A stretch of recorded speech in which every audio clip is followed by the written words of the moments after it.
This is a special gift from Grandma. You can't envy it. Xian Fu looked surprised. A space pouch, Xiao Fu explained. A space. Xian Fu was confused. Aren't they the same? Maybe it was given in a dream?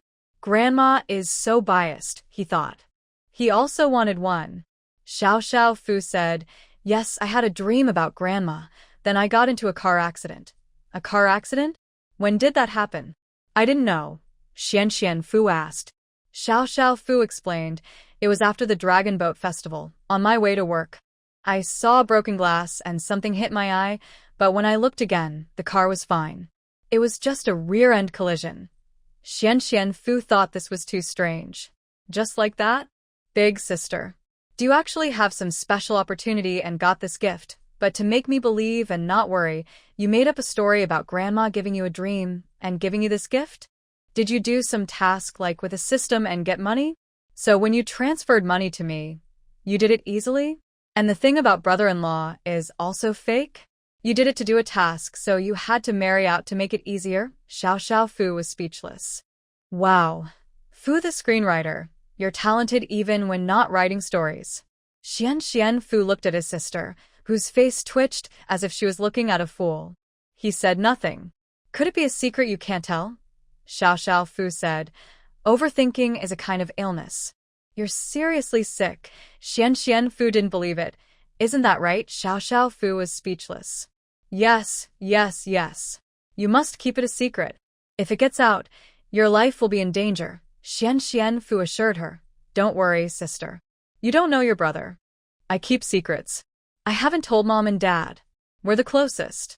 Don't worry. Xiao Fu didn't want to correct him anymore. Right now, gathering supplies was more practical.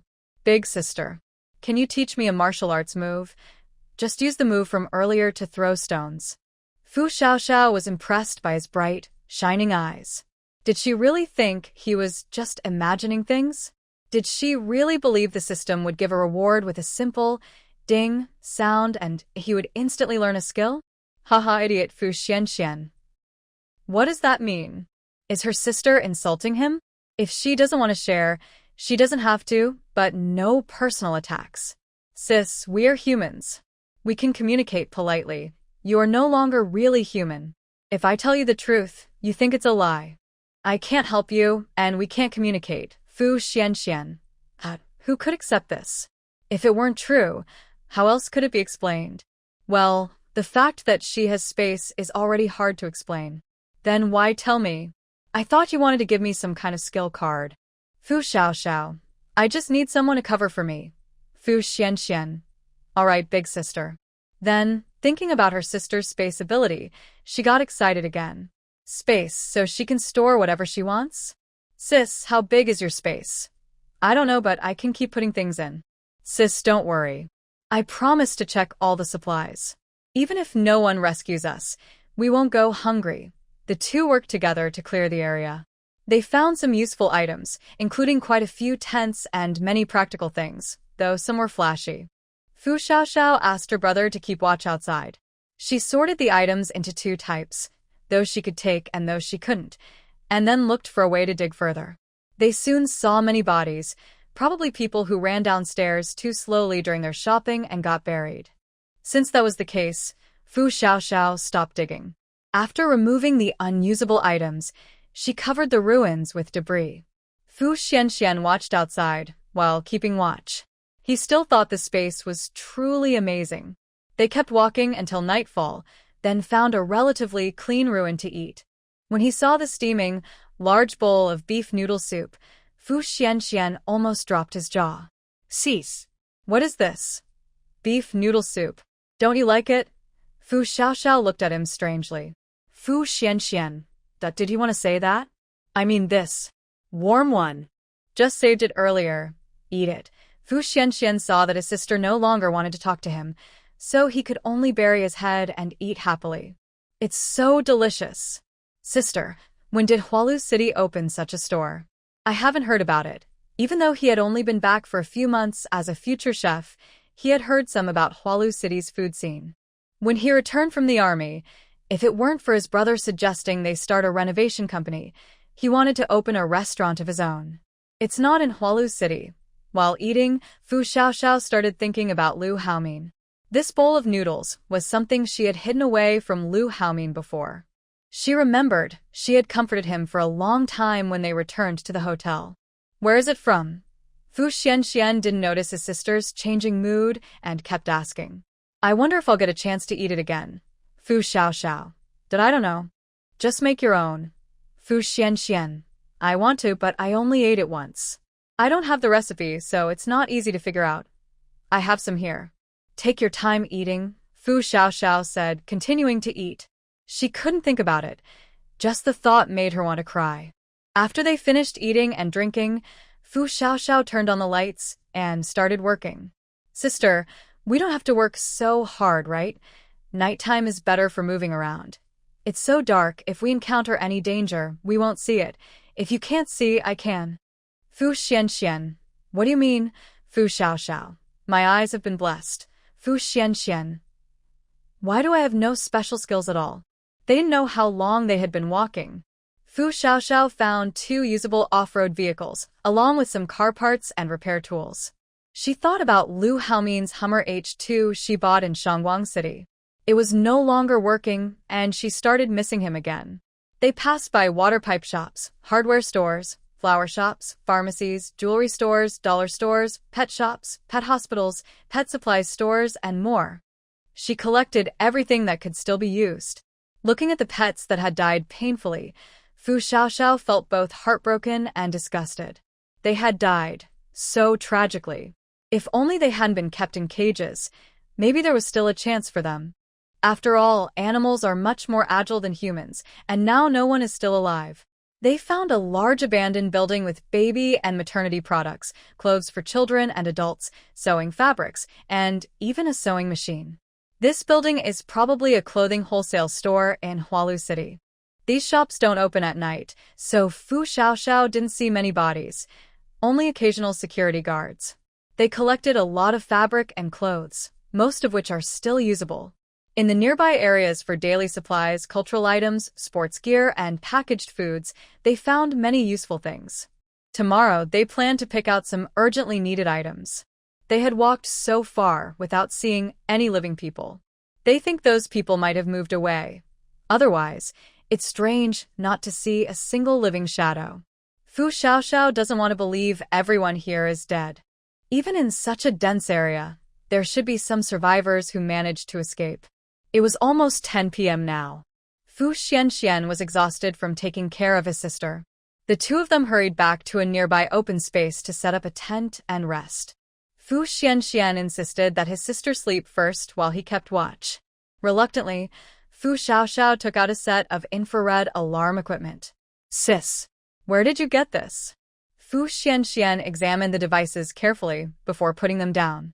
Why would his sister have such things? Fu Xiaoxiao didn't want to answer. She was very tired. My brother-in-law gave it to me. Fu Xianxian understood. I see. It's a secret. Fu Xiaoxiao. She couldn't help but toss her sleeping bag onto his head. If you keep talking, you'll have to sleep outside. Fu Xianxian shrank his neck. Why has his sister been so irritable lately? No matter how long they haven't seen each other, they've always had a good relationship since childhood. They used to talk on the phone often in the military, and sometimes when the unit's funds were tight, he even asked his sister for money. Recently, her temper has become really bad, something he shouldn't provoke. After setting up their things, they went into the tent to sleep. The next morning, after washing up, Fu Xiaoxiao took out a small table, chairs, and 2 baskets of steamed buns. Fu Xianxian. It's like they're going camping. He can only admire his sister's current quality of life. After finishing their meal, the 2 of them tidied up and took out some supplies that needed to be kept visible, such as tents, clothes, baby products, food, and water. They left a note asking others to carry the supplies back first, while they went to check the situation on the other side. They had already agreed yesterday that more people would come today to help find supplies and assist with transportation. She wasn't worried about others taking their things, since she had collected a lot last night. If someone took something, they could just take more later. After preparing everything, they headed in the opposite direction from yesterday. The area had more corpses, as this part of the night market and shopping mall was busier with people.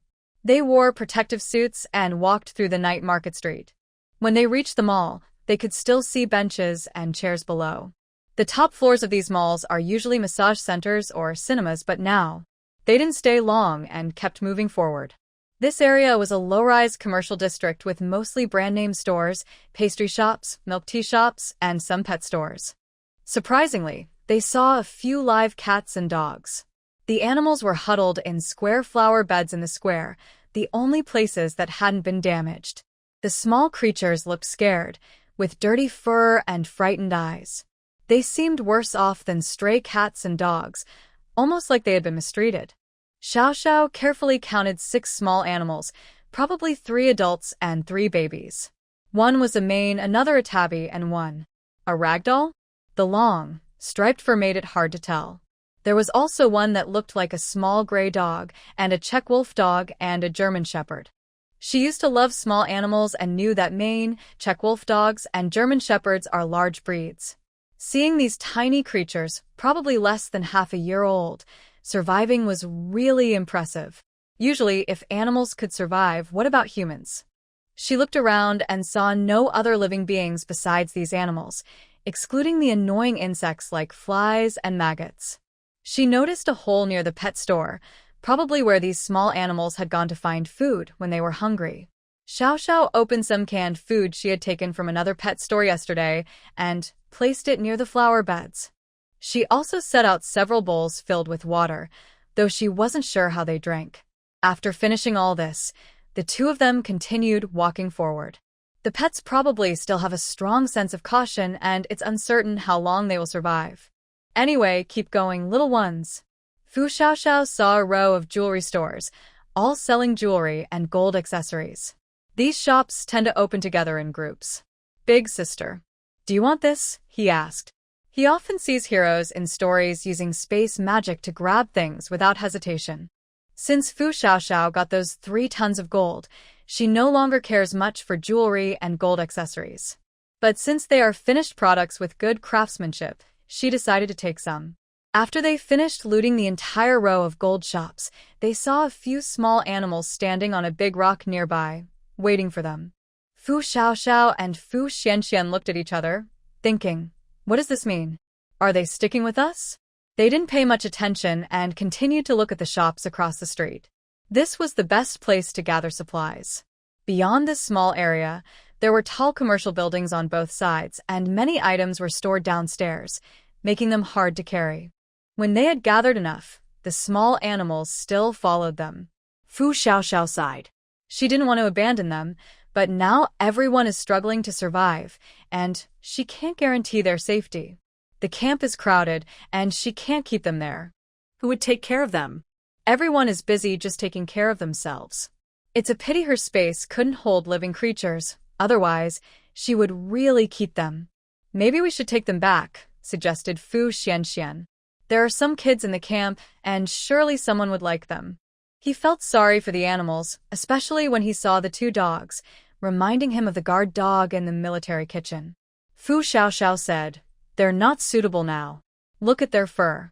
You don't know what germs they might carry, whether they're healthy, or if they might bite someone. Do you think the people in the camp would let them in?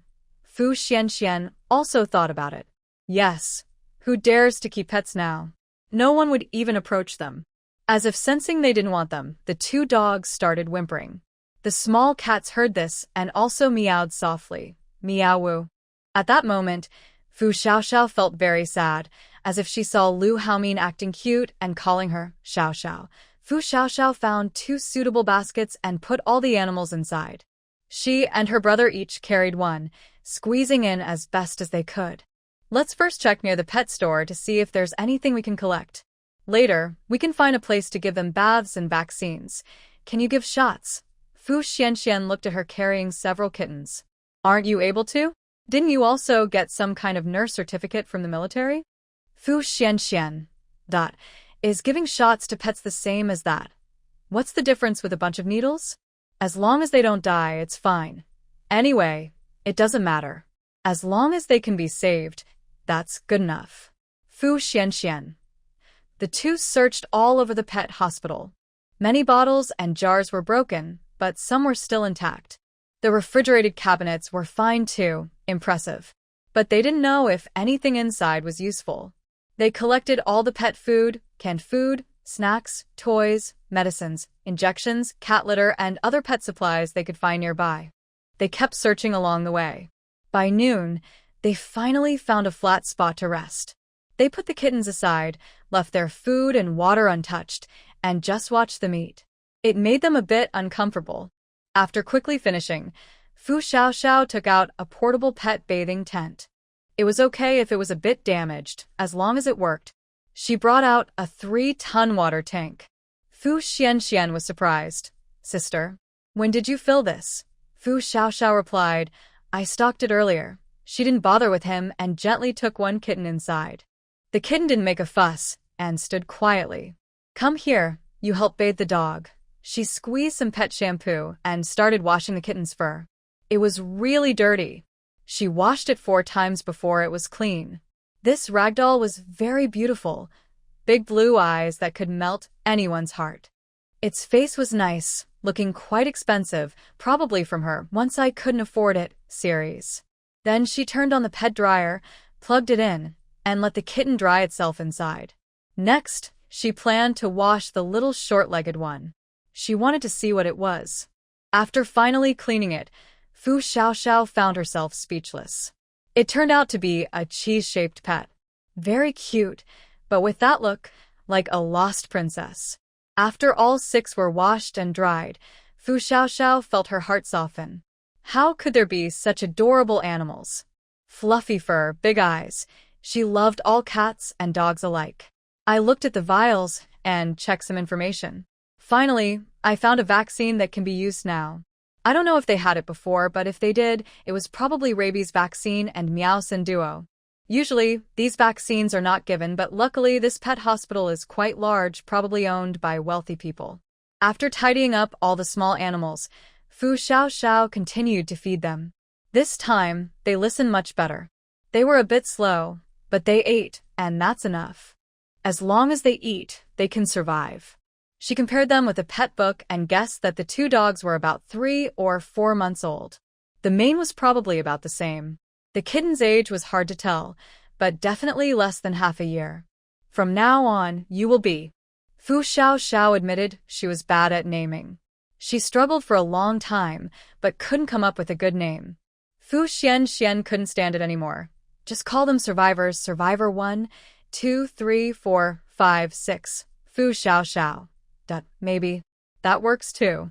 In the end, based on size, the Czech wolf was called Survivor 1, the German Shepherd Survivor 2, the Maine Survivor 3, the Ragdoll Survivor 4, the Tabby Survivor 5, and the Dwarf Cheese Survivor 6. Fu Xiaoxiao put the clean, white animals into pet backpacks. She didn't want to walk over the bodies and debris again after just cleaning them. Fu Xianxian was stronger. He carried Maine Survivor 3 on his side and Survivor 1 and 2 on his back. By the time they finished, it was already 3 p.m. and they had to hurry back. When they reached the place where the supplies were stored, they found it was gone. It must have been moved down. The 2 didn't say anything and hurried to the camp. When they arrived, it was completely dark. "You're back. What are these?" Someone at the camp saw them carrying things and thought they brought back supplies. But when they looked closer, they saw pet food, cages, and other pet items. "Why are you bringing pets back at this time?" An aunt who had just moved here today said disdainfully. Fu Xiaoxiao didn't say anything. Fu Xianxian glanced at them. "What? Isn't what we found enough for you to eat?" Everyone fell silent. They were all injured, and just finding a place to stay was good enough. Today, the people here helped them move. They couldn't just turn around and betray them after the help. Besides, their supplies wouldn't last long, and there were more resources here. The 2 of them didn't continue arguing and directly returned to their previous campsite. At this time, besides the rain shelter for supplies, all the other shelters around had been replaced with outdoor tents. The supplies were still kept in the center, but now there was more privacy. People from Xiao Zhao's group saw the 2 return and came out to warmly welcome them. There was nothing they could do. Xiao Xiao and her companion had raised everyone's happiness. The temperature tonight had dropped to 12 degrees Celsius, which was rare for this time of year in Hualu City. Although people didn't fully understand what they were carrying, it didn't stop them from supporting them. Xiao Xiao and her companion placed their pets inside a tent to keep them away from everyone's view. There were too many people and some of the small animals were frightened. To prevent stress reactions, it was better not to let them see so many people. After they came out, everyone eagerly asked about what happened today, how they got the supplies, whether they had recorded a video of the scene to show everyone, and so on. Xiao Xiao didn't want to deal with these questions, so she handed her phone to her younger brother to handle. That's when the leader steps in to manage the situation. However, some people had heard that Xiao Xiao was a martial arts expert and kept asking her to demonstrate a few moves to show everyone her skills. Xiao Xiao. She didn't expect to be faced with this kind of request. In the end, she just performed a few moves casually and received enthusiastic applause from the crowd. Xiao Xiao. It was really embarrassing. Xiao Xiao didn't care about how the supplies were distributed. She left it to them to divide as they saw fit, as long as they didn't cause trouble for her.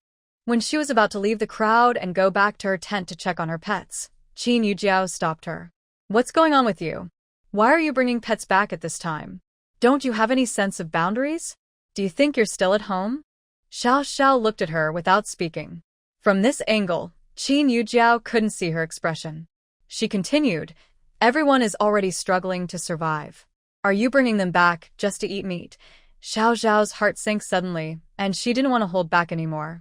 Then what should I do? Ask me what to do. Kill them tomorrow to eat, or throw them out. What kind of thing are you bringing into the tent? If you keep doing this, I won't sleep with you, then you can just get out. Qin Yujiao thought she had heard wrong. What did you say? I didn't catch that. I said get out. Fu Xiaoxiao raised her voice. Qin Yujiao looked at her in disbelief. She couldn't believe she was being spoken to like this. People around, hearing the argument, all looked over. Is this how you talk to your mother? Fu Xiaoxiao sneered. Aren't you the one who said I was a girl who could sleep with anyone? At this moment, Fu Xiaoxiao's anger reached its peak. Everyone instantly fell silent, watching Qin Yujiao in shock. Is she really her mother? Would a mother say such things? Could Fu Xiaoxiao be adopted? Or a foster child? Few people had seen Fu Xiaoxiao's true appearance. Usually, she left early and returned late, mostly wearing a mask and hat, so her face was not clear. Only those who knew her well had seen her face, and many others had never seen her before. But everyone knew Qin Yujiao was capable. She helped find supplies, and often discovered things others urgently needed. If they had a daughter like her, they would be very happy.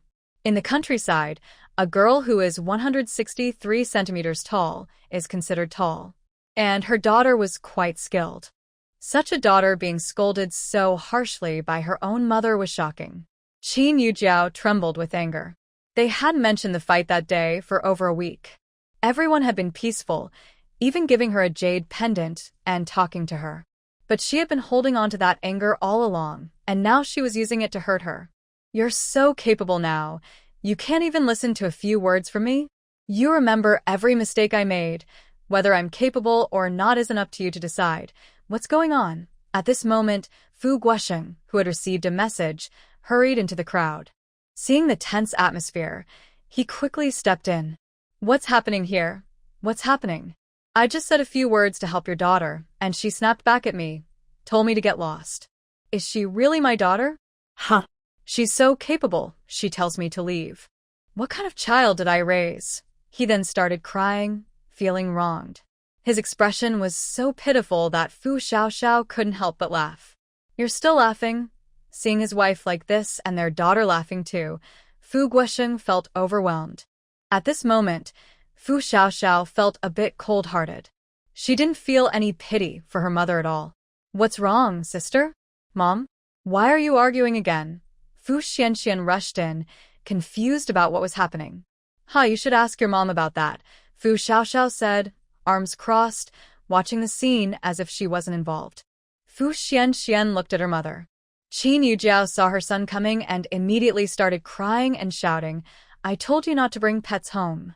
Everyone here works so hard, and now you want to keep pets? Did I say something wrong? Ask everyone who agrees with keeping pets. People around looked at each other. Honestly, keeping pets had gone a bit too far. People were struggling to survive. Who cared about pets anymore? Hearing this, Fu Xianxian also felt overwhelmed. He had brought the pets back with his sister. Honestly, what's wrong with having a few more? His sister could take care of them, but no one knew that. Fu Xiaoxiao didn't argue. She just looked at her and asked, "So, are you eating and drinking as usual?" Qin Yujiao got angry. Don't they need to eat and drink? These pets are part of everyone's life. Isn't that obvious? Mom, Fu Xianxian tried to stop her. Everyone say something. Do these pets eat your food and drink your water? If you think so, stand up. Fu Xiaoxiao didn't want to waste time. She directly asked everyone's opinion. At first, everyone thought it wasn't their business. But now, since it affected their own interests, they felt a little upset. I also think, why keep pets? It's not cruelty. Just let them go and fend for themselves. We don't know how long the food here will last. These little creatures eat and drink, and someone is paying for that. A neighbor from the community spoke up. She was the aunt who had just said they brought pets home when they returned. Now her own mother said the same. So what could they say? Why not just not waste food? You could eat some meat instead. This stew isn't enough for even one person. How about just a sip of soup? Don't be so cruel. Just let them go. Letting them go means they might die. It's better for us to fill our stomachs. It's too cruel. They only eat a little. My dog, a Huang, was killed when it tried to drag me out. I can't bear to see them die. I also think that living is hard, but animals have it tough too. Do you see any animals around here that are still alive? Life is difficult, but as long as we keep going, it's okay. Plus, Sister Xiao Xiao also contributed to these supplies. Even if she asks for a little more, what's the problem? That's not how you should say it. Since you're so saintly, then don't eat. Save your food for the dogs. Everyone shut up. Fu Xianxian quickly stopped the discussion, feeling that things were getting out of hand.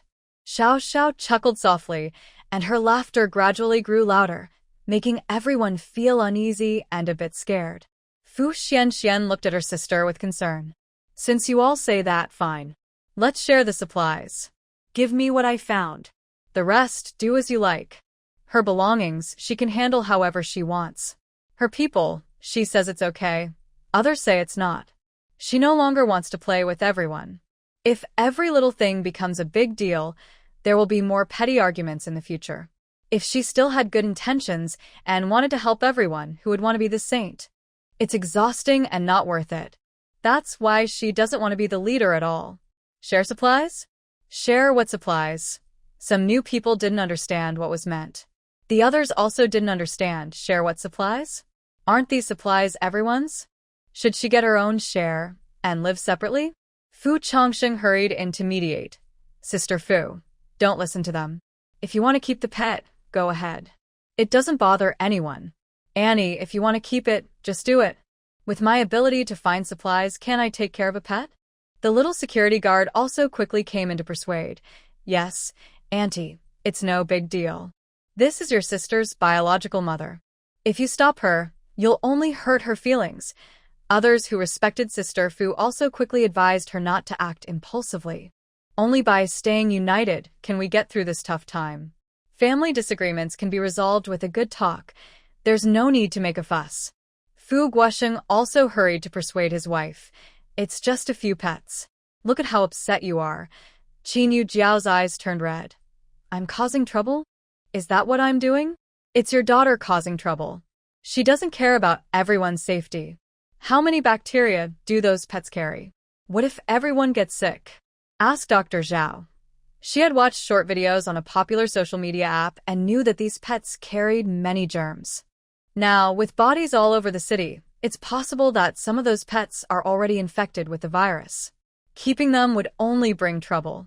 Everyone turned their attention to Dr. Zhao outside. Dr. Zhao looked a bit embarrassed.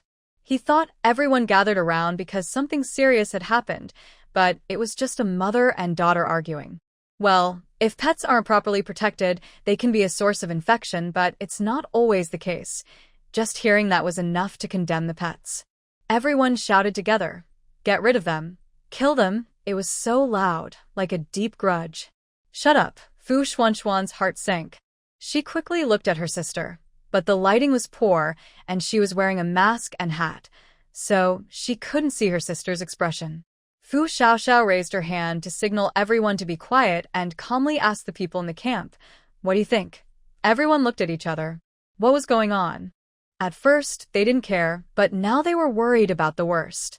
Seeing that no one spoke, Fu Xiaoxiao understood what they meant.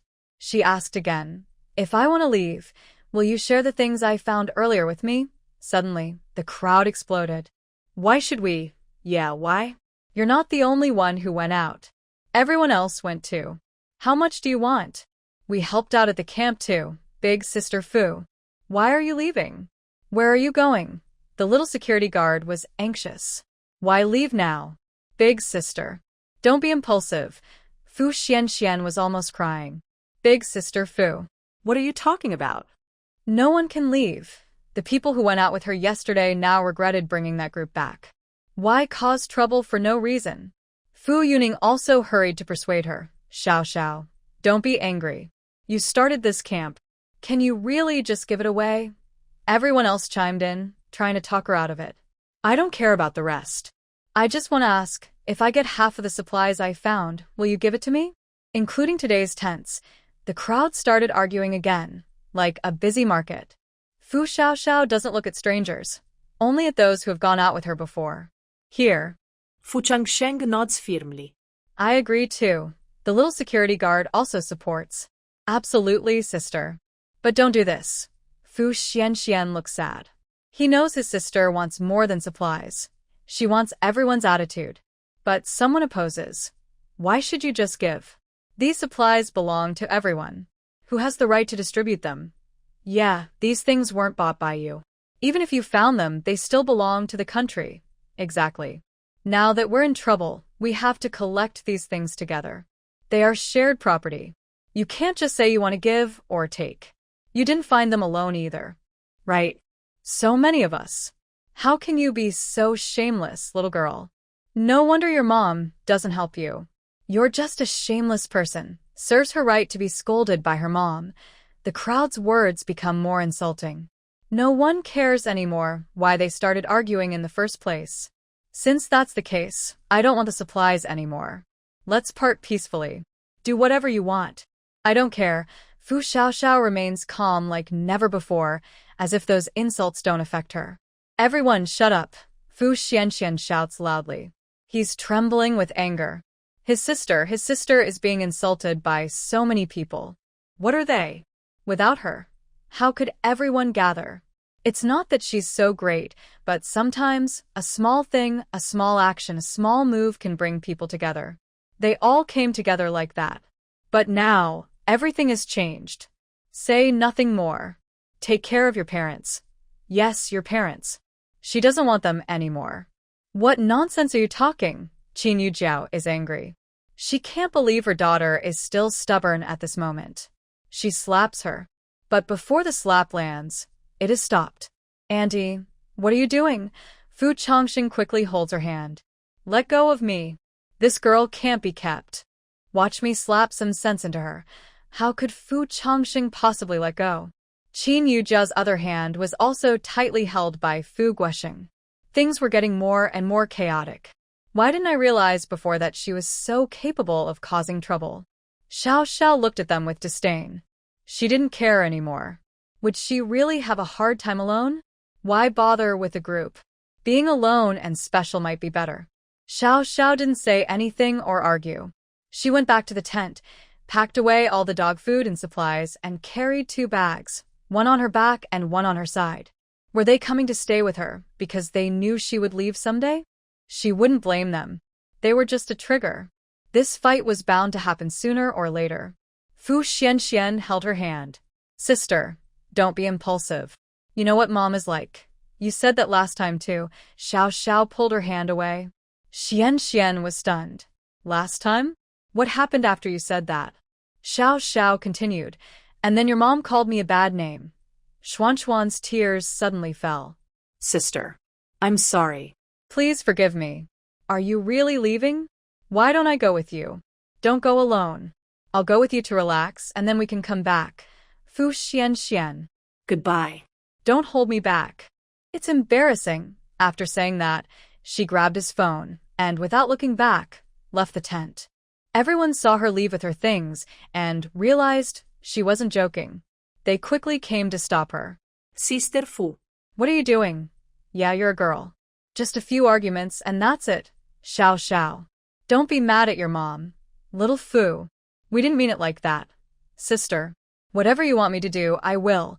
They all listened quietly, waiting to hear what she would say. Why are you all trying to persuade me? Is it because you have many people and think I can be bullied alone? Suddenly, everyone was speechless. What are you talking about? Then why didn't you stop the person who just insulted me? Even one person? Is this because the law doesn't punish many, so you blame me, Miss Fu? Fu Xiaoxiao didn't want to listen anymore. She said, you blocking me is because you think Qin Yujiao is right, and I can sleep with anyone? Are you trying to get me to do the same? The person holding her quickly let go. Fu Xiaoxiao was too tired to look at the shocked woman beside her. She slowly started walking outside. Fu Xianxian and the others hurried after her. Sister, wait.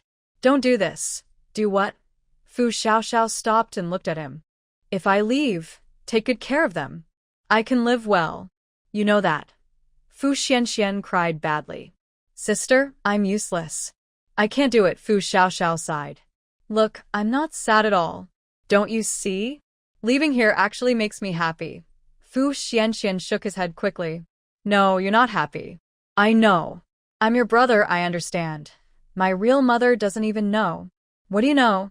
Fu Xianxian kept shaking his head. Fu Xiaoxiao told him to lower his head and then whispered in his ear, Don't let them stop me. Because I don't know if I stay, I might set everything on fire. I'm not joking. Fu Xianxian looked at her in shock. She didn't seem to be joking. Fu Xiaoxiao blinked at him. Guess what? If I say in front of everyone that I want to burn them all, do you think they will kill me? Fu Xuanchuan's pupils shrank. No way. But does that mean she really wants to leave? I'll go with you. Feeling the sharp pain in his stomach, Fu Xianxian couldn't believe it. Let me go. His lips trembled.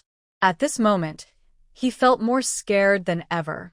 Not because he was afraid she would hurt him, but because he was afraid of losing her. Fu Xiaoxiao pushed his stomach gently and tilted her head to look at him. The voices of the crowd, their protests, and Fu Guoxing's attempts to stop her all seemed to fade away into silence.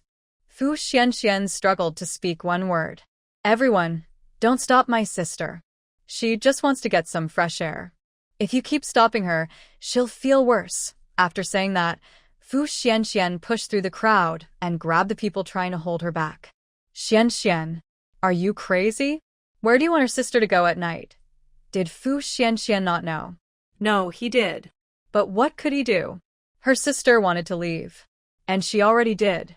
Seeing the person chasing after her being hit repeatedly on the knees with small stones by Fu Xiaoxiao, everyone didn't dare to continue chasing. Did she really just walk away so coldly? Fu Xuanxuan cried uncontrollably. It's his fault. He's useless. He's so useless. No, sister.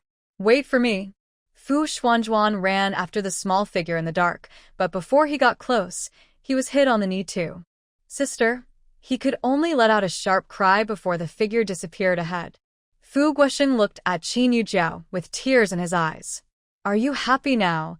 Qin Yujiao didn't expect to be so stubborn. She refused to speak differently even in death. Now she felt cold all over and could only pray that the girl would understand and come back. You go after her. Go see her. Fu Guoxing angrily pushed her away. Why would he chase her now? This scene weighed heavily on everyone's hearts. It wasn't a terrible or evil act, so why did it push her away? At this moment, Xiao Xiao didn't care about those people at all. She just kept walking. Her eyes were sharp, so she wasn't afraid of falling into a pit or tripping over something raised. She kept walking until she felt her body getting heavier, then finally stopped. The area wasn't smelly, so there probably weren't many bodies. She didn't know where she had arrived, just an open space where she could set up her tent wherever she wanted. But today, she didn't want to sleep in a tent or on the ground. She found a hidden spot and took out the Unimog. Although she didn't receive the large RVs that Lu Haomin helped her reserve, she was alone now, and the Unimog was enough. She turned on the RV, got inside, placed the pet bags on the ground, turned on the air conditioning, and closed the door. Then she released all 6 small creatures. In this new environment, they were all a bit scared and didn't move much. Xiao Xiao put some canned food on the walkway, letting them eat when they wanted, then ignored them. She took out a steak from her space, tossed her hat and mask aside, and slowly enjoyed her meal. See? She was happy alone, eating whatever she wanted. Huh? Why are water droplets falling? What's that? Xiao Xiao Fu looked up at the top of the car. Oh, it was my tears. Why did they fall out? Why am I crying? Am I not supposed to be sad? Why do I still cry? I'm so hungry. I need to eat. But the steak in front of me was getting blurrier and blurrier. I couldn't see it at all. What should I do? Suddenly, I felt a soft touch at my feet. Mane came over to nuzzle me. Xiao Xiao Fu gently picked it up and held it in her arms. It's Lucky. Don't call him Lucky. Call him Lu San, okay? He's a good kid, like you and Dad. From now on, you'll call him Lu 1, Lu 2, Lu 3, Lu 4, Lu 5, Lu 6. Lu Haomin. Ugugug Lu Haomin. Lu Haomin. Lu Haomin, Lu Haomin, Lu Haomin, Lu Haomin. Where are you? Lu Haomin, I miss you so much. Lu Haomin. Why aren't you coming to find me? Lu Haomin, didn't you say you wanted to get married? Lu Haomin, if you don't come soon. Lu Haomin. I've been bullied. Xiao Xiao Fu kept holding Lu San and crying non-stop, as if her heart was breaking and she couldn't stop. Feeling her sadness, a few small cats gently wagged their tails and gathered around her. They had cried like this too. Lu Haomin, who was listening to his grandfather and uncle talk, suddenly felt a sharp pain in his heart. He thought about the strong typhoon outside, which still hadn't stopped. The signal hadn't connected yet, so he didn't know what was happening outside the city. All he could do was worry and feel helpless. Haomin Hawen, the world might be changing. Tomorrow, go train with Chiao Town. Since you're going out, you need to be prepared. Understand, Grandpa Chiao spoke earnestly to his 2 grandsons. They were now cut off from the outside world. He was in charge here, but outside, they could only rely on themselves. Bodyguards weren't enough. Lu Haowen eagerly said, Grandpa, don't worry. I'll train hard with my cousin. Lu Haomin pursed his lips, then simply replied, okay, and stopped talking. Grandpa Chiao looked at his silent second grandson. Who would have thought he was such a romantic? He was engaged, but not officially married yet. Since he came in, he had been trying to find a way to team up and go out. If the typhoon hadn't been so strong, they might have already arrived at their destination. It is quite sad to think about.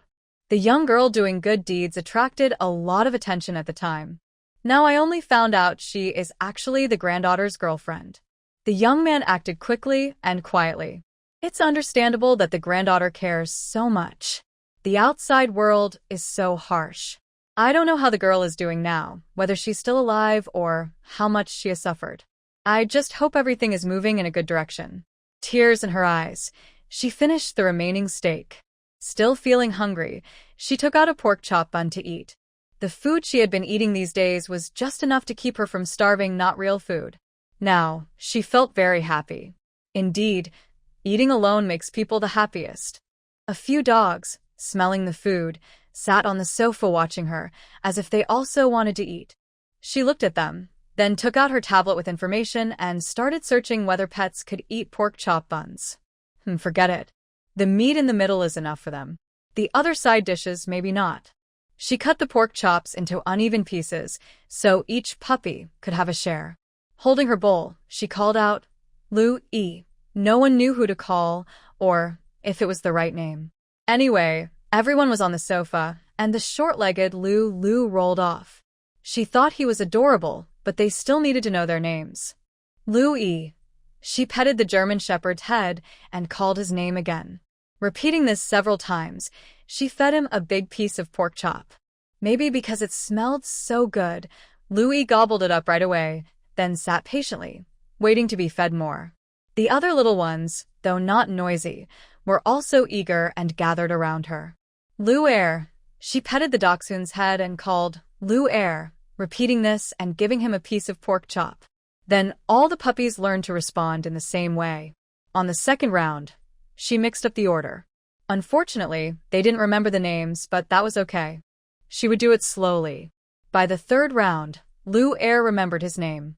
With a woof, he got 2 pieces of pork chop. On the fourth round, Lu Yi and Lu Wu learned their names. On the fifth, Lu Lu also learned.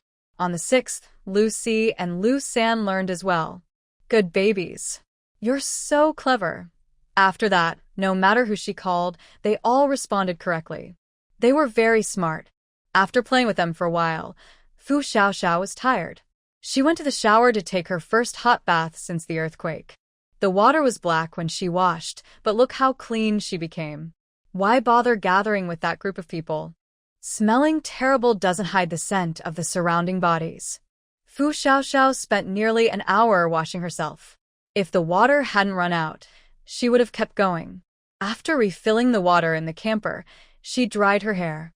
Smelling her own nice scent, she felt beautiful. Lu Haomin loved this smell the most. Thinking of this, Fu Xiaoxiao fell silent again. She took out 6 dog and cat beds of different sizes, assigned them their spots, then placed water and food on the walkway. She also set up a few trays of cat litter in the empty space at the back of the vehicle. She personally taught some cats to use the litter, and maybe they had been trained before, so most of them learned quickly. This made Fu Xiaoxiao feel relieved, worried only that the next morning, the car would be full of bad smells. She opened the car door to let the dogs out to go to the bathroom. Maybe because they were unfamiliar, they didn't go far. They just went nearby, and then ran back after finishing. However, Fu Xiaoxiao still guided them to use the litter. They would learn gradually, they would get the hang of it. Today was really exhausting. After lowering the bed, Fu Xiaoxiao climbed onto it and fell asleep instantly. She slept straight through until noon the next day. When she woke up and wanted to get some fresh air outside, she saw her younger brother sneaking around nearby. Fu Xiaoxiao. He actually came back again. Was he trying to steal the vehicle, or just thought she was inside? Fu Xiaoxiao didn't mind her brother much. In such a family, no one wanted to argue. But some people always act as if they know what's best for you, which can be very annoying. It was quite a coincidence. From her grandfather to her father, and then to her brother, their family only had one son. So her mother favored her brother.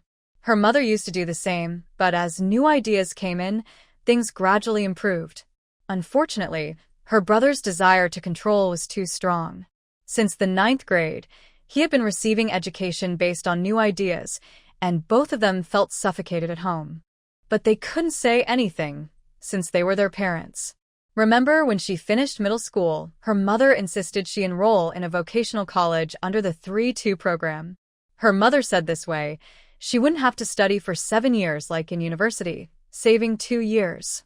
Unfortunately, after studying 3 years in a technical school and preparing to transfer to college, her mother said her younger brother also needed to study, so there was no money left for her to continue.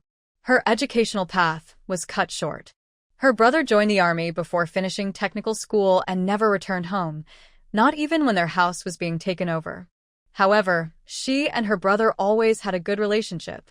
They would share everything and sometimes complain about their mother together. Now, seeing him standing outside looking upset, Xiaoxiao didn't feel angry anymore, especially since she had threatened him with a knife yesterday. She opened the car door and waved to her brother. It seemed like a signal.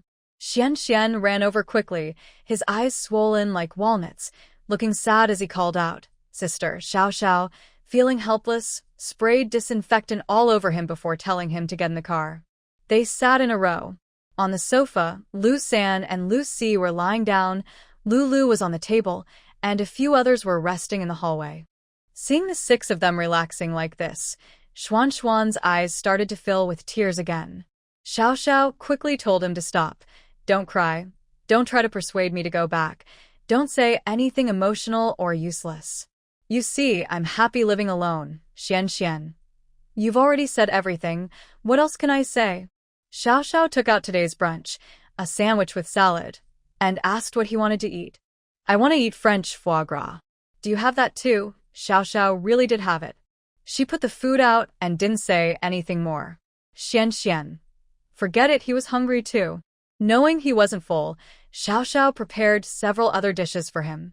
Xian turned his face and saw his sister giving him a warning look to speak nicely. He couldn't say anything else. What's the point? His sister was angry, and even if he said more, he might get kicked out of the car. Sister, your car is so cool. It's like every man's dream car. It looks very expensive. Xiao Xiao raised an eyebrow. So blunt, she wanted to talk about cars? My brother-in-law got it for me. Xian, that got it a secret. Seeing her expression, he didn't want to bother her anymore.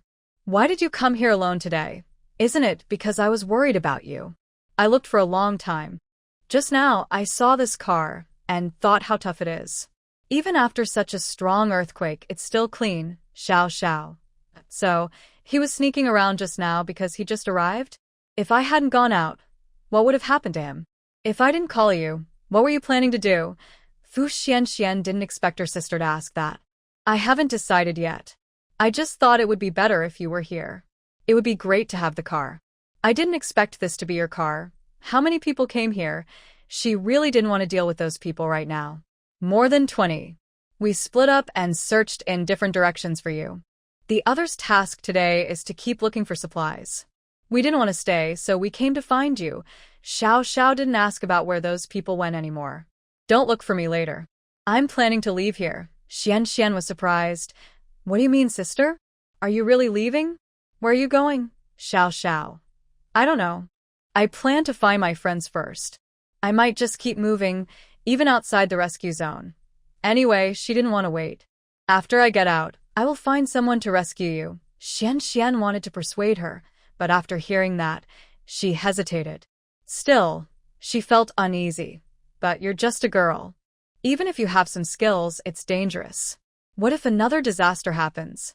How will you handle it alone? I have an earthquake and tsunami escape pod. Do you understand? Without you, I can manage better. That was a painful truth, sister. I wanted to prepare some supplies for you, but it's hard to find a place to store them. If a disaster comes, you might not even be able to dig them out. So, be careful in the future. Keep your eyes open. If you can keep some supplies, do so. It's best to keep a boat just in case. Huh? What do you mean? Is the next disaster a flood? Xiao shook her head. I don't know. I don't think there will be another disaster. It's just a precaution. The weather has been getting colder recently, so it's better to prepare some warm clothing. Or maybe you can take some back with you later. Xian looked at her sister with tears in her eyes. See, her sister has always been thinking of her, and she hasn't really given up on her. I won't go back. No need to persuade me, or say those safe words. I'll leave when I want to. Maybe we'll meet again someday. Fu Xian. They talked for another half-hour. Xiao gave him a used off-road vehicle she had found, packed with some emergency supplies and a few large bags, then sent him on his way. Seeing him look back repeatedly, Xiao didn't want to watch. She tidied up, packed away the camper, and took out an electric tricycle. She placed the 6 small pets on it, started the engine, and drove off. The road was really difficult to describe. After just a few hundred meters, Xiao felt terrible and knew she couldn't go on. She decided to walk instead. She put on a long sun protection coat, took out a small shock-absorbing cart with a high chassis, and placed the 6 small pets comfortably inside. She covered it with a cloth, which hid what was inside, and the ventilation holes made it easy to pull. It was perfect. As she walked, Xiao looked around.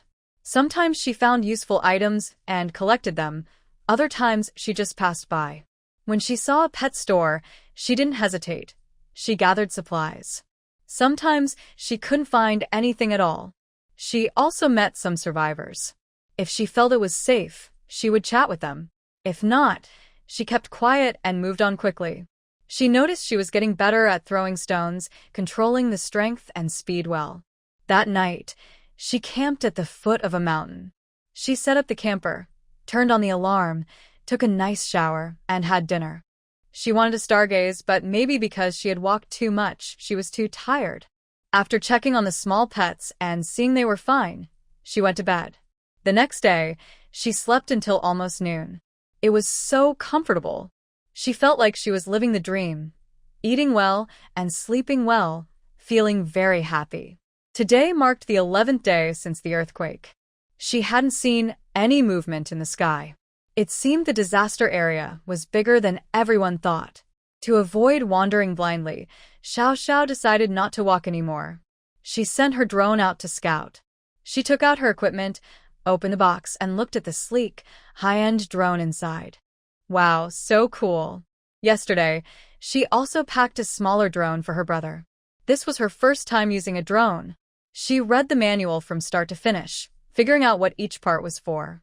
After 2 hours of studying, the drone finally flew smoothly in the air.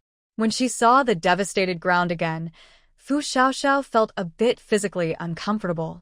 Most of Hualu City had been completely destroyed. Although she hadn't seen the old city center yet, the scene was like and made her dizzy. She saw some survivors nearby, but not many. Everyone was digging through the ruins for supplies. They looked dirty and ragged, no different from scavengers. She also saw some small pets surviving, but they were being watched by nearby survivors. She couldn't do anything about it. She was able to care for her 6 little pets by chance, but she couldn't go far to help stray people. She's human, not a god, and she can't do everything. In the past, she might have still held onto some kindness and hope for peace and no disasters. But after what happened yesterday, she felt a lot of anger, wishing everyone would die in the disaster. However, that feeling only lasted a moment. She was still rational and knew she didn't really want everyone to die. She just disliked the negative feelings and atmosphere, so she chose to leave. Leaving was better for her than staying. She didn't think she was leaving in shame. Instead, it felt like she was finally freeing herself from a heavy burden. If her mother blamed her conscience for her departure, she actually felt a bit relieved.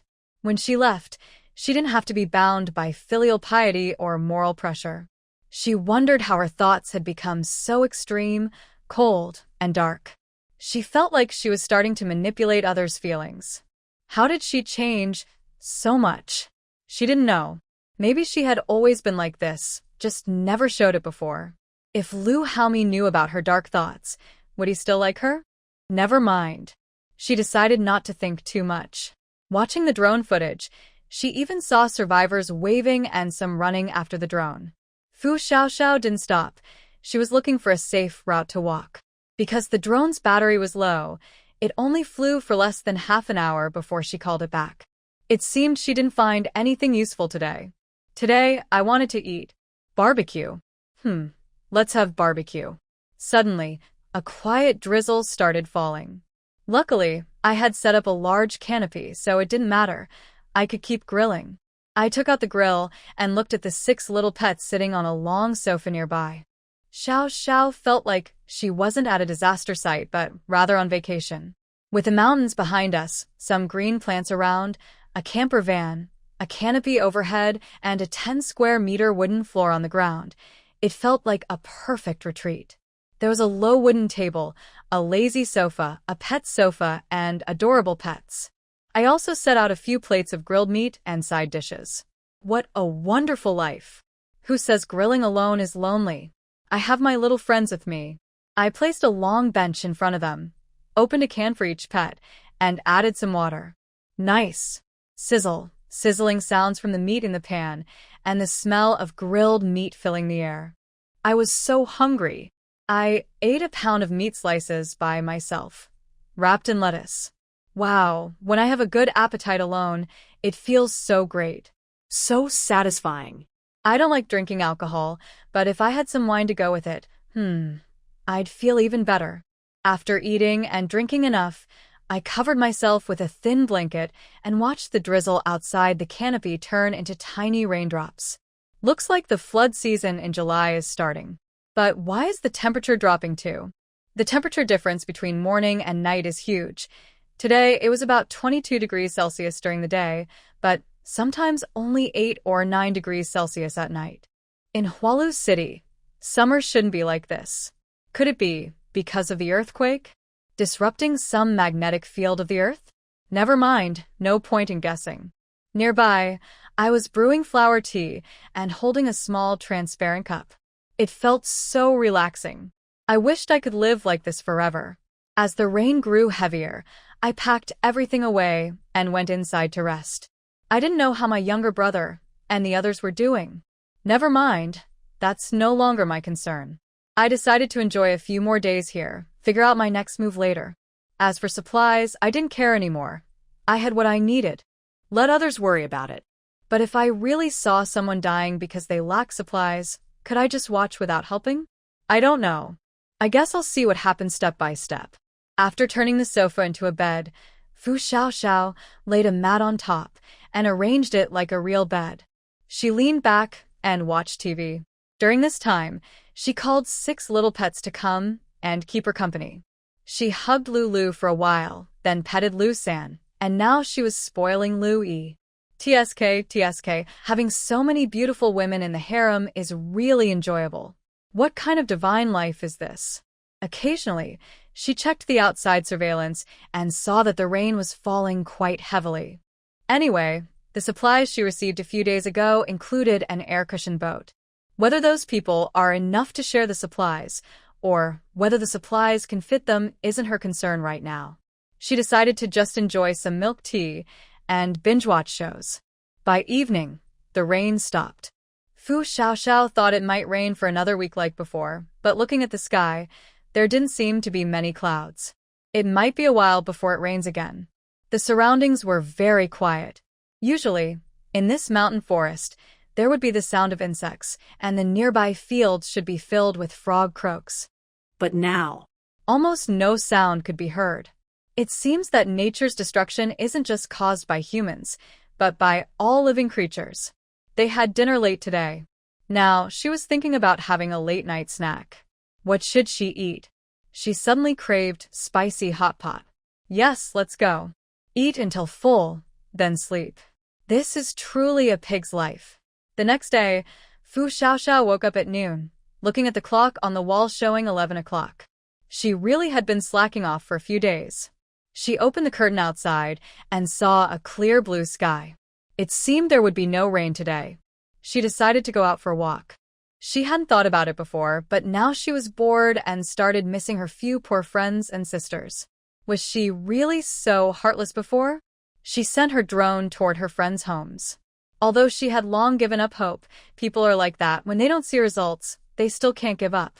She lowered the drone's height and looked at the exterior of some dangerous buildings. She found one of her friends' neighborhoods. Everywhere was filled with collapsed buildings. The bodies on the ground seemed to have been cleaned up in groups. Someone must have organized the rescue here. Then she carefully looked for the survivors' gathering places. After searching around a few times, she didn't see anyone. It seemed they had moved. But where did they go? Fu Xiaoxiao kept searching until she found the second friend's house. She hadn't seen anyone there either. In Huayu City, only these 2 friends remained. One was married with children, and the other was living with her mother and brother. But now, she hadn't seen anyone. She wasn't sure if that was good or bad. This area is mostly residential, so more residents mean more bodies. It's normal for them to be moved away. She tried to remember if there was a good place for people to gather nearby. After thinking for a long time, she remembered the animal zoo 5 kilometers away.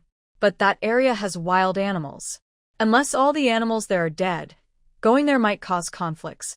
Based on the drone's distance, she estimates she still needs to walk a bit more before it can fly over to check the situation. She decided not to worry about it now. First, she would eat. Today, she chose snail noodles. She bought several delicious kinds. She took out the packed snail noodles, still warm and fragrant. Freshly cooked snail noodles are the best. She prefers sweet flavors. Looking at the red oil, vegetables, lettuce, peanuts, and adding 2 duck feet and a fried egg, she felt very happy. The 6 little ones watched her eat under the camping light, all staring at her. Their gazes didn't look like they wanted to eat, though. Fu Xiaoxiao just wanted to say, "You don't understand. Freshly cooked snail noodles are the most delicious. Packaged ones are just junk." Of course, if she finishes the fresh ones, the packaged ones are okay too. After finishing the last sip of soup, she let out a big burp. Looking at the drone returning, she thought, almost there. She wondered how her brothers were doing. If they couldn't find her these past 2 days, she hoped they wouldn't cry. They are grown men, tall and strong, 183 centimeters. They should be responsible. When they stood together before, they always saw her as the little sister. She was much shorter. She joked that she left all her energy for her brothers. Now, she just wants to live her own life. She doesn't want to think about other things for now. She's not that generous. She's petty. Not being angry now doesn't mean she's forgiven. Oh, Mom has eaten her fill. Little ones, time to eat too. Tomorrow we'll go find your aunt, okay? Living means having hope. Tonight, she decided to watch some variety shows. She needed to cheer up. She looked for downloads. Yes, she found some. She chose one. Then, Fu Xiaoxiao started her crazy sarcastic mode. This person doesn't look good. His eyes are strange. Lu Haomin looks better. The host has a very ugly mouth and seems sharp-tongued and mean. Can't he learn from Lu Haomin? Is this idol also considered good-looking? Let's see what real good looks like by bringing Lu Haomin out. This man claims to be a stylish guy, but his belly is flabby and loose. How can he say he's fit? Does he dare to compare himself to Lu Haomin? This person is actually 25 years old. I thought he was 35. Aren't celebrities supposed to look younger? Lu Haomin is also 25, and I believe he's only 18. I can't take it anymore. Watching this show, all I can think about is Lu Haomin. No matter how I look, I can't compare to him. He's so handsome and everyone else looks really ugly. Finally, I understand how Lu Haomin feels when he talks about unattractive women. Today is another day thinking about Lu Haomin. Sigh. When will there be rescue? It's a pity I don't have a plane. Even if I did, I wouldn't know how to fly it. So frustrating. Before I knew it, I fell asleep on the sofa bed. My little pets gathered around me, all finding comfortable spots to lie down, as if they hoped to share more warmth. I woke up naturally, and saw the weather was still very nice. I didn't wake up late. It's 10 o'clock. Yesterday, I decided on a route, so I'll just drive there directly. I packed up the tent, folded the solar panels on the roof, finished breakfast, took the 6 little ones to the bathroom, changed the vehicle and set off. The road isn't very smooth, but the off-road vehicle can handle it. There are many damaged cars along the roadside and on the ground. I didn't pay attention to the bodies inside or beside the road, just endured the nausea and drove past. When I got close to my planned destination, I got out of the car and started vomiting violently. I almost finished all the jaundice water I had. After so long, I still can't get used to the bodies. I don't know if I vomited because of the bumpy road or the bodies, but I can't burn all the bodies in the city, can I? After vomiting, I used the water gun to spray the bottom of the car, washing away everything on the ground that was crushed. Only then did I continue driving to the destination to swap the RV. After cleaning the little paws of the 6 pets and helping them get into the car, I quickly took out some food. My stomach is completely empty. I need to eat something. Huh? It's rare, but Lucy actually called. Since the day I took them in and barely heard their voices, they rarely make a sound when I call their names. Now, hearing such a cute call, is he hungry? Looking at the steamed fish in the bowl again, Fu Xiaoxiao felt like she was finally seeing the truth. But the saltiness was a bit strong. Maybe she should prepare something else for them. She wasn't feeling well now, so cooking some simple cat and dog food to distract herself seemed like a good idea. After making sure the little ones ate happily, Fu Xiaoxiao collapsed onto the lazy sofa outside. She didn't want to move at all now. She felt so tired today, like she was about to get her period. She tried to remember the last time, but suddenly felt something was wrong. Just in case, Fu Xiaoxiao rushed into the bathroom. When she took her 10th pregnancy test, she walked out of the bathroom blankly, leaning on her car and slowly getting out. Then she carefully lay down on the lazy sofa. She needed to calm down. Her mind felt fuzzy. She never thought she would actually be pregnant. When did it happen? Could the test be wrong? She remembered it said to test in the morning on an empty stomach, but she had eaten now. Maybe that affected the result? But the other tests didn't mention fasting.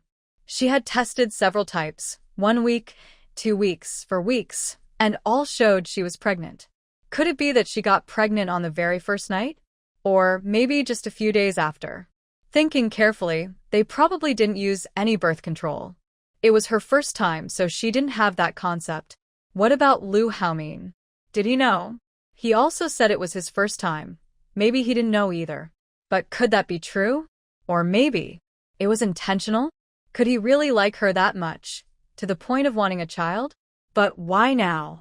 Why is she pregnant at this moment? This situation was completely unsuitable. If rescue had arrived earlier, maybe it would be okay. But now, there's not even a shadow of help. What should she do? How could she handle this alone? Should she have an abortion? How? She wasn't willing to give up her child. This was her and Lu Haomin's baby. She couldn't bear to part with it. The earthquake had been so strong for over 10 days, yet her baby had survived so stubbornly. How could she just give up on it? During this time, her emotions and body had been so sensitive, sleeping a lot, eating more. Was that because she was pregnant? But when Xiao Tang was pregnant, she only showed signs after a few months. Tears streamed down Fu Xiaoxiao's face unknowingly.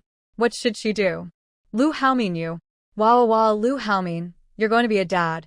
Why aren't you here? Yet Fu Xiaoxiao sat alone all evening, not knowing what to do, so she picked up a book about pregnancy and started reading. As she read, she realized she didn't understand many things. What to pay attention to in the first 3 months, what to eat, what not to eat, and questions about pets and pregnant women. She needed to learn everything. Can I do this alone? She couldn't think about that now. She could only read more books to learn. The next day, Fu Xiaoxiao woke up early just to do another test.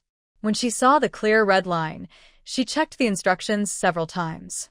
Finally, she was sure she was really pregnant.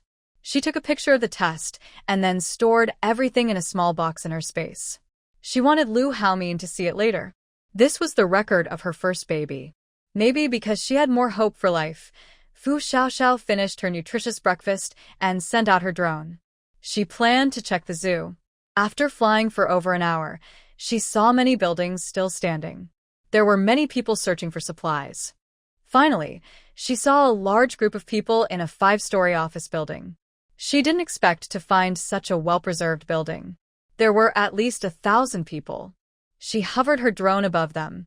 The people inside saw the drone and waved and shouted, "Here! We're here!" At that moment, Fu Xiaoxiao suddenly felt like crying. Being pregnant made her so emotional. But she wasn't part of the rescue team. She also wanted to be saved. She missed Lu Haomin. She moved the drone closer and called out, "Sorry, I'm not part of the rescue team." She could hear the deep sadness in the crowd's voices. They were disappointed, and some were crying in despair. Fu Xiaoxiao raised her voice. "I'm also a refugee from the earthquake. I searched for a long time before finding this place." She couldn't help but sniffle. Everyone could hear her suppressed crying, and the atmosphere grew a little quieter. I want to ask if there is a girl named Qin Shi, 25 years old, 168 centimeters tall, thin. And also a girl named Bai Xiaodang, 25 years old, about 165 centimeters, with a 3-year-old son. Fu Xiaoxiao kept repeating this, as if calling her friends would make them appear. The crowd around her was buzzing with conversations. Some shouted for her to come over quickly. Others asked where she was, how things were, and if there was any supplies. Fu Xiaoxiao waited for a long time. Just when she was about to give up, Qin Shi appeared, holding a 3-year-old child, and shouted at the drone, "Xiaoxiao. Is that you, Xiaoxiao?" Fu Xiaoxiao looked at the screen with excitement. "Qin Shi, Qin Shi, Qin Shi." The two of them started crying loudly across the distance. After a while, Fu Xiaoxiao finally heard Qin Shi telling her to come over. She thought about it for a long time and decided to go see her. But she couldn't bring her RV and the 6 little ones with her. She needed to find a safe place for them first. She remembered seeing a wooded area behind the zoo that was quite green and not many people around. Although the earthquake had damaged parts of the zoo, that spot was still pretty good. Many trees had fallen, but it was enough to hide a vehicle. She decided to check the situation first. If things looked bad, she would retreat with Qin Shi. If everything was fine, she would plan her next move. Fu Xiaoxiao drove her car into the woods to hide. After checking that the doors, windows, air conditioning, and food supplies were okay, she wrapped herself up tightly. She rolled around on the ground several times to get dirty, then carried a black backpack and 2 bags of supplies she had dug up earlier, and started walking toward the gathering place. When everyone saw Fu Xiaoxiao, wrapped up so tightly that not even a hand was showing, they almost thought she was a ghost, except for the 2 red plastic bags she carried. It was late in the day. Fu Xiaoxiao met Qin Shi and the local manager. The manager was shocked when they saw her, knowing she had walked all the way from the farmer's market. The market was not close by. The roads outside were not main roads either, full of broken walls and ruined ground. It must have taken a long time for her to come here. A young girl like her surviving this long is truly remarkable. They hear a few thousand people who have gradually come over, but most are nearby and organized. Even those who haven't come are working together as a team, unlike her, who is fighting alone. They manage to search for supplies and stay safe, showing they are capable. Fu Xiaoxiao simply registered the 2 bags of supplies, handed them to the manager for distribution, then took Qin Shi and the 3-year-old Jiang Jiutian to a quieter place to talk. As soon as they sat on a stone bench, Qin Shi burst into tears.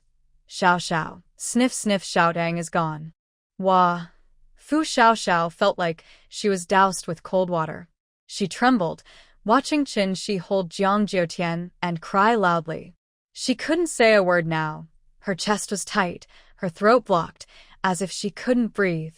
Jiang Jiutian saw his aunt crying and also started to sob, missing his parents. After hearing Qin Shi's story, Fu Xiaoxiao learned that Bai Xiaodang had left the day before yesterday. Qin Shi's home was only about 2 kilometers from Bai Xiaodang's. When the earthquake happened, she ran quickly and was lucky to survive, but more people in her community died. Only about 100 people came out, and they stayed on an open ground for 2 days before they couldn't take it anymore because of the smell of corpses. Rescue was delayed, and they couldn't move all the bodies. Many of their injured were also there, and they had no way to help everyone. They searched while hungry and tired, and finally met Bai Xiaodang and others from nearby. Fewer people were alive in Bai Xiaotong's area. It's unclear if the developers cut corners or what, but many buildings collapsed more there.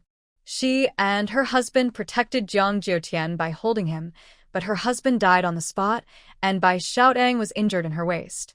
Finally reaching the zoo, she couldn't hold on anymore. The day before yesterday, she cried and handed Jiang Jiutian to her, asking her to take him back to her grandmother's house. Qin Shi's mother and younger brother had gone back to their old home in the neighboring county, so she didn't know their current situation. Hearing this, Fu Xiaoxiao's tears fell heavily. She covered her eyes and cried uncontrollably. If only she had found them earlier. Maybe Xiaodang could still be alive? Why? Why didn't they come? Why didn't they move faster? Just a little more. Boo-hoo. It's all her fault. She knows it's not entirely her fault, but she feels guilty and has an indescribable feeling in her heart. It's like all the snake's venom is boiling inside her stomach.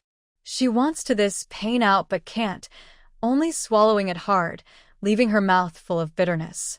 She has only 4 friends. One cut ties because of a debt, another is far away, and the remaining 2 are in Hualu City. Usually, she only hangs out with these 2. Now, one of them just passed away because she didn't have medicine or timely treatment. Is this fate playing tricks on her? Why? Fu Xiaoxiao feels so miserable.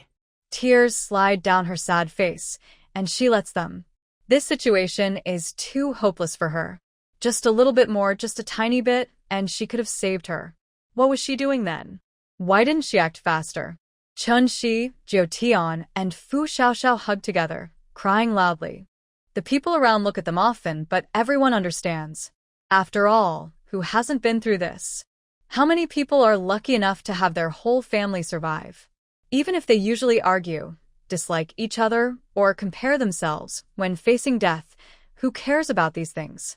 Yesterday, they still had neighborhood conflicts. Today, how many people are still alive to see each other? It wasn't until the sound of dinner is ready that everyone managed to shake off their sadness. Chun, she said, let's go eat first. Here, it's all big pots of food. It might not taste great, but it will fill you up. Fu Xiaoxiao doesn't have much appetite. She still feels tight in her chest, but she nods anyway.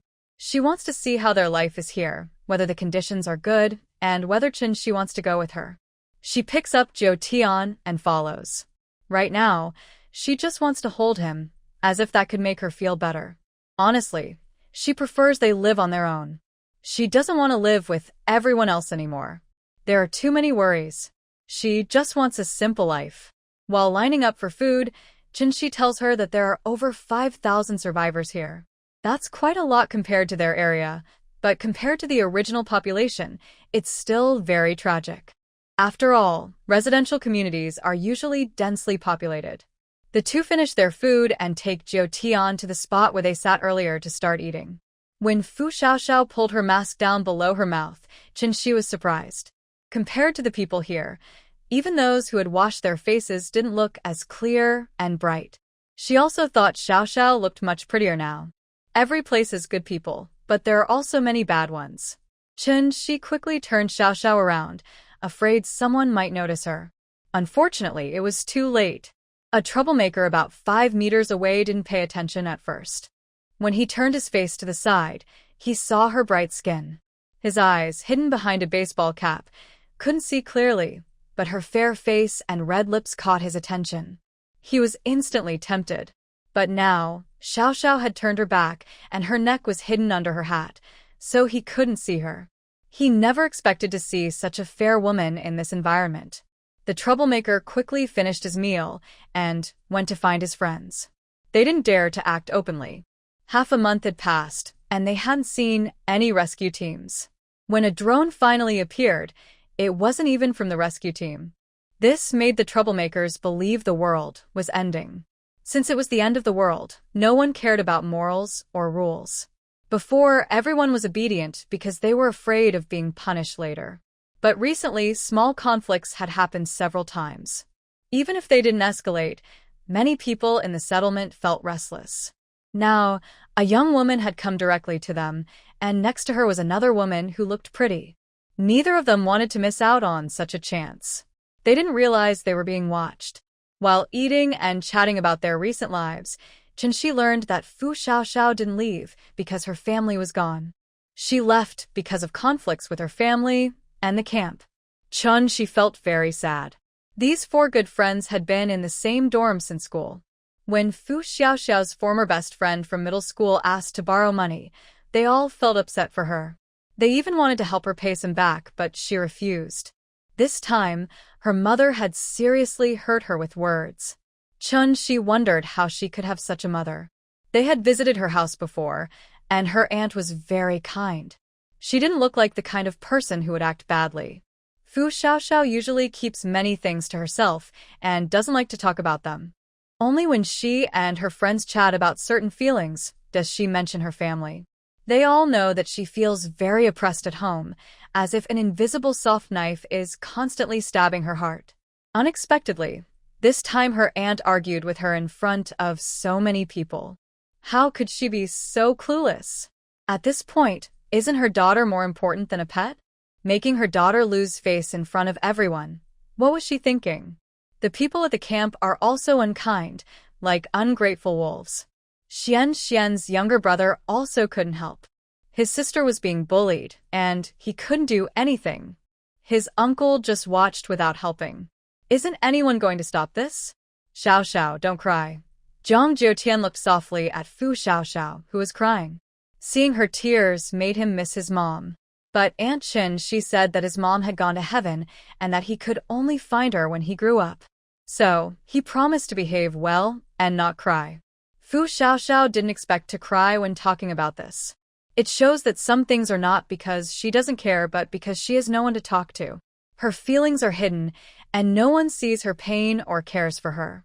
Auntie, don't cry. Be good and eat your meals every day, okay? Auntie will give you candies. White rabbit candies. Yes, white rabbit candies. And power train too, okay? I will eat my meals well. For his candies and train, Zhang Jiutian ate happily, making his two aunts laugh. By the way, what happened to the person you matched with before? Are you still together? Fu Xiaoxiao suddenly remembered the time she went back to her hometown with Chen Shi for a blind date. They had a good chat then.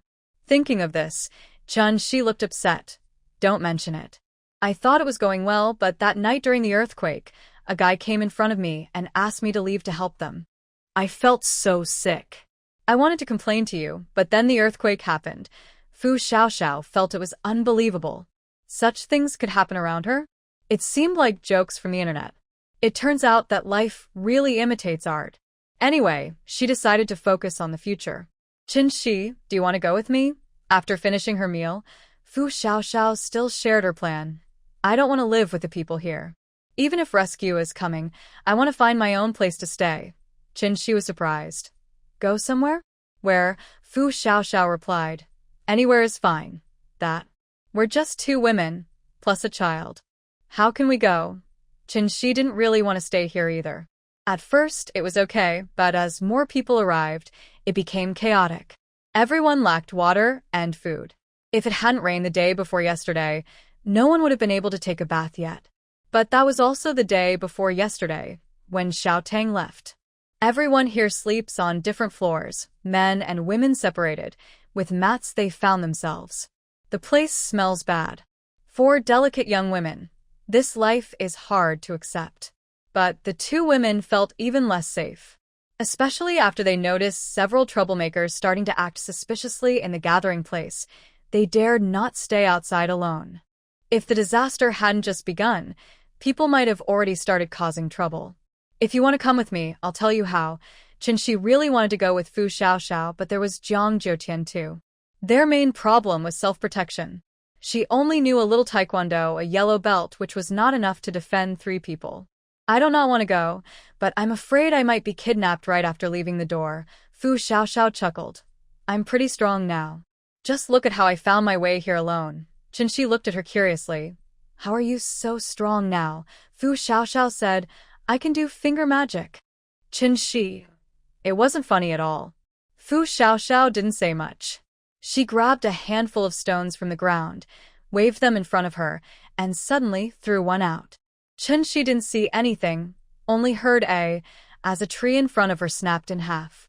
She looked at the tree in shock, then at Fu Xiaoxiao who had retracted her hand. She didn't know where to point her finger. The surrounding crowd screamed, ah, and quickly dodged, thinking there was another earthquake. When they realized only a tree had fallen, everyone was relieved. Some went over to check the situation. Qin Shi's heart was pounding rapidly. She quickly pulled Fu Xiaoxiao and Zhang Jiutian aside, nervously glancing around to see if anyone noticed them. When she saw no suspicious looks, she finally relaxed. But seeing Fu Xiaoxiao so calm and relaxed, she suddenly felt uneasy again. She hurriedly leaned in and whispered, Did you do that? Yes, didn't you see? When did I see? I just saw your hand flick and then that side collapsed, exactly as you thought. I told you I can do a quick finger snap. Is that a snap? Huh? Like a pebble? But that's not the point. The point is, are you really that powerful? How did you do it? When did you learn? I didn't know. Fu Xiaoxiao looked at her with so many questions that she didn't know which to answer first. Yes, just practice more and you'll learn. I taught myself. Now you know. Qin Shi was speechless. All right, big boss, you're awesome. Teach me. I've wanted to leave this place for a while. No one's guiding me. I'll work hard to find supplies so we won't go hungry. Fu Xiaoxiao didn't respond. Okay, then go back and pack up. Should you tell the administrator? Now? You want to leave now. What else? Do you want to stay a night and enjoy it? Qin Shi hesitated. So, where are we going so late? Follow the sister. I won't let you down. I'll protect you and Tian Tian. That's all she could do. She hoped Tian Tian would grow up safe and sound. She really didn't want to hear about anyone dying around her again. She was scared. Qin Shi smiled and saluted politely. Yes, madam. Wait a moment, I'll take Tian Tian to pack. We don't have much stuff, so no need for help. We just need to check in with the administrator. Since that was the case, Fu Xiaoxiao waited nearby. She didn't want to go upstairs anyway. Maybe everyone was looking at that tree, so Fu Xiaoxiao was now alone in a corner. After discussing with her brothers, the second-rate guy started to wait for an opportunity. Now, it seemed like the chance was here. The group was dressed in dark, rough clothes, but it was clear they had a decent build. Everyone quietly prepared to get closer. Xiao Fu naturally noticed the unusual glances, so when she saw someone reaching out to touch her, she didn't panic. After all, they hadn't done anything to her yet, and if she acted aggressively, she might be misunderstood. The second-rate guy signaled to the handsome-faced guy, who smiled and stepped forward. Beautiful? Why are you standing here alone instead of going to see the fun? Xiao Fu shot him a sidelong look. He was too ugly. The handsome-faced guy, seeing she ignored him, naturally wanted to put his arm around her shoulder. Xiao Fu moved away. What are you trying to do? Touching me? The handsome-faced guy, not discouraged, said casually. This isn't a disaster, and everyone who survives and gathers together is lucky, right? There's Monkey in the next building. Xiao Fu pointed to the place where the monkeys used to stay in the zoo. That area was now completely unrecognizable as a building. The handsome-faced guy was stunned. What does luck have to do with that building? What does it mean? Is he making a metaphor? Is he mocking her lack of education? My luck is with my sister, he said. Sister, let me show you something big and thick. Put it in your hole, and you'll definitely like it. The lecherous look of the guy almost made Xiao Fu feel sick. Turns out, being ugly really affects your appetite. The handsome-faced guy didn't expect her to be so sharp. Get lost? Fine, sister. Let's get lost together. Come on, let's go. I'll take you over there. He reached out to grab her hand, planning to pull her into the woods. Xiao Fu didn't give him a chance. She shot a stone at his knee, making him kneel down. A sharp, painful scream sounded. The people who had been watching the fun all turned to look at the source of the noise. In the dark, two figures could be seen. One man kneeling and proposing? Just proposing, but what? Could the person being proposed to be a man? It was too dark, and Xiao Fu was dressed in black, so no one could see clearly. Some people even moved closer to look. The second-rate guys quickly gathered around. Old Lu, the handsome-faced guy, in pain, collapsed to the ground, groaning loudly.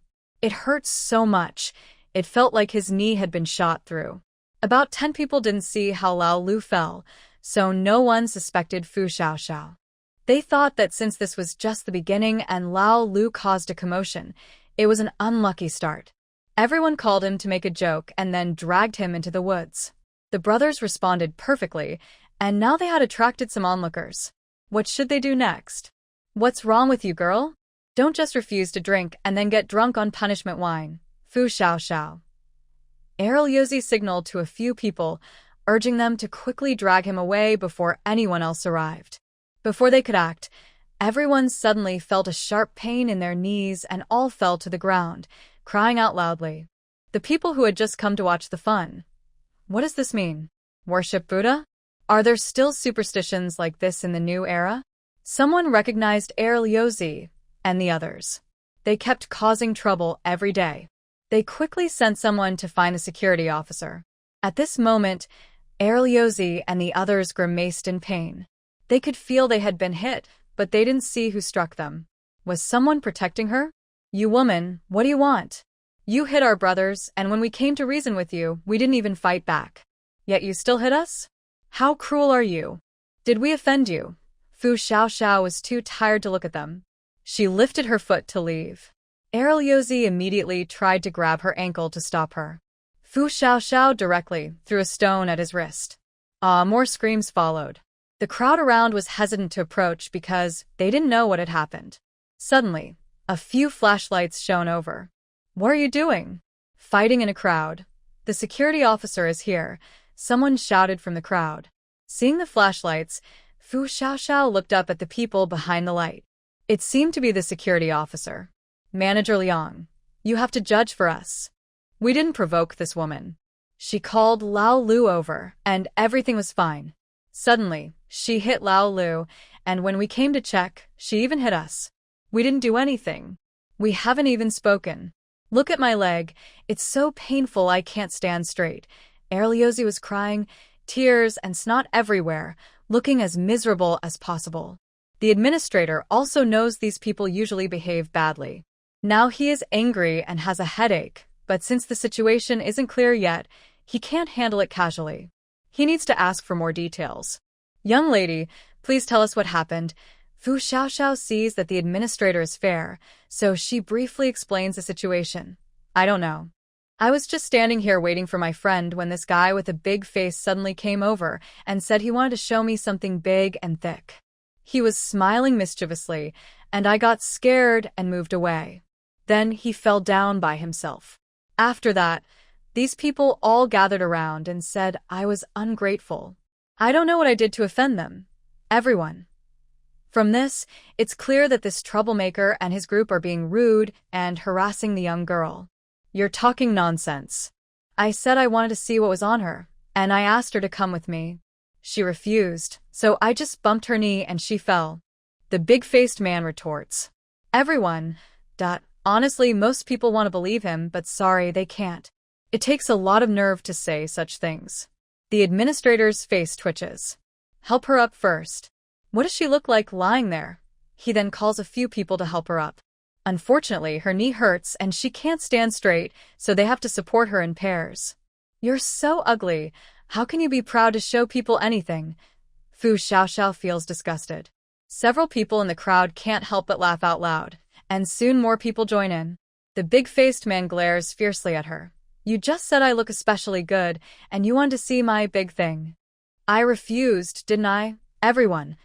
This troublemaker is really shameless. You're just a face that looks like a microwave. Administrator, is there anything wrong with what I just said? There are too many lowlifes here. I can't stay. The administrator's face turns red with embarrassment. These troublemakers are really frustrating. Manager Liang, we're not lying. Look at us now. Injured and unable to stand. Why shouldn't we deal with her? There's no way the troublemaker will let her go. Wouldn't that mean he got beaten for nothing? She has friends. Her friends must be nearby. It was her friend who threw stones at us earlier. Chen Shi, who had just reported to the registration officer, came with Jiang Jiutian. Then they heard Erliozy mention a companion, and they saw Fu Xiaoxiao standing ahead. What's going on? How did something happen just after they left? Look, her companion. Erliozy pointed directly toward the sound. Everyone saw a thin Chen Shi holding a little boy squeeze over. People. That companion is quite impressive, very capable. Xiaoxiao, what's wrong? Chen Shi quickly went to check on her. I'm fine. I was harassed by a troublemaker, Fu Xiaoxiao said dismissively. Chen Shi looked and recognized the group that often causes trouble. Erliozy loudly retorted. Who are you calling a troublemaker? You. A skinny stick wrapped up in dark clothes, looked like an ugly duckling that no one wants. How dare you say we harassed you? You're just imagining things. If we were going to bother someone, it would be someone good-looking. What are you even? Chen Dapeng, shut up. The administrator's hand holding the flashlight trembled. Chen, she was fed up. Who are you calling ugly? Look in the mirror yourself. You're ugly, but think you're pretty. Everyone here knows you're a troublemaker. You were already caught harassing before. Manager Liang said that if you do it again, you'll be kicked out. Yet you keep doing it. It's obvious you don't want to stay here. Exactly. Kick them out. A woman's voice rang out, probably someone who had been harassed before. This has happened so many times. Administrator. Even if everyone has suffered, it's not lawless. Rules are for everyone to follow. If you don't kick them out, tomorrow anyone could become a troublemaker. Most of the voices were from women, but some men also spoke up. The administrator looked overwhelmed. In that case, Liang Weisheng. How dare you? Several of Erliozy's group immediately threatened. They were all refugees who had experienced the earthquake. Liang Weisheng, though the local security officer, was also a military officer. If the government found out that a soldier was kicking out the crowd, he would be in serious trouble. Liang Weisheng was also very angry. I said, if you do it again, you'll be kicked out. Otherwise, I'll arrest you. Your actions are already considered a crime and should be handled by the authorities. Now you can deal with the consequences yourselves. Ertzi was angry and said, "What did we do wrong? Do you have proof?" No one saw anything. You don't believe what we say, but other stories are true. You're not fit to be a soldier. Liang Weisheng felt he might have a if he kept letting these people go on. Fu Xiaoxiao turned on her phone to record. Beautiful? Why are you standing here alone? Not coming to see the fun? Big and strong. Sure you like it. Refusing a toast will only lead to a punishment. The crowd around looked at the few hooligans with disdain. Now there was proof. How could they still argue? The hooligans didn't expect anyone to be using phones after half a month. Most didn't have one, and just having a light was good enough. Yet some still had charged phones. Liang Weisheng was disgusted by their shamelessness. It was shameful for a man. Since it's like this, tie them up. Later, we'll hand them over to the police. The hooligans panicked. They knew losing their freedom wasn't better than having fun outside. They begged, "Liang, please let us go. We'll take care of ourselves. We won't waste everyone's food. We know we were wrong. I'm not the main culprit." They said I had to listen to them. I didn't do anything. I just came to see what was happening. Later, they all pretended to be emotional, talking about how they lost family in the earthquake and how hard it was. They claimed they had survived a disaster, but felt emotional and knew they were wrong. Fu Xiaoxiao was tired of listening to their excuses. She told Qin Shi and the administrator that they planned to leave. The administrator quickly advised, "The situation outside is uncertain, supplies are low. It's better to stay here, where there's at least some food. It's been half a month, and there are toxins everywhere. It's easy to get infected." Fu Xiaoxiao thanked the administrator for his kindness, but decided to leave with her friends and the orphan. She also said she didn't need to return what they brought today. The administrator knew she was capable. After what happened, he felt uneasy but still advised, "If you encounter difficulties outside, come back quickly. At least this area can still support life." After thanking him again, Fu Xiaoxiao left with Qin Shi and Jiang Jiutian. After stepping out of the gathering place, Qin Shi finally felt relieved. Finally out. Staying there for over a week was really suffocating. She also gently lifted Jiang Jiutian on her back. Fu Xiaoxiao patted her shoulder. "All right, I'll take you to my secret base." The two followed the flashlight's beam until they reached the forest. Qin Shi stopped in her tracks. "Xiaoxiao, is this the base you mentioned?" Fu Xiaoxiao looked at her, surprised she stopped. "Yes, what's wrong?" Qin Shi hesitated. "This area. Some animals have escaped inside before. There are fierce beasts." Fu Xiaoxiao was silent. She hadn't seen anything from the drone. "We also thought about coming here before, but someone saw tigers and some snakes, so no one dared to come. After all, these are protected animals, and we can't shoot them." Fu Xiaoxiao understood her meaning. The zoo still has many living animals. Not all of them are dead as she initially thought. "Don't worry. Have you forgotten my one yang finger? Isn't it the finger of divine power?" Fu Xiaoxiao. Close enough, close enough. "Don't worry, once we're in the car, it'll be fine." Qin Shi looked surprised. "You have a car?" When they reached the Earl truck, Fu Xiaoxiao and Qin Shi. Why did they just discuss that topic? What did they see? Outside the car, there was a large white tiger lying down. It was big and alive. Qin Shi swallowed hard. Xiaoxiao. "If we retreat now, do you think it will attack us?" She had walked so far, carried a child, and was exhausted. Now a fierce beast appeared. What should they do? Running out of energy to escape, and hiding might be impossible. There are so many corpses outside. Maybe the tiger will eat them. Thinking of those rotten bodies, she thought, well, you prefer fresh food. Fu Xiaoxiao didn't expect to actually see the tiger. When they came here earlier, they only saw it around the corner. But she noticed something strange about the tiger.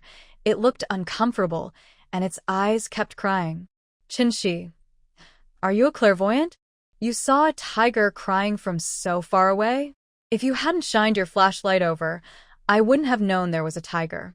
Fu Xiaoxiao took a few steps forward, but Qin Shi quickly grabbed her, almost causing the sleeping little one on her back to fall.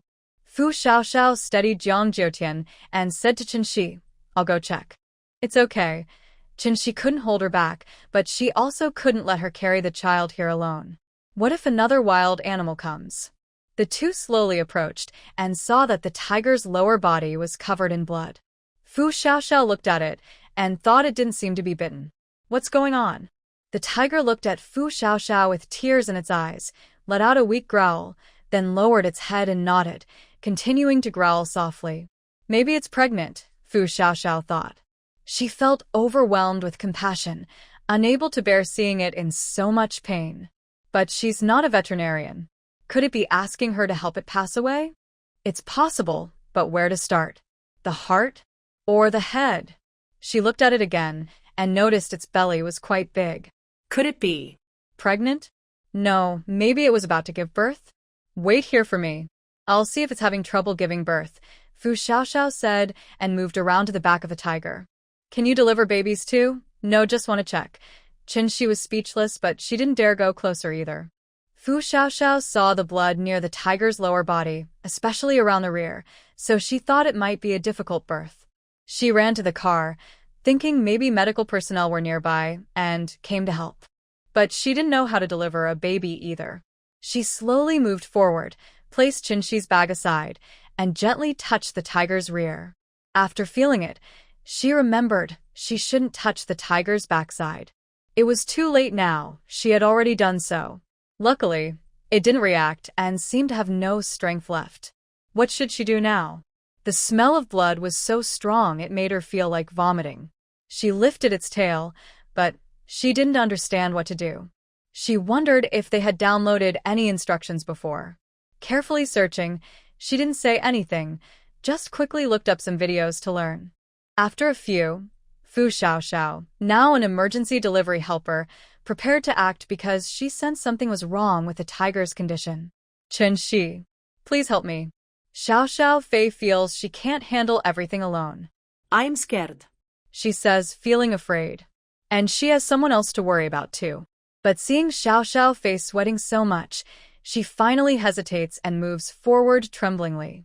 What will happen that day? Xiaoxiao Fei looks at Jiang Jiutian sleeping peacefully and places a sofa bed behind her. Put it on. Shi loosens her grip, and Jiang Jiutian suddenly falls to the ground with a loud bang, then starts crying loudly. Xiaoxiao Fei looks over and sees Shi's shocked face, as if she can't believe what she's seeing. Little Tian fell. Hurry up, I'll explain everything to you later. Shi is overwhelmed now. What did she see? A sofa appearing out of nowhere?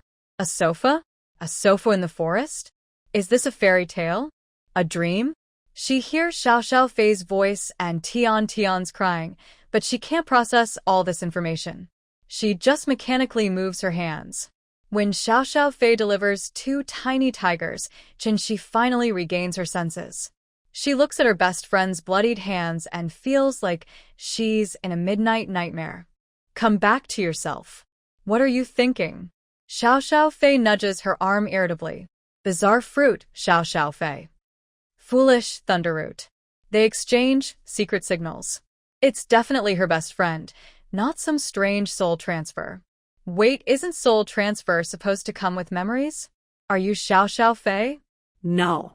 I'm your second aunt's cousin's sister's brother's mother's third aunt's distant relative who's unrelated to you by 8 generations. Shi. You are Xiaoxiao Fei, right? Xiaoxiao Fei is speechless. I just explained that to you a while ago. But now, looking at the big tiger on the ground, breathing heavily and looking exhausted, she feels very worried. What should we do? I don't know. Xiaoxiao Fei also doesn't know what to do. She can only hold the two tiny tigers in front of the tiger mother for her to see. The tiger doesn't move at all, just sticks out its tongue and licks the little ones a few times. It doesn't groom the tiger cub's fur at all. It seems like it's really about to give up. Just as she thinks this, the tiger suddenly stops breathing, leaving only the faint howl of the little tigers. Xiaoxiao Fu suddenly felt very sad. She had just been born and already lost her mother. Shi saw Xiaoxiao crying and quickly went over to take the little tiger cub. The mother tiger looked fierce, but the cubs were very cute, so she was no longer afraid. Especially when she saw the mother tiger's tragic state, Her sadness also spread to her. What should she do now? Xiao Xiao wiped her tears on her arm, then carefully stored the mother tiger's body, planning to see later how to give it to the authorities or where to bury it. After tidying up, she went to the car, washed her hands with a water gun, and then took out a clean cloth to wrap the two small tigers. Wash your hands first, Xiao Xiao told Qin to clean herself up. Then she opened the RV door, but the 6 little ones inside didn't come out to greet her.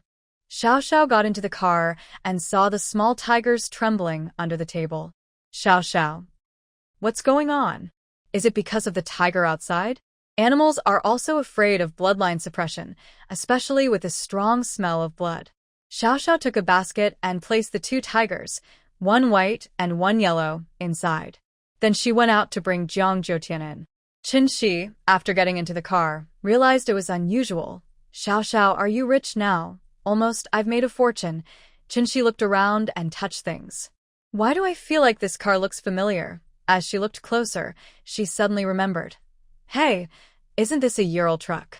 She didn't understand before, but her ex-boyfriend's phone wallpaper was this truck.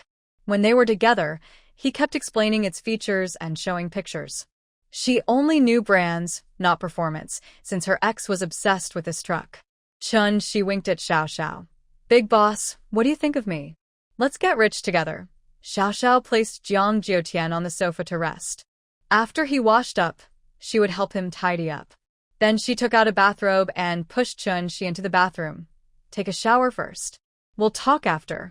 Don't let my car get smelly, okay, big boss? I'll definitely wash myself clean and serve you in bed. Although she had many questions, she decided to wash up first. Xiao Xiao looked at the 2 little tigers on the table and felt a headache coming on. What should she do? Are there any staff still on duty in the park? Sigh. She is now overwhelmed and stressed. Does she really think this is an animal shelter? Besides, she wouldn't be able to raise a tiger.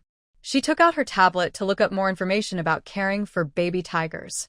After she finished washing up, Fu Xiaoxiao also cleaned the 2 little ones and rinsed the area outside, which looked like a crime scene. Now, she was feeding one of them with a bottle of milk. Seeing her drying her hair, Fu Xiaoxiao raised her chin and said, "The hairdryer is inside." She gave a thumbs up. Once everything was ready, Fu Xiaoxiao finished feeding the 2 little ones. You help Tian wipe himself, I'll tidy up here. She washed the bottle and left it to dry, then cleaned the area where the 6 little ones had been today. The 6 little ones were very well behaved. She hadn't spent much time teaching them, but they did everything right on their own. They didn't cause any mess or break things, so she praised them. After Fu Xiaoxiao finished her shower, she laid out the sofa as a bed. Tonight, the 6 little ones would sleep in their nest on the floor. The baby tigers would stay in their basket on the counter. The 3 of them would rest together on the sofa bed. Finally, everything was done. She leaned against a pillow, ready to listen to a story. Fu Xiaoxiao dimmed the lights. When she heard Fu Xiaoxiao mention that she was the mysterious person from Huayu City who won over 20 million in the lottery, she exclaimed in surprise. So, you're the one who won the 22 million lottery?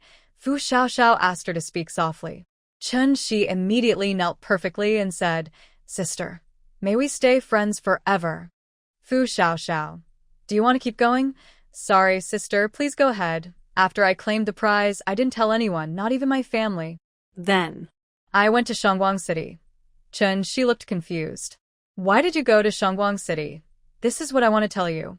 My grandma had a dream, telling me to prepare some food and supplies because my parents are unreliable.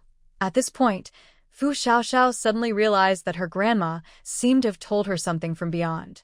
She thought unreliable meant stockpiling supplies, but now she understood it was something else. Xiaoxiao Fu regained her composure and continued. Then, she gave me a special gift in my dream. At first, I didn't believe it, but it really happened. Next, Xiaoxiao briefly explained what happened in Shangguang City.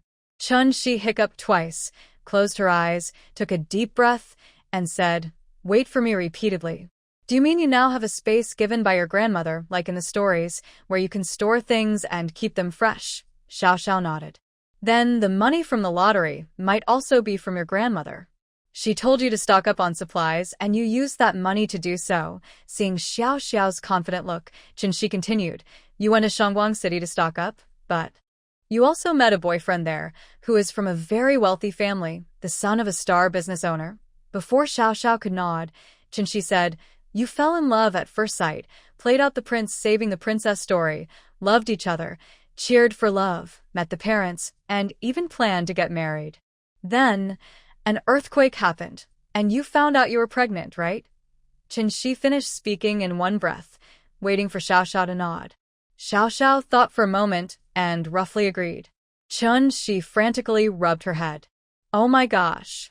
Is this a TV drama? My brain can't handle this. She was her best friend, not the heroine of a story. Are these things really happening? Are there photos? She asked, not believing. Xiao Xiao helplessly handed her phone, and Qinshi opened the album to look. If she still thought it was made up before, seeing the photos of the two of them, Qinshi only had one thought. Girl, does your husband have brothers? Xiao Xiao. Qinshi took 2 hours to finally calm down from her excitement and accept that her friend had a space, a great boyfriend, and was pregnant. But just because she calmed down didn't mean she wasn't excited. She couldn't sleep at all, just watching Xiao Xiao look like a fortune goddess. Xiao Xiao, usually the heroine has a good best friend around.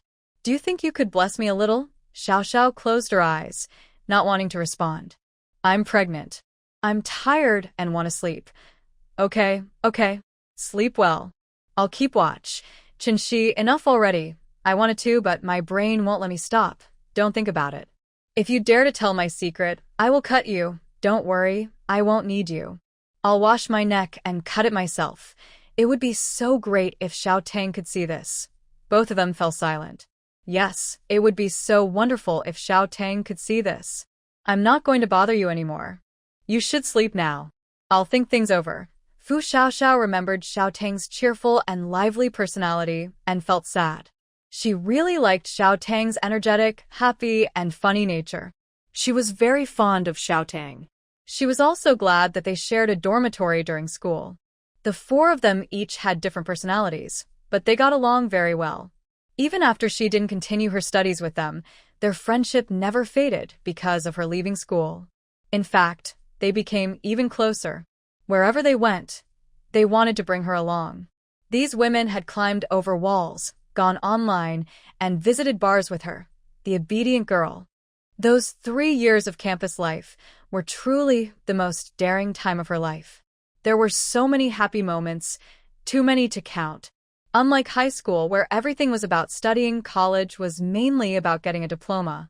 So, most of the time they wasted their youth. But Xiao Tang was so good. Only 25 years old, and she was gone. And both her and her husband were gone too. Fu Xiaoxiao fought back tears, trying to stay calm. At that moment, Qinshi hugged her from behind. Sweetheart, time to sleep. Fu Xiaoxiao sniffed. She knew she was crying. That's what friends and best friends do. They don't need words. Just feelings and actions tell you what they're thinking. She closed her eyes, trying to fall asleep. She needed rest.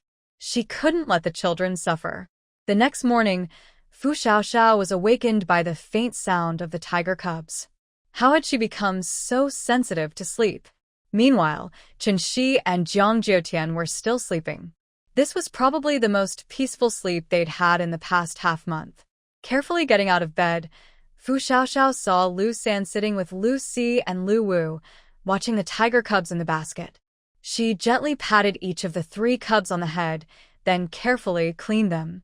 Afterward, she piled the trash into a designated area inside the space. Luckily, it wouldn't smell if it stayed inside. Better not to think about it.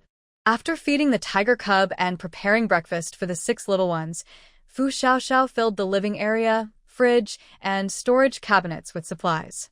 Since there were others on the vehicle, she thought it was better to keep things outside for convenience.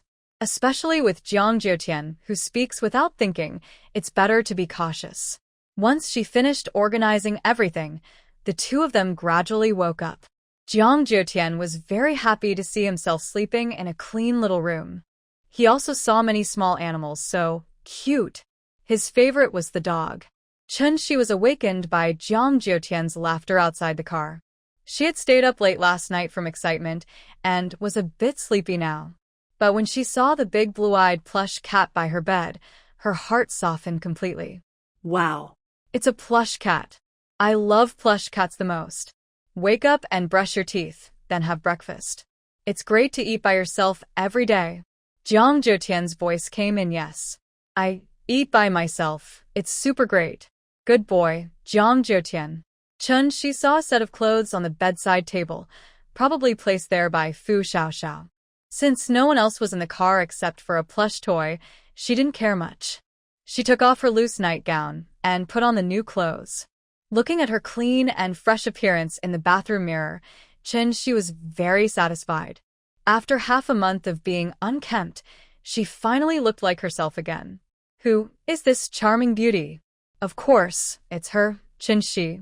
She put on her outdoor shoes and saw Fu Xiaoxiao sitting on a lazy sofa under the canopy, watching Jiang Jiutian and the two puppies play outside. Meanwhile, Mane, Tabby, and Cheese were watching the tiger cubs in the bamboo basket. Everyone was sunbathing on the table. Oh my, are they on a picnic? Aren't you worried about wolves or tigers coming over? This area is a refuge for wild animals. Who knows what creatures might be around? Fu Xiaoxiao replied, I used a drone to scan around. Nothing dangerous was found within 3 kilometers, and the drone is still monitoring. Following her gaze, Chun-Shi saw a drone controller on a small table, still in operation. Wow. This thing doesn't look like a cheap model costing only a few thousand. How much money do you have now? Not much, a few tens of millions. Chun-Shi. Please accept my respect. How did you turn 20 million into 50 million? After paying taxes, I probably only have around 20 million left. How did I manage that?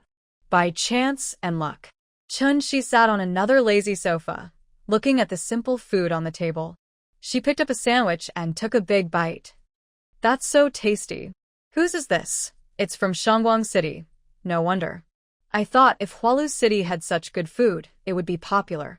If it became popular, I wouldn't be unaware of it. While enjoying her food, Chun-Shi asked, What are your plans for the future? Are you just going to wait here for rescue? Xiaoxiao paused for a moment and then spoke softly. I think I need to take action. Chun-Shi paused her eating. What do you mean? The disaster isn't over? Is there still an earthquake? Not necessarily an earthquake. Chun-Shi looked confused. Not necessarily. An earthquake? Then what else? The end of the world. Could she still hope to find her family? Suddenly, the food felt hard to swallow. Xiaoxiao shook her head. She didn't know either. Lu Haomin didn't come to see me. Chun-Shi wanted to say that maybe he was delayed by something, but what could be more important than finding his girlfriend during an earthquake? Unless he was just playing around, thinking she was probably dead and ready to find someone new. But could that be true? They hadn't seen rescue teams here for half a month. Before, when there was a big earthquake in Wubi City, the whole country sent help. But here, they hadn't seen a single rescue worker. The only possibility was that this earthquake was probably nationwide, or even global. Thinking of this, Chun-Shi shivered and asked in a hoarse voice, Are end-of-the-world stories fake? Are they just human imagination? Xiaoxiao turned to look at her. But I have a space. Chun-Shi couldn't speak. If even a space exists, then what about the end of the world? Xiaoxiao didn't want to hurt her, but she had to say, I estimate that in Hualu City, there are fewer than 100,000 survivors. Chun-Shi's sandwich dropped to the ground instantly. Fewer than 100,000? What does that mean? Even if Hualu City is a third-tier city, its population is over 4 million. If there are fewer than 100,000 survivors, are her family members back in her hometown still alive? She had always been afraid to think about this problem because she believed her mother and others were still alive as long as she didn't think about it. But reality poured cold water on her, forcing her to wake up. Suddenly, the ground started to shake. Both of their faces changed. Fu Xiaoxiao quickly threw out the escape pod, pressed the open button, and shouted to everyone, Get in. Chun-Shi grabbed Jiang Jiutian and ran inside. 1, 2, 3, 4, 5, 6. Luckily, they were quick-witted. Hearing their mother call, they immediately ran over. Fu Xiaoxiao didn't care who was who. She grabbed a few and threw them inside, then picked up the basket, loaded the car, and rushed in. She closed the hatch, and everyone waited inside for the earthquake to end. She hugged Jiang Jiutian tightly, looking scared. Was that another earthquake? Why? Isn't it over? Why is there still shaking? Are they trying to kill us all? Fu Xiaoxiao's heart was pounding wildly. First, fasten your seatbelt. She then took out a pet bag, placed it on the seat, grabbed 2 small white tigers, put them inside, and fastened their seatbelts. She also quickly secured Jiang Jiutian's seatbelt and sat down herself. There were exactly 6 seats. Fu Xiaoxiao held 2 small white tigers in her arms. Everyone waited for the shaking to stop. After a sudden jolt, the quake ended. It lasted 3 minutes, but the tremor was so strong that no one dared to go outside, fearing aftershocks. She looked very worried. If Fu Xiaoxiao hadn't come to find her, she might not be alive now. Even if she survived, she was probably badly hurt. The last tremor felt like hitting something hard. With so many people in the building, the casualties likely increased. After 3 hours with no further movement, a few people dared to come out. Many trees that hadn't fallen before had now toppled. At least around them, most of the debris was cleared. This time, so many have lost loved ones or their lives. Qinshi choked up, overwhelmed with sadness. Fu Xiaoxiao couldn't answer. Just now, she said Hualu City might have fewer than 100,000 people. Now. Especially since many people were outside searching for supplies, walking over the ruins, not knowing if they could escape in time. Today, the two didn't stay in the car. Even at night, they slept inside the escape pod. After a night of rest, the aftershock stopped. The next day, Fu Xiaoxiao sent the drone to check the situation. The drone flew over the previous gathering spot, where the dangerous building had collapsed. She felt very sad. She also lived on the 2nd floor. On the screen, people were still helping with rescue and moving supplies. Luckily, there was someone in charge, so it wasn't chaotic, but it was clear that fewer people were there. Later, survivors from nearby areas arrived at the gathering place, one after another. The surrounding houses, which were only partially collapsed before, were now mostly gone. When the drone ran out of battery after flying around, Fu Xiaoxiao called it back. Both of them were a bit silent. Xiaoxiao, do you think my mom and the others are still alive? Fu Xiaoxiao didn't know how to answer. Even she wasn't sure about her family.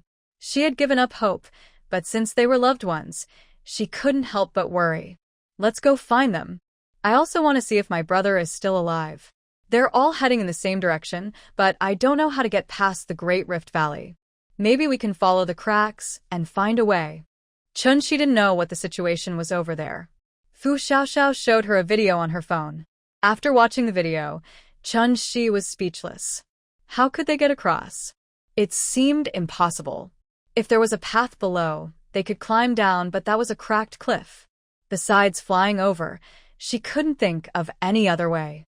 After lunch, Fu Xiaoxiao collected all the nearby trees into her space. The weather was changing too much, so it was better to gather more just in case. They might need them later. Once everything was ready, they set off in the off-road vehicle they had collected near the Rift Valley. The 6 small animals and 2 little tigers stayed in pet backpacks in the back seat, all strapped in. Shi sat in the passenger seat holding Jiang Jiutian, while Fu Xiaoxiao drove because she was carsick. Driving was better for her. Strangely, after yesterday's earthquake, the roads became smoother, as if the shaking had leveled them out. Fu Xiaoxiao drove the car to the outskirts of the previous camp. At this moment, she heard loud noises coming from the park. What was going on? They looked at each other. Fu Xiaoxiao told Shi to sit in the driver's seat, just in case they needed to run away quickly. She reassured her not to worry, then armed herself and walked into the park. Why should we accept this? Everyone is going through tough times. Instead of helping each other, some people are dividing supplies and living alone. What should we do? Who will take care of us? I'm not your mother. Why are you shouting at me? If you want someone to take care of you, find a nanny.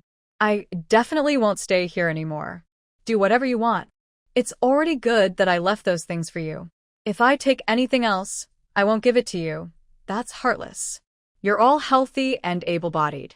If you don't help us, aren't you just letting us die? Then go ahead and die. Why are you crying here? You must take us with you. Go with you. Do you even think about how? Do you have a car? If you do, bring it out and I'll take you. I don't care. My leg is broken, and you must help me. Otherwise, I will go to court and sue you. Haha, go ahead and sue. I hope the court accepts your case. You all are too cruel. How can you talk like that? If it weren't for us taking you in, you would have died long ago.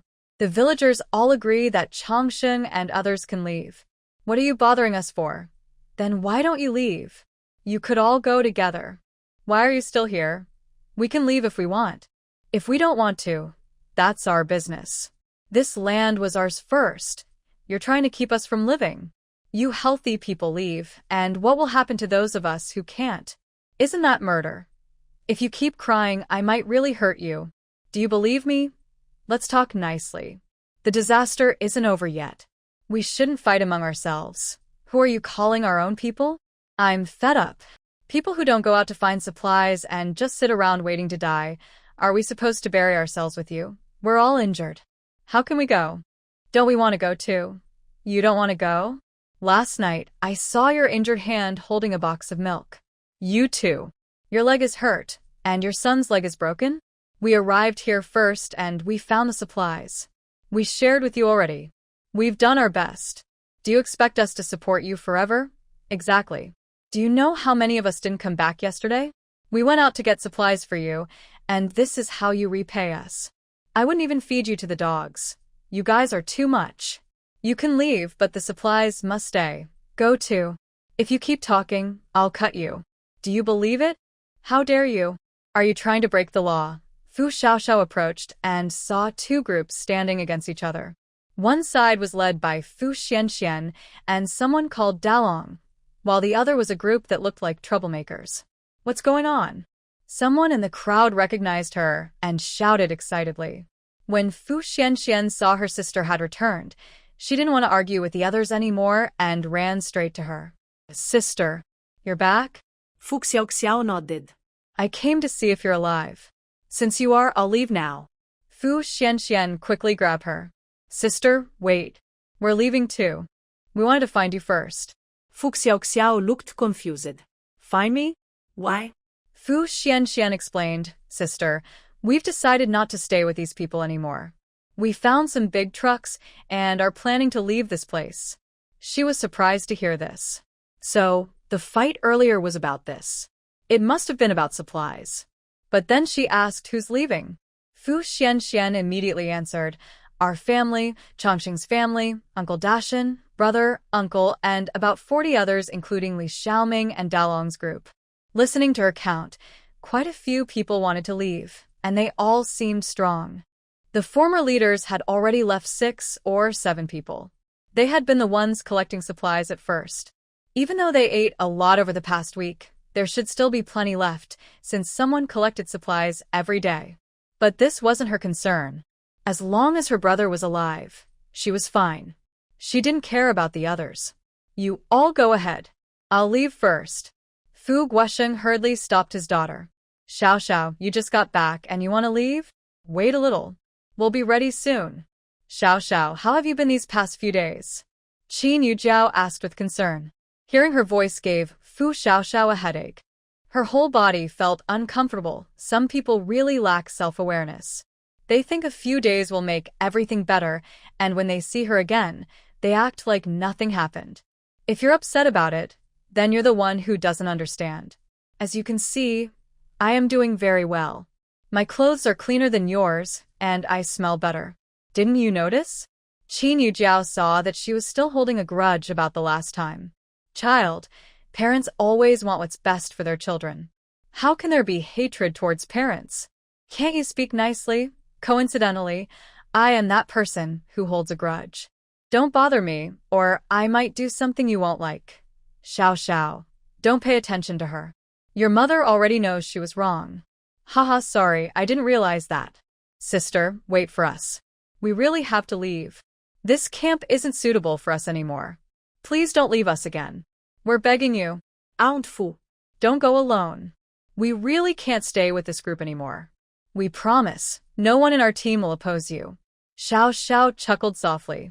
Isn't there already one? Seeing her speak about herself, Qin Yujiao immediately wanted to act proud, but Fu Xianxian held her back. Sister Mom, don't worry. We will control her, really. Fu Guosheng also glared at Qin Yujiao. Seeing that her husband and son sided with their daughter, she felt wronged. What did she do wrong? Even if she was a bit aggressive last time, she didn't say anything wrong. But because of the way they had been educated before, she kept quiet now. You all can leave, but the supplies must stay. At this moment, the crowd behind them continued to shout. Hearing this, Fu Xianxian and the others got angry.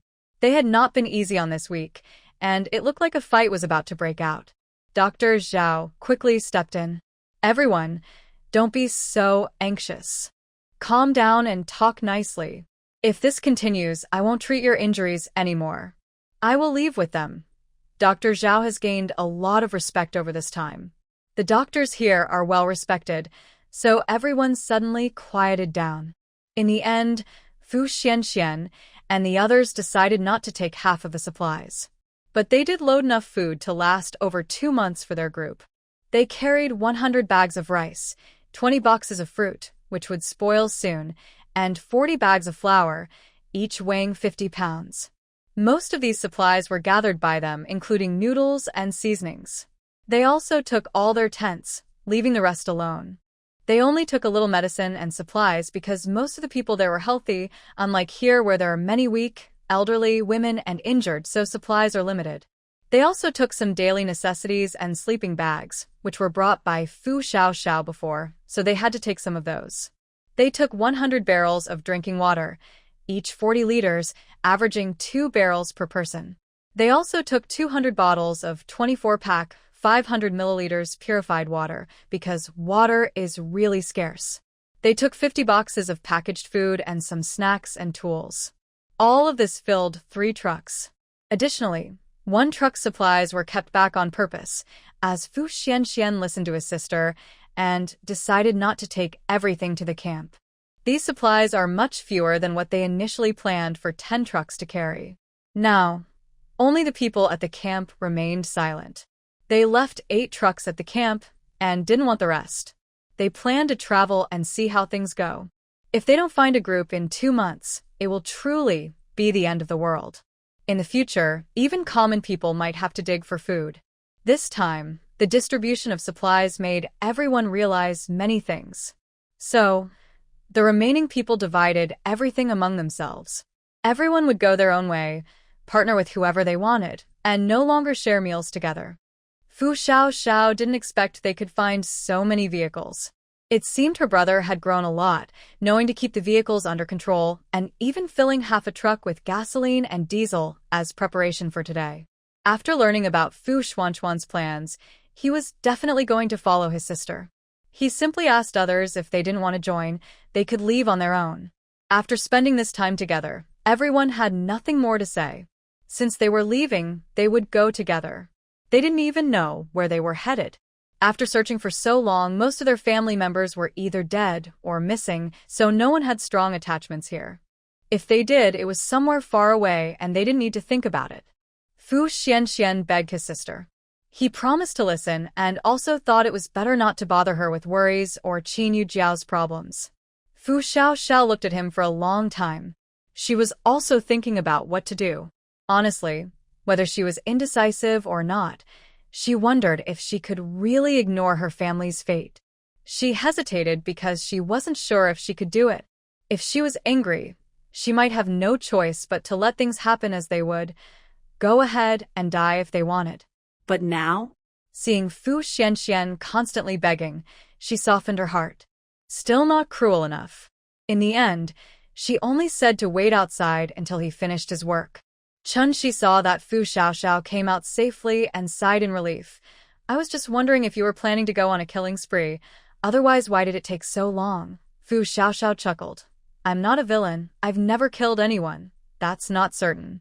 Maybe you were so angry that you quickly dealt with someone. That could be satisfying. These days, stories about strong female leads are popular. Fu Xiaoxiao. Stop reading so many novels. Your mind is getting poisoned. Don't be like that. Life is already so hard. I should be allowed to enjoy myself. Fu Xiaoxiao was too tired to bother with her.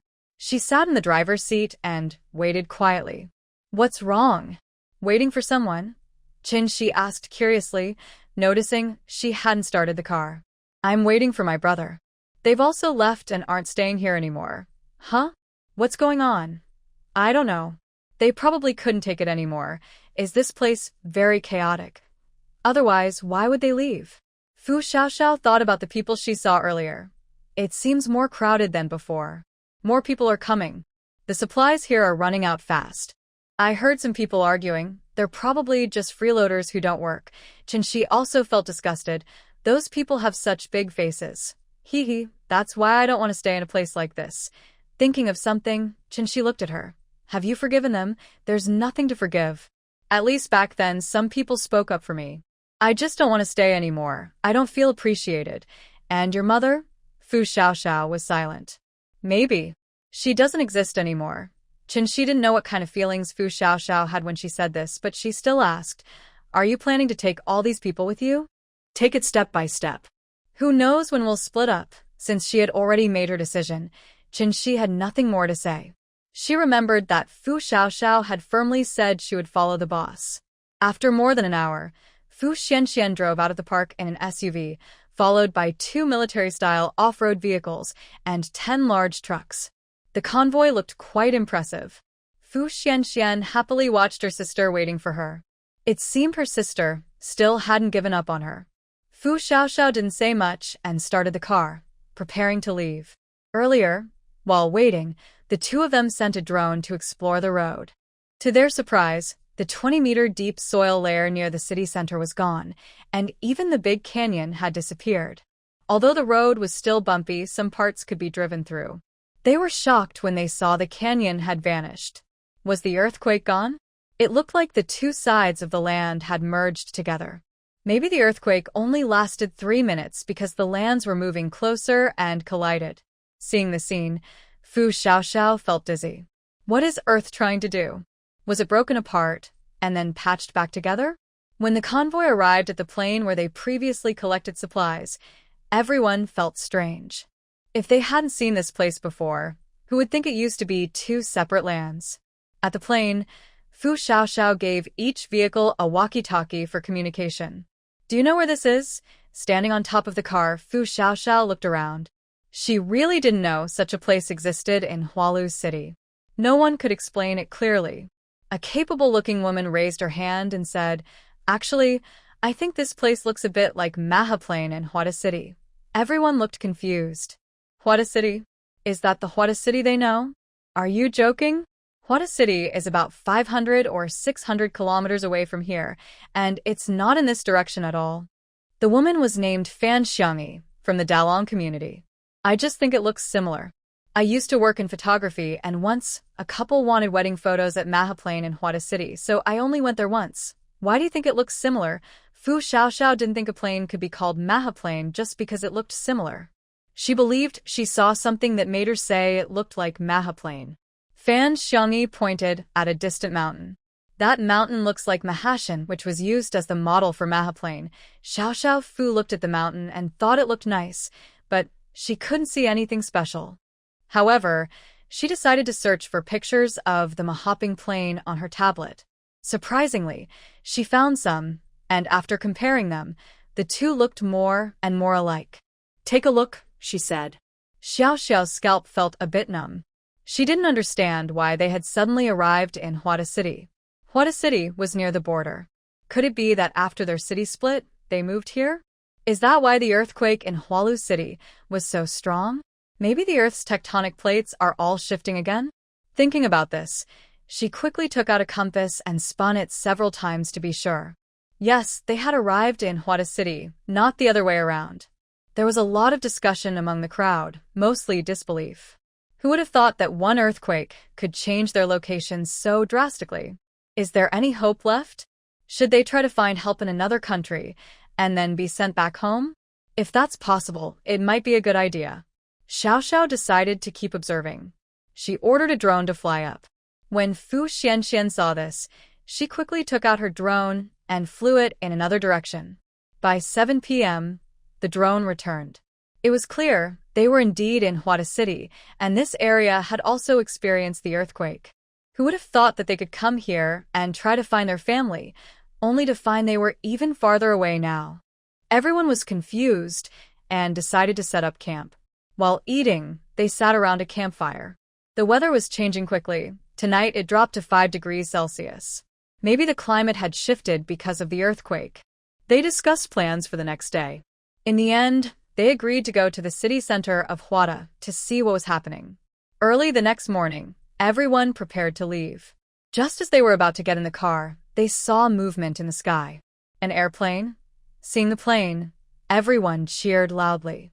Some even hugged each other and cried. Xiao Xiao was very excited. Was this a rescue? Luo Haomin, is that you? But before they could celebrate, they saw paper falling from the sky. When it landed, everyone rushed forward to pick it up. Seeing what was written on the paper, everyone was in disbelief. They even gasped in shock. What do you mean? What does it mean that earthquakes are happening all over the country? What does it mean that earthquakes are happening worldwide? The notice says that all citizens should start self-rescue mode. What does the government mean? Is there something wrong with the Earth's magnetic field? It also tells people to organize themselves to find supplies and survive. The government is trying to find solutions. What if they can't find supplies? Is the government really trying to help, or is there no one left? It says many places are badly damaged, production facilities are being repaired, and rescue efforts are underway. What does all this mean? It mentions recent cold air changes. If people have the means, they should organize themselves to get through this tough time. Does that mean the government isn't helping us anymore? Why are there so many languages on the flyers? Me too. Why can't the rescue planes reach us? Why is there only one plane? Where are the others? Everyone started talking about what they saw. Fu Xiaoxiao also saw the information about the earthquake, including details about where tsunamis, floods, and volcanic eruptions occurred and other related events. Could it be because we're on the border so the last plane flew here? But isn't there only one plane in the whole country? That can't be right. Even if it's not just one plane, distributing flyers takes time. Plus, the earthquake in the entire country means people need to help themselves first before moving on. What should we do now? Fu Xianxian looked at her sister. Fu Xiaoxiao didn't know what to do. She thought she could find her family first, or at least leave the earthquake zone if necessary. But now, everywhere is a disaster area, and she has a feeling that their trouble isn't over yet. Since it's a global disaster, other places are still suffering. The Earth spinning around means disasters like floods could happen to them too. The flyers also mention issues with cold air. It seems everyone needs to prepare more. Since Huada City is in a low-lying area, they should head to higher ground. According to the compass, they should go toward Ninglin City, but they aren't sure where they will end up. Fu Xiaoxiao finished taking her folic acid tablet and sat in the driver's seat to rest for a moment. She still had to drive later. Chun Shi looked at her with concern. Traveling by car makes her feel sick, and driving is tiring. It's very hard for her. Maybe you should switch with me. You're still in the risky first 3 months of pregnancy. Fu Xiaoxiao shook her head. I'll drive for a while. If I feel unwell, I'll definitely switch with you. She knew her own condition and wouldn't joke about her baby. Gently touching her still flat belly, Fu Xiaoxiao's eyes softened unconsciously. When everyone was ready, the convoy set off toward Ninglin City. This time, Fu Zuaxuan led the team, sitting in the front passenger seat controlling a drone to scout ahead. They didn't go back the same way, but took a route along the border between Hualu City and Huada City. The road was fairly easy to travel. They stopped frequently, collecting supplies whenever they found places with resources. By evening, they reached a county in Hualu City. The team prepared to set up camp. Fu Xiaoxiao got out of the passenger seat and took a deep breath. Her body seemed to be doing well. She hadn't vomited. It seemed that pregnancy had changed her body. Everyone was now wearing warm clothes. Those without enough clothes quickly put on extra jackets. The weather is too cold. We need more warm supplies. The Earth has been experiencing frequent disasters, and the temperature is all over the place. I remember there's a country with opposite seasons to ours. Is it summer there now? She got out of the car and rubbed her hands. She didn't feel cold inside with the air conditioning on, but outside it was freezing. Summer hadn't even passed, and it felt like winter. It's in the southern hemisphere. Oh? That's interesting, Fu Xiaoxiao. You know that now. She hadn't known before. It was Lu Haomin who told her. She remembered lying in bed with him, and he said he wanted to take her to play in the snow. She thought it was a man-made snow scene, but he actually meant she could choose a country to visit. She didn't know if she'd have a chance to see the scenery there in the future. Let's set up the tent first. It's too cold. The little ones need to come out and get some fresh air. Everyone knew Fu Xiaoxiao had pets in the car. When they saw this, they all turned to look at Qin Yujiao. Because of the pets, Fu Xiaoxiao had left the camp earlier. Qin Yujiao wanted to say a few words at that moment, but her husband and son glared at her, so she could only stay silent and annoyed. Fu Xiaoxiao didn't care about their feelings. She simply didn't like them and thought, if you don't like it, don't follow me. She also named the two little tigers. The firstborn yellow cub was called Lu Qi, and the white one was Lu Ba. Raising 6 cubs was enough, but 2 more wouldn't hurt. More children mean more happiness. Now that the country is busy with other matters, no one cares about wild animals or protected species. If she keeps them, they're hers. After setting up the tent, they arranged everything inside. Then they moved 4 cages into the tent. Once the 6 cubs were released, Lu Yi and Lu Er went outside to use the bathroom. The remaining 4 cubs looked for food and a place for the litter box. Fu Xiaoxiao carefully picked up Lu Qi. The tiny tiger was adorable and looked very healthy. It hadn't caused any trouble or shown signs of illness during the trip. She wondered if the vaccines for wild animals were the same as those for pets. Should they be given to dogs or cats? She decided to look into it later. After cleaning and feeding the 2 cubs, Fu Xiaoxiao placed them in a warm box to keep them from freezing. Outside the tent, Fu Xuanxuan's voice was heard. Fu Xiaoxiao told him to come in. As soon as he entered, he saw his sister looking at the little tigers. He also moved closer to look. He was surprised at how capable his sister was. She had raised tiger cubs. What else couldn't she handle? Sister, they're planning to go nearby tomorrow to see if they can find supplies. Do you want to go too? Fu Xiaoxiao thought for a moment. She felt that collecting supplies now, before it got too cold and snowy, was a good idea. It was better than being buried underground later. Okay, but I can go tonight, sister. It's too cold at night. I think it will get colder in the future. Fu Xianxian wanted to persuade her further, but he remembered her stubbornness and gave up. Then I'll go with you. Whatever you want. Fu Xianxian was happy. Make sure to wake me up when you go tonight. Don't go alone. Fu Xiaoxiao rolled her eyes inwardly. At that moment, Qinshi returned with Jiang Jiutian and Lu Yi Lu Er. Xiaoxiao, auntie. Everione loves Lu Yi Lu Er. They say they will be good dogs in the future. Jiang Jiutian excitedly reported how popular the 2 dogs were to Fu Xiaoxiao. Fu Xiaoxiao gently patted her head and said, from now on, let's take Lu Yi and Lu Er for walks every day, okay? Okay. He loved going for walks with them the most. Fu Xiaoxiao and Qinshi didn't have high hopes of finding Jiang Jiutian's grandmother. Now, with the disaster everywhere, they didn't know her situation. Both of them decided to raise him for a lifetime. Tonight, I will go out with my brother. You stay here and watch the house. Qinshi was surprised. Go out tonight? It's so cold, why go? Yes, we need to find supplies while we still can. Qinshi knew that almost 20 days had passed since the earthquake. She didn't know how much supplies Fu Xiaoxiao had in her space, but they needed to prepare more, because supplies would eventually run out. Be careful and don't overexert yourself. Got it, housekeeper. Let's go, time to eat. They already prepared the meal. I'm not going. I didn't like the lunch today, it made me feel sick. But you should eat something. I have food in my space, I can't be hungry. Since that was the case, Qinshi took Jiang Jiutian to eat alone. Fu Xiaoxiao simply took a bowl of rice noodle soup and started eating. She still preferred her favorite food. It was delicious. Meanwhile, Qin Yujiao saw Fu Xiaoxiao didn't come to eat and complained to Fu Guosheng. What does this mean? I cooked 2 meals today, and she didn't come to eat. Is she trying to embarrass me in front of others? I've done so much. What more do they want? Why has she changed so much? Did she ever give me the cold shoulder before she started dating? Fu Guosheng felt headache from her complaints. Stop talking so much. Do you still want to make your daughter unhappy? It's your fault. Think about what you said. What did I say? I only want to do good for her. Was I wrong before?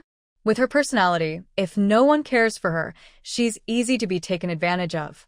Was she not good before? Obedient and sensible. Everyone says she's well-behaved. Fu Guosheng didn't want to argue. Shut up. If you don't want this daughter, just say it. Say it in front of everyone. Make your daughter ashamed, and let her go to the Pacific Ocean. It's better if she dies, so you can be her mother's heart's desire. Qin Yujiao felt wronged. I only want to do good for her. I don't think you're doing it for her. Ask her if she thinks so. She was willing to leave the team and wander outside alone for more than a week rather than come back. She even wanted to cut all ties with you, refusing to acknowledge me as her father or her brother. Look at how your son is now acting toward you. Don't you see what's happening? Qin Yujiao started crying. Isn't it for her that I'm upset, or is it for myself? You're just thinking about yourself. Fu Guosheng really wanted to slap her to wake her up. You care about your reputation, feeling superior, wanting control, and being self-righteous. All for yourself. Fu Guosheng. Say that again, if you dare. Fu Guosheng also got angry. All you do is keep nagging. What else can you do besides complain? Do you still want to keep going? Qin Yujiao shouted sharply. I don't want to keep going. I'm going with my son. After shouting, Fu Guosheng ripped open the tent and went outside to get some fresh air. Qin Yujiao stomped her feet hard. What kind of sin have I committed? Everything is turning upside down. Fu Xiaoxiao didn't know her parents were arguing. She was wrapping herself tightly and wearing a long cloak to block the wind. Honestly, this cloak was windproof and warm. It was a good choice by Lu Haomin. She remembered hearing that this thing cost nearly 300,000 yuan, and she thought she must be hearing things. Fu Xianxian saw her sister dressed so heavily and was stunned. Sister, are you wearing a bedsheet? Are you so cold that we shouldn't go? Seeing her so bundled up, he didn't even see her eyes. Fu Xiaoxiao ignored him. Don't trust men's taste. Not everyone understands her like Lu Haomin does. The two started searching from the town. They had checked this area today, and most of the exposed bodies had turned into dry skeletons. They focused on the supply points they wouldn't be able to reach tomorrow. Surprisingly, they found a lot of resources. Although it was a small town, it had everything like a tiny but complete city. The survivors had moved some items from undamaged buildings, leaving many behind. They found many liquefied gas tanks, which hadn't exploded, amazing, and barrels of water. They also collected clothes from some shops, including jewelry stores, beauty shops, daily necessities, wig shops, and maternity stores. They kept gathering supplies along the way. The pet shop here is surprisingly large, but it's buried a bit deep. The second floor is the pet area. Now looking at the mummies inside, both of them have become immune. They collected what they could from the lower level, since having more small creatures is always better. They also found a big shopping mall. Most of the clothes there are summer outfits, with a few stores selling down jackets. Anyway, Xiaoxiao always picks up whatever she can find and clears some minor debris from the shops to help other survivors find supplies more easily. They finished collecting from 3 streets and decided to stop for now. They would explore the rest tomorrow.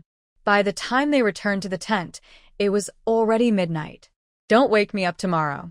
I need to sleep, Xiaoxiao specifically told him before entering the tent, worried he might come in and disturb her. Got it, sis.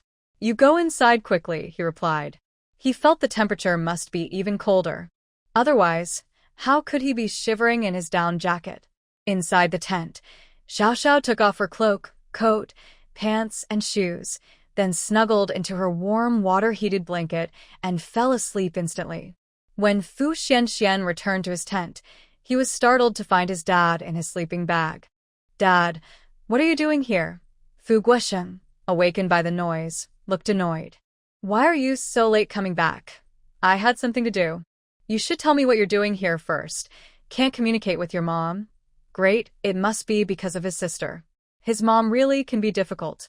Tomorrow, he needs to talk to her properly, just not in front of his sister. But his dad was sleeping in his sleeping bag. Where was he supposed to sleep? The next day, Xiao Xiao slept until she naturally woke up. She knew she needed to keep a good routine. It seemed to be noon now, and she wondered if the others who went out collecting supplies had returned. After washing up and stretching, she checked on Lu Wu and Lu Lu, who were still sleeping beside her, then looked at Lu Qi and Lu Ba, who were sleeping soundly. It was truly a peaceful scene. What about the others? Just as she was thinking this, sounds of laughter and chatter came from outside. Lu Yi, wait for me. Slow down every day. Qinshi pulled back the tent flap and saw Xiao Xiao beside the pets. You're awake? Do you want to eat something? Today, your mom made soy-flavored dried tofu. Not bad, pretty tasty, good with rice. Xiao Xiao smiled. No, I want something light. Where are Lu San and Lu Si? She didn't see them coming back with the others. Qinshi unzipped her coat, revealing 2 cat heads inside. Fu Xiao Xiao. Hee, this baby carrier is great. Look, they're all very comfortable. Qinshi was very proud. She had found a new way to use it. Aren't you worried about getting dirty? They haven't been bathed in at least 10 days. You let them into your bed, so what's there to be afraid of? Fu Xiao Xiao thought. That's true. She still needed to give them another vaccination to make sure they didn't miss any because she had to be responsible for her own baby and for the little pets. She wasn't sure if the vaccines could be repeated, so she decided to ask her brother to handle it later. The two sat on the sofa, eating and chatting. Qinshi asked, Earlier, I saw Auntie looking in our direction. Do you think she wanted you to come for dinner? Fu Xiao Xiao didn't feel anything special. Sometimes her mom was like that, hurt you deeply, then act nice again from somewhere else, like giving a sweet treat after a slap. But right now, she really didn't want to deal with it. Being in the same car group was the best she could do. Otherwise, she'd rather be alone. Let's leave it at that. Qinshi didn't press further. Auntie Qin always greeted outsiders with a smile and seemed very easy to talk to. But her own family was so strange. Oh well, every family has its own problems. She then said, I heard from the camp people that your parents slept in separate rooms yesterday. Fu Xiaoxiao looked at her helplessly. Why are you so nosy? Qinshi quickly explained, it's not me saying it. Auntie told Xiaoli when they were chatting. I just overheard. Fu Xiaoxiao remembered that Liang Xiaoli probably hadn't had her full month after giving birth, but she hadn't been able to rest well either. She had seen the little one who was not yet a month old, slim, but healthy enough. She said, I don't know. Couples always argue sometimes. As long as nothing serious happens, it's fine. Qinshi saw she didn't seem to care and stopped asking. She still preferred cuddling cats. It was the most relaxing thing. Though the tent was a bit hot with the heater on. She asked, how many batteries have you stocked? Is it enough? Recently, it seems the sun hasn't been shining much. If the solar-powered devices stop working, everything will go back to how it was before. Xiao Xiao is eating her small dumplings and isn't worried. She says, it will last you a lifetime, so don't worry about these things. The leader has spoken, so she doesn't hold back. She takes off her coat and throws it into the tent inside, enjoying the warm summer, though it's a frustrating summer. The two of them chat for a while. At this moment, the supply team returns with their vehicle convoy. They brought back 2 large trucks of supplies. Everyone is very happy, not knowing that Xiao Xiao had already organized everything for them last night. Without her help, it wouldn't have been so easy to get these supplies. In the afternoon, everyone kills the only sheep they have and makes a whole roasted sheep to celebrate. The delicious smell of meat makes the little ones very eager. Xiao Xiao can only prepare a small portion of roasted lamb ribs with less salt and seasoning for them in her tent. She is picky about her own eating, so her cooking skills are just average, but at least she can eat. Luckily, the little ones are not picky. Qinshi shakes his head and says, you should focus on resting and taking care of yourself. I'll handle the cooking. Xiao Xiao is happy to hear that. After enjoying the tasty roasted lamb, everyone sets out again the next day.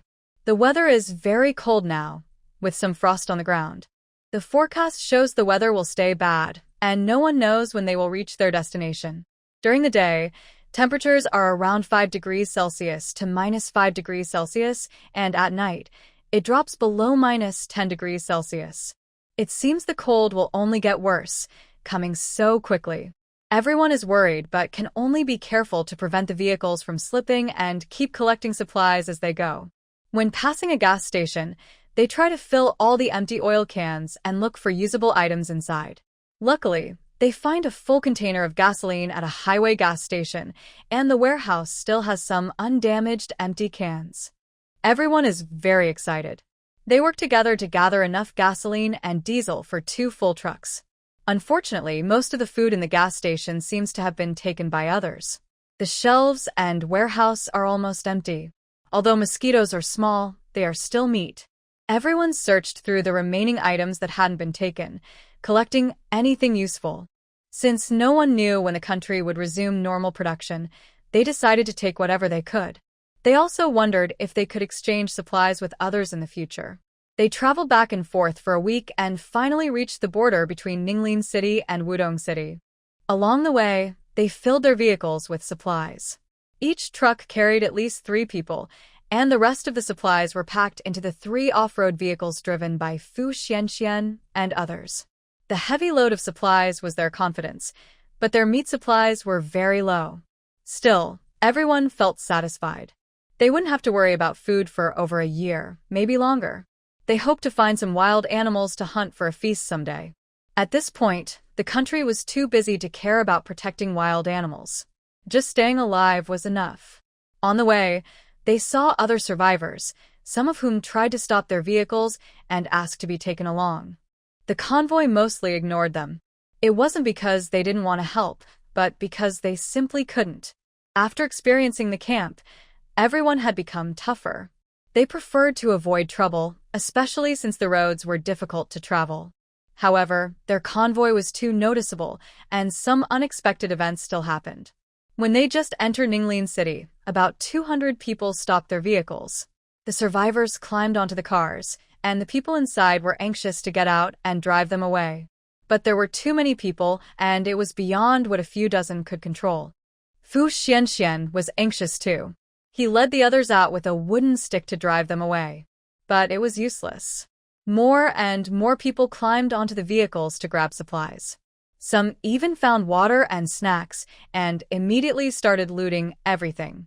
"Stop, you bandits!" Unfortunately, no one could hear them, and even if they did, no one paid attention. Women and children cried loudly, and some tried to steal the cars and drive off. If there hadn't been so many people around the vehicles, they might have succeeded. Chen-Shi watched the crowd outside grow larger and almost started crying herself. At this moment, someone approached Fu Xiaoxiao's vehicle and shouted loudly when they saw animals inside. "There's meat. Live meat." Hearing this, the survivors immediately surrounded the vehicle, some even carrying stones, ready to break the windows. Fu Xiaoxiao was very sleepy and feeling dizzy when she sensed the car had stopped. She heard some noise outside, and then a loud scream from Chen-Shi, which made her suddenly wake up. She looked around and saw a large crowd of people, some holding stones.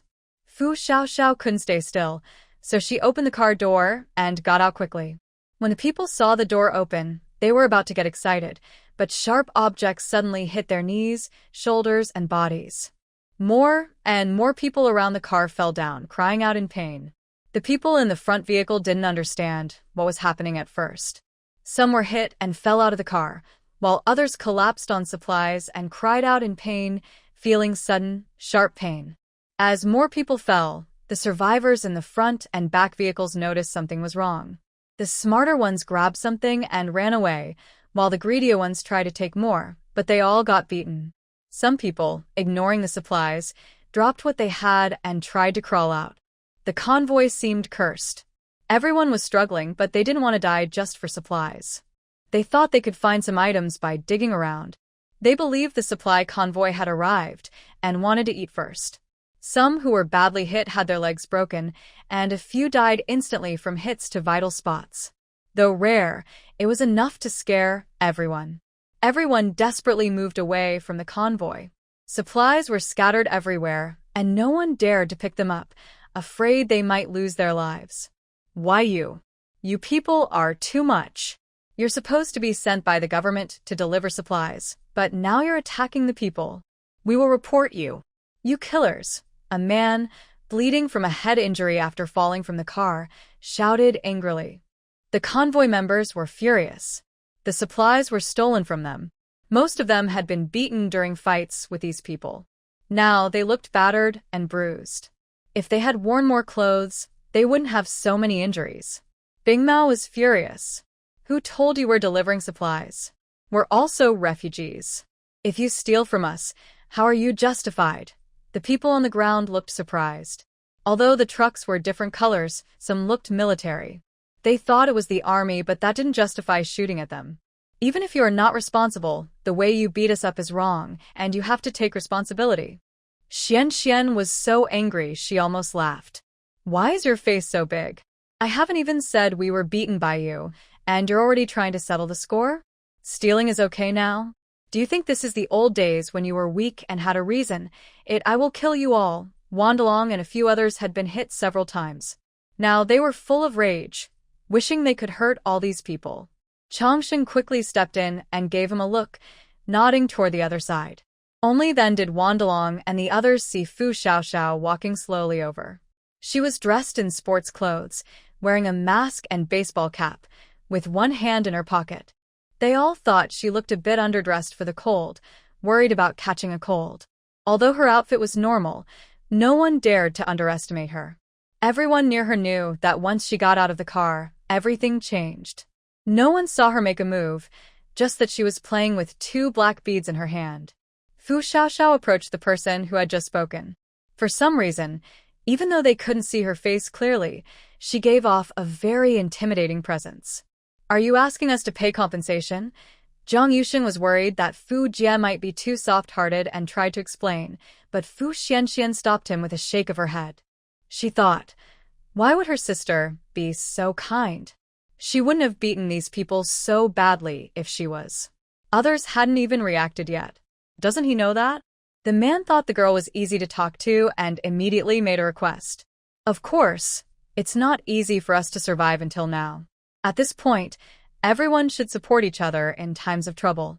Since you have so much, sharing a little wouldn't hurt. How much do you think is fair? At least half. No, most of it. There are only a few dozen of you, so you don't need that much. Fu Xiaoxiao nodded. That seems about right. The people around who had been trembling heard this and thought, so she's easy to talk to? Then what were they fighting over? They should have talked nicely from the start. Now, they couldn't move their hands or feet. It was a waste of time and injuries. The weather was cold, the ground was frozen, and it was very uncomfortable.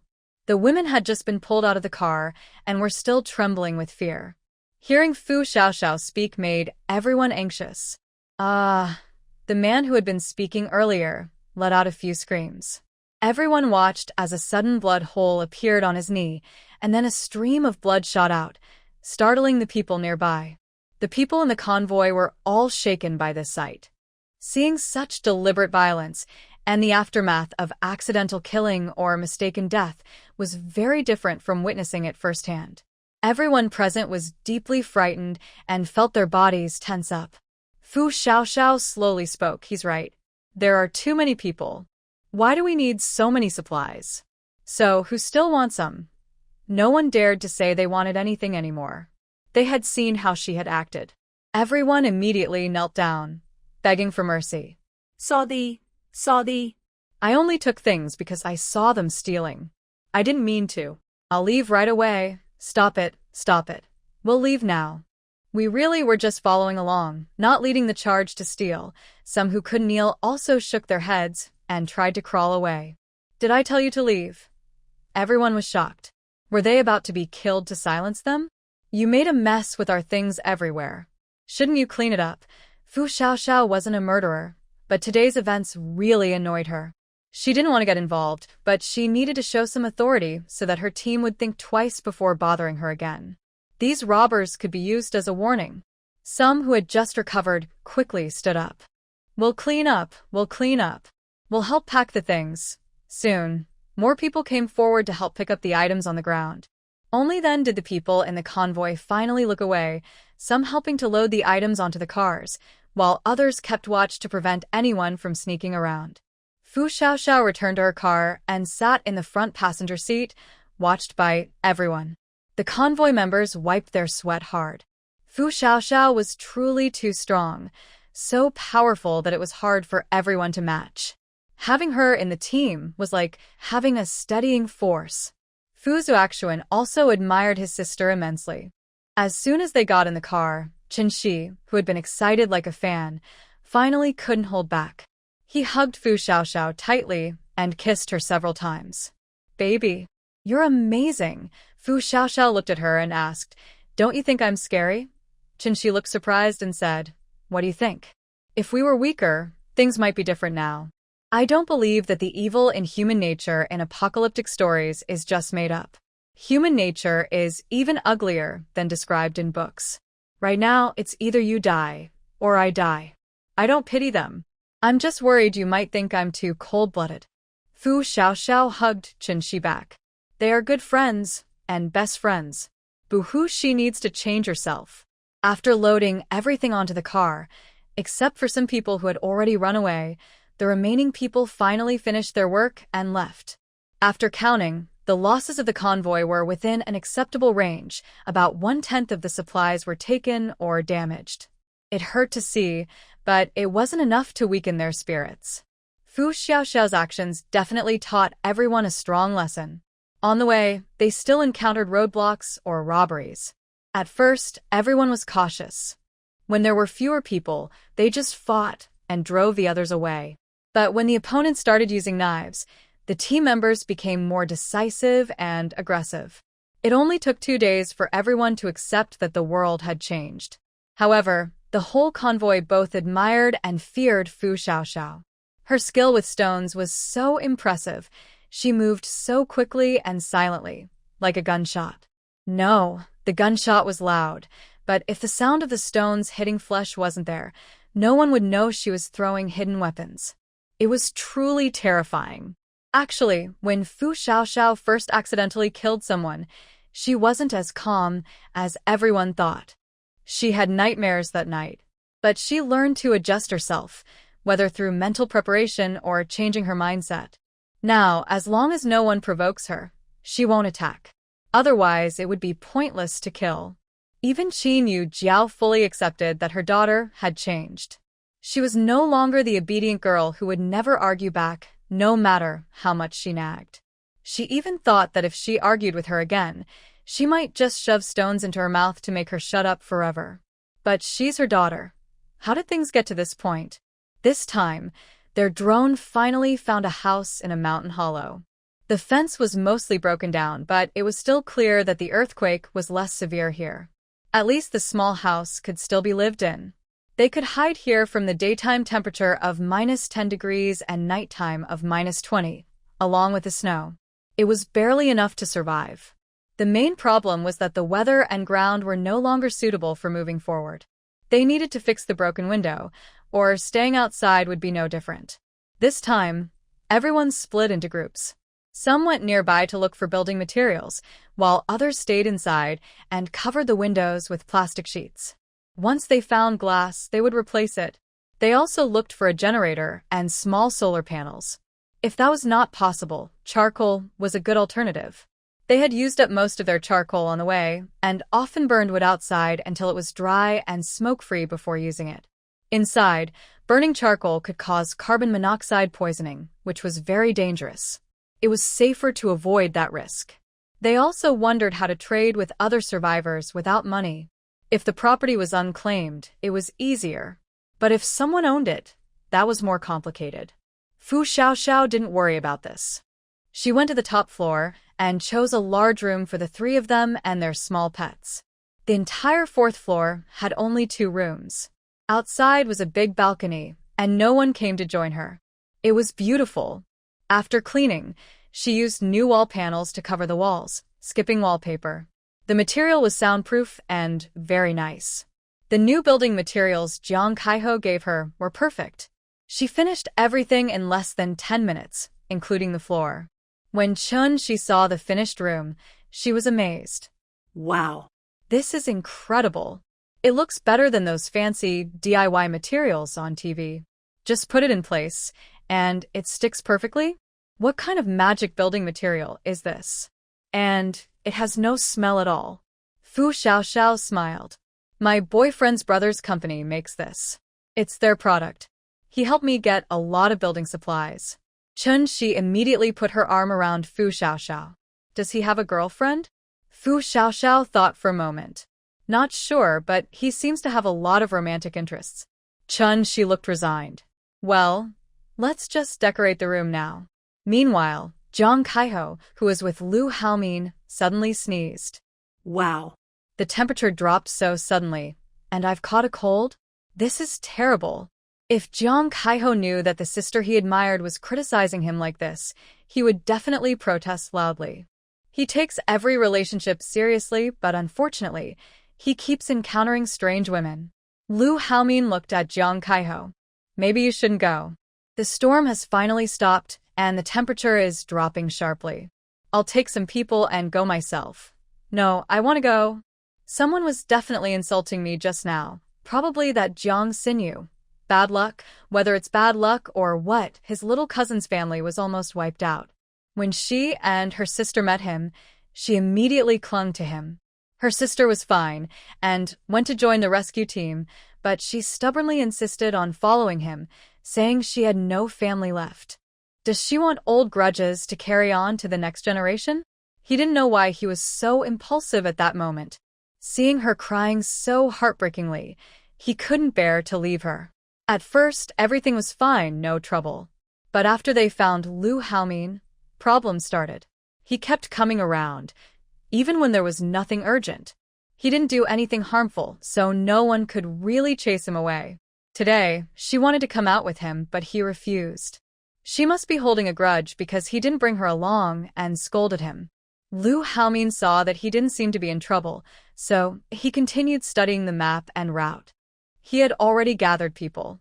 The supplies left by Fu Xiaoxiao were still there, along with those she later donated. The warehouse was well stocked. After the earthquake and storm, the losses weren't big. If they didn't worry about expiration dates, the supplies could support his team for 10 or 20 years. The plane still wasn't repaired, so everyone had to wait. Traveling by land was the same. Roads at higher altitudes were mostly impassable and needed repairs. When would that happen? Flying was the fastest way. Meanwhile, Fu Xiaoxiao didn't know about Lu Haomin's plans.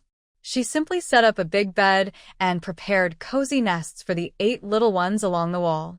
She turned on the heaters in the room, feeling the warm air. So comfortable. Fortunately, this room was quite spacious, about 40 square meters. Otherwise, it would feel a bit crowded. This house used to be a company, as they saw some desks.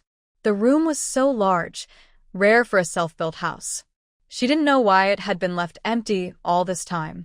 Anyway, it was cheap for them, so they didn't complain. Fu Xiaoxiao also set up some tables and sofas, decorating the space as warmly as possible. In the bathroom, there was a portable bathtub. Looking at it, this office space felt a bit like a bedroom, though maybe that was just how it was designed. After many days on the road, none of them had taken a shower, and now they were very dirty. Since no one was watching, Fu Xiaoxiao didn't care if the people downstairs understood. She just wanted to wash herself thoroughly. Later, she planned to collect the dirty water and keep it out of the drain. Fu Xiaoxiao told the two of them to wash first. Nothing is more comfortable than taking a warm bath in the cold winter. If there was anything better, it would be having enough time to enjoy it. Chun-Shi looked at the bathtub and the large water tank, feeling like she was winning easily. Once the water in the bathtub was heated automatically, she gently carried Jiang Jiutian into it. Be good, Tian Tian.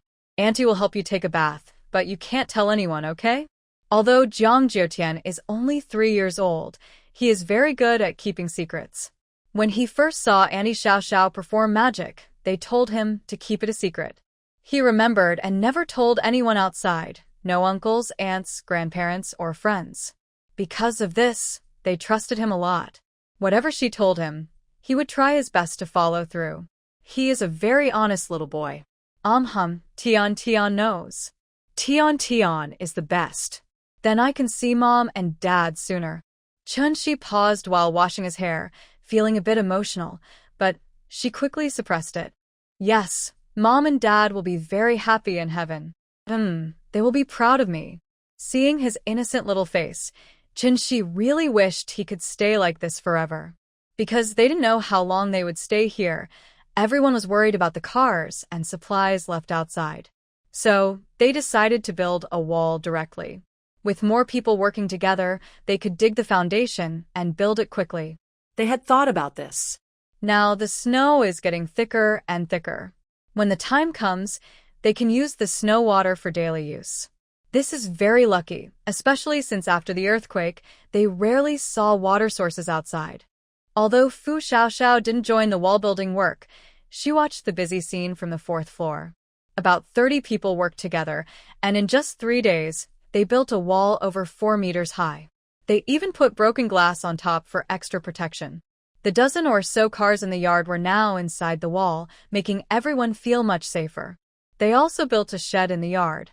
Fu Xiaoxiao didn't pay much attention to what it was for. The yard was so big that they could even reverse cars inside. It looked quite impressive. Starting that day, everyone took turns going out to find supplies.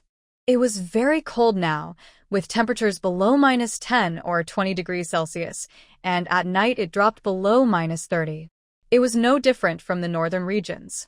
Seeing the temperature keep dropping, they were anxious because they still hadn't found a generator outside. But they had to try, or they might all freeze later and be unable to find anything. Half of them went out to look for supplies, and the other half gathered firewood. They had to act quickly. Fortunately, their efforts paid off. They finally found 2 diesel generators. They also found some usable appliances like air conditioners, heating pads, small solar devices, and some wires in other areas. This meant they could power the house. When the lights turned on, everyone inside cheered loudly. From then on, they stopped going out for supplies and focused on planting vegetables in the house and stacking firewood in the yard for future use. Seeing everyone living comfortably, Chun-Shi still felt emotional. He said, I wonder how long this kind of life can last. Today, the temperature dropped to over -30 degrees Celsius, and at night it was more than -40. The snow outside is over a meter thick now. Luckily, they moved the supplies inside. Otherwise, they wouldn't know if they could still get them later. No matter how much they clear the yard, the snow remains so deep. Since moving into this small building, Xiaoxiao has not gone out again. She stays on the 4th floor for food and rest. During this time, only Xiao Xian has come up to visit her. Everyone else respects her privacy and doesn't disturb her. Xiaoxiao feels very comfortable now. When she feels bored, she looks at the snow from the balcony. When she's bored, she watches TV shows, reads books, learns new skills, or plays with the little animals. It's very relaxing. Chun-Shi, on the other hand, cannot stay inside. After spending some time with Xiaoxiao, she still prefers to go downstairs to listen to gossip. That's her only hobby. Everyone has done a good job keeping the building warm. It's warmer inside than outside. As long as they wear enough clothes, and if the heating isn't enough, they can burn charcoal and open windows to let in fresh air. They also have enough water. The clean snow outside is their water source. Thanks to the snow, everyone can take warm showers, which makes them very happy. They are saving drinking water as much as possible. Drinking snow water is safe because the nurses tested it.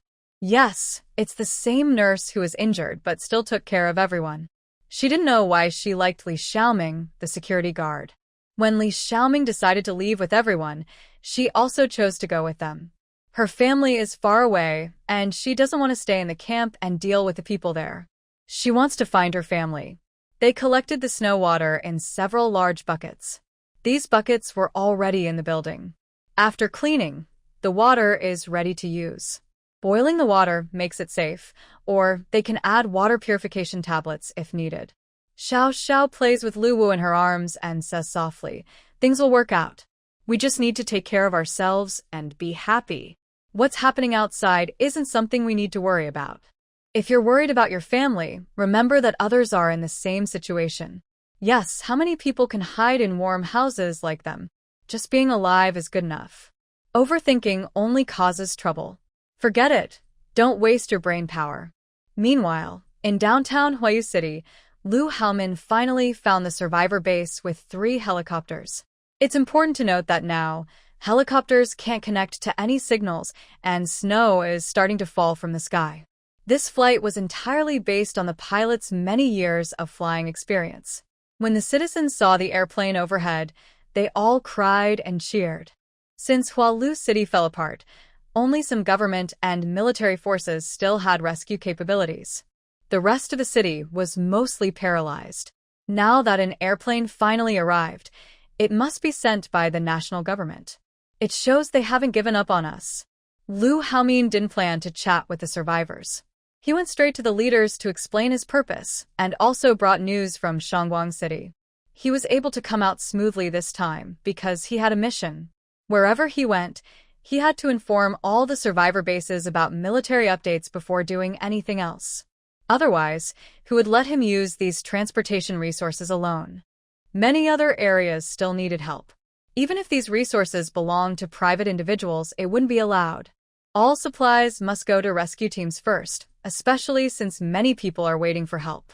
When the people in Hualu City learned why he came, they immediately asked the head of the statistics department to check the records. Unfortunately, no matter how they searched, they couldn't find the list Lu Haomin wanted. He was feeling more and more anxious. The endless waiting was driving him crazy. He thought everything would go smoothly. Why was it so difficult now? Second brother, don't worry. Let's split up and look for them. If we can't find anyone, we can recruit more people. Hualu City is divided into 2 parts, right? Maybe my wife isn't here, but in the other half. We can look there. Lu Haowen was afraid he might get stuck in a dead end, so he quickly comforted him. Behind them, Zhang Xinyu immediately argued, "It's not safe to fly now. We'll probably be stuck in Hualu City for a while. How can we keep going out? You saw the weather on the plane earlier. It's very dangerous now." Lu Haowen was really annoyed with this woman. Why did Jiang Kaiho have to bring such a troublemaker? Just listening to her talk made him feel like he'd died 2 years earlier. Lu Haomin ignored her and went back to the team to discuss their next plan for finding people. Despite sending people to fetch snow every day, the snow still covered the 2nd floor. Everyone felt heavy-hearted, unsure if those in the camp could survive. With Dr. Zhao and others there, they believed help would come eventually. But how many people could really make it? Hualu City didn't have many intact buildings left. Should they hide underground? But even those places could be buried by snow. It is now below freezing, around -4 or 5 degrees. Even with the biggest fire and heating, the house remains cold. Everyone has gathered on the 3rd floor to burn firewood, which helps save fuel. They collected the firewood by crawling into the woods. If this keeps up, the mountain will be stripped bare. Everyone is so cold they don't want to talk.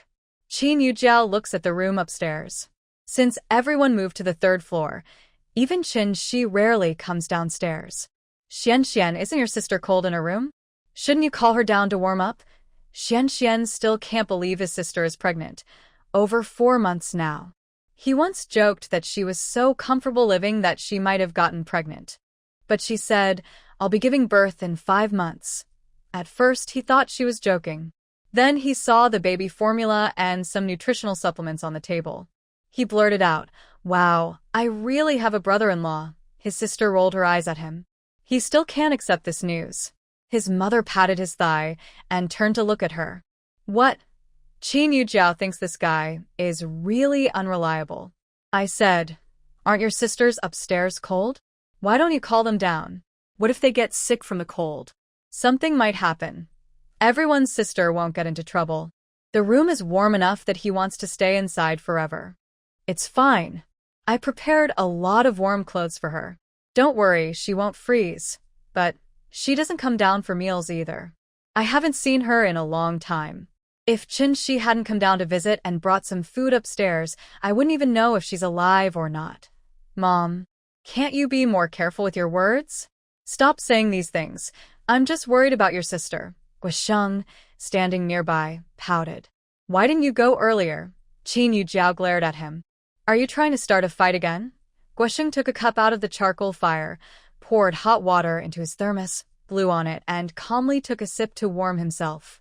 Everyone here does the same, drinking water to thaw out.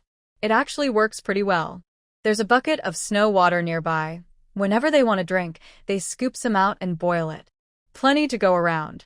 Fu Xianxian looked at her mother and thought, forget it, I shouldn't let her know about my sister's pregnancy. Otherwise, she'll cause trouble again. He didn't believe his mom would change her bad habits and sharp tongue in just a few months. Being pregnant was really tough for her sister.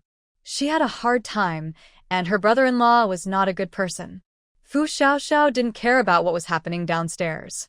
The three of them and the 8 little ones were very happy in the room. Lu Qi and Lu Ba were healthy, not suffering from any illness after a difficult birth. They could run and jump, looking lively and healthy with their older siblings.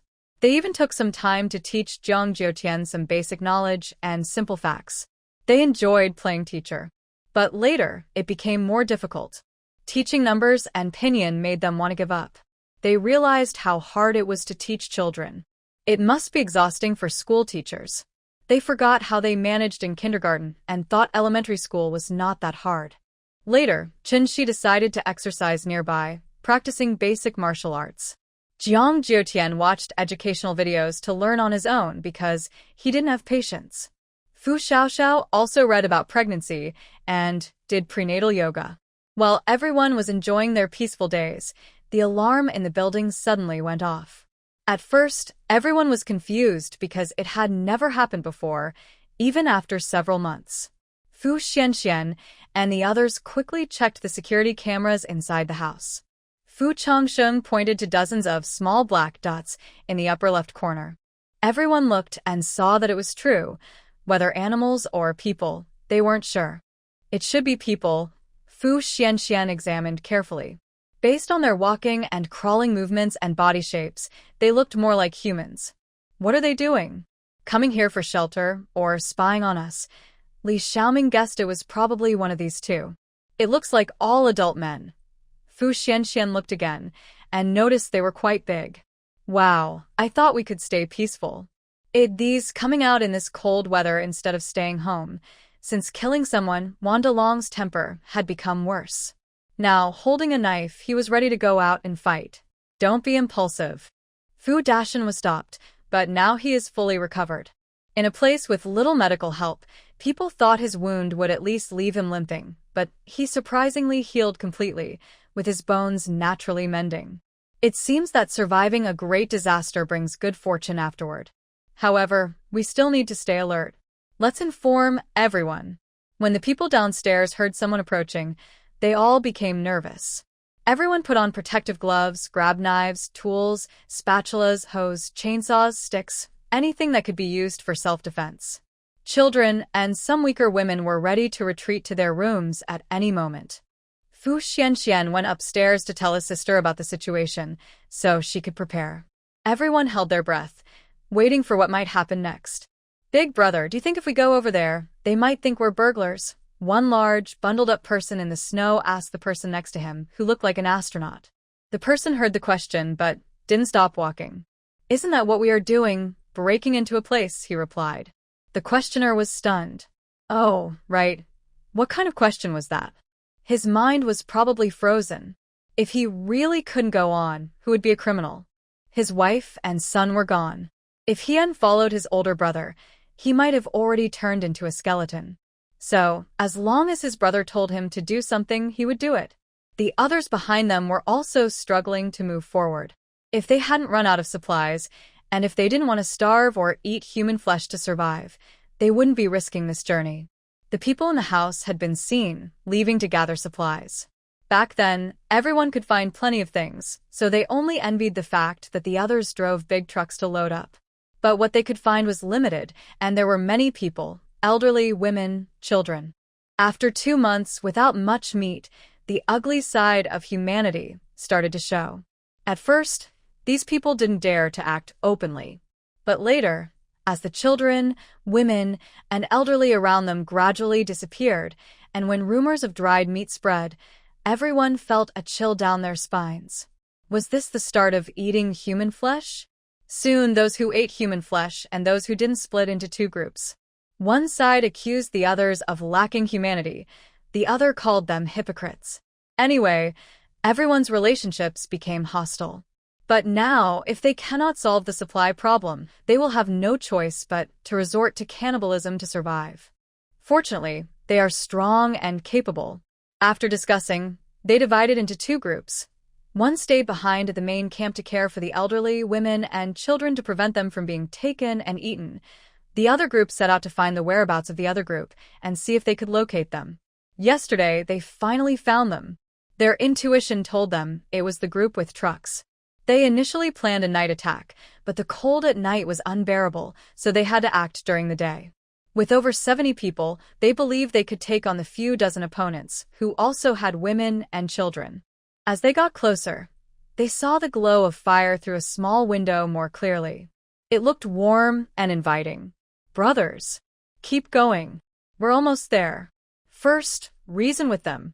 Then, use force if needed. The people behind seemed hopeful and moved faster, their stiff limbs crawling forward. When everyone was near the small building, they saw the reflection of fire through a small window. No, it was probably a few floors up now. The sight of the fire made everyone feel energized. They all took positions under the windows, ready to act. They didn't expect the building to be so big, much better than their shabby little house. Leaning against the wall, everyone felt the warmth. Yu Hangzongzi pulled an axe from the side of his pants. His frozen hand almost dropped it, but now he couldn't show weakness. People inside. Listen, we don't want to hurt you. We're just very hungry and hoping you can give us some food.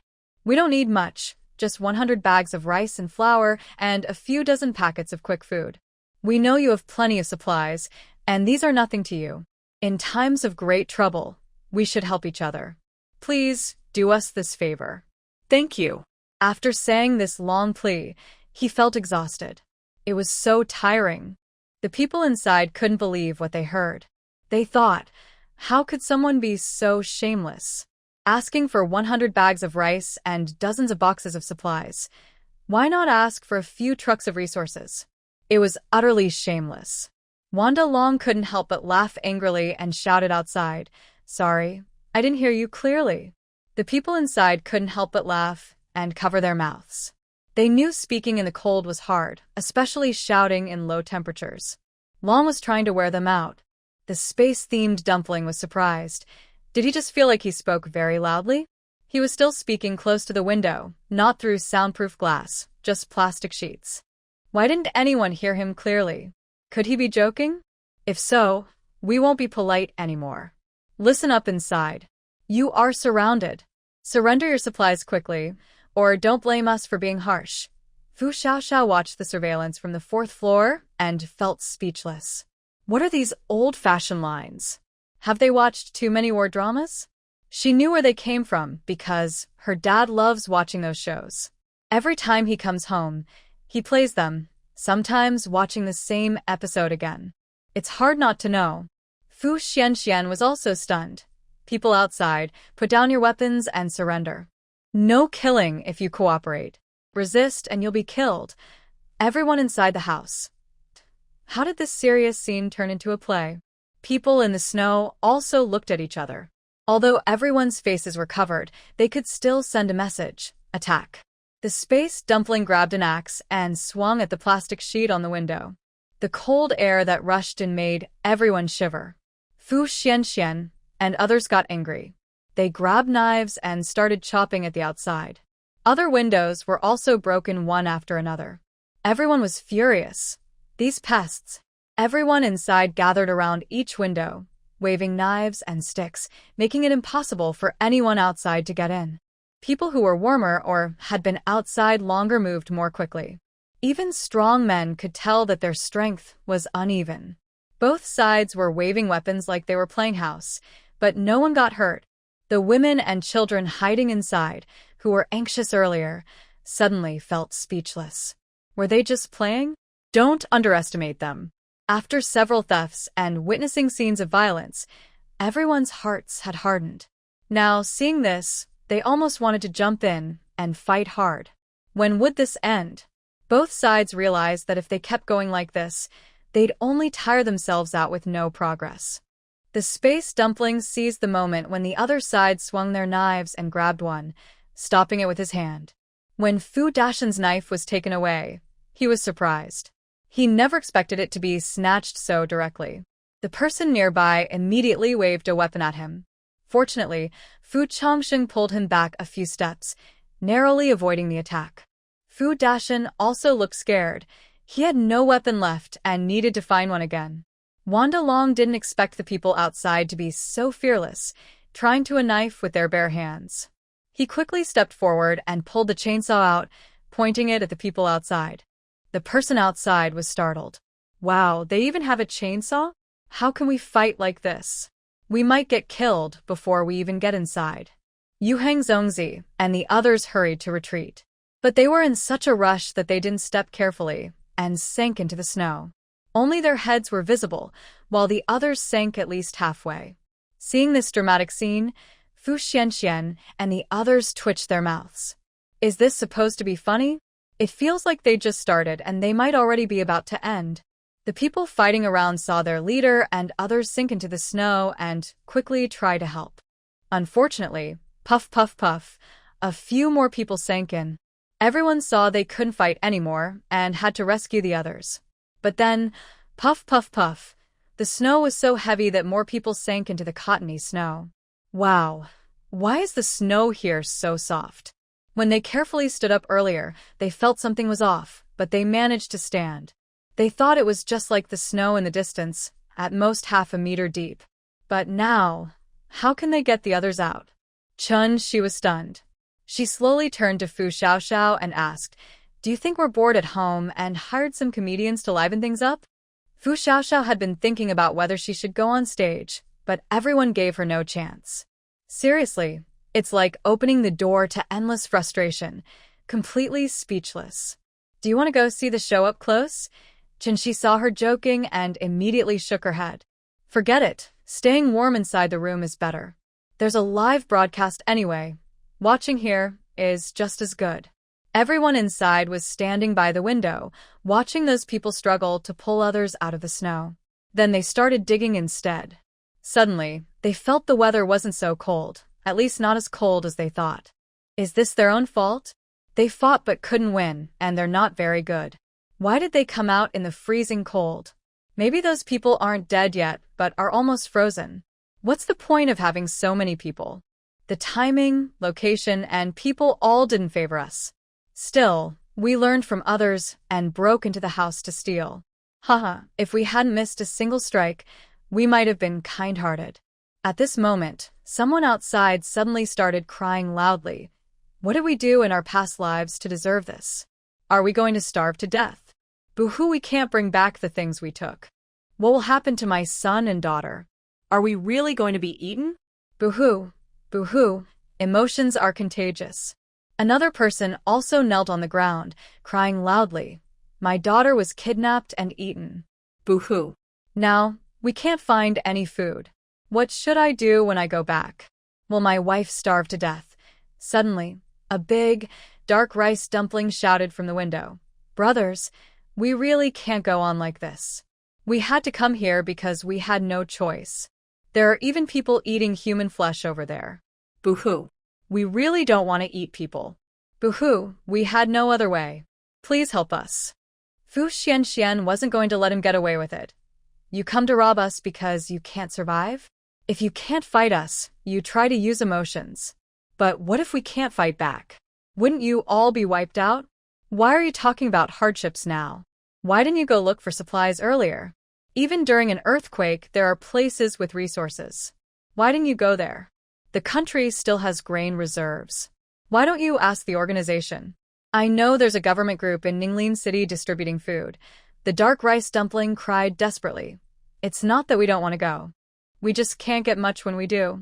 It was only about 3 months ago that we received supplies. Since the second month after the earthquake, they stopped giving out supplies. We traveled far but only got 3 or 5 jin of grain. It's better to find food ourselves, but now it's freezing cold, and we can't find anything. The snow is so thick. We are helpless. Bingmao also thought these people were shameless. That's no reason for you to rob us. He had finally started to feel happy again after losing his wife. In this big family, he felt very blessed, talking with brothers every day, dreaming about the future, and feeling hopeful again. He didn't want anyone to ruin this atmosphere. So today, he was ready to kill these people if necessary.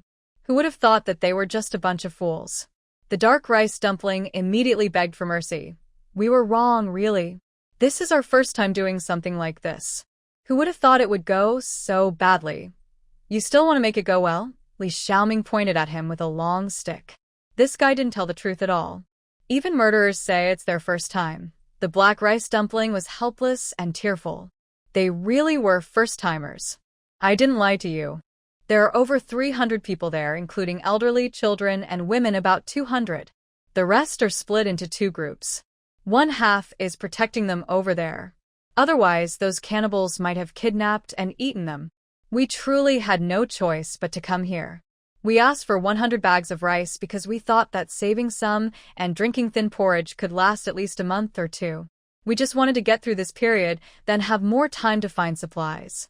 We are bad people for wanting your resources, but the elderly, children, and women are innocent. Everyone is struggling to survive. Who was a bad person from the start? Yes, who was a bad person from the beginning? But they can't act like saints. The cold weather might never end. If they give away their supplies, what if they run out of food themselves? They can't break this rule.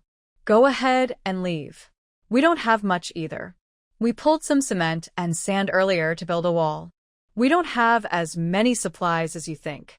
We can't even feed ourselves. It's not that Wanda Long is heartless. In times like this, being kind to someone trying to steal your supplies is cruel to yourself. At most, they can just let them go without fighting. The people outside kept begging for mercy. They hoped to get at least 8 or 10 bags of rice, since they couldn't hold on much longer. Seeing how pitiful they looked, Qinyu Jiao and the others felt uncomfortable. After some discussion, they decided to give 10 bags of rice as a good deed and to do some kindness. Fu Xianxian and the others were very reluctant. But some women and young girls also thought it was better to give a little. It wasn't about pitying them, but feeling sorry for the old, weak women and children. Fu Chongxin couldn't refuse his wife, and Fu Xianxian couldn't refuse her mother. Some people thought they were being too kind, but others, with kind hearts, couldn't bear to see this scene. The people outside kept crying and begging. In the end, everyone decided to give them 10 bags of 50 pounds of rice. It could last at least 8 or 10 days. They wouldn't give anything else. They also told them to leave all their weapons behind as a lesson. Those people knelt down to thank them, then quickly pulled away the frostbitten individuals and carried 10 bags of rice to leave. The people inside hurried to clean up, patching the broken window and adding wood to the nearly burned-out fire. However, Fu Xianxian still felt uneasy, thinking the situation shouldn't have been handled that way. She sat silently by the fire, lost in thought. Wanda Long and a few others sat beside her, patting her on the shoulder. They also felt the situation was poorly managed. It was like paying money to settle things peacefully, but they weren't at fault. They felt they had lost a lot, and why should others survive while they suffered? If everyone just fought and made a scene, then played emotional cards, would they all have to give up land and pay compensation? Chun Shi and Fu Xiaoxiao looked at each other with complicated expressions. Chun Shi said, "So, after watching the show, you just paid the other side some compensation?" It wasn't that she was heartless or lacked sympathy, but the whole situation was so unbelievable. Could this really happen? Fu Xiaoxiao didn't care what the people downstairs thought. As long as they couldn't bother her, it was fine. She had everything she needed, except for some fun. Chen Shi looked seriously at Fu Xiaoxiao's belly and warned her, "Sweetheart, you need to be smarter in the future. Don't follow your mom's example, or those people downstairs." Fu Xiaoxiao saw her pointing the fire at her and quickly pinched her waist, saying, "What do you mean don't follow me? You're talking nonsense." Chun Shi quickly dodged and said disdainfully, "It's because of that silly thing you did borrowing money before. Do you think you're smart?" Fu Xiaoxiao was silent. Fu Xiaoxiao knew she wasn't very smart, but she definitely didn't want her to say that. "You can't say that. My little one just needs to be as smart as Dad." Chun Shi happily nodded, agreeing. Recently, she was bored, so she asked Fu Xiaoxiao to tell her stories about their love life. Although Fu Xiaoxiao shared some details, it was clear that Lu Haomin was a very scheming person with many tricks. But he was also very thoughtful and caring. She didn't believe he had never been in love. Fu Xiaoxiao didn't care whether she believed it or not. She thought it was fine as long as she liked it. She also wondered if Lu Haomin was still alive. Thinking about her still aching heart, she couldn't think too much, or she would start crying again. Pregnant women are very sensitive about crying. She needed to stay in a good mood so her baby would be healthy both physically and mentally. Chun Shi saw that she was probably thinking about her child's father again, so she stopped teasing her and turned to look at Jiang Jiutian, who was sitting nearby watching cartoons with the 8 puppies. After 4 months of growth, Lu Yi and Lu Er had become much bigger. They still had room to grow, but unfortunately, besides occasionally running in the snow to burn some energy, they mostly stayed in the room. Now both looked incredibly handsome. Lu San had also grown a lot and looked like a small dog with a patchy coat, very charming. Lu Si was like a tiny fairy with beautiful fur and eyes that seemed to hold the entire starry sky. Overall, they were all very pretty. Lu Wu and Lu Lu had gained quite a bit of weight recently and had become very playful. As lively and active as typical domestic short-haired cats, they were also very adorable. Lu Qi and Lu Ba, being the older siblings, had been spoiled since they were young. Everyone shared treats with them, and now they looked like big cats, very clingy. Seeing this warm scene, it was really hard not to love them. However, after today's events, Chun Shi decided she needed to train her fighting skills seriously. Otherwise, what would she do if something like this happened again? She couldn't keep hiding. She had lost hope in recent social order, so strength was the key. To help, Fu Xiaoxiao even gave her a tang sword for practice. Chun Shi was very fond of it and immediately took the sword downstairs to spar with retired soldiers. Well, to learn and practice. After that dramatic robbery incident, no one mentioned it again. Everyone continued their daily lives in an orderly way. 10 days after that, when the alarm sounded again, it had been 10 days since the last event. No one expected anyone to come again. Fu Xianxian and others checked the surveillance cameras once more. This time was different. Last time, they only faced dozens of people which they could handle. But now, hundreds of people were sweeping in like a mighty tide, and they couldn't control the situation anymore. Everyone's hearts felt as cold as the outside temperature of -60 degrees Celsius. They all felt completely chilled. What was going on? Had they been targeted again? Everyone hurried to inform the people inside the building.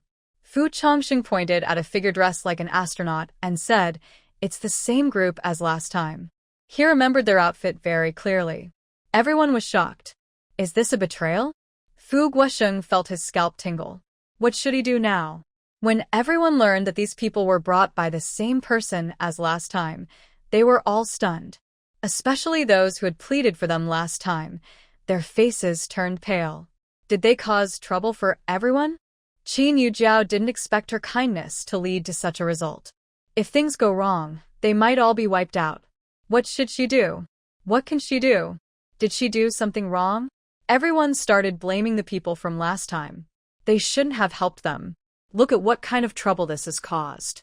But even with anger, everyone had to pick up their weapons and get ready. Seeing a few women crying, Fu Xianxian felt annoyed. Why are you crying? There's no point. Find a place to hide or pick up a weapon. Indeed, Fu Yuning and Fan Xiangyi went to find weapons. They wanted to make up for their past mistakes. The others, Qin Yujiao and Liang Xiaoli, hid behind with 3 children, watching. They didn't want to go inside, and could only pray that this situation would end soon. Hundreds of young men carried wood and slowly moved across the snow. They planned to make the people inside faint with smoke, so they could get supplies faster and reduce unnecessary injuries. Old Bai, are you sure there's a lot of supplies inside? The man wearing 2 layers of military coats looked at the nearby astronaut rice dumpling. Old Bai confidently replied, Wu Ge, don't worry. Last time, they said there wasn't much, but who believes that? We cried, and they easily gave us 10 bags of rice. Do you think they have nothing? Plus, we saw their big trucks carrying dozens of loads of stuff back. They said they were building a wall, but they didn't need that many bricks for just a wall or a house. Who are they fooling? If there's not at least a floor's worth of supplies inside, I wouldn't believe it even if I were castrated. Hearing this, Wu Ge felt more at ease. Although he had been persuaded earlier, he had checked some information before making the decision. If they took over that small building, their brothers would enjoy good food and drinks, no doubt. He also heard there were a few women inside. That was even better. He hadn't tasted anything new in a long time.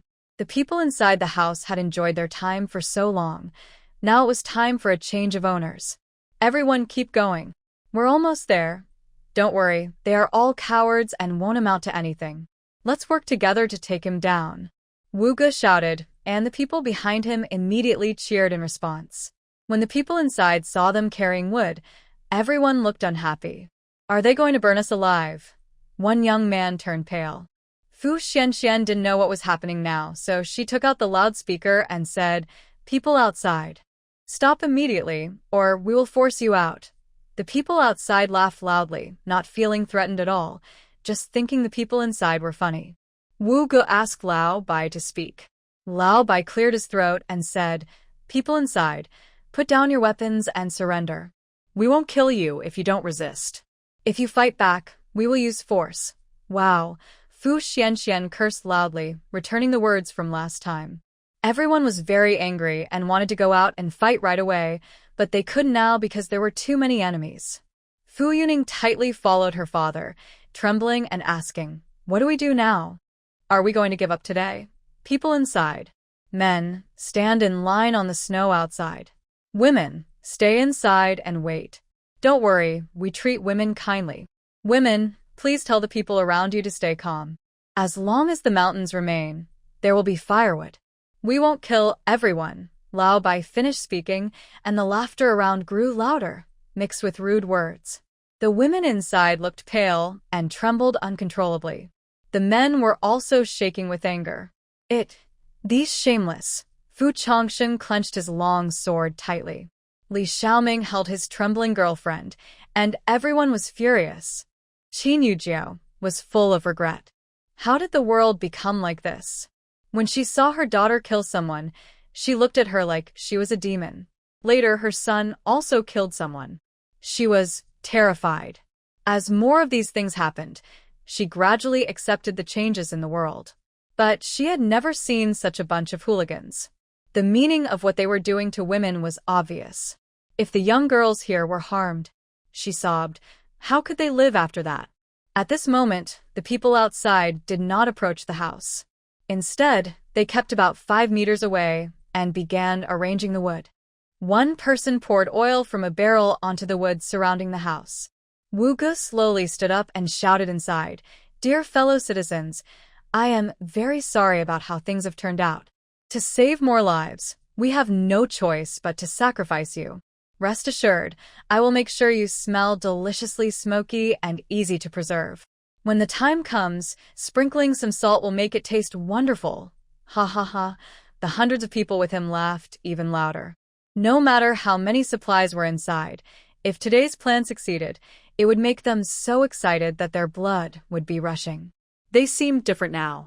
Maybe because most of them had eaten human flesh, many had unnaturally red around their eyes, looking very frightening. Inside the house, the people heard the sounds and felt a shiver down their spines. Their hearts were tightly clenched.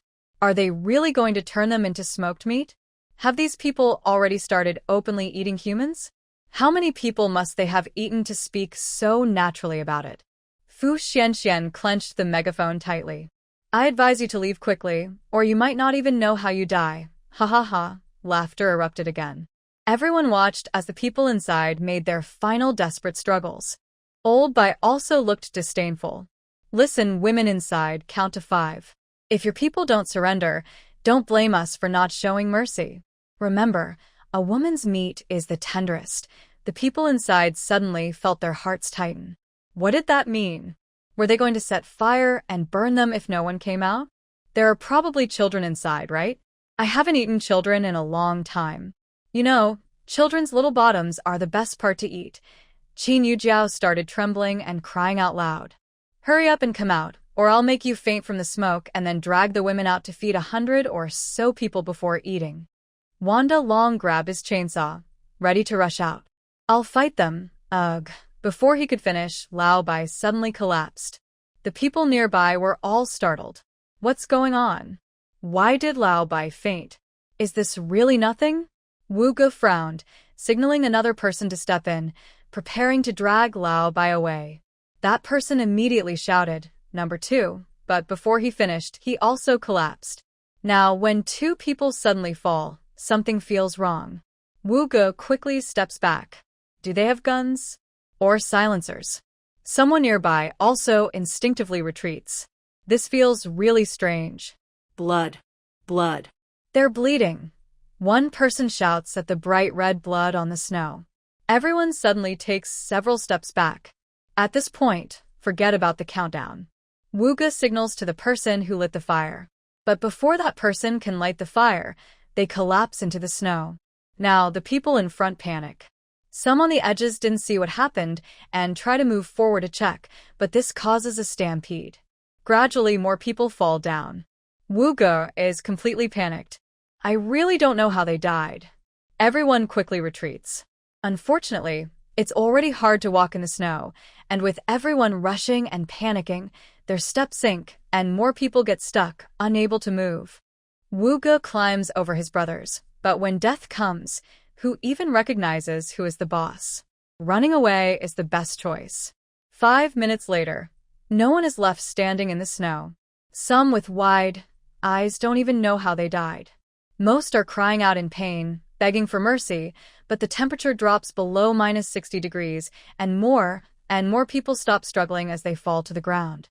Meanwhile, Fu Xiaoxiao, dressed in a black cloak on the 4th floor, has removed the danger and goes back to her room. It's just too cold. She can't stand it. The people on the 3rd floor stare in shock as the hundreds of confident people are wiped out in 5 minutes. They are all stiff, as if their blood has frozen, unable to react.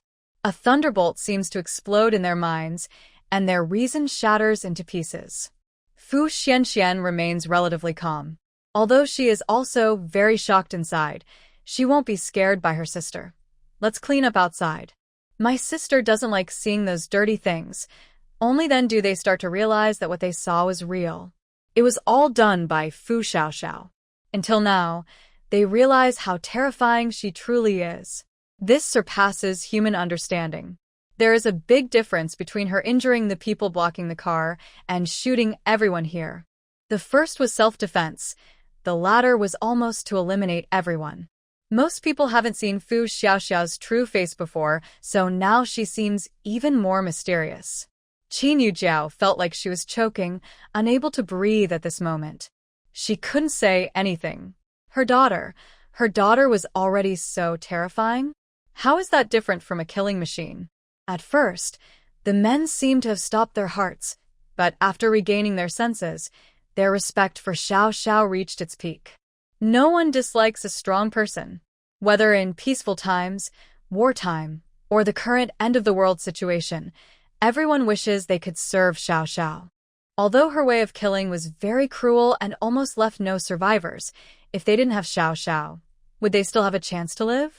Those people said they wanted them to surrender and lay down their arms, but everyone knew that wildfires can't be completely extinguished, and spring breezes can bring new life. To solve danger, you must eliminate it at the root. After all, they had just experienced that, didn't they? The women initially felt uncomfortable, but now they mostly felt relieved. Almost the fate of those outside could have been theirs. Even if they were still alive, life would be even worse. Qin Yujiao trembled and slowly spoke. She is too scary. Everyone looked at Qin Yujiao in disbelief. What's going on? Fu Xianxian looked coldly at her mother. Since you think she's scary, how about you go visit their orphans? Go atone for their families and spread your kind-heartedness. Qin Yujiao didn't expect her son to say that. I didn't mean it like that. I mean, she acts impulsively and has shot so many people. Even if they didn't die, they are close to death. Isn't she terrifying? Then do you think we should be the ones to die? Do we deserve to be turned into barbecue by those people? We didn't get eaten, so they went hungry. Are you feeling sorry for them?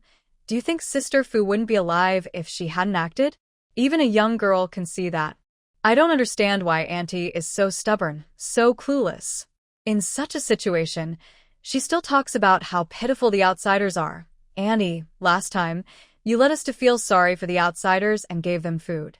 Then they brought more people to burn us. Now you think we didn't get killed because we deserved it? Should we just die to make room for them? Or do you think we can fight them and still live well? Fu Chongsheng also became a bit angry. The last time Sister Fu left, it was the same. This time, Sister Fu saved them, and she still acts like this. Is she really their biological mother? Qin Yujiao's face turned pale from the words. She didn't mean it that way. She was just stating the facts. Don't you think she went too far? No, we don't think so. Everyone present shouted in unison, as if their collective voice could give them endless courage and strength. Qin Yujiao looked at her husband, who completely ignored her, then at her son's disdainful eyes, and at the firm looks of the others. Was she wrong? She just thought it was too cruel. Was she wrong for feeling that way? Fu Xianxian didn't want to bother with him now. She led everyone to fully open the plastic sheet, then handed a piece of wood out the window. She then turned over and stepped outside, and more people spontaneously moved toward those others. In just these 10 minutes of argument, all these people surprisingly lost their lives. It took nearly an afternoon for everyone to gather the bodies into a pile. They threw the firewood they had brought earlier onto the bodies, then set a big fire to burn them all. The fire lasted almost all night. By the next day, the bodies were mostly burned. Because of the heat, the charred remains sank into the snow. By daytime, the snow-covered ground no longer showed the black ashes. Since seeing Fu Xiaoxiao fight fiercely, Qinshi transformed into a loyal little sister. She eagerly cooked delicious food to feed Fu Xiaoxiao, massaged her shoulders and legs when she was tired, handed her a cup when she wanted water, and offered snacks when she was hungry. Finally, Fu Xiaoxiao couldn't bear it anymore and kicked her to make her behave normally. Chun Shi seriously said, "That's not possible. You are a respected figure. Serving you is my blessing. I even plan to be a personal nurse for the little prince and princess after they are born. Do you have milk, Qinshi? I can prepare some milk powder, same as real milk." Fu Xiaoxiao rolled her eyes at her, but lately her belly was very obvious and she really didn't want to move much.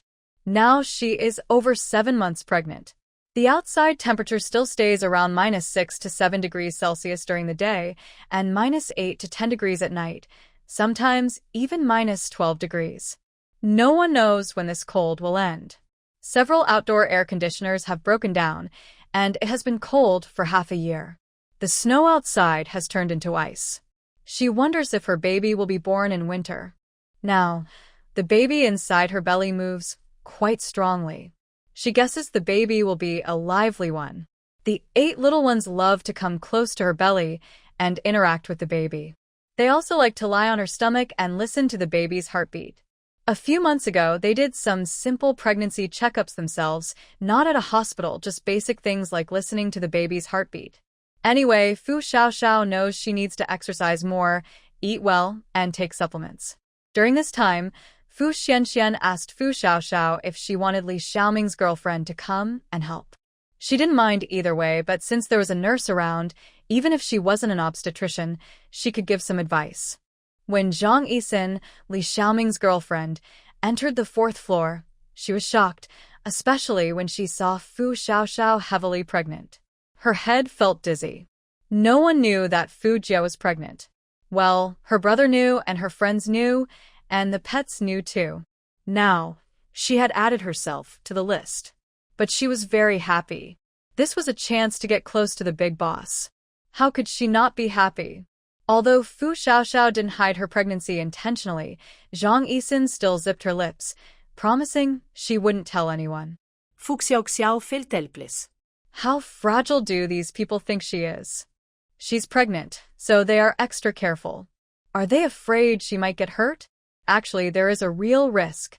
That lady, Qin Yujiao, she hasn't been paying much attention to the downstairs lately and rarely asks about her. Sometimes Fu Xianxian tells her, or Qinshi shares gossip with her. Fu Yuning saw that Yisin often went to the 4th floor recently. She was very jealous. She also wanted to go up and see Sister Xiao. She didn't know what Yisin was doing up there.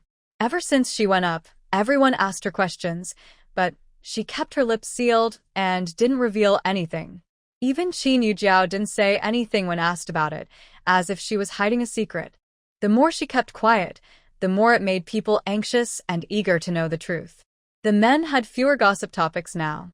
Although no one understood how Fu Xiaoxiao managed to hide so much, they still respected her choice. Even if they couldn't see her, everyone still admired her. After the last incident, everyone had a new daily task to improve their physical strength. Men, women, and children all joined the fitness training. Once they reached the fitness goal, they moved on to skill training. This part was led by Fu Xianxian and Jiang Yusheng, a security guard from the market. Fu Xianxian focused on physical training, while Jiang Yusheng handled skill training, which included boxing and weapon handling. Sometimes they trained together with Lu Yi and Lu Er, who were very tough and resilient, almost like the favorite pets of the group. Fu Xianxian and Jiang Yusheng worked well together, and their training showed good results. Even Qin Yujiao could now carry 2 buckets of water. Jiang Jiutian, who trained with them, could hold a brick in the air for 10 seconds, which was impressive for a 4-year-old. As everyone's physical strength improved, Fu Xiaoxiao became the weakest. She was very upset about this. She was almost 9 months pregnant and could only watch helplessly. One day, Fu Xiaoxiao felt something strange in her belly. Thinking about late pregnancy symptoms, she guessed her time was near. Chunshi noticed she was acting differently and immediately went downstairs to find someone. Zhang Yisin heard the call and rushed upstairs without hesitation. Everyone watched nervously. What's going on? Why are they in such a hurry? Could something have happened? Hey, have you guys noticed that the temperature seems to be warming up a bit? Liang Xiaoli touched her son's back. She had dressed him just right before, but now he felt a little hot, though he didn't have a fever. That's why she thought so. Everyone looked at the thermometer on the wall. It showed -28 degrees Celsius, which seemed to have risen a little. Maybe our fire is burning a bit stronger today. Looking outside, they could tell the temperature was higher. The measurement confirmed it. Yesterday, it was -52 degrees Celsius, and today it was -40 degrees Celsius. That's a real increase, not just a little. At that moment, Zhang Yisin quickly ran downstairs and shouted to Qin Yujiao and Liang Xiaoli, Sister Xiaoli, Aunt Qin, come quickly. I can't handle this anymore. Everyone was surprised. What does this mean? Is something serious happening? Liang Xiaoli quickly handed her son to Fan Xiangyi to hold, then hurried upstairs with Qin Yujiao. At this moment, Qin Yujiao finally realized how anxious she was. No matter how much she argued with her daughter or thought she had changed, when faced with danger, she still cared deeply. Seeing Zhang Yisin so worried, she wondered if her daughter was okay. Please, let everything be fine. When the two entered the room, they were shocked by the decor. The warm, spring-like comfort made even those dressed in thick clothes start to sweat instantly. They saw a screen separating the bed, but no one was there. Zhang Yisin told them to quickly take off their clothes. At this time, they noticed that the pets were all gone, nowhere to be seen. It seemed that Fu Xianxian had put a lot of effort into decorating the room for her sister. Everyone was unsure what was happening, so they took off their clothes first, then followed Zhang Yisin to wash their hands, disinfect, and put on white coats. When they looked past the screen at the pregnant Fu Xiaoxiao, Qin Yujiao was so frightened her legs went weak. If Liang Xiaoli hadn't helped her, she might have fallen to the ground. Fu Xiaoxiao was closing her eyes, biting her lip to endure the pain. Her pain was different from others. She wasn't crying or shouting. She was just holding back, unable to make a sound. The contractions came more and more frequently, from morning until noon. Now she was almost oxygen deprived, but still hadn't given birth. The pain was indescribable. After a brief relief, another wave hit her again. Qin Yujiao tearfully watched her daughter suffer. As a mother, she knew how painful childbirth was. When she gave birth to her daughter, it took 3 days. She didn't go to the hospital. Her mother-in-law went to find a midwife on the second day. She endured the pain and gave birth to Fu Xiaoxiao herself. Her daughter was the child she carried for 10 months. Even if she had made mistakes before, she hadn't been given a chance to be forgiven. Seeing her in so much pain, enduring the long pregnancy alone and hiding it from everyone, she must have felt so sad. If Fu Xiaoxiao knew what her mother was thinking, she might say, "Actually, I'm not that sad. It just hurts a little now. I didn't sleep well late in pregnancy, but otherwise I was fine." The two women snapped out of their shock and quickly moved to check on her.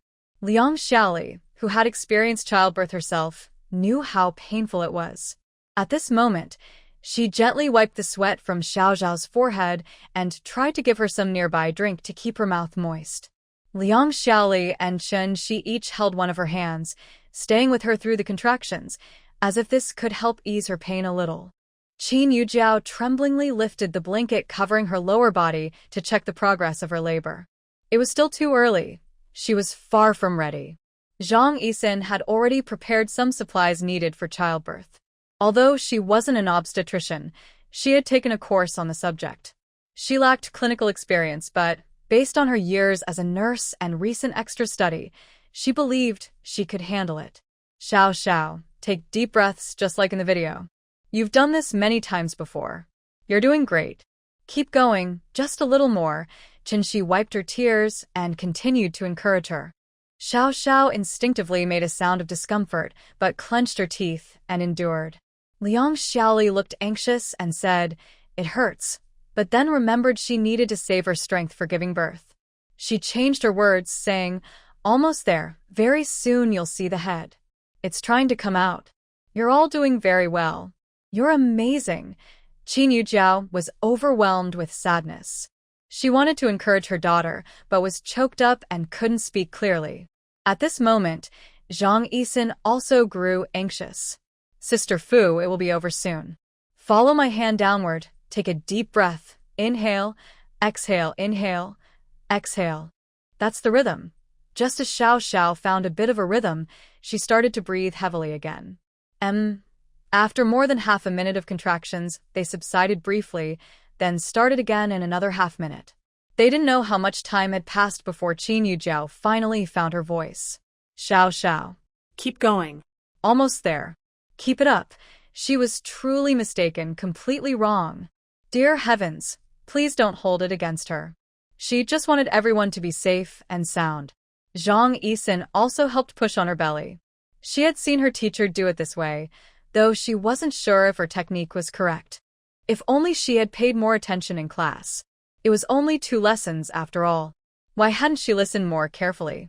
I persisted for over an hour, and by then, I was in so much pain I couldn't make a sound. It felt like my brain was running out of oxygen.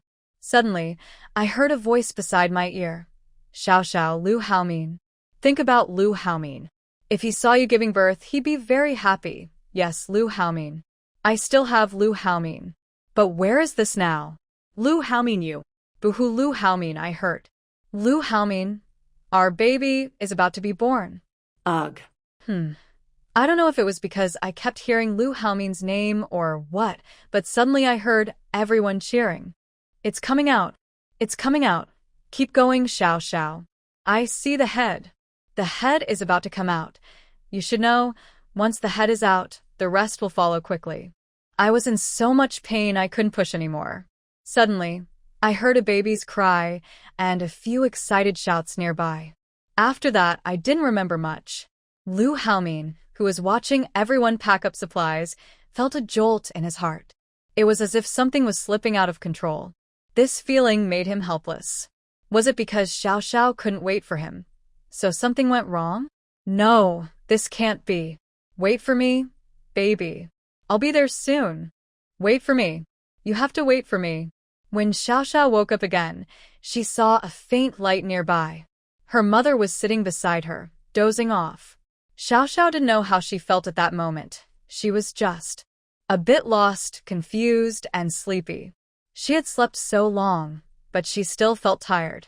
She tried to move, but the pain in her lower body twisted her face. Okay, she remembered now. She had given birth to a baby. It still felt a bit unreal. Everyone says that flesh and blood are connected, but why didn't I feel any special excitement about giving birth? It's so strange. Xiao Xiao, you're awake? Are you hungry? But you can't eat anything now. Just hold on a little longer. Qinshi had just finished looking at the baby when she saw Xiao Xiao open her eyes. Qin Yujiao heard the sound and woke up. Seeing Xiao Xiao awake, she finally relaxed. You're awake. That's good. Rest well. We'll watch the baby for you. Don't worry. She's very healthy. She's a girl, weighs 6 pounds 6 ounces, and is as beautiful as you. Hearing this, Xiao Xiao suddenly felt like crying. Don't cry, don't cry. A new mother shouldn't cry. Your eyes might get hurt. Qin Yujiao quickly took a tissue and carefully wiped her tears. Xiao Xiao wasn't sure if she was crying because she was happy her baby was safe or because of what her mother said. Anyway, she felt that she always said the most hurtful things, even if she meant well. When you start to dislike her, she suddenly acts like a mother. Can't everyone just be happy together?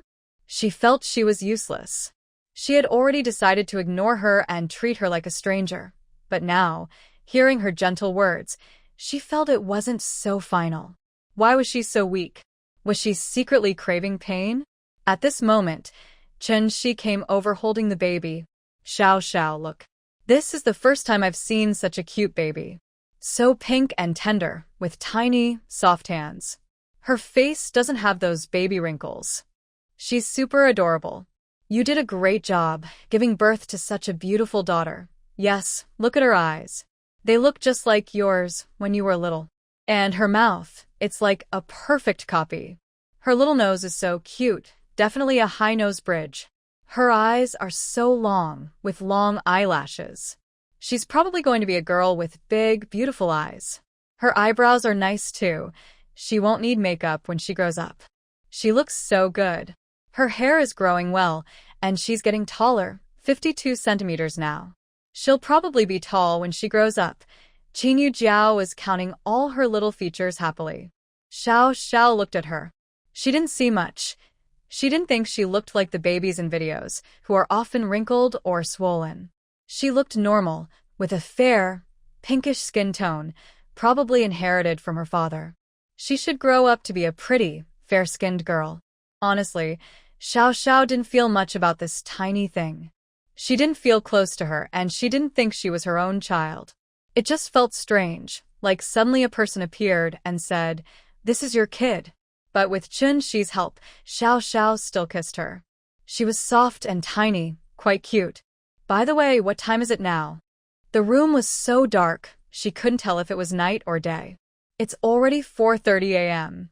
You gave birth yesterday afternoon, on March 31st, at 3:31 p.m. You did a great job, Xiao Xiao. March 31st? 3:31 p.m.? What a coincidence. She was talking and taking photos of the two of them. Yesterday, when she helped them take pictures, both of them had their eyes closed. Now, at least the mother could look at the baby.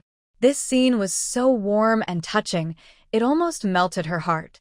Do you know? The temperature outside has dropped. Yesterday, it reached -35 degrees Celsius, and at night, it went down to about -40 or 50 degrees. Today, it might get warmer again. Spring has arrived in March, and the snow is melting. Our little baby is a lucky star. Qinshi gently shook her small sleeve. Fu Xiaoxiao was also surprised. It's warming up? It seems the cold weather is ending. That's really good news. The snow from the past 2 months has already covered the 3rd floor, even if it doesn't continue to fall. But since it's warming up, we need to be prepared for the melting snow. Otherwise, there could be a lot of water inside the house, which would be difficult to handle. Thinking this, Fu Xiaoxiao said it out loud. Qin Yujiao quickly told her to rest well. There are people who worry about these things. Her main task now is to recover from childbirth and not develop any health problems. Fu Xiaoxiao just reminded her and then, feeling very tired, went back to sleep. During the day, Chen Shi and Qin Yujiao went to rest. Zhang Yisin and Liang Xiaoli took care of her. After thanking them, she told herself to rest well and not worry too much. Liang Xiaoye gave birth the day after the earthquake. She knew it was best to follow the traditional postpartum care. Sometimes her back felt very tired, but it was a special situation, so she couldn't avoid it. She didn't want Fu Xiaoxiao to develop health problems like she did. Finally, Fu Xiaoxiao heard the baby crying loudly. Pooping. Oh, baby, wait a moment. Auntie will change your diaper, okay? Mothers are different. Liang Xiaoli is now very skilled at changing diapers. She did it quickly, while Zhang Yisin struggled. It took a long time, and the baby's cry became hoarse, but the diaper wasn't changed yet. So, Liang Xiaoli took over. Once the baby's bottom was dry and clean, the crying stopped. Just then, the milk that Zhang Yisin had prepared was ready to be fed. Watching Liang Xiaoli feed the baby with a small spoon, Fu Xiaoxiao felt she still had a lot to learn. She remembered how her mother fed her son Cici the same way. Is there a special way to feed with a spoon? Why not use a bottle? Liang Xiaoli naturally told Fu Xiaoxiao, feeding her like this is also to prevent her from getting used to the pacifier so that when you have milk, she won't refuse to eat. Oh, I see. Do I have milk now? Not yet. We'll see after your milk comes in. There's no rush. I didn't get milk immediately either.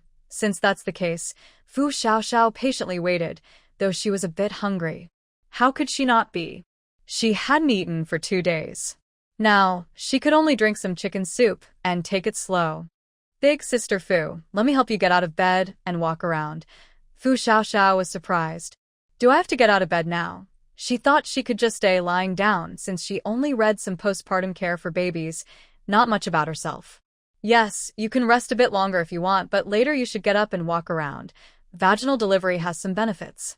After a few days, Fu Xiaoxiao was able to move more easily, though her figure hadn't fully recovered, and her belly was still a bit big. After a few days together, Fu Xiaoxiao finally accepted her little daughter. Yes, she was born by her, and she was really adorable. She gave her daughter a nickname, Chui, because that day was the first day of the lunar March, and the time was exactly 3:31. She kept choosing between March and Chui, but finally decided Chui was better. It symbolized the arrival of early spring, a new beginning, everything returning to its original state, renewal, smooth sailing, safety, happiness, and good fortune. When she saw the baby's father, she planned to let him choose the name. Perfect. So, Lu Haoming, you'd better stay alive, or else your daughter will be called Lu Chui. Lu Haoming, who had just arrived at the other half of the ruins in Hualu City, was restless until the helicopter landed, then suddenly felt relieved. Could it be that his wife was right here? Thinking of this, Lu Haoming's heart pounded. That moment of hope was so intense, like leaves falling from the sky. His only belief now was that he had to find her. She was definitely waiting for him. Over here, Fu Xiaoxiao didn't know if it was a family bond, but Qin Yujiao loved holding Qi very much. She kept walking around the room without stopping. Fu Xiaoxiao asked her to put her down, saying she wasn't tired, but in the end, she was reluctant to put the little one down because she was worried it would become a habit. Still, she didn't leave. She continued to play with her granddaughter. Oh, smile, smile. When Fu Xiaoxiao looked over, she only saw Chu Yi with her eyes open. When did she smile? Well, maybe I just think she's smiling. Perhaps because her mood has improved a lot recently, Fu Xiaoxiao still doesn't pay much attention to Qin Yujiao, but Qin Yujiao can feel her daughter's attitude has changed. She's no longer cold and distant, which makes her feel much happier. When her daughter finished her confinement period, Qin Yujiao took the initiative to apologize to Fu Xiaoxiao. Mom really made a mistake. I know you think I'm too bossy and controlling, and I speak without thinking about your feelings. I thought I was doing good for you, but I didn't realize that's not what you wanted. I know you've grown up, and I also know that last time we argued was my fault. I have nothing more to say. Just hope you can be happy. That thing I said before. I was really angry at the time and spoke without thinking. You know, I've always taught you to respect yourself and love yourself. What I really mean is I hope you cherish yourself and don't go down the wrong path. I just didn't use the right way. I'm truly sorry. I don't ask for your forgiveness now. I just want to tell you that I love you and I never meant to hurt you or step on you. I was just too self-righteous, thinking that if I said harsh things, you'd realize your mistakes and stop making them. I thought that was the right way to teach. Sorry, Xiao Xiao. After saying this, Qin Yujiao started crying. Fu Xiaoxiao felt quite calm inside. She wasn't moved by her mother's words, nor did she feel sad, hurt, or wronged. It was more like she was used to it. Even if her mother apologized today, she thought the same thing would happen again next time. She had lost hope. But it was rare for her mother to say sorry, so that was an improvement. She didn't know if she had truly understood, or if she was just trying to get forgiveness. Anyway, she was fine just listening. Inside, she felt no waves at all. Her eyes were full of Chewy. After that, they didn't talk much about this matter. Qin Yujiao still took care of the baby every day. Since the baby was easier to handle after the confinement, they didn't need to take turns helping. Now only Qin Yujiao and Qin Shi helped her, while everyone else did their own thing. Sometimes they would come to check on Chu Yi. After Xiao Xiao finished her confinement period, Lu 8 from the neighboring room was finally allowed to enter and leave Xiao Xiao's room. Everyone behaved well and watched from beside the cradle. The kittens didn't include Lu 1, Lu 2, Lu 7, and Lu 8, so they could only jump onto a nearby stool to observe. They didn't jump inside or try to touch anything, they just watched their sister inside. This month, the temperature reached 25 degrees Celsius during the day and 17 degrees Celsius at night. Fortunately, waterproofing was done on the first and second floors earlier, or the melting snow water could have flooded both floors. However, the cars downstairs suffered damage. Since the snow melted gradually, the water had soaked into the cars, making them look like they had been submerged once. It's uncertain whether they can be repaired. When the water receded outside the yard, everyone stopped watching, thinking maybe a part of the city was blocked, which slowed the water's flow. But when the water remained in the same spot, everyone became worried. Was this a flood? Luckily, their place is on higher ground, or they might have been submerged too. They wondered when the country would start rebuilding after the disaster. The process seemed endless, and they wondered how long the heavens would keep causing trouble. Every day, people sighed as they watched the water level stay high. The good thing was that they now had a place for activities. They decided to find ways to repair the cars, checking for problems. Fortunately, the damage wasn't too bad. Half of the cars could still be used. The rest were repaired using tools and parts collected from previous car repair shops. The remaining vehicles were 2 trucks and 1 off-road vehicle that still needed fixing. The water contained many bacteria, so when it snowed, everyone tried to store water, filling all containers they could find. No one was taking baths anymore. Everyone returned to frugal living. Luckily, they had stored enough supplies, or they might have struggled to survive the flood. They started cooking noodles, mixing them with their homegrown vegetables and broth. Everyone was worried that this flood might turn out like the ice disaster, where water might become unavailable later. Surprisingly, after a few days, the water receded to 200 meters away, which made everyone excited. But their happiness was short-lived because, from that day on, the rain never stopped. The good news was that they had water again. The bad news was that if the rain continued at the same level every day, their cars might end up submerged again. During the continuous rain that had lasted for half a month with no sign of stopping, everyone decided to remove all the important parts from the cars, leaving only the frames to soak in the water. Now, all the supplies had been moved to the 4th floor. Fortunately, the rooftop had a rain shelter, though it needed some sewing and patching. These were not big problems. Moving everything to the 4th floor was to avoid having to carry things up and down repeatedly in the future. Only essential items were left on the 3rd floor. The two tigers were once kept in another room on the fourth floor.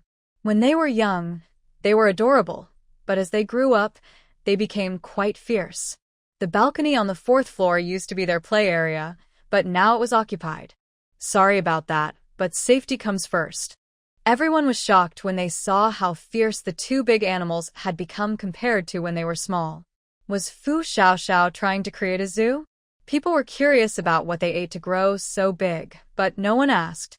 Everyone kept this a secret and didn't investigate further. Most people liked Lu Yi and Lu Er more. Compared to the big tigers, the big dogs were more friendly. The four cats were especially popular among girls and women, but they were quite proud and didn't often come down to the lower floors to play.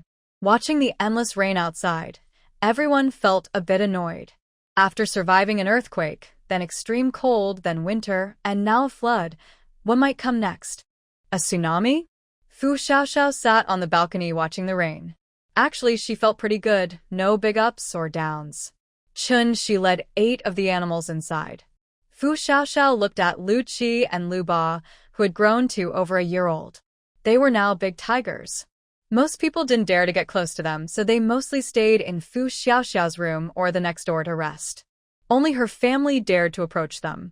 Fu Xiaoxiao loved them very much, just like a mother loves her children. Everyone was afraid, but the mother who raised them from a young age wasn't scared. She found it amazing. Even zookeepers raise animals from a young age, but TV often shows stories of animals biting people. Why was she so confident? Fu Xiaoxiao couldn't explain. Sometimes, just looking into their eyes told her everything. You're not afraid of them anymore. Do you remember how scared you were of your mother when you first saw them? Fu Xiaoxiao watched as someone on the other side of the room opened a bottle of water and drank half of it quickly. It's different now. I've raised them since they were little, so I know their characters. Both of them have been influenced by Lu Yi. Besides, you are here, Mom, so I feel very safe when I'm with you. Fu Xiaoxiao took out a plate of sunflower seeds and started chatting casually with Qinshi. Qiu Yi was taken downstairs to play with her grandmother. She was only a few months old and found everything new and interesting. When Qin Yujiao took Qiu Yi outside to sunbathe after the temperature rose, everyone in the building was stunned. Suddenly, a little child appeared, and everyone was shocked.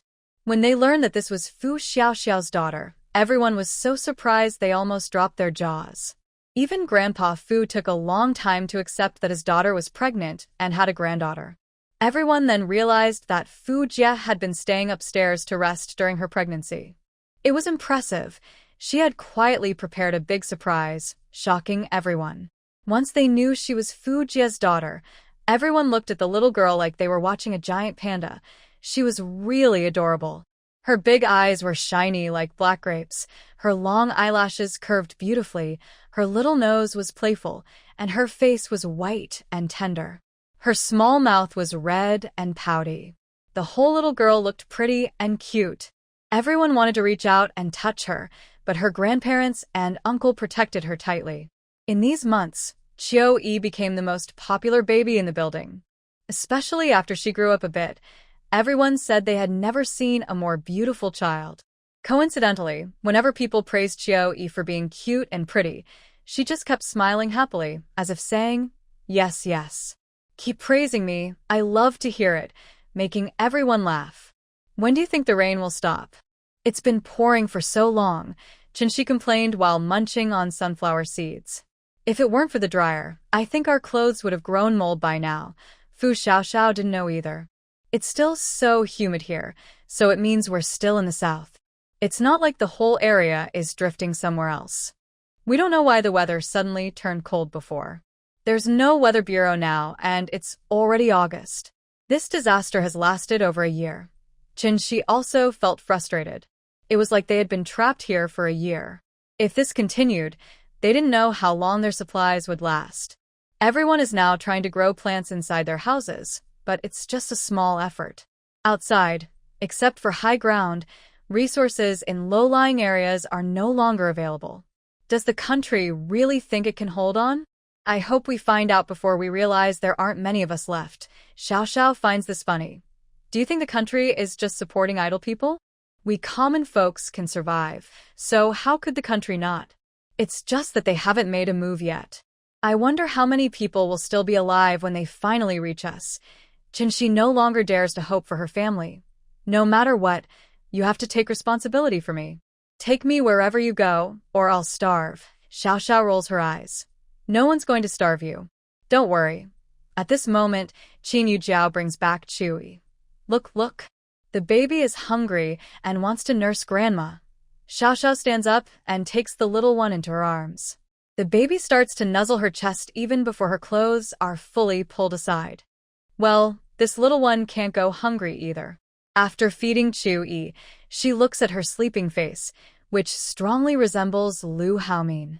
It's not an exaggeration to say she's a smaller version of him. They say daughters resemble their fathers, and it seems that's true. Every time she looks at her, it feels like Lu Haomin is still nearby.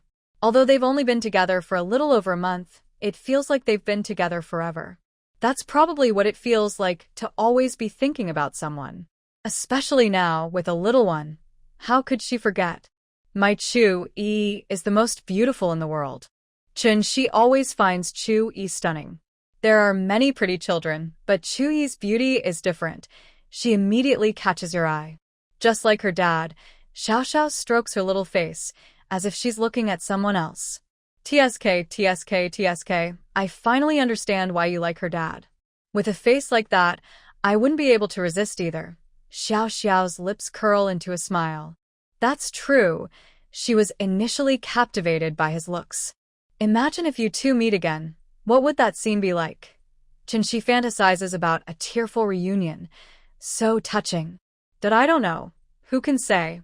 After going through so much, she's become ruthless enough to kill without blinking. Would he dislike her? Would he think she's scary? Even if she thinks she won't, who can be sure about what has happened in the past year? Natural disasters are unpredictable, and no one knows how long they will last. The water has already risen to the second floor. If winter comes again as it did last year, few people will be able to endure it. At this moment, Lu Haomin's flight team finally found a safe place for Hualu City's other survivors. The rain had stopped, and they found a high mountain. Unfortunately, there was no space to land the plane, so they could only use ropes to go down. Seeing his second brother about to jump down, Lu Haowen quickly grabbed him. Second brother. Wait. We don't know if your wife is here. If you go down like that, they might hurt you. Did you see the crowd on the mountain all eager to pull the plane down? They are starving and desperate. If something goes wrong, it's not impossible. Lu Haomin has been holding on with strong willpower. If they find Fu Xiaoxiao and still get stopped, he might lose his temper. Jiang Kaiho saw the situation and immediately grabbed his shoulder. Haomin, stay calm. We can call out and ask first. Don't act impulsively. It's easy for a stampede to happen below. If you go down and still don't find her, what will happen to you? Maybe his last words worked. Lu Haomin gradually calmed down. Once he looked more composed, Jiang Kaiho quickly took the loudspeaker from the plane and handed it to him. Lu Haomin's hand trembled as he took the speaker. He had searched many times, felt disappointed many times. Now, he wasn't sure if this was just another useless effort. Everyone below, please pay attention. Don't be upset. We are here to find people. The government will send rescue teams soon. Please avoid stampedes and stay safe. Rest assured, we will report the situation. Please hold on a few more days. Before he could speak, he heard a female voice from another helicopter. His brow furrowed. Why was she causing trouble now? Lu Haowen and Jiang Kaiho also recognized the voice. Is that woman ever going to stop? Does she want to speak? If the people below want us to come down and refuse to hand over the person, what will happen? Acting like a good person. Lu Haomin shot a sharp look at Jiang Kaiho. Jiang Kaiho knew he was in the wrong. It was his softness that brought the person out. But now wasn't the time to argue about that. Lu Haomin took a deep breath and held the loudspeaker close to his mouth. Everyone listen up. We need to find a lady. Can your management team come out? Whether you have her information or not, we will pay you. Thank you. The crowd below erupted in excitement. No matter who they were looking for, they wanted to find her. even if she was fake. A young man pushed through the crowd, holding a megaphone. I am the manager here. Which area are you from? When will help arrive? We can't hold on much longer. Please send someone soon. The people on the plane looked at this manager and felt something was off. But they were eager to find someone, so Lu Haomin continued asking, We're looking for Ms. Fu Xiaoxiao. Do you have her here? The crowd started talking among themselves. Who is Fu Xiaoxiao? Don't know her. Is she the one who hurt Dazhuang last month? She might have the surname Fu, but I don't know her full name. The person shouting earlier listened to the gossip and wasn't sure. He didn't remember anyone like that in their group, especially not a woman. Why are you looking for her? Hearing this, everyone thought Fu Xiaoxiao was really here. Lu Haomin was a bit excited. She is very important to us. Our base needs her. If you have any news, we will reward you. She's a very beautiful woman. She's our team leader's girlfriend. Hand her over. No matter what she looks like now, we won't blame you. What the heck is that woman doing? Lu Haomin was so angry, he wanted to go directly to the other helicopter and throw that foolish woman out. He didn't need to see the cold, icy look in Lu Haomin's eyes to know what to do. He activated the walkie-talkie. Tai Jiang, sinew up and gag her. If she struggles, just throw her out. Lu Haomin held back his murderous rage. Finding the person was urgent. He could deal with her later. I only need her information. If you can find her, I will prioritize sending a plane to pick her up and bring her to the base. We hope you cooperate. In a corner, a thin man's eyes lit up. He didn't know if she was the person they were looking for, but as long as he provided information, he might get a reward. I know. Are you looking for a girl named Fu Xiaoxiao? The helicopter's loud rotor noise made it hard to hear, but Lu Haomin, who was always watching the crowd, heard the name Fu Xiaoxiao and immediately looked sharply at the person shouting. That person pushed past the staff and grabbed the megaphone, shouting, I know. Are you looking for Fu Xiaoxiao? She has a younger brother named Fu Xianxian, and her parents are with her. Lu Haomin's mind suddenly sharpened. Is she here? Maybe he didn't realize his voice was trembling a little, but Lu Haowen beside him knew his brother was scared of hearing bad news. Ignoring the people pulling at him, the man with the megaphone shouted loudly, I know where she is. Let me on the plane and you can take me away from here. He didn't want to stay in this broken cave any longer. After surviving the earthquake and the freezing cold, now they faced floods. When would it end? Second brother, don't get too excited. Leave the rest to me. No. I will go. Fly the plane over. Lu Haomin didn't want to wait anymore. Finally, someone knew she was alive. God knows how he managed to endure all this time. If someone knows she's alive, it means she's still alive. She didn't die, and he wasn't dreaming. But now, the other survivors were pushing and shoving, seeming to prevent that man from leaving. How could they do that? What if she had died? Lu Haomin opened the cabin door and fired a few shots into the sky. That definitely made the crowd pause. But then, they surged even more wildly, pushing some people off the hill into the water. Seeing the person who gave the information quickly get overwhelmed by the crowd, Lu Haomin couldn't stay still. He raised his gun, ready to shoot at the crowd below. Lu Haowen quickly grabbed his brother's arm, worried he might lose control and really shoot. He took the megaphone and said, If you can't keep order, we will cancel our plans to deliver supplies. Maybe everyone was too hungry and scared. This statement seemed to work somewhat, and some people stopped pushing. But it was too late. After the crowd dispersed a little, more than 10 people had been trampled to death, and dozens were groaning on the ground. When the staff went to check, they found the person who had just given the information was in an even worse state, dead or dying. The megaphone was also crushed beyond recognition, and there was nothing left of the person. Lu Haomin was so angry when he saw that the person had already lost consciousness that he almost jumped off the plane to kill everyone involved. Jiang Kaiho and Lu Haoyu firmly held him back to control him. Second brother. Calm down. Since one person knows where second sister-in-law is, then others probably do too. Don't rush. Let me ask. Lu Haomin's veins bulged on his body. He knew he should stay calm, but he couldn't. He took deep breaths several times but couldn't settle down. Does anyone have any information about Xiao Xiao? Whoever knows, I will take them away first. If anyone tries to stop me, I will shoot and kill them. I mean what I say. Lu Haowen was also very angry. It was hard enough to get some clues, but they were ruined by such foolish actions. It made him want to blood. I know too. The people on the plane quickly looked over and saw that the person was quite clever. He had climbed up a tree, but after the cold trees and continuous rain, the tree could no longer support an adult's weight.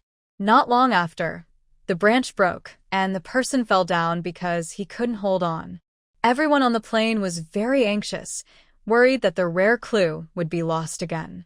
Fortunately, the person was smart. After falling to the ground, he quickly jumped into the water, fearing that being trampled on in the mountains would be a loss. At least in the water, he could swim away.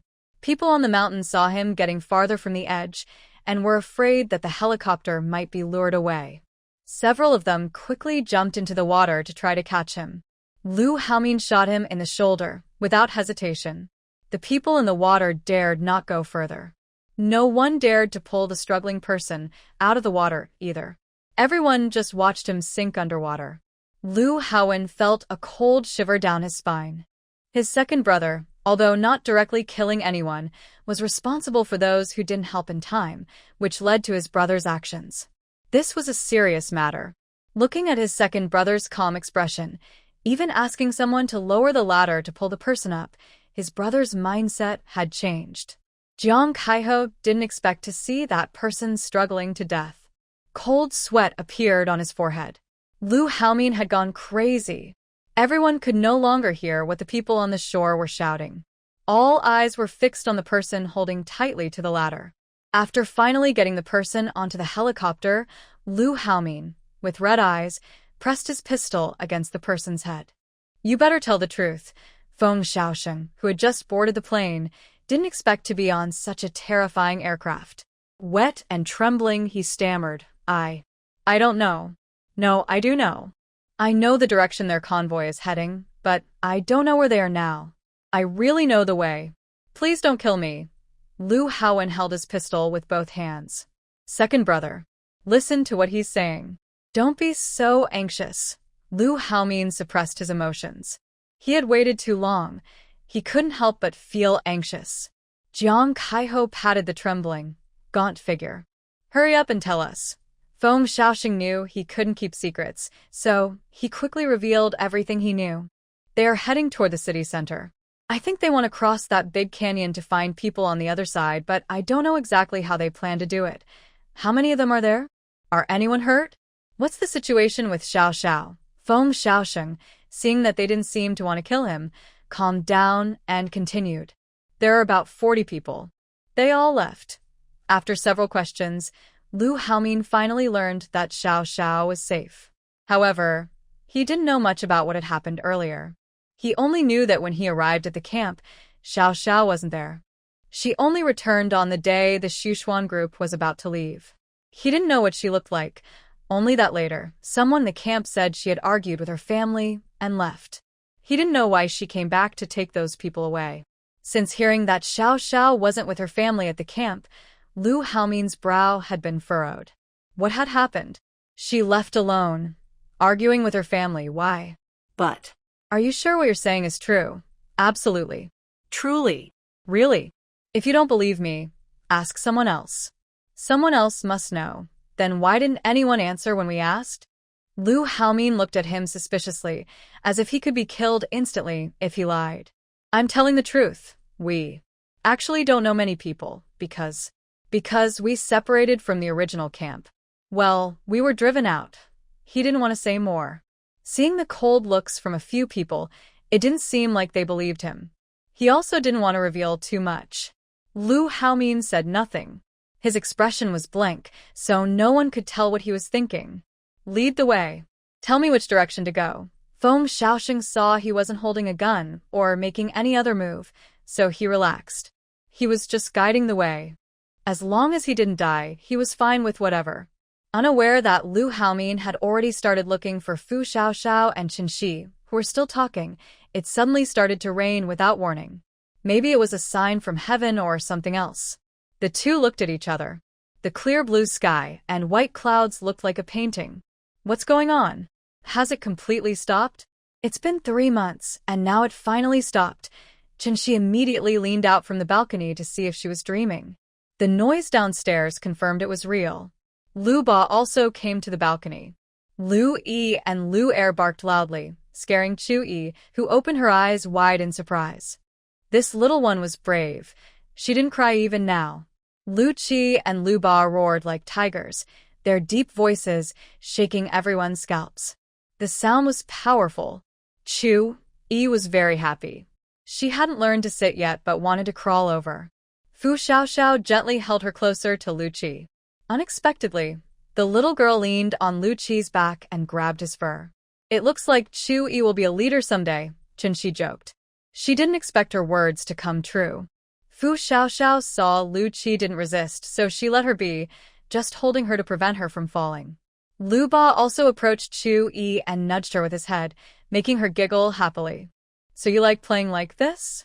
Fu Xiaoxiao watched Chu Yi having fun, trying to reach out and touch Lu Ba, but in the end, Lu Ba came over and touched her first. Where do you think we should go after the water recedes? Previously, I just wanted to find an organization. But now, not only have I not found one, the place where Ninglin City distributed supplies was just a temporary point. The group of bandits who were wiped out also said they wouldn't be distributing supplies anymore. They probably need to keep looking. Let's see how things go. Later, everyone will have a meeting. Since it's the first day of the new year, people aren't so fragile anymore and can follow the convoy. She plans to check the surroundings after the water recedes. After being submerged for so long, the germs and pollution won't disappear quickly. At least a few days of sunshine should help. The sun has indeed come out, but it's extremely hot. Seeing the outside temperature of 40 degrees Celsius, the water is visibly receding quickly. However, everyone's scalp is starting to tingle. This terrible weather really makes life hard. In Huayu City, they experienced a 30-degree difference yesterday, and today's temperature dropped to 12 degrees. But going from 15 degrees to 40 degrees in a day is tough for everyone. And this isn't just midday heat. It's morning heat. Everyone feels a bit hopeless. Is life even possible anymore? By noon, the temperature rose to 52 degrees Celsius. That's unprecedented. Such heat is a disaster for many living things. The ice in the Arctic and Antarctic is melting very fast. When the glaciers melt, the water flows into the ocean, which can cause mudslides, floods, and even tsunamis in severe areas. Coastal cities are at great risk. And now the Earth is already badly damaged. Could it be that the previous floods here were caused by melting glaciers? Are other regions also suffering disasters? Thinking about it is frightening. It's fortunate that they are still alive, even if only by a small margin. Everyone gathered in a room with air conditioning fans blowing, but the air still felt hot. When the water on the first floor nearly receded, they decided not to save water anymore. They used several buckets of water to quickly rinse the first floor, ignoring the dirt. Then they sprayed disinfectant. Once the smell dissipated, everyone moved upstairs because they couldn't stand it anymore. Although the first floor wasn't much better. Xiao adjusted the air conditioner to the lowest temperature in her room to feel better. Can't we leave again? Is this disaster going to play out all the worst scenarios? He thinks we are like bacteria that need to be disinfected and then reintroduce new life to Earth. She collapsed onto the bed. She hates the heat the most and doesn't even want to leave the room now. Not only her, but even Lu 8 and the others haven't come out of their rooms. At this moment, the doorbell rang. She opened the curtain to see Fu Xianxian. What's wrong? Jia. We just discussed that if the temperature stays the same or keeps rising tomorrow, we should start digging a basement.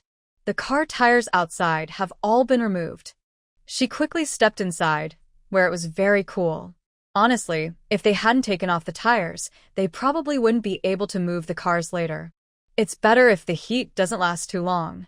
If it does, no one will survive. They really wonder how countries with subtropical Mediterranean climates manage to live. I've heard their highest temperatures can reach 55 degrees Celsius, but that's in desert areas. Are we going to turn this place into a desert too? It's okay if they stay off the roads now, but if the ground temperature gets even higher, the cars might melt. People on the road won't find a cool place. They'll just get baked dry. Xiao Xiao said, "We need a plan to dig. We can't just dig randomly. We plan to start digging under the shed outside. When it snows, it might collapse, but we can fix it. At least it can block some of the sun." Actually, she has many materials in her space for sun and heat insulation, but she doesn't want to take them out now. She prefers to see how the digging goes first. Still, it would be good to have a cooling device.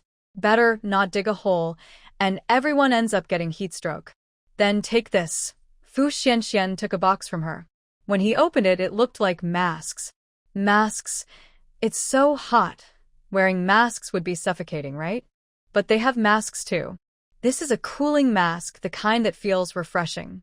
I haven't used it myself. My brother-in-law brought it. He opened one and looked at it. It was different from regular masks. It was very breathable and felt cool to the touch.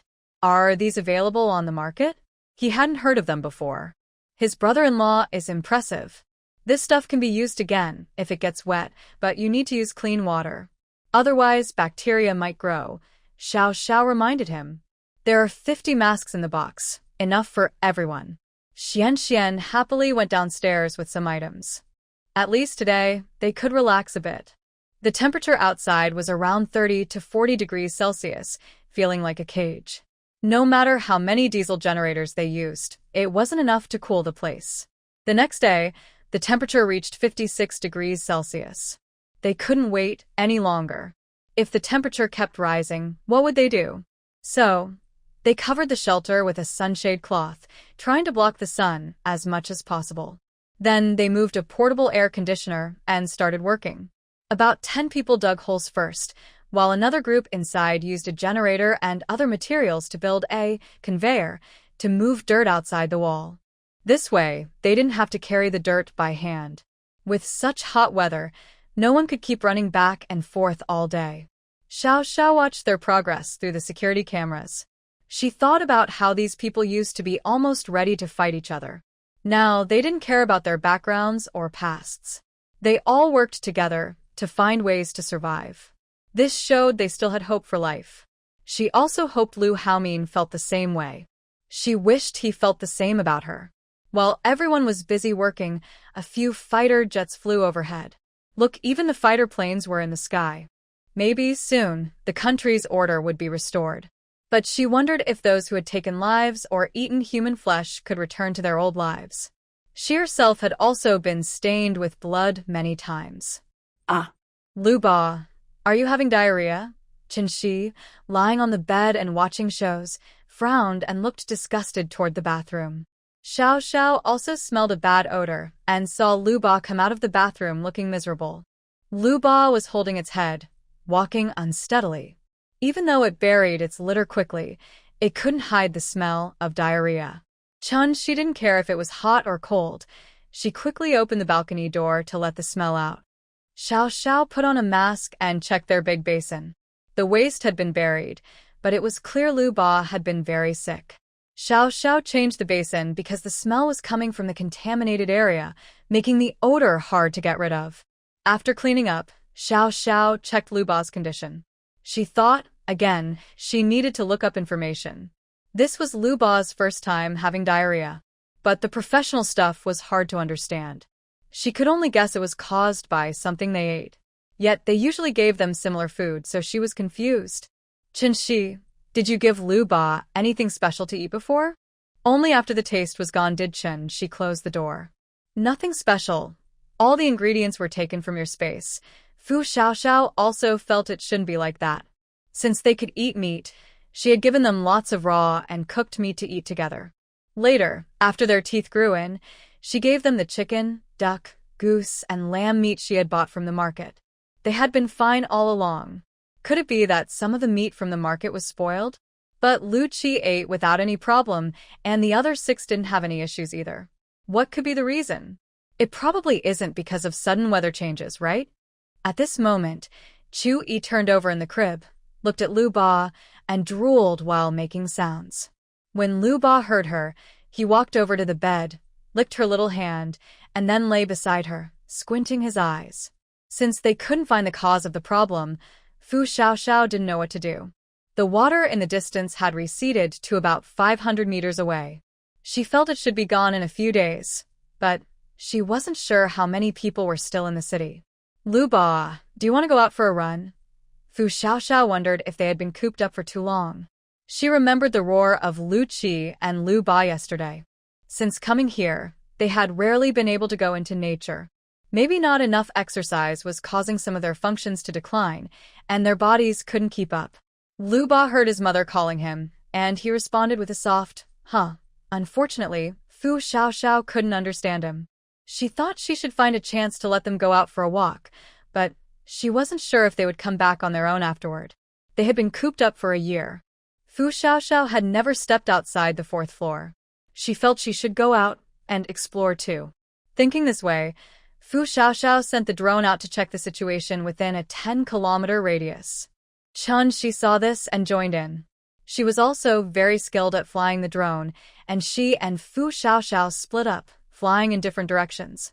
She immediately grabbed Fu Xiaoxiao's arm excitedly.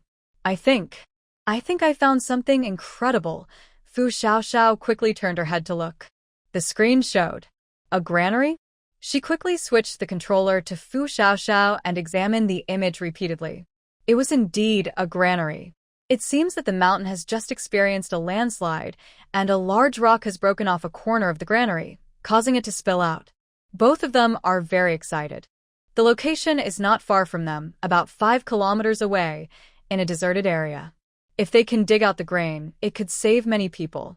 Why hasn't the government come to check this? Surely they know everyone in this area has died, right? That can't be true. Fu Xiaoxiao starts to feel restless. I'll go take a look. Me too.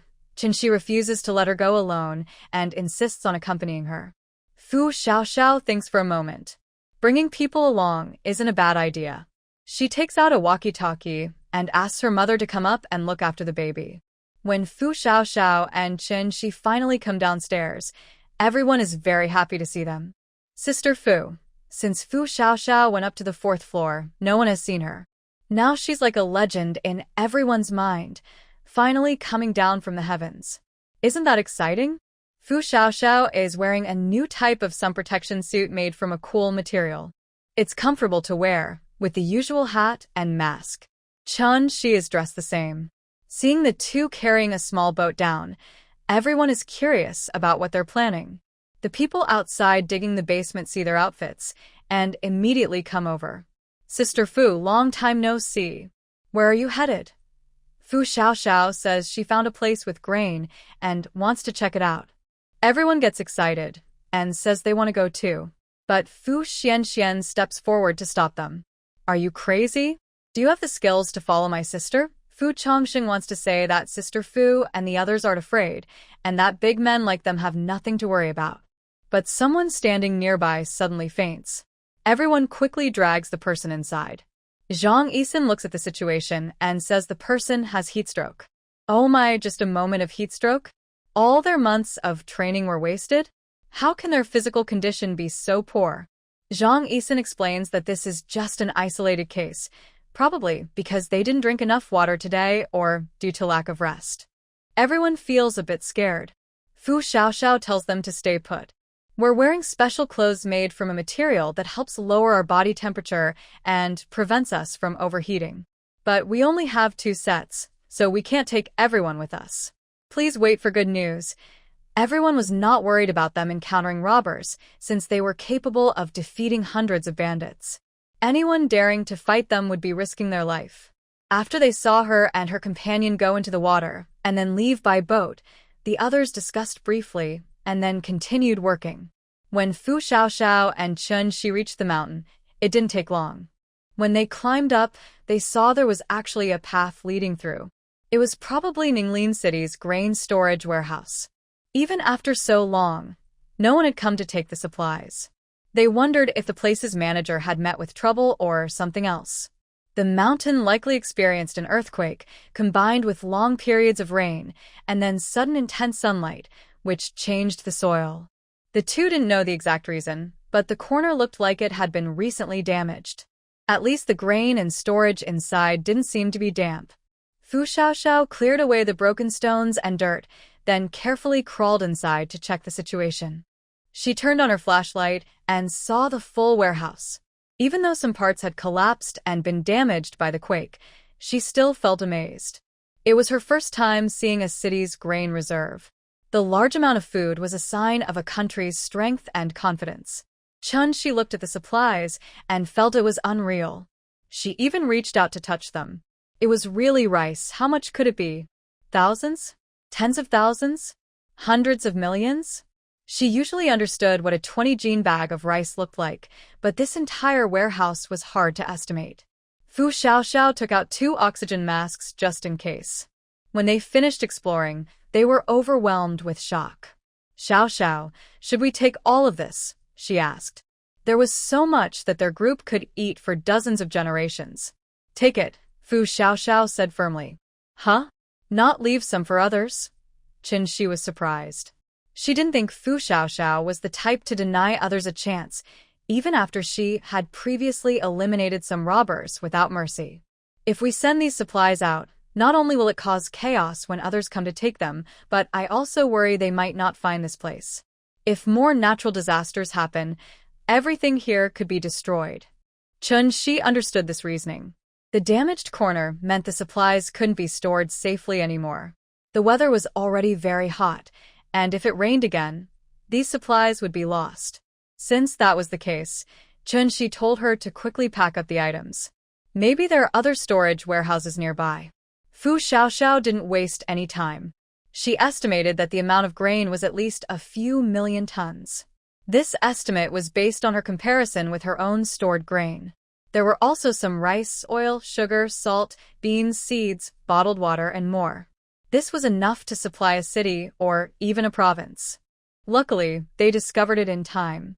Usually, these supplies are rarely stored inside mountains. It was surprising that Ninglin City used the natural environment to create storage warehouses. After they packed up everything on all 3 floors, they looked at the warehouse inside the cave. They felt very small. After carefully checking that nothing was missed, they climbed up along the rope. They continued to look around nearby and found another warehouse. However, they couldn't open the big door. Fu Xiaoxiao tried to close it, but realized the door was embedded in the mountain. How was that even done? Fortunately, there was no power. Shouldn't there be someone guarding the warehouse? They didn't see any people or bodies along the way. The landslide had just happened. Maybe there had been a previous landslide or falling rocks that buried people. Since more than a year had passed, it was hard to investigate. Such matters should be left to professionals in the future. After closing the big door, they were stunned to see it packed with bundles. Qin swallowed hard and grabbed Fu Xiaoxiao's hand. Xiaoxiao, keep going. Pack everything. Make sure nothing is wasted. Fu Xiaoxiao looked at her with a smile.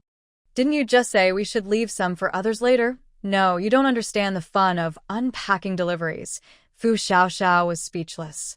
Still, they used their flashlights to check what was inside. They were shocked to find not only daily necessities, water, and instant food, but also medicines. So many medicines stored in a warehouse? Shouldn't they be kept in a special place? They couldn't read most of the names, only simple ones like cold medicine. Then they found a stack of papers on the ground. After checking, I found that some of the supplies were meant to be loaned to the disaster area. No wonder there are medicines here. Now, I don't know if these items can still be given to the people who needed them initially.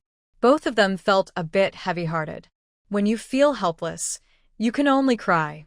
But when you have the ability, shouldn't you do what you can? At this moment, Fu Xiaoxiao had some ideas. With so many supplies, maybe she could send them to the country and also give some to those in need along the way. This way, perhaps the incidents where hundreds of people came to loot or eat human flesh could be avoided. She shared this thought with Qin. Qin supported her completely. No matter what she decided to do, he would support her. Right now, she was like a small accessory on his big figure, and he had to support her blindly.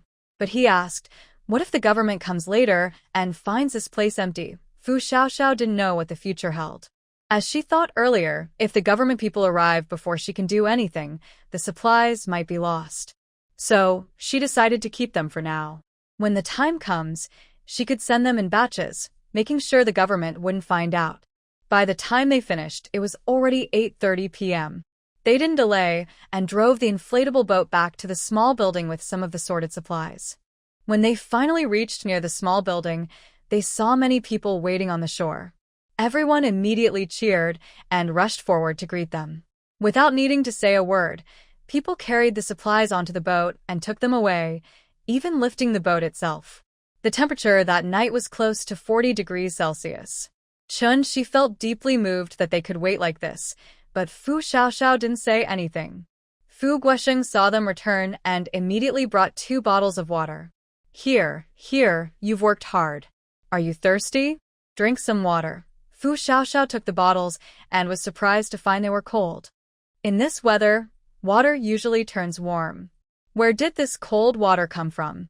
Seeming to understand their confusion, Fu Guosheng continued, We don't know when you went out for supplies, so we buried 2 bottles of water in the dug holes. There's more if you need it. Take your time. It seemed the basement was really a good place. Big sister. We just finished digging the stairs today. It will probably take several more days to dig out a room. Please bear with us a few more days. Once done, we can stay underground to avoid the heat and keep digging. Xiaoxiao decided it was better not to insist. No need. The materials in my room are insulated. You can dig and hide inside first. Don't worry about me. She also had a bunch of animals with her, making it hard to go down and live there.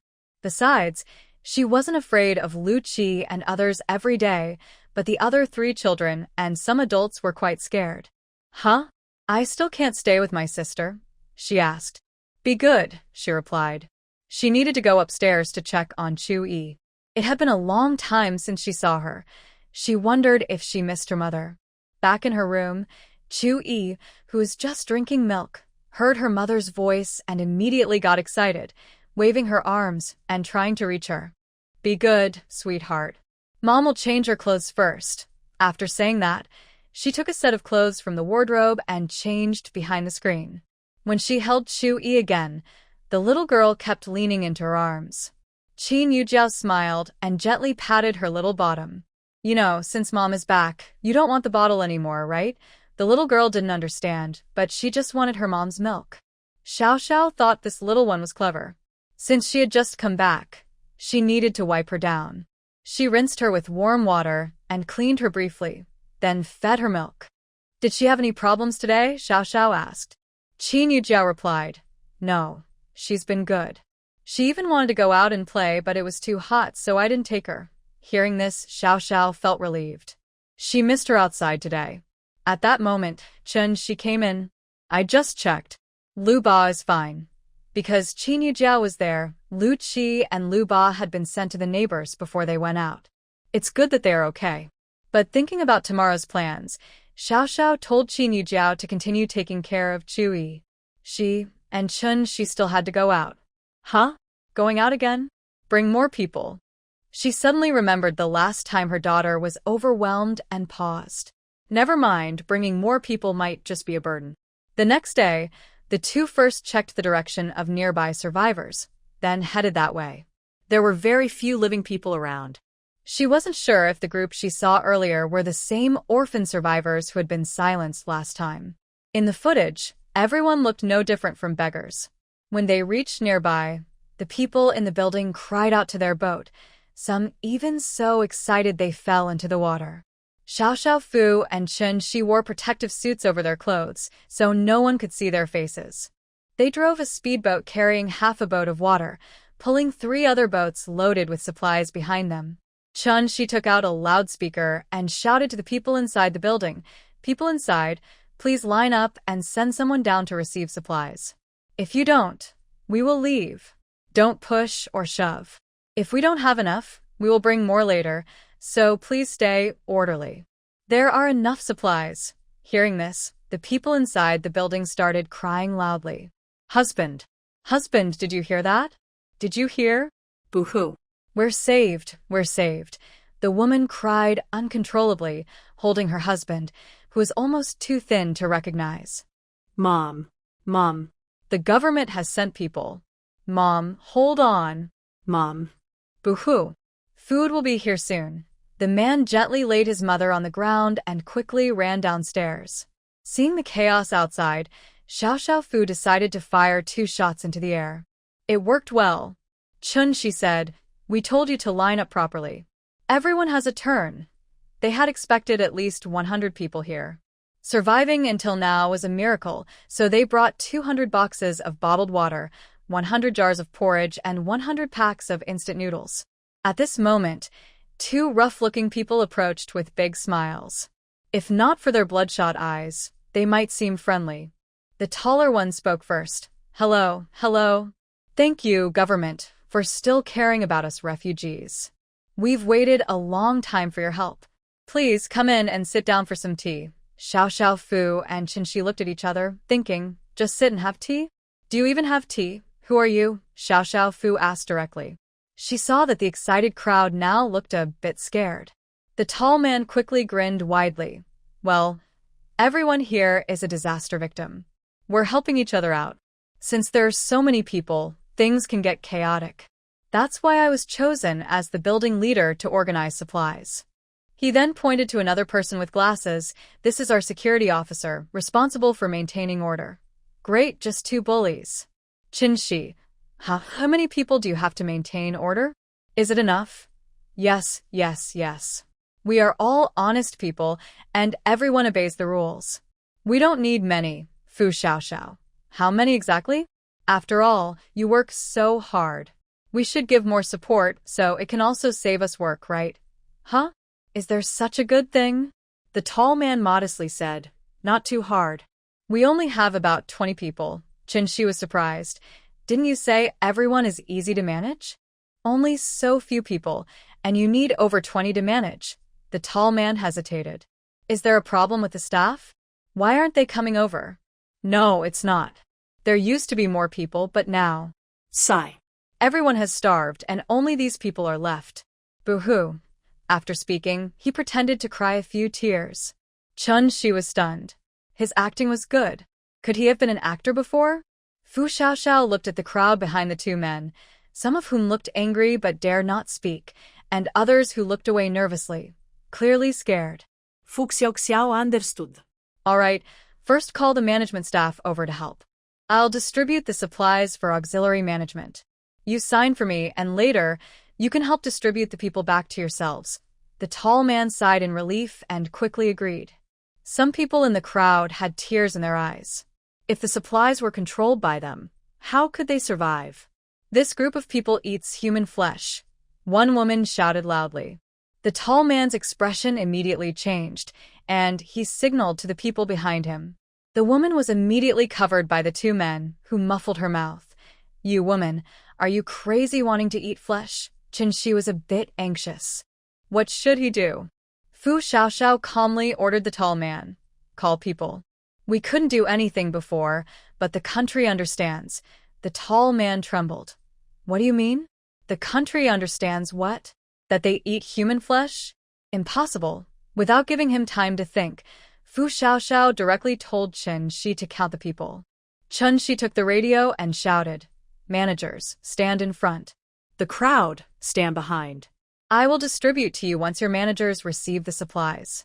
First, see how many managers there are.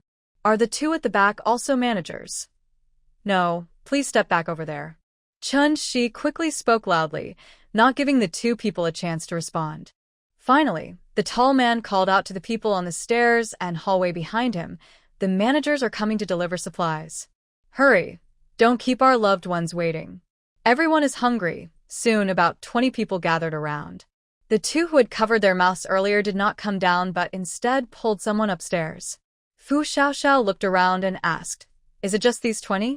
You said there were more than 20. The tall man smiled apologetically. Yes, I counted yesterday. There are over 20 in our group, but today some went out to look for supplies. Qin-Shi asked, Why didn't you go?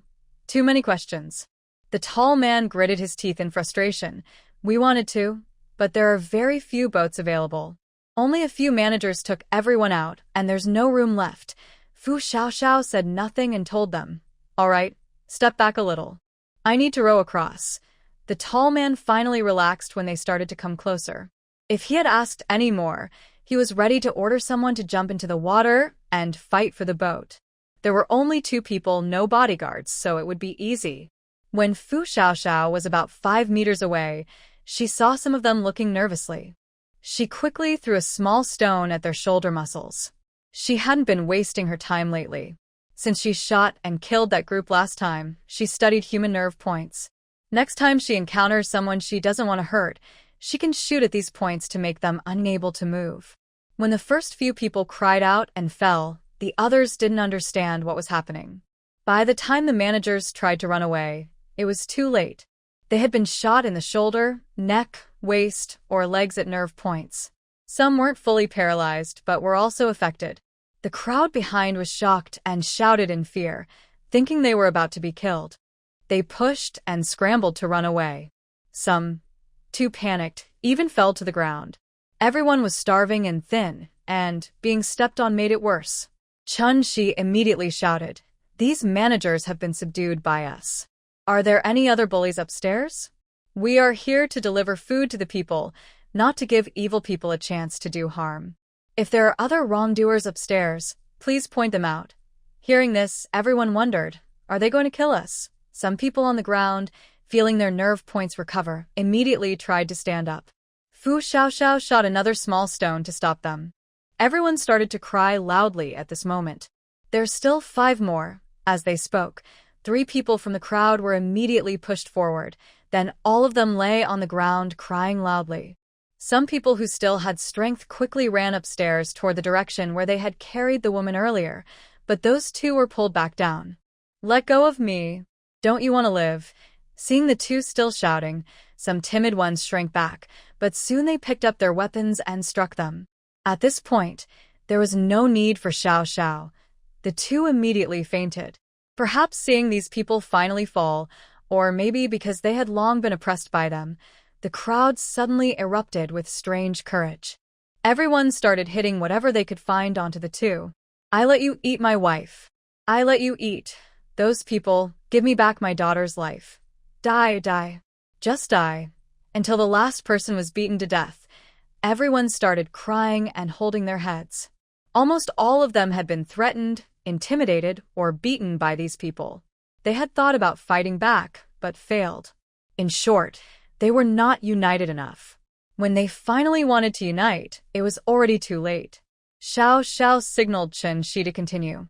"Chun Shi, in the face of disaster, survival doesn't depend on oppression. Everyone must have confidence. As long as we get through this difficult time, we can all live well. So please don't be discouraged. United we stand, united we fight. Rescue may be late, but it will come. Now, everyone line up to receive supplies." Xiao Xiao drove the boat to a window and stopped. The crowd immediately started to gather closer. "Chun Shi, is there anyone inside who still has some strength? Come onto the boat and help carry the supplies. These supplies are for you." The crowd cheered with tears of joy. These supplies are for them. That's wonderful. A few thin, almost skeletal people with some strength immediately climbed onto the boat from the window. Xiao Xiao watched nearby. "How many people are there here? I need to see if there's enough. If not, I'll have to go back and get more." A few porters, tears in their eyes, said, "After those people died earlier, we actually don't know how many are left, but there are still about 100. All right then, let's move everything inside first. Do you have anyone suitable to be the leader?" Everyone immediately focused their attention on a man. Fu Xiaoxiao looked at his very thin face, with a woman supporting him, as if he could fall at any moment. "Is he this weak?" The porter quickly explained, "He used to be our building's leader, but after being controlled by those people. Our leader was only fed sometimes, so now he's in poor health." The woman holding her husband cried and begged, "Comrade, my husband has had his arm broken by them. Do you have any medical staff?" Sob. Fu Xiaoxiao had no good answer. "Sorry, we are short of medical personnel right now, but we have some medicine. You can treat him yourselves." "Medicine? That's helpful." The woman quickly thanked them. Fu Xiaoxiao looked at the very thin man and asked, "If I give these supplies to him to distribute, do you agree?" She didn't have time for detailed registration or tracking who received what. "Yes, we agree." Seeing everyone's agreement, Fu Xiaoxiao then asked the woman's husband, And you? Do you agree? The man nodded hard, too dry-throated to speak. Then let's start moving the supplies. Qinshi immediately ordered a few people to begin. People inside the building watched as the supplies were passed through the window, one by one. Everyone who was strong enough came to help. After more than half an hour, with everyone working together, they finally finished unloading the supplies. Qinshi told the people inside, "These supplies should last you at least half a month. As for water, try to save it. The country's production hasn't recovered yet, and water resources are very precious." Did everyone understand? If it were possible, these supplies could last them a month or even longer. Everyone was so grateful they almost kneeled to thank them. The two people finished distributing the supplies and left, only stopping when they were out of sight. Qinshi took off her protective suit, looked at the sky, and blinked, trying not to let tears fall. Xiao, how many other places are like this? Fu Xiao couldn't answer. This was just what they could see, but there were many unseen places. So many villains, so many victims waiting to be rescued. They couldn't help everyone alone. All they could do was help some of the people. Xiao. If we meet people who need help in the future, can we help them a little? Not too much. Just give them some hope. She couldn't bear to watch these people die in front of her. Not everyone is a bad person. If her family could also receive help like this, maybe their chances of survival would be higher. Xiao nodded and said, "Okay, these supplies aren't really ours. Even if we want to take some, we can't use them all. But we won't help everyone." Qinshi's eyes filled with tears. "Of course. When we meet those we can't help, you don't need to do anything. I'll handle it. I've gotten better at using my knife recently. I can definitely do it quickly and effectively." Then the two of them restocked the supplies on the boat and prepared to go to the next place with people. When asked, they said they were volunteers. Some people questioned why they arrived so late, but Xiao didn't explain. She just asked if they needed anything. If not, they moved on to the next place. Someone wanted to complain, but Xiao didn't tolerate it and simply left. Once those people realized they had left, they panicked and immediately tried to chase after them with small wooden boards. Unfortunately, they couldn't catch up. Xiao and Qinshi spent 3 days delivering supplies, covering all the living people within 20 kilometers. Along the way, they also delivered a large batch of supplies to nearby tall buildings managed by the government and military, hoping to attract more people. They didn't show themselves, fearing inspection. The number of survivors in this area was less than 10,000. They didn't know if others had moved away or didn't survive. All they could do was deliver supplies repeatedly, hoping people could organize themselves. At least these supplies gave them a little more hope to survive. A week later, the floodwaters finally receded. However, the weather remained extremely hot, around 55 to 60 degrees Celsius. It was like torture for people. Humans couldn't survive on the surface. The two of them used trucks to deliver water and food to people outside the government-controlled areas again, advising them to find ways to hide in basements. During this time, some people tried to scheme against them. But in the face of their strong strength, all plots and tricks were useless. Qinshi finally drew her tang sword and used human blood to activate its power. The first time she killed someone, she trembled constantly, her heart pounding. Killing in self-defense and killing intentionally felt completely different. This feeling could only be understood by experiencing it herself. No one wants to kill, but sometimes killing is a way to protect oneself. This is a necessary step in surviving the end of the world. However, with so few people left, why do they still fight each other? Human nature is really hard to trust. Fu Xiao stayed with her for a long time. Qinshi smiled and said it was okay, as long as she got past that mental hurdle. They only went out once, and after that, they stayed inside. The truck couldn't handle the high temperatures, the body was almost frying eggs, and the wheels showed signs of softening. One will even burst along the way. There weren't enough trucks to support them. The people in the building only saw them going out daily, sometimes bringing water back, but they didn't know what they were doing. Everyone believed in them, so no one asked questions. Everyone had moved to the basement. They made 4 ventilation holes and connected 2 air conditioners, so no one went outside anymore. They laid mats on the muddy ground and sat or lay on the floor. Everyone smelled the same, so no one minded. They first ate canned food, some expired, some still within the shelf life. Even if expired, they didn't waste it. They ate it as long as it hadn't spoiled. They were worried that if they didn't eat now, everything might go bad in this weather. After finishing the canned food, they planned to cook other things. All their supplies, including small vegetable bowls, were moved downstairs. Those were their only green plants. Fu Xiaoxiao and the others stayed on the fourth floor and never went out again. All the pets were there too. Qin Shi looked at the animals lying around in various positions, big and small, and felt it was hard to watch. Jiang Jiutian had learned many things from early education videos, so now he was practicing writing. It had been 6 months since the first grade. After he could sit up, he learned to crawl quickly. He was obviously a restless child. Now he was on the ground, crawling over to Lu Yi to press him, then to Lu Qi's arms. He never stopped moving. Suddenly, Fu Xiaoxiao smelled smoke and found it a bit choking. Qin Shi also noticed it. They looked at each other. Could there be a fire somewhere? They checked the surveillance and saw that the trees on the back mountain, which hadn't been cut down for winter, were burning because of the dry weather. Luckily, the trees close to the house had already been cut, or they would have been affected too. Fu Xiaoxiao quickly turned off the air conditioners and used the walkie-talkie to tell Fu Xianxian what was happening. However, the smoke in the room couldn't clear quickly, and she felt a bit hard to breathe. Everyone was uncomfortable, especially Lu Ba, who started to become restless. Fu Xiaoxiao took out a gas mask and helped everyone wear it, but unfortunately, small animals and children couldn't wear it. She first covered their mouths with a towel, preparing to find oxygen masks. Then she poured several large buckets of ice and turned on the fan to air toward them because the temperature was really uncomfortable. A cool breeze came, and Chu Yi was very happy. Children really are carefree. Looking at the blazing fire on the monitor, even from so far away, she felt a sense of suffocation, as if she were right next to the flames.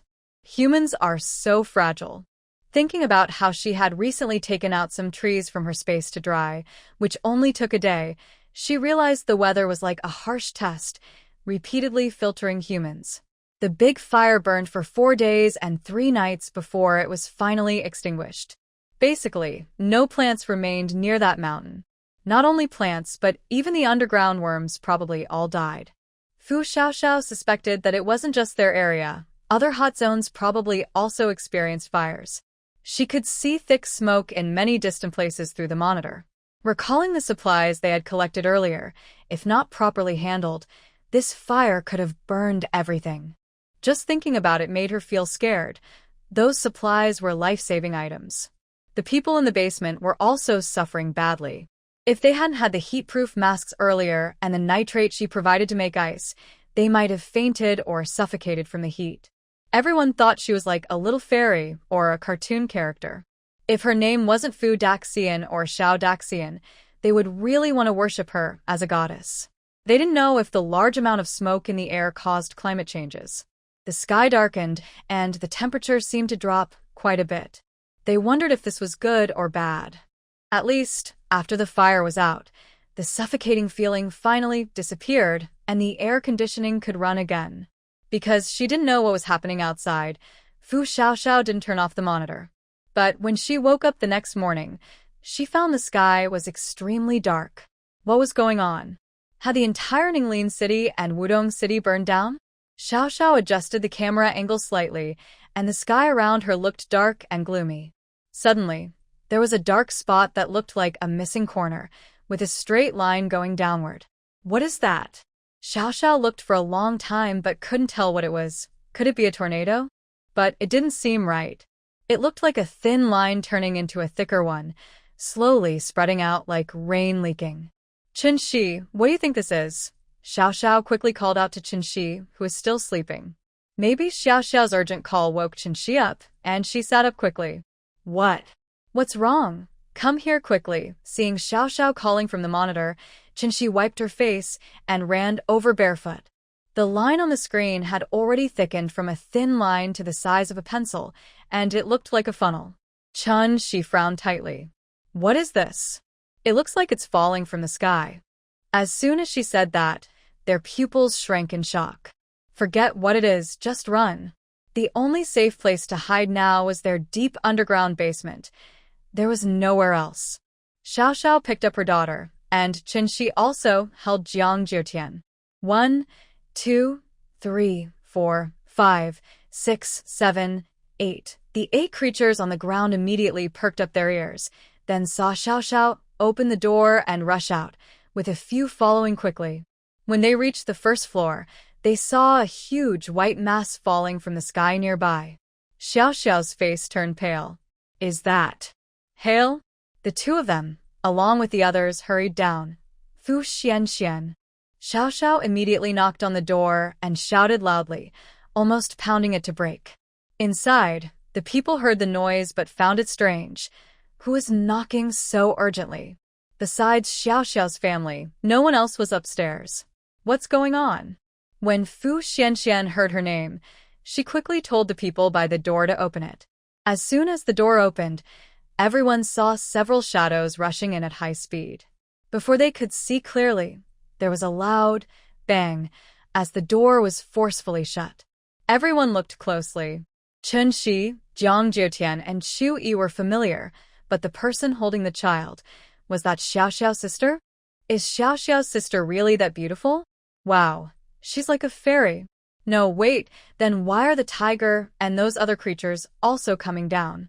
Before I could reach home, I exclaimed in surprise. Outside the door, sounds of crackling and thudding kept coming, followed by the noise of something large crashing down. What's going on? An earthquake again. Everyone was scared and frustrated, wondering if it would ever end. Chun-Shi finally caught her breath and said, "It's hail." Everyone looked shocked and confused. Hail? How big is the hail? Before she finished speaking, there were a few loud bangs outside the door. We could see the door had been dented and deformed by the impact. Wow. Oh my goodness. How big must the hail be to cause such damage? Everyone hurriedly backed away, worried that the iron door might collapse. Mom. Dad. The woman and children were startled, and even the young men's hearts were pounding. Everyone huddled together, as if holding each other could give them strength. After about 10 minutes, the sounds gradually faded away, leaving only the dented iron door behind. Everyone's hearts were still racing. When they finally gathered the courage to check the situation, they saw the large creatures on the ground. It was a bit awkward now. Usually, they were afraid of these creatures, and now they were in the same room. They weren't sure if anything would happen. But since the creatures were quietly staying close to Fu Xiaoxiao, maybe everything was fine? Sister Fu, Li Xiaoming called out in her direction, since he was lucky enough to have seen her once. The others also called out in unison, Sister Fu. Fu Xiaoxiao felt it was a bit childish. Just call me Xiao Xiao or Little Fu. Sister Fu, they all shouted more loudly. Come on, she's a big boss. Xiao Xiao and Little Fu are just nicknames. Only someone like Uncle Dashin with a senior position can be called by name. They're not worthy. A big boss is someone to admire. Sister Fu. Don't be so formal. People with real skills don't care about age. Anyway, I call myself Longda, so I'll call you Sister Fu. Wanda Long didn't care about being young or acting superior. If you're capable, you're a brother or sister. He just wanted to follow someone talented. Others agreed and nodded. Fu Xiaoxiao felt helpless, but decided to go along with it. At this moment, everyone noticed Wanda Long and Fan Xiangyi hugging each other. Seeing everyone's eyes, Fan Xiangyi's face turned bright red. She had just instinctively hugged the person next to her. Meanwhile, a few of Wan Dalong's friends looked at the two with playful smiles and whispered to each other. Wan Dalong also felt a bit embarrassed. After being together for over a year, they had started to develop some feelings. But Wan Dalong used to think he wasn't good enough for her and didn't believe they could be together. Still, some things were beyond his control. Everyone had eyes, and he often unintentionally took care of her. Fan Xiangyi must have noticed. Recently, their eye contact increased, especially here in the basement. Since there wasn't much entertainment, they often played cards, chess, or chatted to pass the time. Now, it seemed like they might finally reveal their feelings. If this couple got together, there would be fewer single women in their group. Sister Fu wouldn't need to worry anymore. Chun Shi probably wasn't interested in them either. Zhang Yisin was already with someone, so trying to steal her away would just get Li Xiaoming angry. As for Fan Xiangyi, it was almost certain they would be together soon. But that was their own business, and everyone chose not to interfere, just watching their natural development. Liang Xiaoli's husband and son were also there. Fu Yuning, a girl under 17, was thinking about something inappropriate. How could she? Her father was right beside her. There was also Fan Xiangyi's friend, Bai Rui, who had a husband and daughter. She was still part of the group. The remaining ones, Qin Yujiao and Wei Wuyin's 12-year-old twin daughters from the neighborhood. Forget it, don't even think about it. Fu Xiaoxiao was wondering how to open this door. Once she did, the hail outside might pour in. If there was only a corridor, it wouldn't be impossible to get out, but she was worried the top was also covered with thick ice. Should she wait for it to melt? But then, they wouldn't be able to go out at all. They might get flooded. Before, getting ice was a hassle, but now they give us so much at once. Are they worried we won't have enough? Fu Guoxing looked at the uneven door and sighed. What do we do now? Qin Yujiao, nearby, also felt scared. She thought there might be another earthquake. They were still underground. If an earthquake buried them, what would they do? Fu Xiaoxiao looked at the crowd a little farther away and thought about the presence of 2 tigers. Kind of frightening. Lu Qi, Lu Ba, both immediately looked at her. Go lie down over there. Everyone saw 2 obedient figures lying on the ground, right foot over left foot. Everyone? Are they really that obedient? After all, when they were young, everyone could see them, but as they grew older, no one dared to get close. They haven't come down since. A few of Lu San's group went over to Lu Qi and Lu Ba and also lay down quietly together. Lu even climbed onto Lu Ba's back and sat still. It's okay. They aren't that scary. Fu Xiaoxiao handed Junior One to her grandmother, told everyone to move to the other side, and prepared to walk toward the door. Big sister. Don't let me do it. Fu Jia, step aside. We can handle it. Fu Chongxing and others immediately stepped forward. I'm not trying to open the door, Fu Xiaoxiao said helplessly, waving her hand at them. Fu Xianxian. Fu Xiaoxiao touched the big door, sensing the ice block embedded outside. It was a large piece. Then she followed the surrounding ice blocks to feel the cold. Suddenly, Fu Xiaoxiao paused. It seemed she could sense farther than before, and it wasn't the same kind of thing. She quickly seized this feeling, sensing along the ice blocks to the thickness of the hail outside. She tried to see if she could pull a certain ice block into her space, but failed. Still, she felt she was close to finding that mysterious, profound feeling. Everyone around watched Fu Xiaoxiao standing there, touching the door without moving, not knowing what she was thinking. Was this some new technique? Was she practicing energy? Before they could think about what she might do next, they saw Fu Xiaoxiao's eyes light up. That sudden joy made it clear she had encountered something exciting. Open the door. Be careful. Fu Xiaoxiao suppressed her excitement. She succeeded. She found that feeling. She could now reach farther, not just a whole object, and even across space. How could she not be excited? Wanda Long immediately stepped forward, grabbing the door handle, ready to open it. He hadn't had the chance earlier, so now he was at least the one to open the door for the boss. 1, 2, 3. Bang! Several large chunks of ice crashed in, along with some smaller ice fragments about the size of basketballs. Everyone, prepared for the impact, watched as dozens of pieces of ice, big and small, silently fell. Is that all? Judging by the sound, it seems more than that. Could it be? Did Sister Fu use her internal energy to deflect it? Actually, Sister Fu is not an ordinary person. She might be a divine maiden descending to face a trial. Anyway, since the world could end at any time, having a fairy or godly being around is not unacceptable. Fu Zhuangxin walked outside and looked up. The passage didn't seem small enough for what he saw. His sister must have collected it, but he still said, "Fortunately, it's only these pieces. I thought the sky was falling with such a big commotion. Wait, isn't a big hailstorm like the sky falling? Everyone looked at Fu Zhuangxin, who was serious when talking to them. They wondered, is this real? Fu Dalong and a few others looked outside. There wasn't much hail, just lots of small ice fragments and some broken sheds. Then people started walking up the stairs.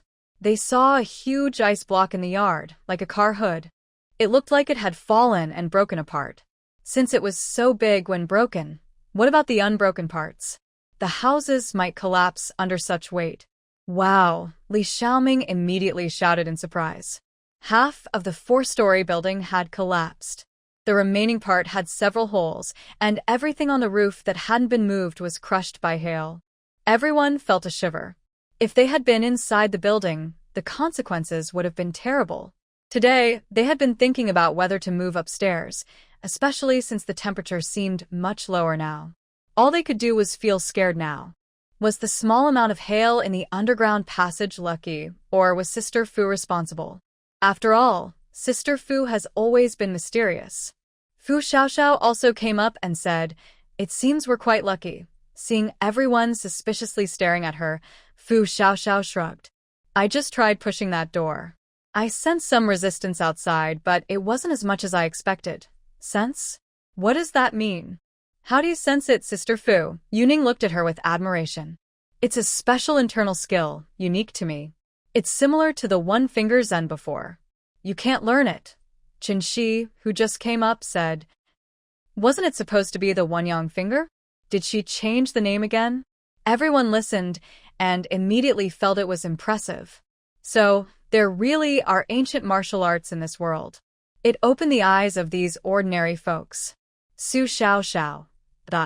No, those are just in stories. Even if they exist, they're not part of our group. Let's stop talking about it. Oh, everyone seems to understand. Su Xiaoxiao. What are you guys talking about? You seem to know a lot, but I don't understand. But standing next to the hail feels like standing next to a freezer. Everyone is gradually getting uncomfortable. Now they're dressed as coolly as possible. They should quickly check if the clothes in the building are still there. When the two of them reached the 4th floor, they were surprised. They didn't expect their side to be untouched by the debris, but this place is no longer livable. After they put on their clothes, Su Xiaoxiao asked Shen Shi to bring some clothes downstairs to prepare for the kids and her mom. She then tidied up the things upstairs, discarding anything broken. When they went down to the 1st floor, most people had already gone to gather supplies from the collapsed house. "Big sister, our car is gone." Su Xianxian was about to cry. "It's all crushed into scrap metal. What are we going to do now?" Su Xiaoxiao also felt headache. Without a car, how long can they walk? She has a few cars herself, but she can't just make them appear for everyone to drive. If the big fire on the back mountain hadn't burned everything, they could still gather some wood and use leftover wheels and parts to make a cart or something. But now, let's wait until the ice melts. That's all they can do now. By evening, everyone hadn't finished collecting the debris from the collapsed house. But it was dark, so they had to gather in the basement to eat dinner. "We don't have a car now, so if we want to keep going, we need to find another way. Are we going to make a cart like people did in ancient times? Just use the remaining wheels. Do you think we can find wood?" "Yeah, a big fire left only ashes. Isn't there some desks piled over there before? Maybe we can piece them together, but the wood is so heavy. If we can use it, how many carts can we make? Maybe we can use the metal sheets from those trucks. Do you have a cutting machine or a welding machine?" Those 2 machines broke when we found them today. Luckily, we managed to get some food. Otherwise, we'd have to dig for food all day. Some of the food was also buried. Sigh. Let's continue tomorrow. Everyone ate and talked while feeling frustrated about the things on the ground. After finishing her meal, Fu Xiaoxiao went outside, and Fu Xianxian quickly followed. "Big sister, where are you going?" "I want to go with you." Seeing her little sister following her, Fu Xiaoxiao didn't mind. She checked the temperature, then measured again. The temperature had risen. So, these hailstones probably formed because of the sudden temperature change caused by the smoke rising into the air. Now that the hail has fallen, the temperature is slowly returning to normal. If that's the case, she wondered how quickly the ice would melt. Thinking this, she told her brother. Fu Xianxian didn't know much about weather, but if the ice melts, the supplies underneath, which might still be usable, could be damaged by water. He hurried down to tell everyone about this. Since that was the case, everyone decided not to rest and to quickly move the supplies while the temperature was still suitable. Next, except for the children and women, everyone else joined in digging out the supplies. A few women who felt they were in good shape also helped, since most of the work had been done during the day. It was slower to dig with a flashlight at night, but there wasn't much left. They spent 3 hours digging out almost everything that could be used. They moved the supplies to a cleared open space and built a half-meter-high waterproof wall to prevent the supplies from getting wet if the ice melted. They didn't dare move the items downstairs or to the basement, fearing more problems if something went wrong. After finishing dinner, everyone went to sleep because they were too tired. They didn't care if they were sharing a room with animals anymore. They just wanted rest. The next morning, Fu Xiaoxiao released the 8 ducks outside while the temperature was still good, letting them stretch and play. Ducks 1, 2, 7, and 8 ran happily, but the cats stayed inside. Half of the ice in the yard had melted, leaving water everywhere. The cats didn't like the mess, so they just walked on the waterproof wall built last night and then sat in a row on the wall to rest and digest. Fu Xiaoxiao took a picture of this adorable scene. Seeing them sitting quietly, she went outside to see where the other cats had gone. I didn't expect to go out and see no shadows at all. What's going on? How come she can't see? Did they run far away? Or did they go into the mountains behind? After walking around, Fu Xiaoxiao saw nothing. Could it be? Did they let go? She really trusts them and never thought they would leave her or lose their way. Maybe they ran too far? By breakfast time, the 4 black creatures came back. Fu Xiaoxiao felt like she was going crazy. They really went into the coal pile trying to hide. Because they were so dirty, Fu Xiaoxiao refused to let them into the basement. Lu and the others looked at the basement longingly, like kids who did something wrong, hoping for her forgiveness.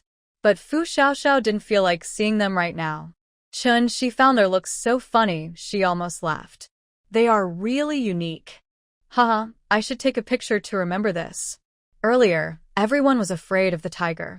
But after seeing it go out with 2 dogs and act like that, they didn't think the tiger was so scary anymore.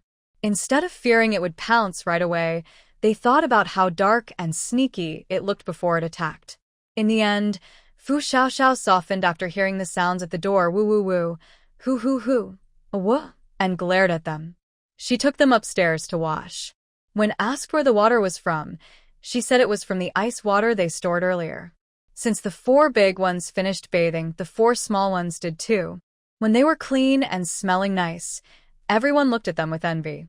So happy, still able to get Fujia to help wash. They didn't get this treatment. Phew, what was I thinking? Maybe because of the hailstorm, the temperature initially dropped back to around 50 degrees Celsius, but it gradually decreased by 1 or 2 degrees each day. When it finally reached about 30 degrees Celsius, the weather became normal. But it's not really normal. Since it's December, it still feels like summer. There are no signs of other natural disasters for now. Fu Xiaoxiao is ready to leave, but before that, she needs to prepare the vehicle. The best one in her space is the tricycle, which can carry things. But it's electric, so she can't just drive until it runs out of power and then stop on the road to recharge. The roads aren't very smooth either, and driving over bumps might cause the vehicle to fall apart before she even reaches her destination. Big sister. Big sister. Big sister. Su Xianxian excitedly ran down to the basement and then found Xiao Xiao, who was teasing the first-year student. Big sister. We received the broadcast. It's working. It's working. Xiao Xiao stood up excitedly. There's a signal? Yes. There's a signal. It just started. A glimmer of hope appeared in Xiao Xiao's eyes. She tried to calm herself down, worried she might scare the first-year student. I'll go upstairs and check. After saying that, she quickly walked upstairs with the first-year student. She hadn't heard any sounds from outside for a long time. She wanted to know what was happening outside, how Shangguang City was doing, and if there was any way to contact Lu Haomin.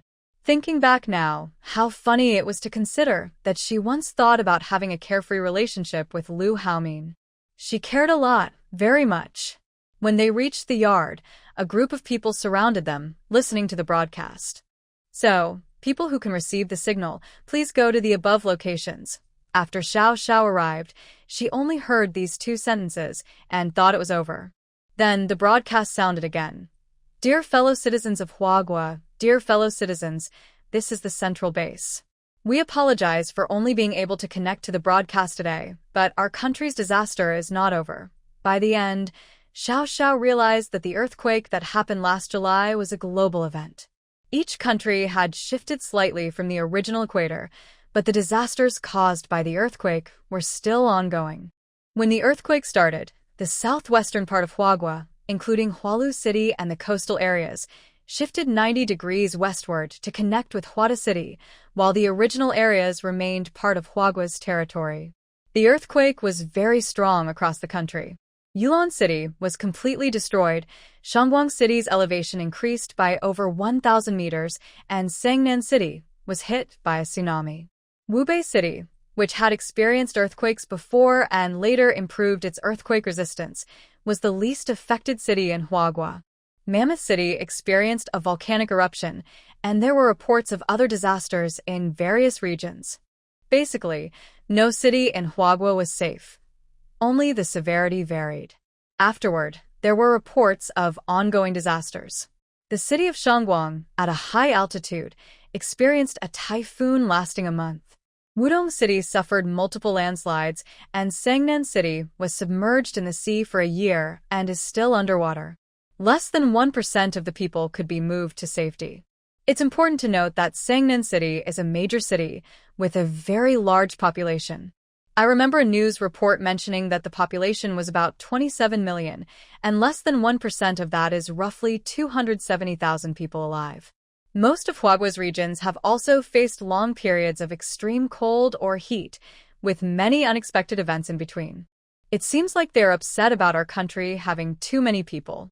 Hearing this, Fu Xiaoxiao felt like crying. No wonder Lu Haomin hadn't contacted her for so long. The report also mentioned that the most affected city in the western province was Hualu City, with an estimated 300,000 survivors. Because the disaster area was so large and the survivors so scattered, they hoped other regions with the ability to help could go to nearby bases. The largest base in the western province is Beihuan City. This means that in the areas separated from Hualu City, there are very few survivors here, but in the city center, more people are still alive. This gives hope to those who haven't found their families.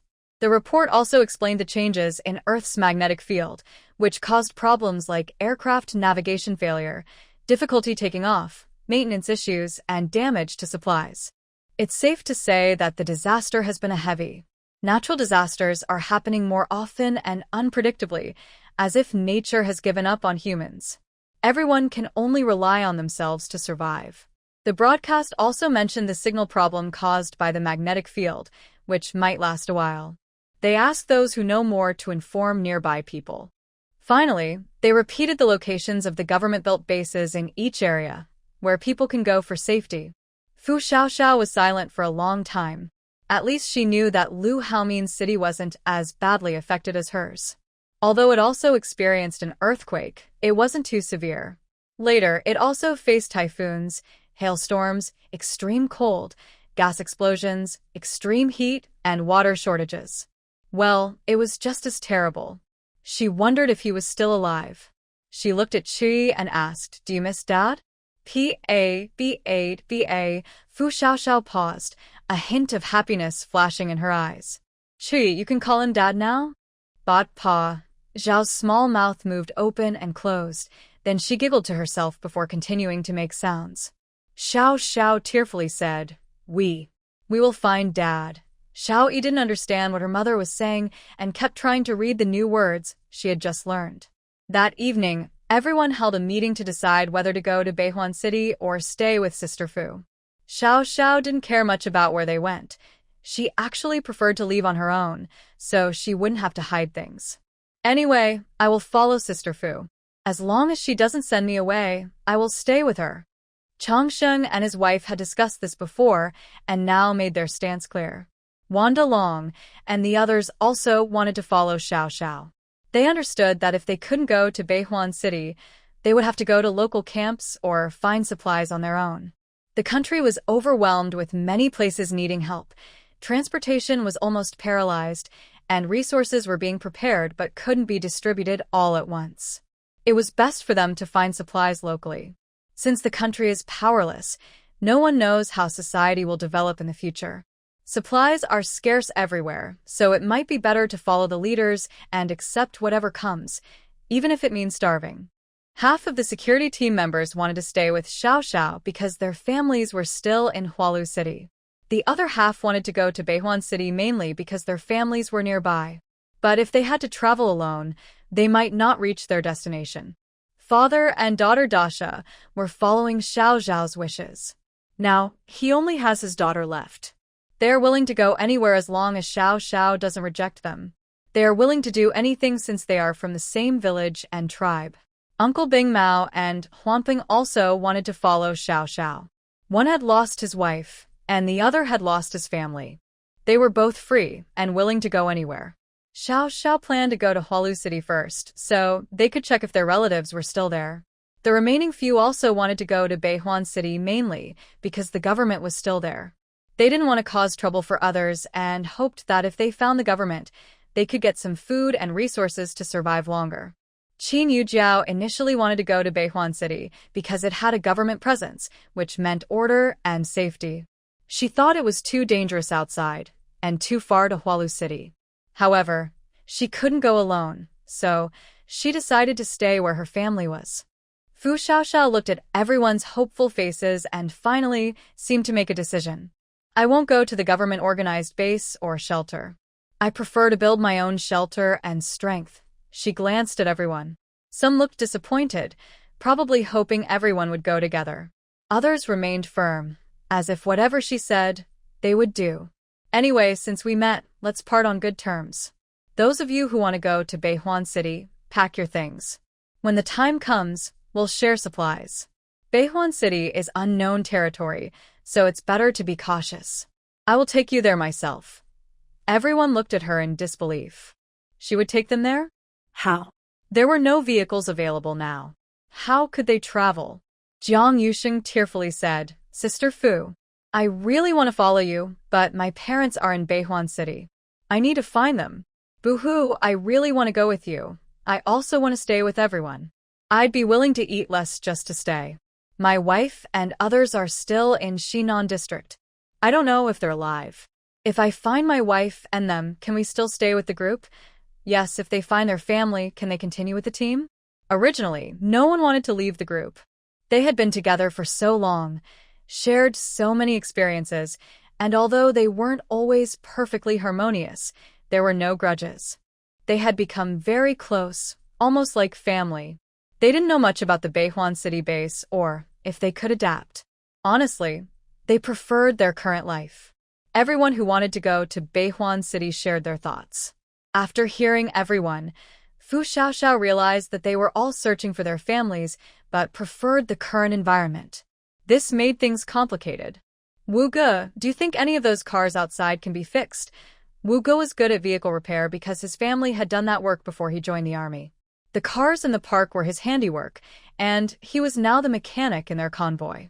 Wu Qihua scratched his head and said, Actually, after the ice melted, I checked those cars. Not all of them are completely useless. Some have wheels broken or the front parts damaged. Others have broken or flattened cabins, and some are pierced or crushed. They need mechanical tools to repair, but with just our hands, we can't fix them. So, those cars are basically scrapped. Of course, if we patch parts from other vehicles, we might be able to assemble one or two, but it would take some effort. Hearing this, Fu Xiaoxiao thought that if they could assemble some cars, it would be good, at least for transporting people. Big Sister Fu. If you could wait for me? 2 days, no. 3 days. Whether I find my family or not, I want to go with you, okay? Jiang Yusheng begged. Although he only works as a market security guard, the market is full of veterans, which makes him feel a strong sense of belonging. Plus, He trains with everyone every day, which makes him feel like he's back in the army. He really doesn't want to leave. Li Xiaoming and others also looked at Fu Xiaoxiao. Although she doesn't manage the team, she acts like a leader. As long as she's here, everyone feels safe. They don't need to worry about anything else. They are used to this life. Others who want to go to Beihuan City also looked at Fu Xiaoxiao eagerly. She sighed and said, "I'll think about it. You all discuss it some more." After saying that, she carried Chu Yi upstairs to get some fresh air. She felt a bit lost now. She was also thinking about what to do after finding Lu Haomin. Could she still be with him? There are too many uncertainties, and she started feeling insecure again. She saw her go out and asked Annie to watch Jiang Zhoutian. Then she immediately followed. As the #1 fan of her sister, Fu Xianxian also went along. They all walked outside the yard. At some point, Lu Baizhi also came out. Over the past few days, living with everyone, their diet had dropped sharply, from nutritious meals to cat and dog food. Even Lu Qi and Lu Baizhi started eating vegetarian. They could only go out daily to satisfy their cravings. At the usual spot, Fu Xiaoxiao took out the bowls for the cats and dogs, added some meat and water, and sat nearby watching them eat. She also sat down heavily beside her. "What's wrong? If you don't want to take them, just don't take them." Xianxian spends a lot of time with them, so everyone is quite familiar with each other's personalities. Actually, they all have some flaws, but no major problems. Maybe because they've been through a lot, their minds are quite clear. So, if they want to develop their own camp, they can do it. Xiaoxiao didn't speak. She was a bit surprised. "Xiaoxiao, so you're thinking about this? Do you mean we should create our own team and not join the national organization in the future?" Xiaoxiao shook her head. "Not exactly. Who knows what will happen in the future? But if we do form a team, I want it to be with people we trust. Like a company, if you want to earn money, you have to work. Do you think you can be the boss and still want to follow others' orders?" Shi said, "I can be the boss's secretary," Xianxian added, "then I'll be the boss's assistant." Xiaoxiao was silent. Right now, everyone is united, but who knows what will happen later. If we have to form a team, I think the first group of people should be this one. Shi analyzed, "If someone betrays us in the future, we cut them off." She made a gesture as if cutting her throat. Xiaoxiao was silent. It seems she can't act as a good citizen anymore, but maybe she wasn't one to begin with. "I'm just thinking, if we really form a team, I can't keep the secret of the space forever. There will be leaks. If I have to hold back and can't use it, isn't that going against the purpose?" "Big sister," Xianxian whispered to them, "you should know that everyone believes you're a master of ancient martial arts. They respect you and think you're very mysterious. Why don't we use that to put on a show?" Shi also became interested. "Come on, tell us more." Then, the group whispered among themselves for a while. Lu Yi, Lu Er, Lu Qi, and Lu Ba finished eating and went off to play. The cats snuggled at their mom and uncle's feet, behaving very well. "Everyone, I have something to say." After Xiaoxiao returned, she gathered everyone in the basement. After everyone was watching her, she continued, "The three of us are planning to go out for a while. If we find that thing, all of us can leave together to find your loved ones." But everyone's eyes lit up, but the word, "but," made their hearts tighten again. "But if we don't find it, I can only send you to the other side." Zhang Yuxing immediately raised his hand. "Sister Fu, what are you looking for? We can go with you to find it. Maybe then everyone could stay together in the future." Actually, Fu Xiaoxiao still felt that her brother's idea was a bit hard to describe, but she forced herself to say, "No, even if Qin Shi and Xian go with me, they are just helping me take care of Chui. That place can only be entered by me. This thing is very important for whether we can start our journey properly." Hearing this, Fu Guosheng became nervous. "What place? Is it very dangerous? Then we should go too." Fu Xiaoxiao shook her head. "The place we are going to is a cemetery." Everyone was shocked. "What's going on?" They said they were going out to find something, but now it turned into going to a cemetery. Fu Xiaoxiao forced herself to continue. "This is a tradition passed down from our ancestor. Its authenticity is uncertain, but I want to try. Maybe if we find it, it won't be so bad." "What are you going to do at the cemetery? Bringing kids along?" Leave Chu Yi here, or maybe take me too. Qin Yujiao quickly hugged her granddaughter, afraid they would leave at any moment. There are too many people going, it won't help. I am taking Chu Yi because she can't be without me. I won't just take her. I will also bring Lu Ba and the others, Fu Xiaoxiao said helplessly, looking at Chu Yi pulling her grandmother's clothes. Sister Fu, are you going to dig up a grave? Isn't that better with more people? Fu Chongxing had watched The Tomb Raider and knew such things were very dangerous. Fu Xiaoxiao explained, it's not what you imagine. The cemetery is a trap. Only those of us who practice ancient martial arts can enter. But my master said that unless it's a matter of life and death, we shouldn't go in. I've only seen that thing in the inheritance records. Just stay here and wait quietly. We'll be gone for a while. Watch over this place. Don't let anyone take it over while we're gone. Li Xiaoming looked a bit amused and said, Sister Fu, our training these days hasn't been for nothing. I'm now more serious than I was in the army. Sister Fu, I don't know what you all are going to do, but don't worry. We will take good care of the home and wait for your return. Fu Chongsheng is really different from before. Now, his biceps are not just for show.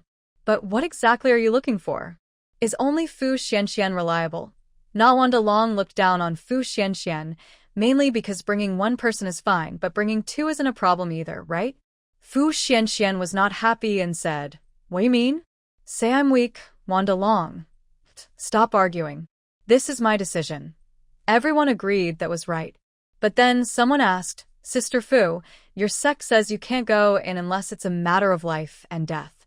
So what now? Xiao Xiao said, I actually don't know if it's a matter of life and death. After all, there's a natural disaster, which is also a test of life. But I don't know if what I'm looking for even exists. I haven't seen it myself, so I've thought a lot and still want to try. Please wait for me. About a week. If I can't succeed, then I'll find another way. I can't tell you exactly what it is right now. Xiao Xiao, will it be dangerous for you to go in? Fu Guosheng really didn't know when his daughter would become a martial arts heir, but her hidden weapons were so deadly, like fire, and could disappear without a trace. That kind of skill can't be faked, so having some kind of inheritance isn't impossible. Yes, Sister Fu, isn't it? Xiao Xiao really didn't want to lie anymore. If she kept making things up, she would run out of words. Only the heir can go in safely. Others will definitely die, so don't worry about me. It's just that because of the earthquake, the place might be hard to find. Otherwise, I wouldn't need a week. Then how will you take Xinxi with you? Take me instead, Wanda Long volunteered. Xiao Xiao looked at him and said, My younger brother doesn't like your sweaty smell. Wanda Long. Sister, that hurts. All right, this matter is settled. But I have one request.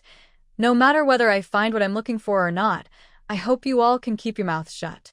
I don't want to be murdered or robbed of treasures in the future. Otherwise, don't blame me for being rude. You all know what my rudeness means.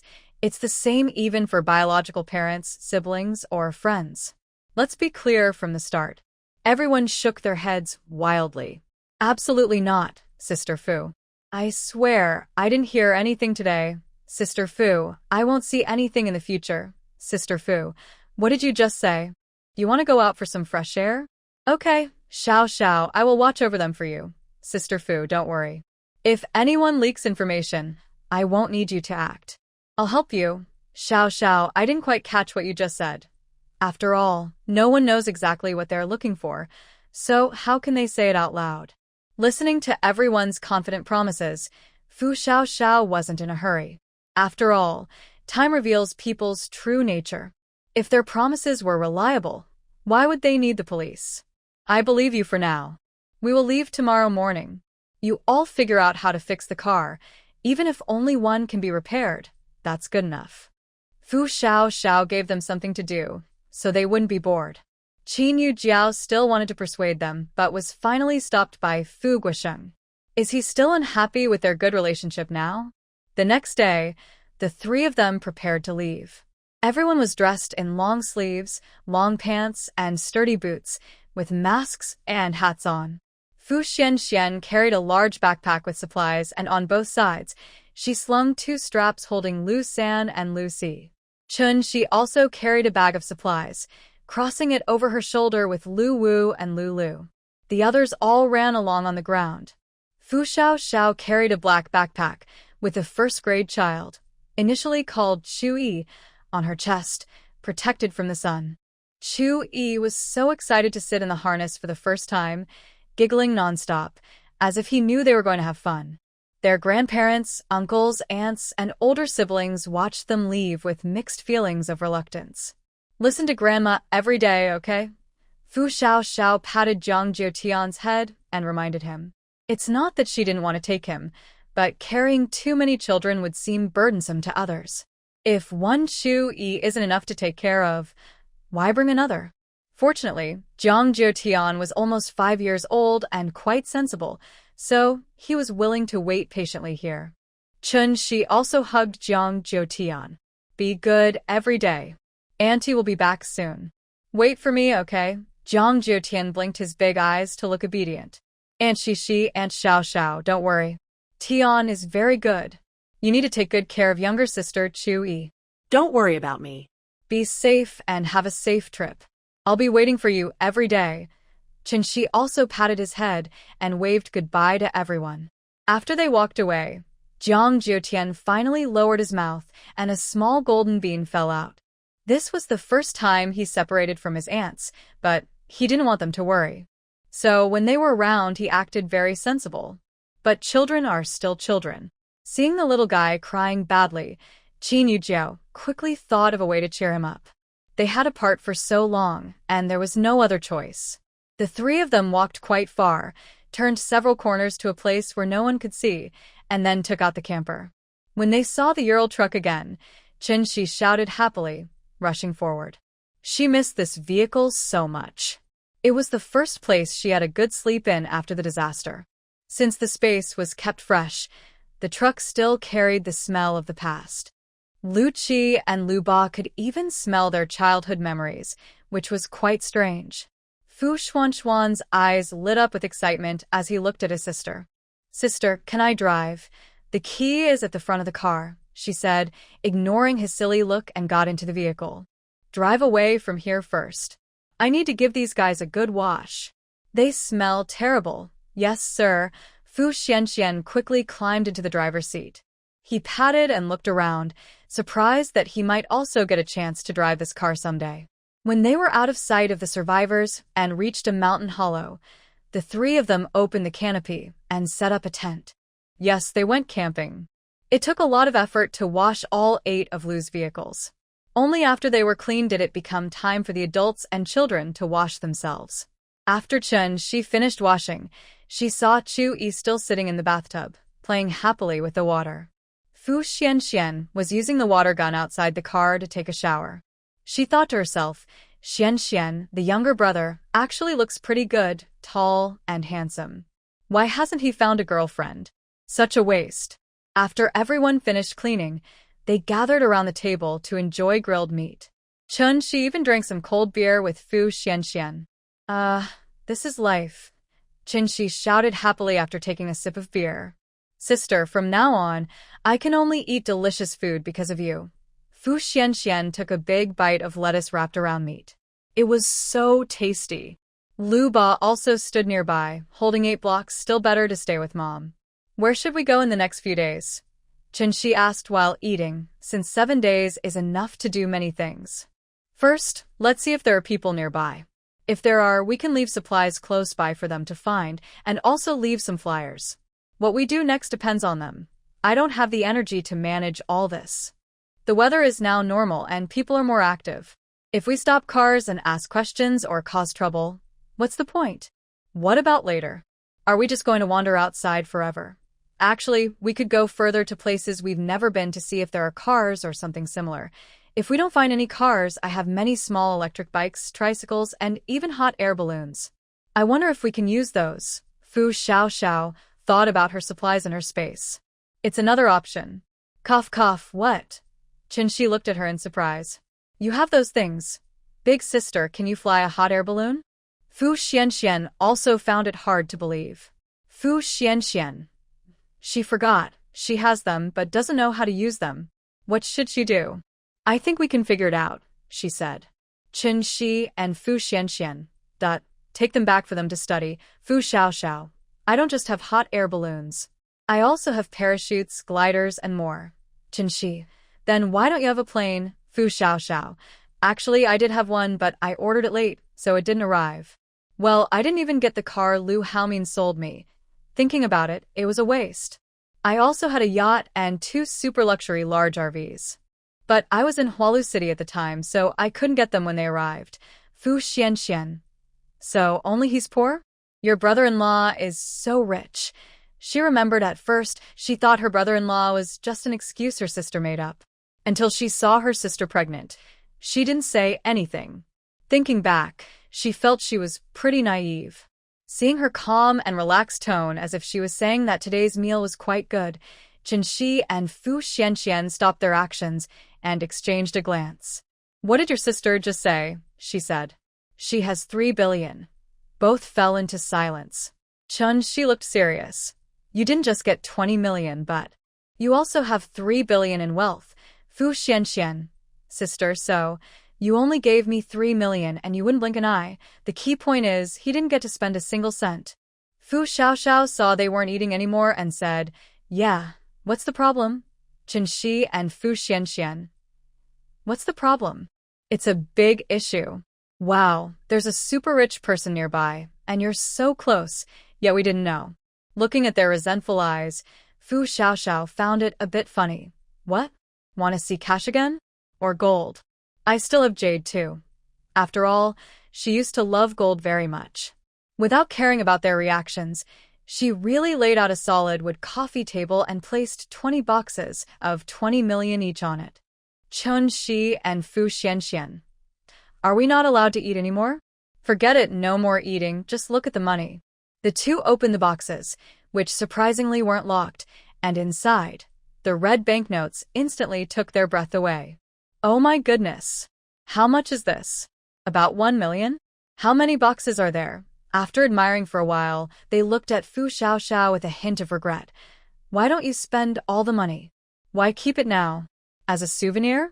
Do you think anyone still accepts these now? Yeah, sister, when you transferred the money to me, why didn't you tell me to spend it?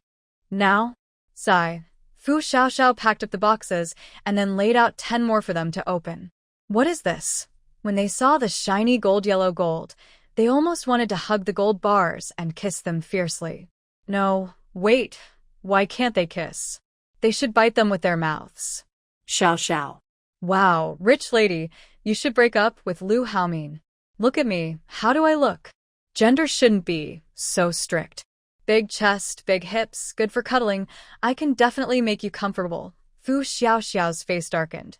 What are you saying in front of children, big sister? Can you put a box of gold next to me when I drive? I've never seen so much gold in my life. I want to look at it carefully. Enough, both of you. Seeing their behavior, she remembered her first time seeing gold. Does Lu Haomin also think she's so embarrassing? I really wish I could turn back time and know to be more reserved.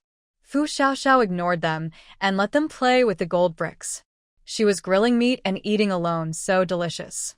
At first, Chu Yi was excited about the shiny gold things because she had never seen such colors before. But after playing with them for a while, she got bored. She was more interested in the fragrant food in front of her mom. Ma. Seeing her struggle to say, Mom, for a snack, Fu Xiao kissed her little face hard. She only gave her a small piece of meat to taste, not too much. The little girl was so happy, she wanted more. She started fussing at her mom. She called, Mom, all afternoon, but it didn't work. She didn't get to eat the tasty food until evening. She even threw a little tantrum, biting her mom's while drinking milk. She had grown 2 teeth, so it hurt. Fu Xiao decided she would stop breastfeeding her and told her to drink from a bottle instead. Poor Chu Yi was forced to stop breastfeeding this way. Now, with so many people, no one had to squeeze into the car to sleep. Fu Xiao brought out a assembled 2-story mobile house. Qinshi and Fu Xian were so excited they almost fainted. Then they instinctively hugged Fu Xiao. Sister/big boss. Please don't leave us behind, Fu Xiao. When everyone and the pets moved into the spacious house, they were all very happy. Lu and the other 6 pets ran up and down the stairs, sometimes almost stepping on the little ones, but they could dodge on their own. Fu Xianxian had her own room. She was so happy to finally sleep on a good bed after so long. She still shared a room with Fu Xiaoxiao. She wanted to keep an eye on her, or she might miss out on good luck if she ran away. Fu Xiaoxiao just knocked her on the head without getting annoyed. Even the pets had their own rooms. However, Lu San liked sleeping with Chewy. Now, he slipped in again and let Chewy hold him while they slept on the small bed. Lu Si is different. She likes to sleep on her mom's bed, while Lu Wu and Lu Lu sleep above their heads. Lu Qi and Lu Ba sleep next door, enjoying the air conditioning and sleeping soundly, feeling very happy. Lu Yi and Lu Er are more responsible. They act as guards, carrying the dog's house downstairs to protect the family. Actually, Fu Xiaoxiao isn't too worried. Before dinner, she installed cameras and remote infrared alarms outside the villa, so she sleeps relatively peacefully. They had a sleepless night. When everyone woke up feeling refreshed, Chen Shi prepared a loving breakfast. After eating and drinking well, they continued their journey, with Fu Xianxian driving this time. As they drove, they looked for signs of human activity nearby. When it seemed that survivors noticed the car, Fu Xiaoxiao led them to a place with supplies and printed flyers, then drove away. As for how to share the supplies, she no longer cares whether people are good or bad. Everyone should just try to survive. She really doesn't want to hear questions like, since you know they're there, why don't you save them? Why aren't there more supplies? She doesn't want to answer these questions because she's not part of a rescue team. She also doesn't want to see anyone complain about how many terrible things have happened in the city, as if ignoring them makes them disappear. This morning, the radio announced that rescue teams are starting to leave one after another. All she can do is give them as many supplies as possible to help them survive until help arrives. They didn't rest. After dropping off their things, they headed northeast toward Ninglin City, hoping to find a few vehicles to bring back. That area is higher and hasn't been flooded yet. If they're lucky, they might find some transportation. Fu Xiaoxiao regrets not buying more vehicles earlier. Whether trucks or off-road vehicles, she spent all her money anyway. Why? She doesn't know. She just thought she had enough. She used to see protagonists in novels buy dozens or hundreds of vehicles, thinking that was enough. More would just be a waste of space. Now, looking back, she thinks it was a good idea. Who would have thought the apocalypse would start with a global earthquake? If floods, extreme cold, or heat had come first, she could have taken advantage of that. She feels she made a mistake. This road is not easy to travel. Along the way, I also met many survivors. They just drop a few supplies and leave. It seems that many people are smart and strong, Chenshi said, looking at the distant figures. Yes, they can gather so many supplies to survive natural disasters. Why do others think they must be rescued to get supplies? Xiao Xiao also looked at those people. Who's to say they are not better off? They seem more energetic than the people near their living area. Because the road is broken, the car had to go around to the foot of the mountain. When they were about to cross, Lu San jumped from the back seat into Xiao Xiao's arms, meowing nonstop. Xiao Xiao didn't understand what it meant. Chun Shi, sitting in the front passenger seat, looked back and asked, "What's wrong?" Xiao Xiao shook her head. "I don't know. Could it be motion sickness?" Impossible. "We've been in the car many times, and I haven't seen anyone get sick." At this moment, the cats in the back also started to meow. Not like they are calling for mates, but something else. Even the dogs and tigers began to howl. The group was confused. Xiao Xiao looked around. They were at the foot of the mountain. Could it be a mudslide? Is the mountain about to collapse? Xiao Xian immediately broke out in sweat. No way. Should I turn back now, or keep going? Before they could decide, the car suddenly sank into the ground with a loud boom. They screamed and tried to grab onto something nearby as they felt weightless. Xiao Xiao quickly grabbed the child's seat with Chu Yi, afraid she would fly out. Meow, howl, roar. A scream echoed loudly. The feeling of weightlessness and being pushed back alternated. After a while, Chunxi realized she was the only one still screaming. She looked around and saw everyone else had gone silent. Could they all have fainted? Chun-Shi immediately turned her head and saw Xiao Xianxian covering her ears and stepping away. Looking back again, Xiao Xiao was also covering Chu Yi's ears, looking dazed at her. At this moment, Chun-Shi realized they had landed. They were on soft soil, but they had fallen into a huge pit. Just now, we fell from such a high place. I thought we were going to crash and break apart. Fuxuanxua não quardly smiled. It was really scary at first, but after falling and hearing you call for so long, it didn't seem so bad anymore. Chun-Shi. How was she supposed to know when they would land safely? Lu Baiji had also been in the car and had a rough bump. Since she wasn't wearing a seatbelt, she was a bit dazed now. She immediately started trying to get out of the car.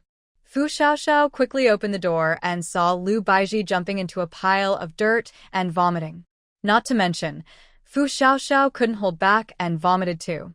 She thought maybe her body had changed after the first day of school, but it was just a false hope. If the soft soil layer they fell into hadn't been thick enough, and if they hadn't worn seatbelts and the car's shock absorption was good, they would have been seriously injured or even broken bones. Some might have been buried alive. Luckily, they're all fine now. It's a miracle. The others also got out of the car one after another. Except for the deep hole above their heads that let in light, they couldn't see anything around. Still, they could feel that the space below was quite open. Fu Xiaoxiao quickly turned on her flashlight to see what they had fallen into. Near the top hole, she saw hard mountain rocks. But now, the hole was broken, probably caused by an earthquake. After so long, the soil had changed because of the disaster. When they saw the grand stone gate carved with dragons and phoenixes, they all nearly dropped their jaws. What is this? Where are we? Could it be a tomb? Who has a tomb gate like this? Chun-Shi's legs went weak, and she collapsed onto Fu Xianxian. Fu Xianxian hurriedly caught her. Dear friends, Are we in some kind of ancient tomb story after a disaster? Or maybe a tomb raiding story? The jump seems a bit too big. Fuxuanxuan suo dard? Maybe. Perhaps. It's a tomb, Fu Xiaoxiao. Look at that. What are they making up? They insist they came to find a tomb. Now, what is this? Just good luck? Fu Xiaoxiao looked up at the large hole above. It was very high, and the soil layer looked like it stretched for dozens of floors. How do they get out now? Lu San led a few of them down the dirt to the gate, sniffing around. Then he turned back and let out a meow, as if inviting them to come closer. Xiao xiao hu get cheheu yitaitle. She didn't really want to go. But isn't this kind of place supposed to smell bad and have poor air circulation? Why do they all seem fine? Just in case, Xiao Xiao put on her gas mask and also gave one to the two of them. Chu Yi was a bit difficult, so she took out an oxygen mask for her to breathe through. She also wanted to give Lu Ba something, but now they were all circling near the big stone gate. Big sister, should I go and check? Xian volunteered. Wait a moment. Xiao Xiao grabbed him and handed him a pistol. Xuan, cease. Where did you get this? Your brother-in-law gave it to me. Go ahead, be careful. Her brother-in-law? Okay, he's pretty awesome. Actually, Lu Haomin didn't really believe in the end-of-the-world stories at first. But to make her feel safe, he bought her a few guns. They hadn't arrived yet, so he gave her two he kept for himself. He probably thought they were still in the hotel safe. After Xian went over, Chun-Shi hugged Xiao Xiao and held Chewy close. When they saw Xian pulling something, the stone door suddenly swung open about 2 meters on each side with a loud bang. It got stuck there and wouldn't move anymore. They held their breath, afraid something might jump out from inside, since some things can be really creepy. Xian shined his flashlight inside the door and then froze. Instead, Lu Ba started walking inside one after another. Then Xian turned his head mechanically toward where they were, scaring them so much they broke out in cold sweat. Was he possessed by a ghost? Xiao Zhao's heart started trembling. Was this really necessary? Big sister, come look, she said. Xiao Xiao couldn't see Xian's expression behind the mask, so she forced herself to ask, What's your cousin's daughter's name? Xian. Sis, I'm your brother. Our mom is Qin Yujiao Xiao Xiao, not possessed? Xian said, Sister Xiao, come over and take a look. Once you see it, you'll understand why I'm acting like this. Wow, you want to drag someone down with you even in death? Qin thought she definitely didn't want to go. Xian replied, this isn't a graveyard. We might have fallen into a treasure pit. Maybe it's just my eyes playing tricks. Come and see. Qin asked, could she be trying to trick her into going over? It's shiny and bright. Maybe it's just a hallucination. Come look. All our little pets are inside. If it were a graveyard, those cats would be acting strange if they went in. Xian had calmed down a bit and was joking around now. Qin thought if there really was something, Xiao, if there's a problem, you have to protect me with your 6 meridians divine sword. Xiao looked confused. Oh, her special stone-throwing skill. Go ahead. I'll prepare abalone and shark fin soup at the grave. Good luck, Qin sighed. Yes, they are real sisters. After getting Xiao's firm promise, Qin bravely headed toward the gate area, but suddenly she seemed frozen in place. Xiao was silent. Qin called out, Xiao. Xiao, come quickly. Look inside. Does it really look like that? Xiao was very doubtful. Should she go over? She was carrying a child. At this moment, Lu San bit off a gold bracelet and immediately ran over excitedly to show it. She also saw it and tried to go down to pick it up, but Xiao, not wanting her to do so, quickly used a harness to tie her to herself. However, Xiao was still surprised to see what was in the cat's mouth. It was really gold. Could it be an heirloom? Xiao put on gloves and examined it under the flashlight. She wasn't sure if there were bacteria or toxic substances, but it looked clean, just a bit dusty, with some saliva marks from Lu San. Is Lu San okay? She couldn't wait any longer. The allure of wealth was too tempting. People die for money, birds die for food. She accepted her mistake. I'm going too. Fu Xian immediately followed. After giving the items to Xiao, Lu San ran back again, leaving Xiao still standing there, hesitant. Seeing the person in her arms trying to tear off the oxygen mask, Xiao quickly stopped her. In the end, she made a firm decision and headed toward the door, but kept a safe distance, just wanting to see what was inside. She planned to decide whether to go in after getting a clear look. When her eyes caught sight of the shining golden color inside, Xiao froze. What did she see? The light revealed piles of gold and silver. She wasn't mistaken. They weren't just stored in boxes. They were stacked high, real mountains of gold and silver. While sometimes, when people are overwhelmed by something, they can't even scream. She finally understood why her brother and best friend were just standing there blankly. They were too shocked by what they saw. Judging by what she saw, if all of it was real, then the gold in her space was just a tiny speck compared to this. Trembling, Xiao shone her flashlight on the other walls. Good grief, there was a whole pile. How tall must it be? Still shaken, Xiao walked to the door and saw 2 people inside shining their flashlights everywhere. Everything was covered in gold and silver. Fu Xian and the others might not see the glow, but she could see the colorful gemstones embedded in the walls emitting a faint light. They were all real. Who could tell her what this place really was? It wasn't just a jump from the apocalypse to tomb raiding. It was like a treasure hunt. Xiao. Do you understand me? Yes. Qin ran over excitedly, shaking Xiao's hand vigorously. She understood, but it was a bit painful. Be gentle. I want to be gentle. But my brain and body won't let me. She felt like running 3 laps around the earth. No joke.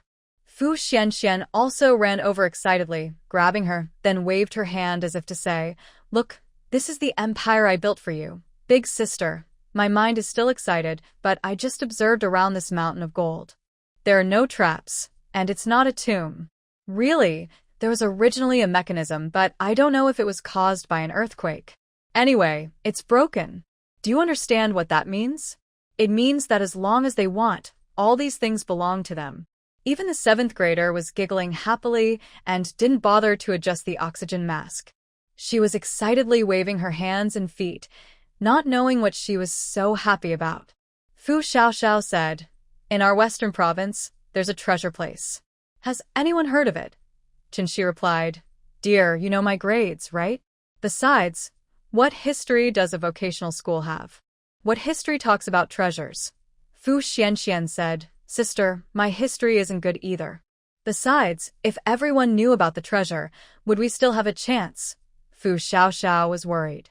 She looked for a portable air quality tester in the space. She didn't know how to use it, but just read the instructions. After testing the air quality, everyone was surprised. It was within normal limits. This place looked like it had been buried for a long time, but there was no bad stuff at all, like oxygen deficiency or gas overload.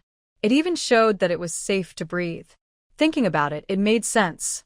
Even if she didn't trust the instrument, she could see that Lu Ba was moving inside so freely. Fu Xianxian took off her gas mask and took 2 deep breaths, then frowned. Fu Xiaoxiao didn't stop him. Seeing his expression, she suddenly panicked. "What's wrong?" Fu Xianxian said, "I smell the scent of gold and silver jewelry. It smells like wealth." Fu Xiaoxiao and Qinshi were speechless. She really wanted to hit his head. "Look, the 7th grader is fine." Fu Xianxian pointed to the 7th grader, who had taken off her oxygen mask and hung it around her neck. At this moment, Fu Xiaoxiao realized her carelessness. But since she didn't seem uncomfortable, she let out a sigh of relief. "You little brat, you really deserve a spanking." Since the instrument showed no problem, they also took off their masks but still wore masks because there was a lot of dust inside. Fu Xiaoxiao still felt uneasy. This sudden appearance of immense wealth felt so unreal. If they found out tomorrow that it was all a dream, what kind of illusion had they entered? Fu Xiaoxiao supported the 7th grader and continued to observe the surroundings. Then she saw many round shapes on the wall, about the size of basketballs. Could those be hidden weapons? Clang! Fu Xiaoxiao was startled and turned around. The place where the sound came from suddenly lit up. It turned out that Lu Si had somehow climbed onto another round ball on the wall. That ball opened up like a lotus flower, revealing a glowing pearl inside. Fu Xiaoxiao, Sigma, so the big white glowing ball on the wall is actually a luminous pearl? Wow. A luminous pearl? Is it really a luminous pearl? Not a lamp, right? I can't believe I saw a real luminous pearl. These things are not just talk. Qinshi's eyes lit up with excitement. The more he thought about it, the more excited he became. He quickly moved his steps faster and finally jumped 2 steps to get closer to the luminous pearl. Without caring what he was stepping on, he climbed up directly to see it closely. Fu Xianxian saw that the pearl could be opened. He immediately climbed over to the pearl next to him and knocked on its shell. It opened up, revealing the luminous pearl inside. At that moment, he almost couldn't see clearly. When all the pearls on the wall lit up, the group looked around the room with the bright light, finally seeing the full view of this underground treasure room. The room was round, about 1,000 square meters. The middle was about 20 meters high, looking like it was carved out of a mountain of stone. In the center, there was a mountain of gold and silver with gold bricks, gold beans, gold bracelets, silver bricks, and more. They found out that this wasn't just a pile on top of each other. There was a big pit beneath the gold and silver mountain, meaning there was much more than what was visible. The wall was embedded with a whole surface of jewelry and gemstones. Some were uncut, some polished into round shapes. They were densely packed within 3 meters of the wall. The group also found several other doors. To avoid traps, Fu Xianxian decided to let his sister and Shi's sister leave through the stone door. He wanted to open the door with his pistol, but Fu Xiaoxiao stopped him. She handed him the first-year-old girl, thinking it was better for her to go and see. If there were any hidden weapons, she could still put them into her space. Fu Xiaoxiao put on a mask and turned the button on the wall. The stone door didn't respond at all. She tried to push it with her hand, but after a long moment of being cautious, she saw nothing. Using the glow of the night pearl, Xiaoxiao looked inside the room and found a bead near the door. When she opened it, she saw that the room was much smaller, about 100 or 200 square meters, but the boxes were still stacked full. The wood of these boxes must be very good. She liked it a lot. Even though the top layer was covered with thick dust, the smell of the wood was still faintly noticeable. Who could have hidden them here? How long have they been hidden? Xiao Xiao tried to open a box that wasn't stacked on top of others. She found a layer of something like glue sealing it, but it wasn't impossible to open. Oh my gosh, big sister. What's wrong? Hearing Xiao Xiao shout, the two at the door thought something was wrong and called out to her. Nothing's wrong. Come in. Xiao Xiao had already taken down a few boxes from above and opened them one by one. What is this? An antique? Is this jewelry? Chen Shi and Fu Xianxian crouched beside the boxes, watching. They felt the items inside were too precious, as if they would break at a touch. It didn't seem real. Are these real or fake? Is this a phoenix crown and wedding dress? Look at the color underneath. I really want to see it up close. Chen Shi looked at the bright red fabric under the phoenix crown, embroidered with gold threads and other colors, clearly handmade. Unable to resist, she asked Xiao Xiao for a pair of gloves and carefully took out the crown, which weighed at least 10 pounds. Wow, it's so beautiful. Are these real? Even if they're not, the craftsmanship is amazing. Maybe because it had been stored for a long time, the colors were a bit dull, but the details were still clear. Chen Shi immediately fell in love. Even someone who follows fashion like her was starting to like ancient styles. After admiring the headpiece, she carefully placed it on another box lid. Then she gently lifted a red wedding dress with a collar, embroidered with gold thread depicting dragons and phoenixes, and everyone gasped at its splendor. Oh wow, what is this? Who's so bored to bury such a beautiful wedding dress in a cave? Isn't this a treasure? What kind of fabric is this? It's silky and smooth and feels cool. Is this silk? Carefully, Fu Xianxian gently rubbed the item a few times before letting go. Even someone unfamiliar with fabrics could tell that the whole piece exuded a sense of luxury. Fu Xiaoxiao noticed there was a small wooden box inside the chest. She lifted the hem of the fabric to reveal it, carried it out with one hand, and opened it. Inside, there were accessories like necklaces, earrings, and hairpins, all matching the crown. On the lid, there was a note inserted. Wow, there's a note too? It's quite a complete set, she said. Fu Xiaoxiao returned the first item to Fu Xiaoxiao and then opened the note to see what was written.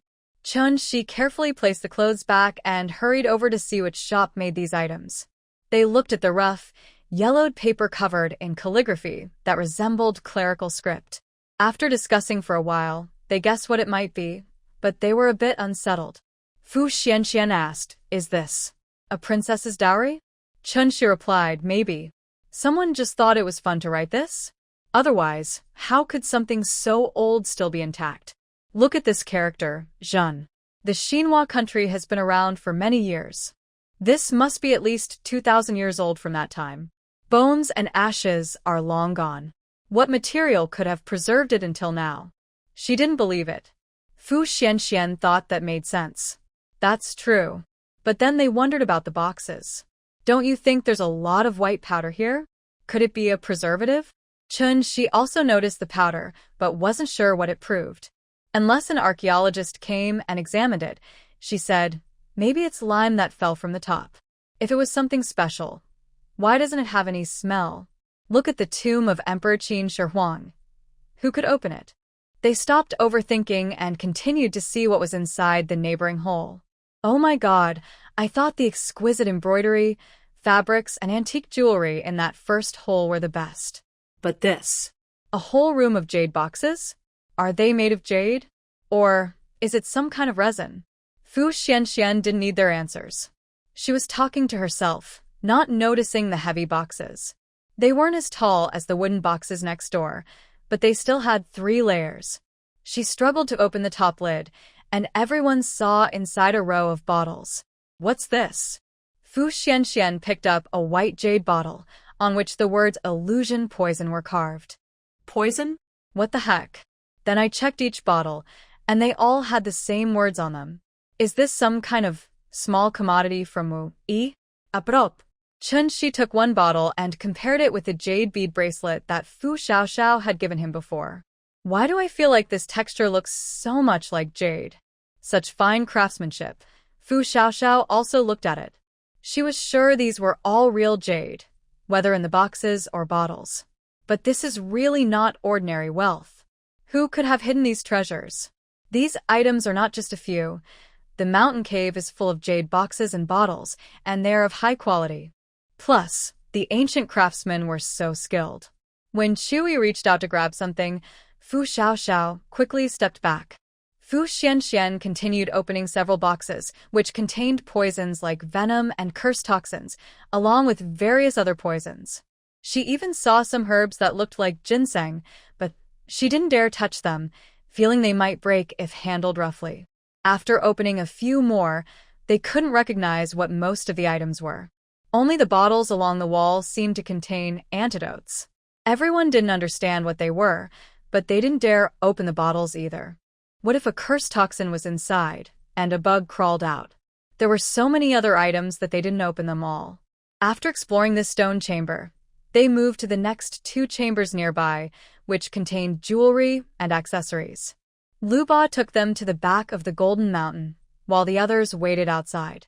What's inside here? Why are all these here? Having learned from experience, Fu Xianxian knew opening this door wouldn't be too difficult. But this chamber was much larger than the previous 2, at least several hundred square meters. When they saw the mountain of animal pelts in the corner, the 3 of them felt like their throats were being squeezed shut. How many animals would have to be killed to produce so many pelts? Lu Qi and Lu Ba wandered around the pelts, as if they could call their companions from inside. Chanxi approached and reached out to touch the pelts, but unexpectedly, the part he touched fell to the ground in pieces. Is this weathered? Su Xianxian analyzed. Where in modern times can you still find so many wild animal pelts? Look, this is a white tiger, this is a northeast tiger, and this is a large brown bear. There are so many others too. How could they be hunted on such a large scale without anyone noticing? Now they are weathered, and I think the top layer isn't just dust, it might be fabric covering these pelts. Chunxi didn't argue. She was just guessing too. But if these are all from the past, then where did they come from? Robbers, bandits, or royal and wealthy treasure troves? Oh my God, this is no longer just wealth, it's enormous riches, enough to rival a country. If these are truly antiques, wow, their value is simply priceless. The group looked at another box. Inside were finely carved gold, silver, and jade ornaments, along with some strange and mysterious items they didn't understand. There were also some exquisite cups, not made of glass but resembling it, perhaps ancient crystal or jade cups. There was even a whole box of martial arts secret manuals. Unfortunately, when Su Xianxian excitedly reached out to grab one, the item shattered into pieces. Not giving up, he tried again, but this time he couldn't even pick one up. Chunxi looked at him with disdain. If these are really antiques, your actions are destroying cultural relics. Haven't you seen those old professors on TV carefully using tweezers or small brushes to clean? With someone like you, it's no wonder they get damaged. Su Xianxian felt disappointed. It seemed his martial arts dreams were impossible to realize. The group moved on to other stone chambers, mostly around a few dozen square meters. They didn't find any larger than 100 square meters. In the last chamber, they saw only a very simple rectangular jade box placed on a pillar. Is this the legendary mechanism? Su Xianxian adopted a defensive stance, worried something strange might shoot out from inside. He waited a long time, but nothing appeared, so he reluctantly opened the box himself. Inside was a black bag embroidered with golden silk threads, holding a purple jade pendant edged with gold, inscribed with the character, Ling. Xiao saw the color of the jade pendant and thought of the royal purple jade she had found before. This one was darker, but still strikingly beautiful. Yunlong Pavilion, what is this? A token from Yunlong Pavilion. Where is this place? Chunxi took the sign and looked at it from all sides. Besides thinking it looked fancy and high quality, she couldn't see anything else. Fu Xiaoxiao saw that there were a few books inside.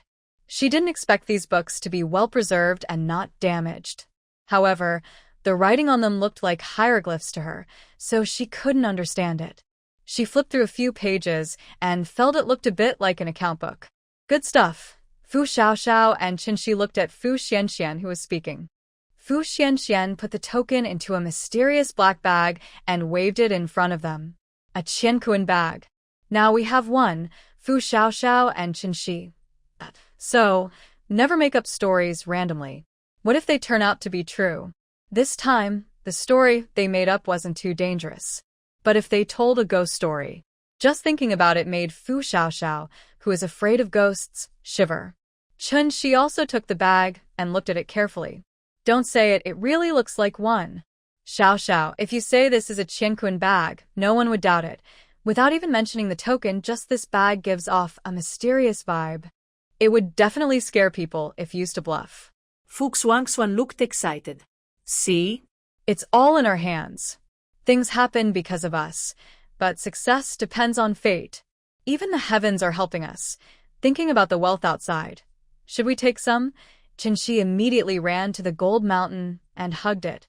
Of course we should. Why not? This looks like something with no owner. If others want it, it's just survival supplies. No one cares about these yellow and white things. But I do. We fell from such a high place and didn't die. We found this by chance. That's fate. It's been here so long without anyone noticing. We found it along the way, so it must be ours. I'm not greedy. Xiaoxiao, you can take everything inside. Just give me a few boxes. But some of these things are valuable for archaeology. Fu Xianxian whispered more and more quietly under Qinshi's deadly glare. In the end, he shut up. Actually, he also wanted to take some. Then we can just give some things to the country selectively. Anyway, Xiaoxiao, you take everything first. Don't forget the stuff on the walls. I'll take some photos first. Then Fu Xiaoxiao saw her busy for a while, and even Fu Xianxian was clicking pictures. Fu Xiaoxiao. But this place really is very strange. Clearly Lu San and the others are just ordinary pets, so why are they so sensitive to this area on the ground? They knew about it before even getting close. It's like they gained experience just by passing through, almost like a bonus for clearing a level. It's true what they say, what you think of really comes true. But they didn't expect to find so much wealth here. Whether these things will be useful in the future is hard to say. At this moment, Fu Xiaoxiao saw Lu standing on the golden mountain, holding something in his mouth. When she looked closer, she saw it was a black piece talisman, slightly larger than a coin. Lulu, do you like this? Fu Xiaoxiao reached out her hand, and he placed the black piece talisman into her palm, then meowed softly and lifted his neck. Do you want to wear it?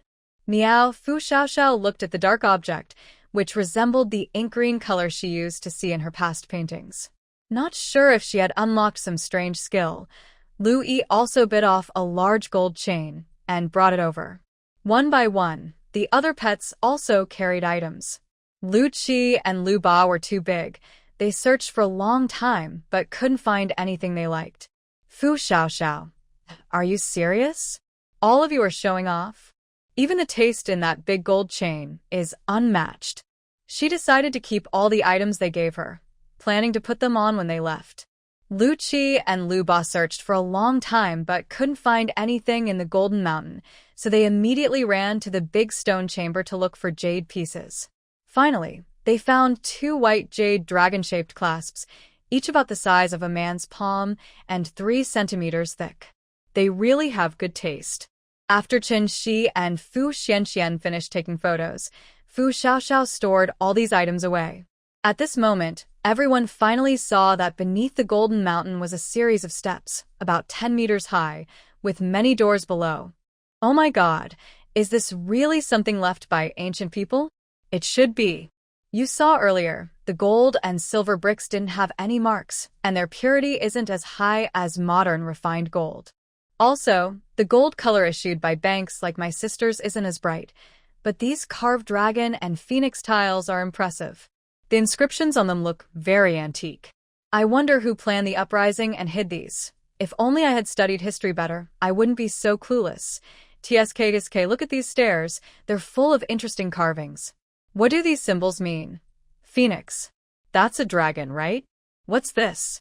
An armadillo. Probably a Qilin. What's that thing that looks like a ghost? Maybe a creature from the myth, like Taodai, who would carve monsters and demons on it. And what about that one covered in hair? Xiao Xiao watched as these two talked while walking down the stairs. She carefully looked at the nine-headed monster they mentioned. It looks a bit like a creature from ancient legends, maybe similar to a mythical beast from old stories. She had seen similar creatures in games before. After looking closely, she thought they were all animals from those legends, just unfamiliar to her. Wow, Xiao Xiao thought they were doing something serious and tensed up, but then she saw Qin Shi rush into the room quickly. Wow, are all these luminous pearls? Are they going to blind me? Then, everyone started opening all the doors like unboxing surprises. They went from excited to comparing which room had more valuable items. Finally, Xiao Xiao saw some martial arts secret books she could pick up. They had titles like Water Walking with simple drawings and a few notes explaining how to use strength or breathe properly, or how to speed up movements. They claimed to help you become faster and jump higher. But it didn't look like the martial arts shows she watched on TV. She flipped through a few books, which also had sword and knife techniques, but they didn't seem as impressive as the martial arts secrets she imagined. Qin Shi looked at those items and said, wanting to become a martial arts master just by learning some moves? That's not how it works. Every expert trains hard. If it were that easy, everyone who reads a few books would be unbeatable. Basically, nothing can be achieved without practice. To be truly skilled, you have to work hard and train consistently. I know, I just thought those martial arts moves in stories sounded really powerful. In the old days, those moves might have been impressive. Xiao Xiao wasn't sure either. Sometimes, dreams are faster than reality. They also found many books, including medical texts, herbal medicine, and some about political strategies. There were hundreds of large boxes. They didn't open all of them, but it seemed these items were very valuable back then. Otherwise, they would have fallen apart like the other fragile books they found earlier. Oh my god. What is this? Weapons? Is this the entire cave? Su Xianxian looked at the uneven boxes and the many toppled display shelves and artifacts, exclaiming in amazement. The long swords, short swords, curved bows, and heavy crossbows made a few people feel nervous. Are these considered treasures? I don't know, but it was clear that these items were valuable.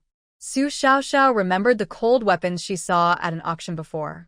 Compared to these, they seemed quite similar in worth.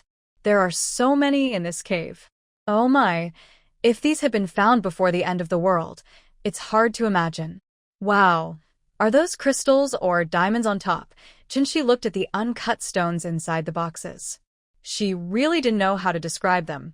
Before the disaster, these would have been priceless.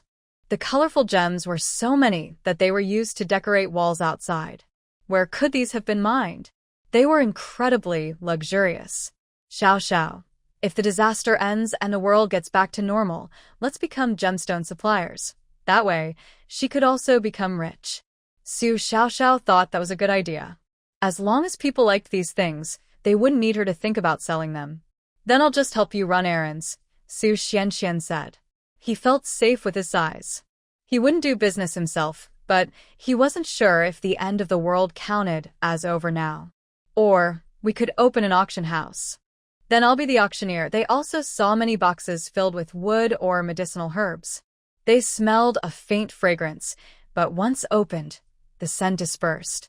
The items didn't seem well preserved, probably because they were very old. They also found a roughly 20 centimeters cube carved with a dragon head.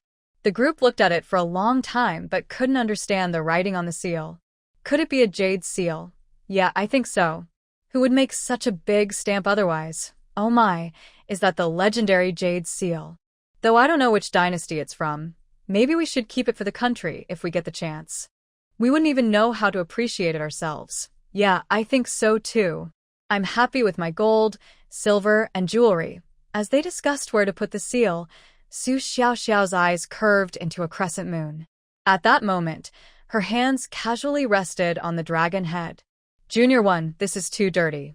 Let's wash and disinfect it before playing again. Qin immediately wanted to let go of Junior 1's hand, but she realized the little girl was holding on tightly, clutching the dragon's beard and not letting go. Fu Xiaoxiao gently tried to pry her fingers apart, but as soon as she managed to open a little, Junior One started crying loudly and refused to release her grip. There was no choice but to take the toy away. Seeing the toy disappear, Junior One was stunned for a moment. Then she started crying loudly. "Oh my goodness, Junior One. You don't cry, but when you do, it's really loud." Especially since they were still inside the cave, the echo made even Fu Xianxian, a grown man, a bit overwhelmed by Junior One's crying. Fu Xiaoxiao didn't spoil her. She wiped her little hands clean and gently patted them. "Be good. Some things are too dirty and we need to keep clean, okay? You like to put your hands in your mouth now, but you can't touch everything randomly, understand?" Junior One didn't understand, but she was upset because her toy was gone. Finally, Fu Xiaoxiao helplessly took out a toy of a dragon baby for her to hold. Although she was still whimpering, at least her attention was diverted. "Chun," she sighed. "I knew Junior One would grow up to be a leader. Look, her tastes are different, so confident. If she really likes something in the future, then this stamp can be kept for her." Fu Xiaoxiao sighed. She's still so young, just curious. She hasn't seen these things before, so it's normal for her to be interested. After they packed everything away, they found a door inside with nothing behind it, just a staircase leading up and to the sides. Could this be the way out? Should we go see? The group hesitated. Fu Xiaoxiao thought for a moment. "I'll go retrieve our car first. If we really can get out later, we might not come back." Anyway, they didn't know how to get up from that hole. After packing everything, they headed to one side with Lu Ba. They circled around and realized these were just other doors of the stone chambers, part of the corridor surrounding the main room. They started climbing the stairs. Lu Er led the way, bouncing happily as he went up. They didn't know how many steps they had climbed, but finally, they saw a wide platform. Fu Xianxian wanted to go and take a look, but unexpectedly stepped on a bump, which suddenly opened a hole. The others were so scared they thought some trap or mechanism was about to shoot out. "So these gold mountains fell from here?" Chinshi looked around and saw nothing dangerous, then relaxed and went to check. She saw a dark stone chamber below, which was the place where they had just collected the gold and silver mountains. "But now, how do we get out? Are there any traps?" Meow. Lu Sen jumped onto the back of a stone lion and called out. Fu Xiaoxiao followed the sound and saw the lion's raised tail. Could it be this? The group first looked around the terrain to make sure everything was normal, then pressed the tail. The moment they saw the sunlight again, they felt as if they had traveled back to the disaster scene. It was like a fleeting dream. "Xiaoxiao, are those things still there?" Qinshi's mouth tightened, worried that Fu Xiaoxiao might say she was dreaming just now. Fu Xiaoxiao helplessly tapped her forehead. "Can you feel it? It's real." Qinshi relaxed, glad it was true. It was a good thing, but now none of them knew where they were. "Should we go back now?" "Where to?" "I'm worried that the ground might be unstable, and we could fall again." At this moment, there was no need for further hesitation. Lu Yi sniffed here and there, then barked, "Woof," signaling everyone to follow. Fu Xiaoxiao felt that after they came out, they all seemed smarter. Could it be that they were too dominant before? Now that they've let their true nature out, they all seem extraordinary. It seems she still doesn't understand these little ones. She used to treat them as pets, but from now on, they need more training. When they reached the foot of the mountain, it was already dark. There was no need to go anywhere else now, just set up camp. After washing up, everyone gathered around and started a hot pot. It felt like breaking through the dark clouds to see the moon. They had survived a great danger, so good fortune must follow. The ancients were right. Lu Baiji also enjoyed a full meat feast today. It felt like the meal they had earlier was so quick that it was like they hadn't eaten at all. Everyone was starving, and even after finishing their first solid food, they immediately fell asleep. The three of them continued eating and discussed those items. They planned to find a chance to open some mystery boxes for fun when they had time. However, they promised Lu Ba that they would put on the items he chose. After finishing the food, Fu Xiaoxiao took out the items to wash, boil, and disinfect them. Worried that disinfectant might have chemical effects, they could only do this for now. Since the items still had fur and skin covering them, It shouldn't be a big problem. Fu Xiaoxiao took out some woven cords to make a pendant for Lulu. When Fu Xianxian saw this, he came over to help. She asked him to make collars for Lu Qi and Lu Ba, using leather belts to improve them. Chun Shi also helped wash the gold chains that Lu Yi and Lu Er had chosen. Looking at the big gold chains, Chun Shi shook his head and said, Lu Yi and Lu Er, what kind of taste is this? Fu Xiaoxiao couldn't help but laugh. Haha, they look pretty cool. Maybe later I can find a way to make them a gold medal. For now, let's just make do. After putting the big gold chains on the two silly dogs, surprisingly, they looked very handsome, not like show-offs, but very stylish. The two silly dogs kept turning around, looking at each other. Finally, they finished making the accessories for the pets. They found the leather collars from the pet hospital and picked matching colors to put on each of them. Lu San, with a bossy mane vibe, wore a black leather leash, and he chose a gold bell as his pendant. Lu Si picked a beautiful blue gemstone that matched her eyes. Fu Xiaoxiao found a thicker, white gold chain in her space and put it on her. The chain was adjustable, and the white fur with a touch of blue made her look perfect. Lu Wu chose a moon-shaped carved ornament, probably made of ivory. Fu Xiaoxiao braided a fine leather cord into a twisted pattern and put it around his neck. Very cool. Lu used a red leather cord to string a black ink jade.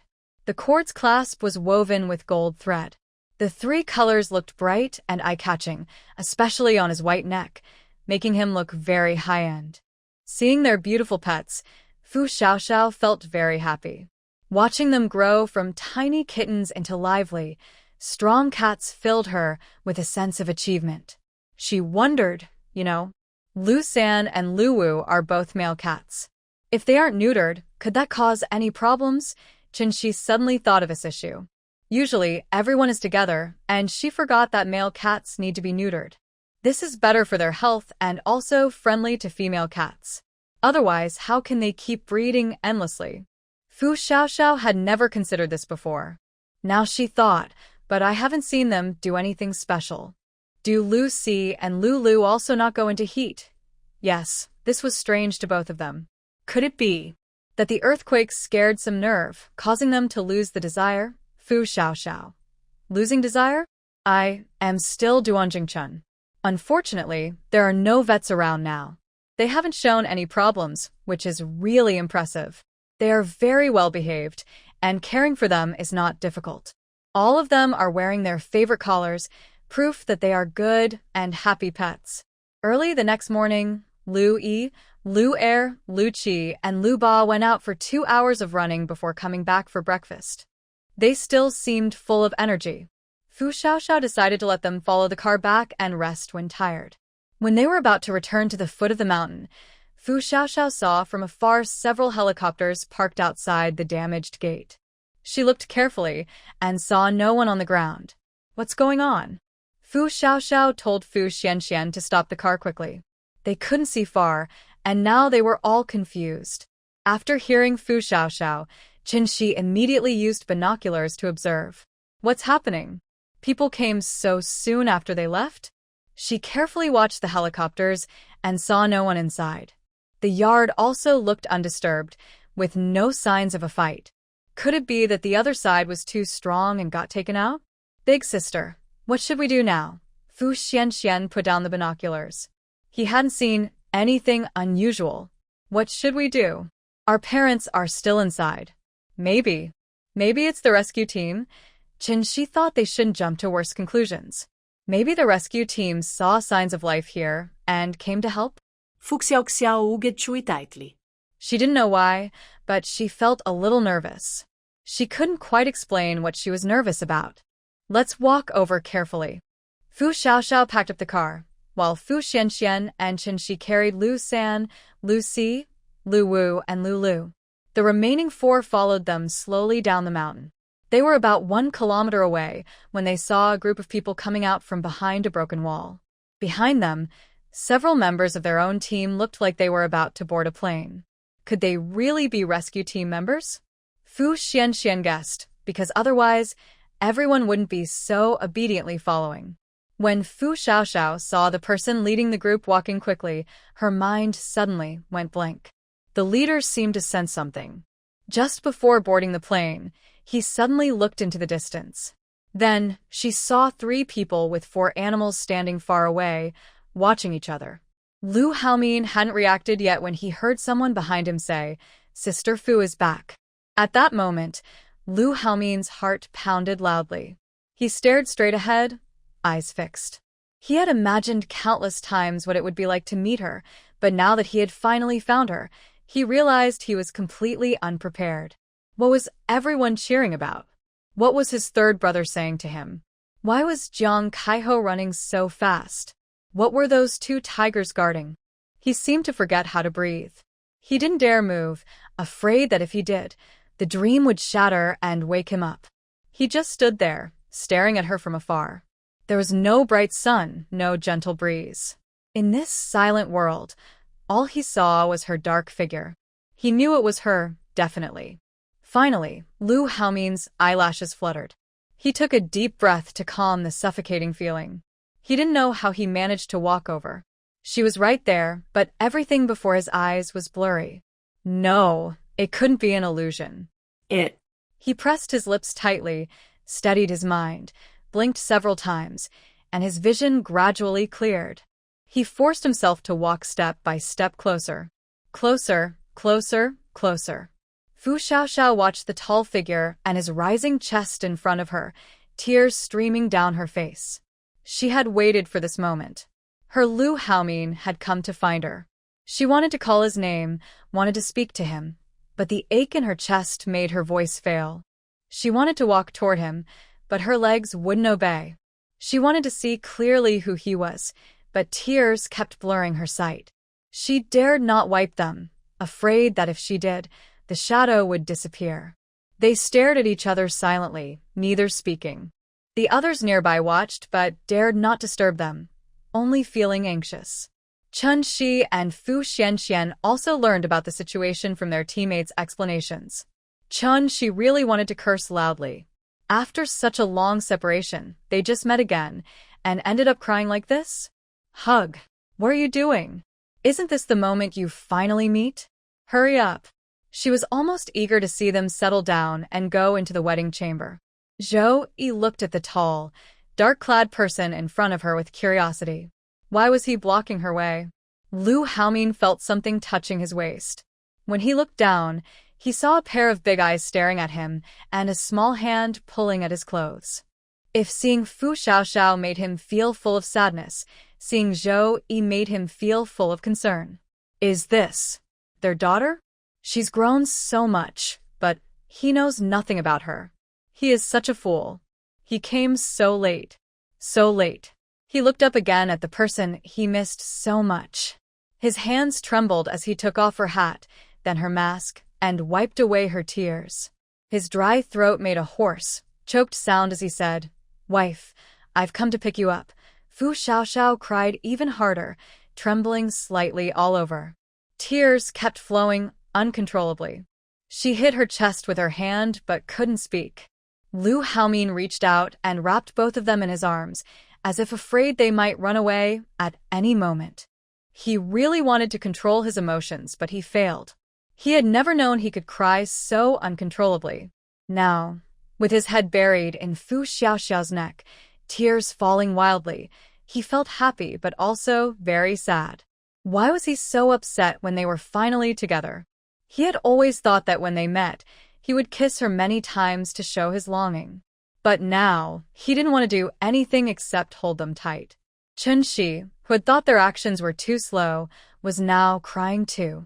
She had been with her best friend from pregnancy until now. Watching her give birth to Zhou Yi after much hardship, seeing her suffer so much, even though they were happily together, she knew deep down her friend was still hurting. She often daydreamed about being alone. Every time she mentioned Lu Haomin, she didn't realize how bright the light in her eyes was. Now they have truly reunited. She can finally let go of everything and enjoy her happiness. She no longer has to carry unnecessary pressure. She can learn to rely on those around her. She can learn to let go. She has someone who loves her wholeheartedly, and that feels really good, very good. Watching the group of onlookers around her, Shi felt embarrassed. She just wanted to rub her forehead and wipe away tears. They are finally reunited after a long time. Please give them some space, and don't disturb them. Let's go, let's go. At this moment, everyone felt a bit awkward. Since they weren't here to watch a show, they quickly backed off. Can Chu-yi and Annie go together? Let mom and dad have a little time. Shi didn't want to disturb the two of them, but seeing Chu-yi looking upset and trying to break free, she didn't have the heart to ruin the mood. She thought it would be better for the two to talk alone. The child's matters could be discussed later. Fu Xiaoxiao thought of the little one in her arms and quickly pushed Lu Haomin away to check on him. Luckily, he wasn't hurt. At this moment, Chu-yi saw Lu Haomin's face and couldn't help but make a sound. Dad. Lu Haomin's mind was shaken. His lips trembled. He wanted to respond, but he swallowed several times and couldn't make a sound. He could only gently kiss her forehead. He was small, but she was their daughter. Chu-yi was so happy she giggled loudly. She often saw her dad's photo on her mom's phone, but she wasn't sure if she really recognized him. Shi didn't want this little girl to disturb the two of them, so she quickly took her away and said goodbye, then left immediately. Seeing the empty space in her arms, Lu Haomin felt a bit dazed. There was no one around anymore. Fu Xiaoxiao untied the straps of her backpack and put it away. Before Lu Haomin could fully wake up from his daze, he heard his wife call his name. Lu Haomin, long time no see. Hearing her voice, he finally felt real. It was as if he had truly found his wife. Lu Haomin hugged her tightly. Unlike the previous hug, which was cautious to avoid breaking anything, this time he wanted to melt her into his bones. How could you make me search for so long? Why am I so useless? Boo. I searched for so long just to find you. Please don't leave me, okay? Xiaoxiao's tears, which had finally stopped, burst out again. She used all her strength to hug his waist and said, I miss you so much. I really miss you, especially so much. Lu Haomin couldn't bear to hear her cry. How much suffering had she endured? He had searched for her for 1.5 years. That time was like a punishment for him. He was truly afraid something would happen to her. After all, these disasters were getting worse each time. He and his team had faced many difficulties outside, but what about her? Even if she had many supplies before, how much would remain after the earthquake? He saw that Hualu City was still just a pile of ruins. Even if she had those things at first, how long could she keep them? How much could she protect? He felt regret and guilt. The worst part was that today, he finally found her, only to learn she had given birth to a child alone. In such times, just staying alive was hard enough, and she was pregnant in an environment without medical help. How much suffering must she have gone through? He was such a fool. Lu Haomin. Xiaoxiao kept repeating his name. She didn't want to say anything else. She missed him so much. She thought her feelings for him had almost faded, but when she saw him again, she realized she hadn't let go. He had always been in her heart, never gone. I'm sorry. He knew these 3 words sounded so weak and powerless. He didn't know what else to say. He had so many things he wanted to tell her, but in the end, he only remembered these words. Xiaoxiao pushed him away. She wanted to look at him carefully. She looked into his eyes, his eyebrows, nose, and mouth. She wanted to see everything. His cheeks had become thinner. She needed to feed him back to his old self. His arms had grown stronger, probably from exercise during this time. His skin was darker by a shade, but to her, he was still dazzlingly white. Lu Haomin lowered his head and let her fingers touch his face, wiping away the tears. He was also watching her, as if he wanted to carve her into his mind and heart. She hadn't changed. In his eyes, she was still so beautiful. Her eyes sparkled like the galaxy, and the water in her gaze still made his heart ache. At this moment, she seemed like a beam of light shining on his heart, lifting the heavy curtain from his chest, making him feel alive again. Seeing the deep love in the man's eyes, as if he was telling her endless longing and affection, Fu Xiaoxiao felt her heart swell. How did you find me? Lu Haomin suppressed the sourness in his chest. They said you went toward the canyon. Sorry, I only found you now. Thinking about how long it took, his breathing became uneven, and tears started to fall down his cheeks one by one. Fu Xiaoxiao listened to his deep, hoarse voice, still so nice to hear. This is really Lu Haomin, the Lu Haomin she thought about day and night. How about you? Tell me about your experience during this time. I want to know. Lu Haomin used his thumbs to wipe away the tears sliding down her cheeks. He felt pained. He wanted her not to cry, but even he, a grown man, couldn't hold back his tears at this moment. He couldn't stop it. Maybe he was too sad. Suddenly, 2 streams of nasal mucus sprayed out. Lu Haomin. He had to wipe it away. How could he let his wife see such a gross, embarrassing scene? If her impression of him shattered, he would go crazy. What would he do if she saw his face like this again? He relied on his looks. Fu Xiaoxiao chuckled through her tears. How could her Lu Haomin be so adorable? She wouldn't dislike him. After waiting so long for him, how could she dislike him? She took out a tissue, moved his hand away, and wiped away the mess. Her voice trembled slightly as she slowly said, Lu Haomin, I killed someone. Lu Haomin's hand froze, and his body stiffened. His Xiaoxiao. Killed someone? Why did she do that? Fu Xiaoxiao looked at him calmly. I killed many people. Hundreds of them. Lu Haomin hugged her tightly. He was scared, not because she killed someone but because even such a gentle woman was driven to kill. How much mental strength did she need? What kind of trouble did she face to do this? His voice choked in his throat, and he was at a loss. After a long while, Lu Haomin finally asked, Are you afraid? Fu Xiaoxiao shook her head. No, are you? Are you afraid I killed someone? I have also killed people. For some reason, Fu Xiaoxiao felt that at this moment, the two of them had reached a silent understanding. I might not be the Fu Xiaoxiao I used to be. Do you still like me? Wow, I'm not the same Lu Haomin as before. I'm that Lu Haomin who loves you even more now. No one can separate us. Watching the two people still hugging from afar, Qinshi felt frustrated and disappointed. Why are they so slow? Not even a kiss? Do they not like each other enough? Next to her, Lu Haowen also looked at Lu Haowen from a distance and gave her a sharp look. You can't say that. My second brother worked hard to find his wife. You should know that disasters kept happening, and our group had to solve everything on our own. It wasn't easy, and it was full of difficulties. For my second brother, finding his wife became an obsession. Qinshi rolled her eyes at him. It sounds like it's so easy for Xiao Xiao to be pregnant. Lu Haowen choked. That wasn't what he meant. But seeing his niece in Qinshi's arms, he couldn't help but reach out again, trying to hold her. He had tried to comfort her for a long time earlier, but the little one didn't seem to like him. Maybe because Chu-yi finally agreed to show some face, the little one opened her arms and went over. Lu Haowen felt a little surprised and happy. Chu-yi, good girl. Uncle loves you, but unfortunately, after a few seconds, she reached back into Qinshi's arms, burying her face in Qinshi's neck. Lu Haowen looked at the two of them in confusion. What does this mean? Is love so fleeting? How long has it been since you last took a shower? Qinshi looked at him with disgust. That was her reaction when Chu-yi smelled something bad, so she immediately understood what the little one meant. Lu Haowen. Is it his fault? On a plane, having enough water to drink is already good. Where can you find water for such a luxurious bath? Do you even have water to wash? She took Chu-yi a little farther away from the group.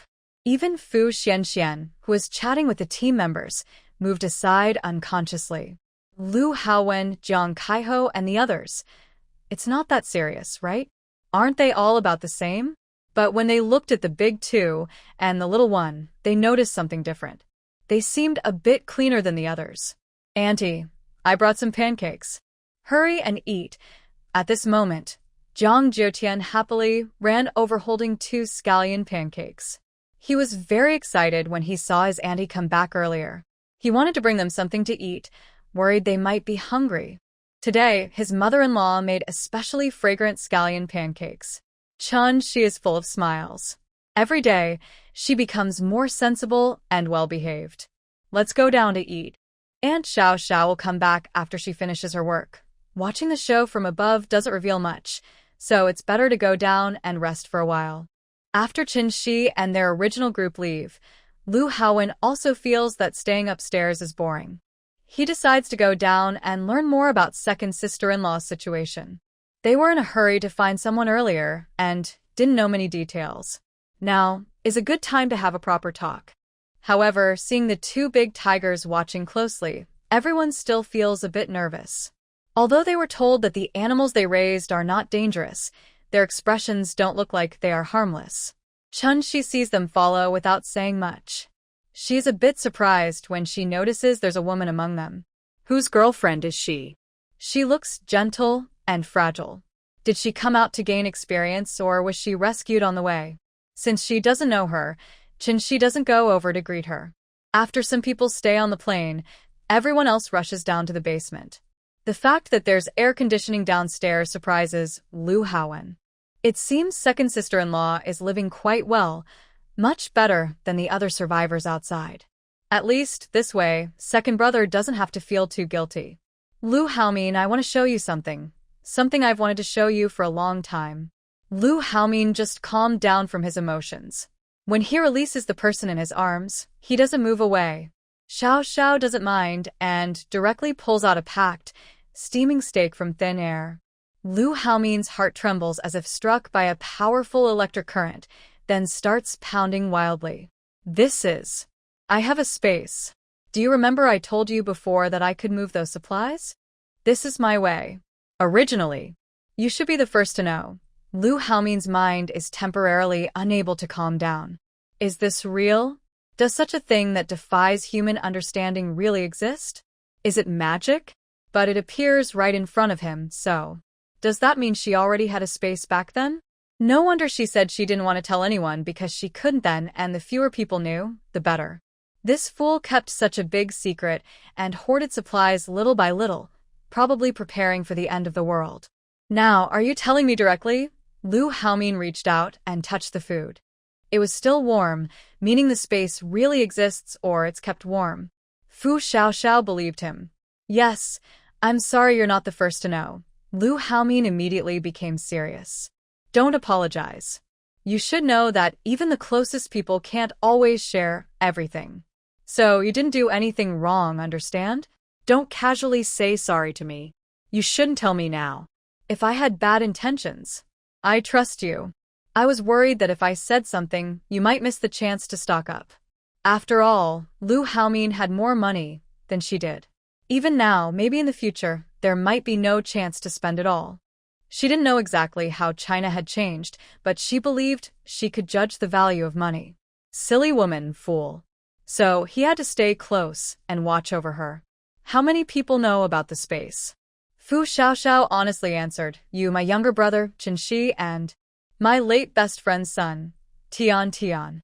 She was too young to understand at first grade. Thinking of shouting, tears started to fall again. Lu Haomin. I was 2 days late. My friend.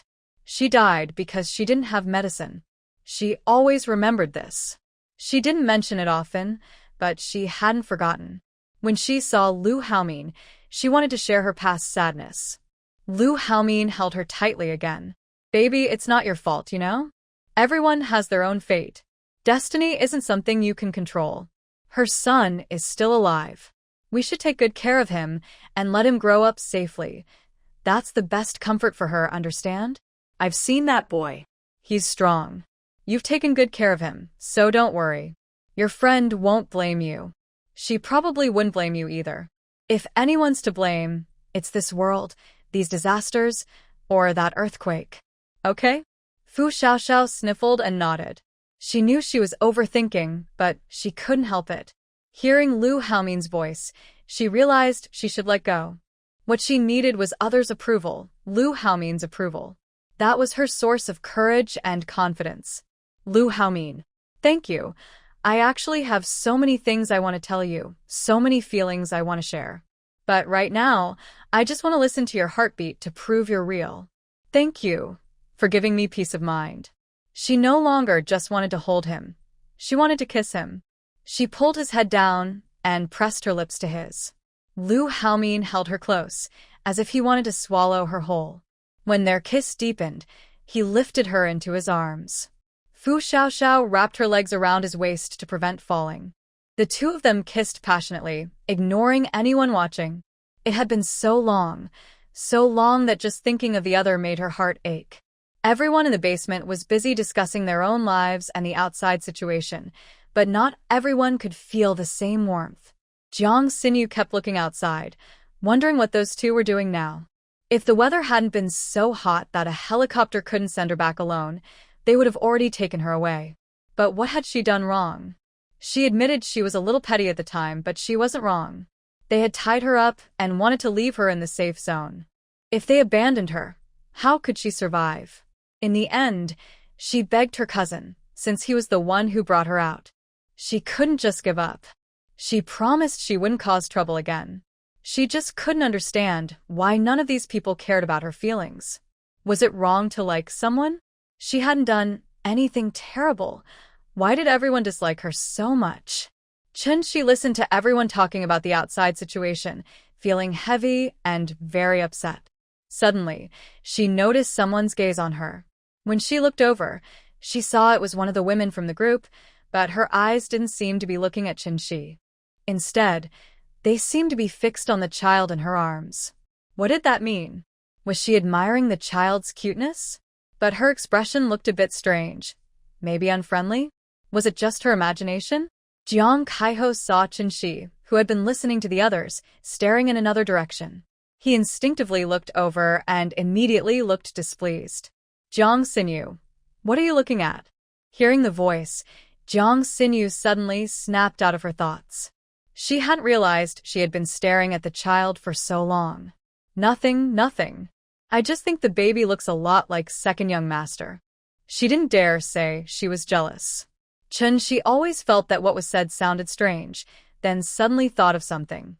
Lu Haowen, is that your brother's bad romantic interest? Lu Haowen didn't expect her to be so straightforward, but to avoid misunderstandings, he explained, don't mind her. She's Jiang Ji's cousin, brought out by Jiang Ge. She's just being overly affectionate. Everyone felt awkward for Jiang Xinyu. In fact, Jiang Xinyu also wished she could find a hole to hide in. She was the proud daughter of a big company, yet she was humiliated like this. Was she shameless? It was too much. She looked like she had guessed something, but still felt disgusted. She knew she was being overly affectionate and found it annoying to have her around. Seeing her expression, Lu Haowen knew what she was thinking. But earlier, he couldn't send her home alone. The weather was very hot, and he didn't want to risk losing his own people just to her. So, everyone just ignored her. Luckily, she behaved herself afterward and didn't cause any trouble. Otherwise, no one would care about Jiang Kaiho's feelings. Jiang Kaiho was also frustrated. His woman was really hard to get along with. Whether it was girlfriends or relatives, he always had headaches. He used to think it was just old family grudges, and now that people had passed away, there was no need to argue. Why didn't he listen to the elders? It was bad luck. Unable to take it anymore, Jiang Xinyu got up and ran out of the basement, as if escaping. At this moment, she preferred to stay with the crew on the plane than to go down and be humiliated. She had her pride. Seeing her leave, Lu Haowen felt the air in the basement become fresher. She looked at him suspiciously. Is it really necessary? She could tell he was in a better mood. You're not understanding. Talking to her might shorten your life, Lu Haowen said and shivered. She looked at him speechlessly. Thinking about the couple outside who hadn't returned yet, she wondered, what are they talking about? It's been 2 hours. Aren't they tired of the heat? Standing and chatting all this time, after not seeing each other for so long, they must be eager to talk and share their feelings. Sister Shi, you should stop worrying so much. When she saw Fu Xianxian daring to talk back to her, Qinshi slapped him on the forehead. You understand, right? Fu Xianxian exaggeratedly grimaced in pain. He just wanted to liven up the atmosphere and make everyone stop paying so much attention to his sister. Now that his sister had finally met her fiancé, of course, they had endless things to say. Just now, He noticed that ever since his brother-in-law entered, his mother has been very reserved, and she hasn't spoken a single word until now. He could guess why. The mother and daughter argued earlier because of the brother-in-law, and after several more disagreements, even though their relationship has improved a lot, he knows his sister still hasn't fully forgiven their mother. Now that the brother-in-law suddenly appeared, he's not sure if their mother regrets the harsh words she said before. If the brother-in-law finds out, he might blame her, and she would be caught in a difficult position. On the plane, Jiang Xinyu, feeling down, suddenly saw two people returning in the distance. However, it was Lu Haomin walking back with someone on his back. At that moment, she truly envied them. Why? The woman was just an ordinary person, and she didn't see anything special about her. So, why does she like her? Why isn't she the one being liked? Why? What has she gained after chasing for so long? Rejection from everyone? Why did it turn out like this? She really doesn't understand what she did wrong or what step was wrong, especially since she was so close to success. Just as Fu Changsheng was about to call everyone to eat, he saw Sister Fu returning and immediately said, "Sister Fu, we're planning to eat dinner early today and have a late-night snack later." Fu Xiaoxiao waved her hand to show she understood. The few people resting on the plane also got off one after another, nodding to Lu Haomin. At this moment, Fu Xiaoxiao noticed the person who had been watching her when she was with Lu Haomin earlier. "This looks familiar. Who is it?" "Who is that?" Fu Xiaoxiao asked Lu Haomin directly. "Jiang Kaiho's younger sister, the drama queen Jiang Xinyu." "Fu Xiaoxiao. Lu Haomin, are you okay? What happened to make you act so differently?" "But Jiang Xinyu? Isn't she the one in the elevator complaining to her friends? Why is she here? And still acting dramatic? What's going on?" Lu Haomin didn't want his wife to hear this, but he still answered honestly. "During the earthquake, our family was mostly out and Jiang Kaiho took her in. That guy felt sorry for her and brought her along. But after a while, she started acting up. It's really annoying to watch. Why does it sound so full of disdain? Then why didn't you send her back? Previously, I wanted to send you away, but the disaster came too quickly and I couldn't. This time, after finally finishing, I didn't have time to find you. I don't want to waste too many resources on her. If I can't find you again, we will run out of supplies and have to go back to restock." Today, the signal on the plane finally connected, and they received some news about the base under construction in Shangguang City. Lu Haomin estimated the fuel here and decided it was best to send people back first to bring more supplies. Fu Xiaoxiao could only nudge his ear and hold him tighter, thanking him for never giving up. She wondered what she had done to be so loved by someone. "Don't nudge, my hair smells bad." But he didn't mind. He would never mind for a lifetime. Because more people arrived, everyone wanted to celebrate Fu Jie and her husband's reunion. So, they cooked all the mature vegetables at once, added 20 bowls of noodles, and even used their treasured ham and bacon. They also brought out some expired chili sauce. They set up the previous market stalls, gathered all the wooden stools, and started eating in small groups. For them, this was already a luxury. Lu Haowen and the others hadn't seen green vegetables in a long time. Seeing the lively green plants made them feel touched. The extreme heat had dried out and burned many things, and they didn't know how to grow these plants. Finding a place to survive the heat was already good enough. Fu Xiaoxiao watched Lu Haomin, who was holding Xiao Yi and trying to feed her noodles, and she slightly smiled. She had imagined this moment many times. Now that it was real, it still felt a bit unreal. The father and daughter looked like they were carved from the same mold. Xiao Yi was increasingly fond of this handsome person, even if he smelled a bit. Fu Xiaoxiao was amused by Xiao Yi's little annoyed yet eager to get close expression. She gently pinched her little nose. "You're such a drama queen." Lu Haomin looked at the soft little girl and felt that no matter how much he spoiled her, it was never enough. Meanwhile, Jiang Xinyu watched the happy, warm scene of the family of 3 and felt a bitter taste in her mouth. The disaster had lasted so long. During the extreme cold and heat, everyone was short of food and water. How was it that Fu Xiaoxiao not only endured hunger, but also became more beautiful? Is this what the end of the world should look like? If she had been like this before the disaster, it would be understandable. But after the end, even she had become thin and haggard. How could she maintain such a state? What are you thinking about again? Lu Haowen just finished the last sip of soup and saw Jiang Sinyu's resentful look. He thought this woman was simply toxic, with no self-awareness at all. How could the Jiang family raise such a fool? Jiang Sinyu quickly snapped out of her thoughts. She hid her emotions behind her eyes and said, "Nothing. I know I don't deserve your second brother. I'm just jealous. If only your eyes were a little more controlled, I might believe you. Take care of yourself and don't do anything you'll regret." Lu Haowen thought this woman was really too stupid. Next to them, Qin Shi saw Jiang Sinyu tear up with a sad look. Someone who didn't know better might think Lu Haowen had bullied her. "Hey, speak more gently. You should be like me, a beautiful girl. Just look, don't take it to heart. After all, they don't really care about you." Lu Haowen chuckled softly. "So mean, Jiang Sinyu. These people are really too much." Jiang Sinyu looked at her cousin with tears in her eyes, hoping he would say something for her. But he didn't even look at them. Instead, he dug into a big spoonful of spicy sauce and ate his noodles happily. "Jiang Sinyu." Qin Shi leaned close to Lu Haowen's ear. "Does this woman have a problem? She doesn't seem like it." Lu Haowen felt his ear itch and, trying to stay calm, quietly replied, "People with love brains have different ways of thinking. It's just less intelligent." Qin Shi felt deeply and then continued eating her noodles. Since she wasn't friends with them, she didn't bother to care or give advice. Lu Haowen watched her slurp her noodles, then puff her cheeks and swallow. He couldn't help but swallow his own saliva.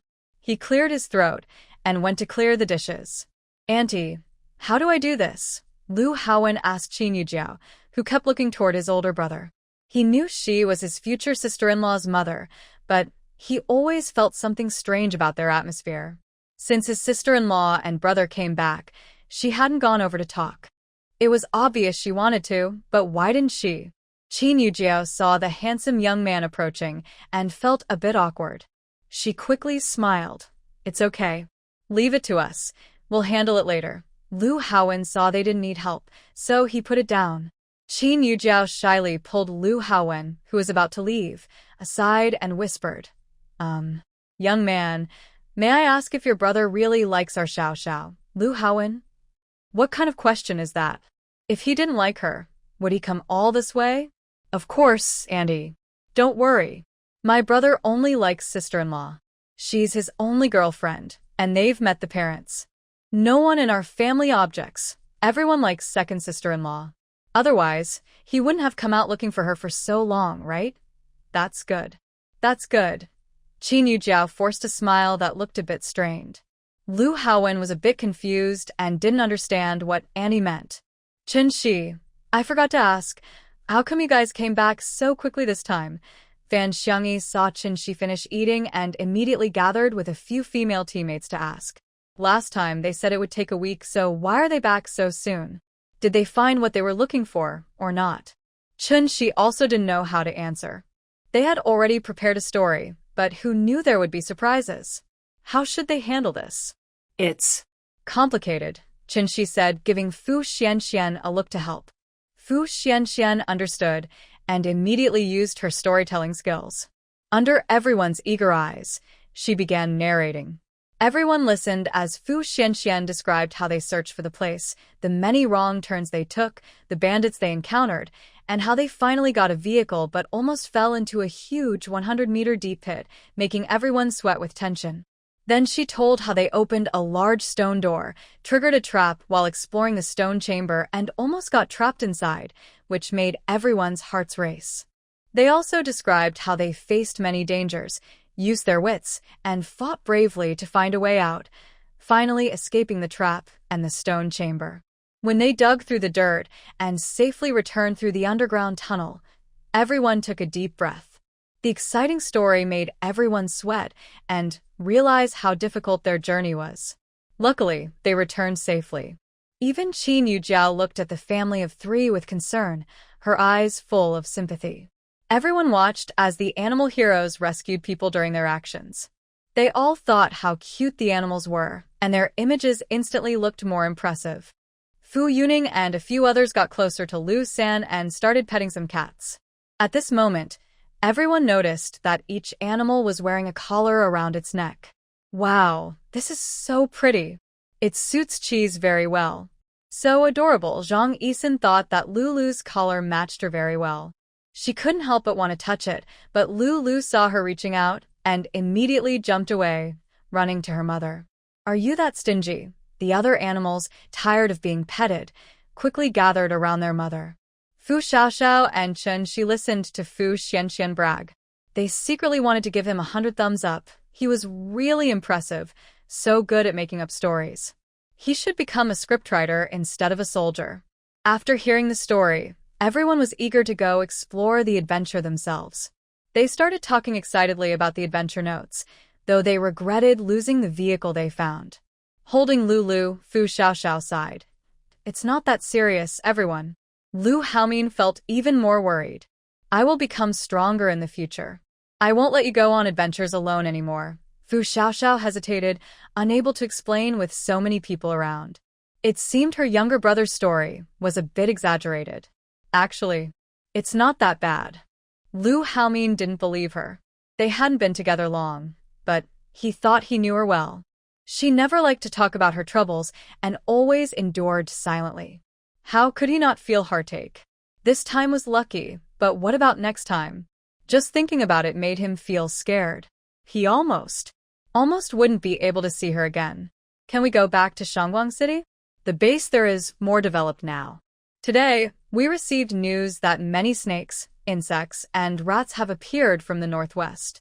They will soon spread everywhere. When that happens, plagues and chaos will break out, and it might be too late to escape. Fu Xiaoxiao didn't expect things outside to have become like this. She thought the disaster was finally ending, and everyone just needed to find the organization to rebuild their homes. She didn't expect more tests and challenges still awaited them. There are still some people in the team who haven't found their families. They want to go to the base to see if their loved ones are there. Some families are on the other side of Hualu City, and no one knows what the situation is now. Let Liu handle it. You don't need to worry about these things. Right now, just rest and listen to me, okay? He only wants to give her the safest support and trust. He can support both mother and daughter and protect their happiness. He doesn't want these worries to take up the precious time they have to reunite. He wants more time to learn about her experiences and is eager to know more about her. When he heard the boss mention his name nearby, Liu immediately stood up and said to everyone, I can contact the bases in Beihuan and Hualu. If you're trying to find your family, you can register with me. I'll see if I can help you contact them remotely. Of course, if I can't reach them, it doesn't necessarily mean something bad has happened. Maybe they haven't registered at the base yet. Everyone, full and satisfied, immediately became excited. This was the first time in a long while they could contact their families. How could they not be happy? They quickly ran over to ask questions. Seeing the noisy crowd, Xiaoxiao felt hope growing inside her, like spring warmth in the cold winter or scorching heat. She looked at her mother approaching and reached out to change her position, but her mother ignored her and moved closer to her father instead. Xiaoxiao. Wasn't she her mother's favorite little treasure? Lu Haomin, thank you. I really like you so much. After enduring such extreme cold and heat, it was not easy for all of them to survive. Reaching this point was already their limit. So, does that mean you can't take us to find our families?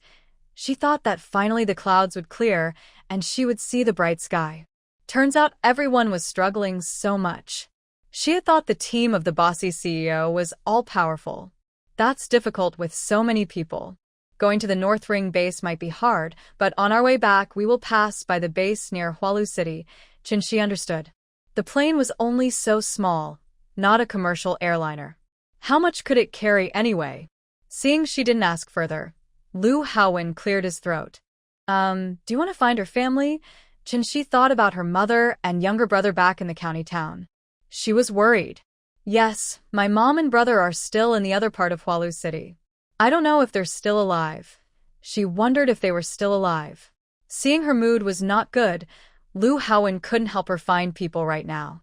Later, when Liu sends the signal, he will help you look. Don't worry too much, Qinshi nodded. She also hoped for a happy ending with her family. Now, all she could do was pray. Then, After we find them, what will happen? Will you still stay with my sister-in-law and the others? He didn't know why he asked that. Maybe just out of habit. Of course. Why wouldn't I? She's my support. Without her, how would I walk? I have to stay. Qinshi looked at him as if he was joking. Unless Xiao Xiao didn't want her anymore, she was sticking with him. Lu Haowen didn't react much to her answer. It just felt like having a companion, I guess. Haowen, I want to ask what your plan is after you find my sister. At this moment, Fu Xianxian came over and sat next to Lu Haowen. He also wanted to talk to his brother-in-law, but the atmosphere over there wasn't suitable for bothering. Lu Haowen moved the small stool closer to Qinshi to give her some space. At first, we thought we wouldn't find her, so we planned to go back, gather supplies, and come again. Now that we've found her, we'll probably go straight back to the shelter. They've already set up a base there, and many things are well organized. Qinshi knew what Fu Xianxian wanted to ask. After all, before they set out to explore the tomb, or rather, to find treasure, they had a meeting. Most people wanted to follow Fu Xiaoxiao. But right now, there weren't enough vehicles. What should they do? We don't know when the plague will spread here, so everyone can't just stay put. Lu Haowen didn't want to abandon everyone. If they really took people to the North Ring base, their fuel and supplies wouldn't be enough to return. Even if they followed, how to arrange everyone afterward was a problem. They couldn't just hang people around the train like some country in the past, or have people flying in the sky under airplanes. Let's discuss it later. For now, let's see if we can find their family members at the base. Qinshi and Fu Xianxian exchanged a glance, understanding that the situation was quite complicated. No matter how much they wanted to help, they couldn't rush. I'll go register too. You all stay here. After speaking, he joined the registration line. Watching Qinshi leave, Lu Haowen casually glanced at him and then started talking again about his future sister-in-law. We didn't know she was pregnant before. That's my brother's fault. You've all been working hard these days. Fu Xianxian scratched his head. Actually, they weren't really working hard. Feeling a bit embarrassed, he said, "It's my sister who's been working hard, not us. In fact, we're the ones being taken care of by her."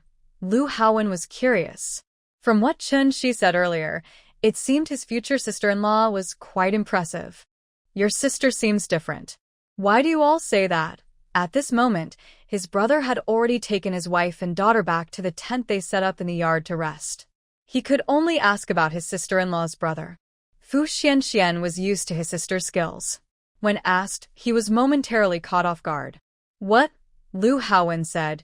It sounds like everyone is under your sister-in-law's protection. Fu Xianxian suddenly understood. My sister is amazing. Otherwise, we wouldn't be alive now. Lu Haowen was confused. What does that mean? It doesn't quite match what his second brother said. Then, after Fu Xuanxuan's lively description, Lu Haowen thought, are they talking about the same person? Is this martial arts master really real? Or is it just their family's filter? Seeing his doubtful look, Fu Xuanxuan said, you don't understand. Anyway, my sister is amazing. Inside the tent, Xiao Xiao took out some snow collected during the coldest times to cool down. Lu Haomin gently laid the little one on the air mattress after putting him to sleep. Watching the little one sleep, he felt completely soft and warm inside. He thought his wife's daughter was very pretty, especially with a circle of big and small animals around her. It seemed everyone loved her very much. Now they had more time to talk properly. Eagerly, he pulled her into his arms. They had missed so many moments together. You said you don't want to go to the base? Xiao Xiao knew he was feeling conflicted, but she really didn't want to go. Yeah, I'm no longer suitable for the base. Before I followed my brothers, I actually preferred living alone. Lu Haomin hugged her tighter. Did someone upset you? Xiao Xiao didn't expect him to ask that. She had been debating whether to tell him about her family situation. After all, they had only been together for a little over a month, and she always wanted to show her best self to him. Xiao Xiao. Lu Haomin gently held her face, making her look into his eyes. Are you scared? Trust me, okay? Hearing his voice, Xiao Xiao couldn't help but want to cry. Yes, she replied softly. After listening to her hesitant story about conflicts with her mother, Lu Haomin felt angry, but mostly heartbroken. She was his precious one. He gently kissed her lips, then raised his hand to hold her, pulling her into his arms. If you have problems, just tell me. Your husband will take care of you. Xiao Xiao didn't want to feel so fragile, but when she was with Lu Haomin, she couldn't help it. Actually, I don't really feel angry now. It's more like, if I stay under the same roof and she behaves herself without causing trouble, I wouldn't feel upset. She's your mother. No matter how distant she is, she's still blood. You can't cut that off. Maybe her subconscious wasn't trying to hurt her, but objectively, her actions had caused an indelible pain in her heart. If she didn't want to stay with her, they could try to change her in a specific environment. You just need to be happy, and I'll handle everything else. Okay? He wouldn't do anything to her mother, but if their relationship continued like this, it wouldn't be a good idea. She didn't tell him exactly what the bad words were, only that the insults hurt her and she couldn't forgive them. Still, the words that stayed in her mind were very painful. He was very angry at that moment, even more so than if it had been his own mother.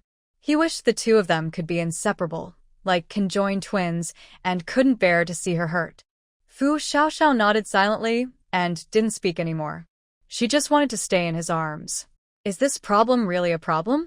Do you still not want to go to the base? He asked, feeling there was more to it. Lu Haomin, I've changed. Fu Xiaoxiao felt a little stuffy in her chest. I realize. I like seeing beautiful things, but at the same time, I feel like people's lives are not worth much anymore. She didn't remember when she started thinking this way. She only knew that if someone annoyed her, she couldn't help but use her old methods to shoot them, as if she no longer valued human life. She felt like a devil had taken over her heart. When dealing with outsiders, she no longer wanted to waste words. She just wanted to solve problems with force. Lu Haomin gently patted her back to comfort her. Be good.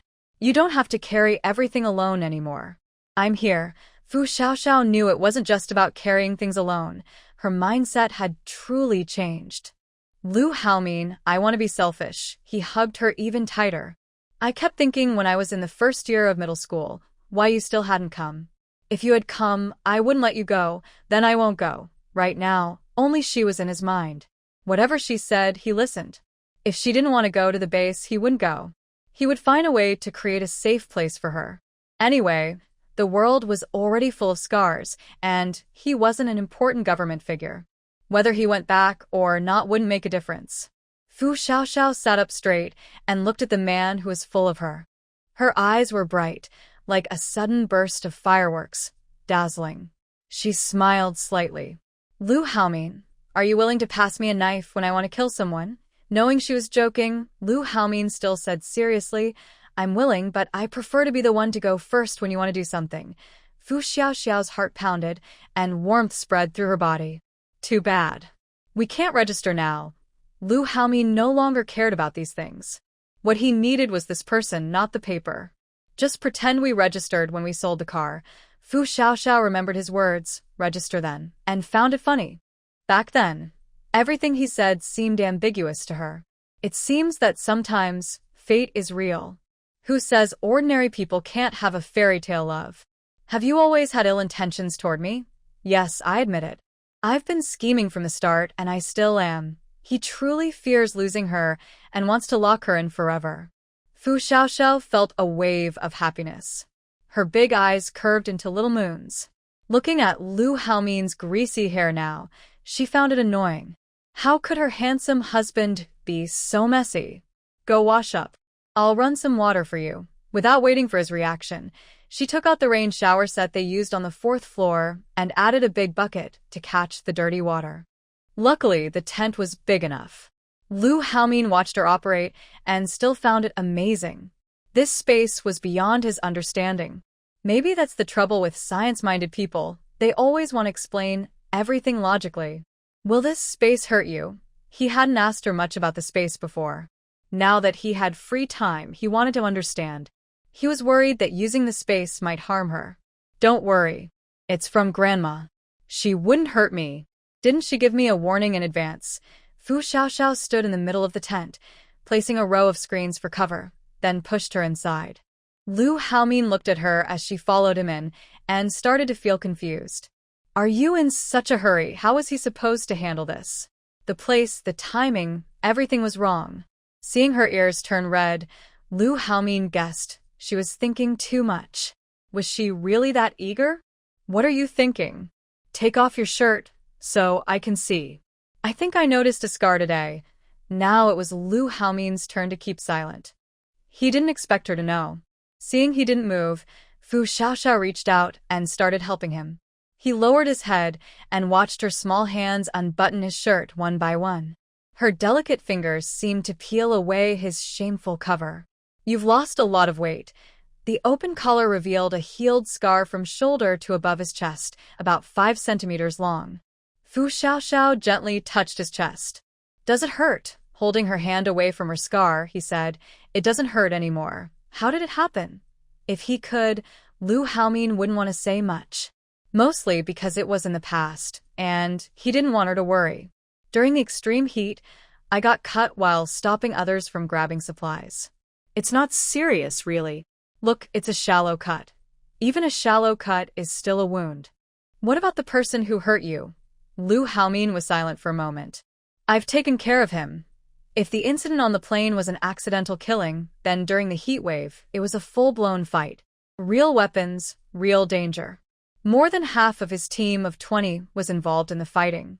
So, Fu Xiaoxiao said she had killed someone, and he wished he could take her place, do those things for her, so her hands wouldn't be stained with dirt. Some things he could handle himself, but his Xiaoxiao had to grow up quickly. Lu Haomin, I am very strong. I can protect you, she said seriously. All right, then I'll just stay behind you and take care of the kids. Lu Haomin couldn't help but smile as he gently pinched her little nose. Go watch the baby. I'll handle everything myself. I promise I'll wash up clean and neat, just like you like. Fu Xiaoxiao. Well, maybe she didn't need to be so dramatic. Then I'll go wait outside. Without caring if he would use those things or not, she put down her clothes and toiletries and left quickly, leaving Lu Haomin with a deep, low laugh. Fu Xiaoxiao felt her face flush with heat. Was the temperature rising again? Otherwise, why was she so hot? After Lu Haomin finished washing up, he came out and saw that the mother and daughter, who had been with Chu Yi, were already asleep. He quietly walked over to them, gazing at their peaceful, sleeping faces. A warm glow appeared on his face. His Xiaoxiao, their daughter, everything was so beautiful that he couldn't help but feel content, reluctant to wake them. 2 large Bengal tigers nearby stared at him intently. He didn't feel threatened.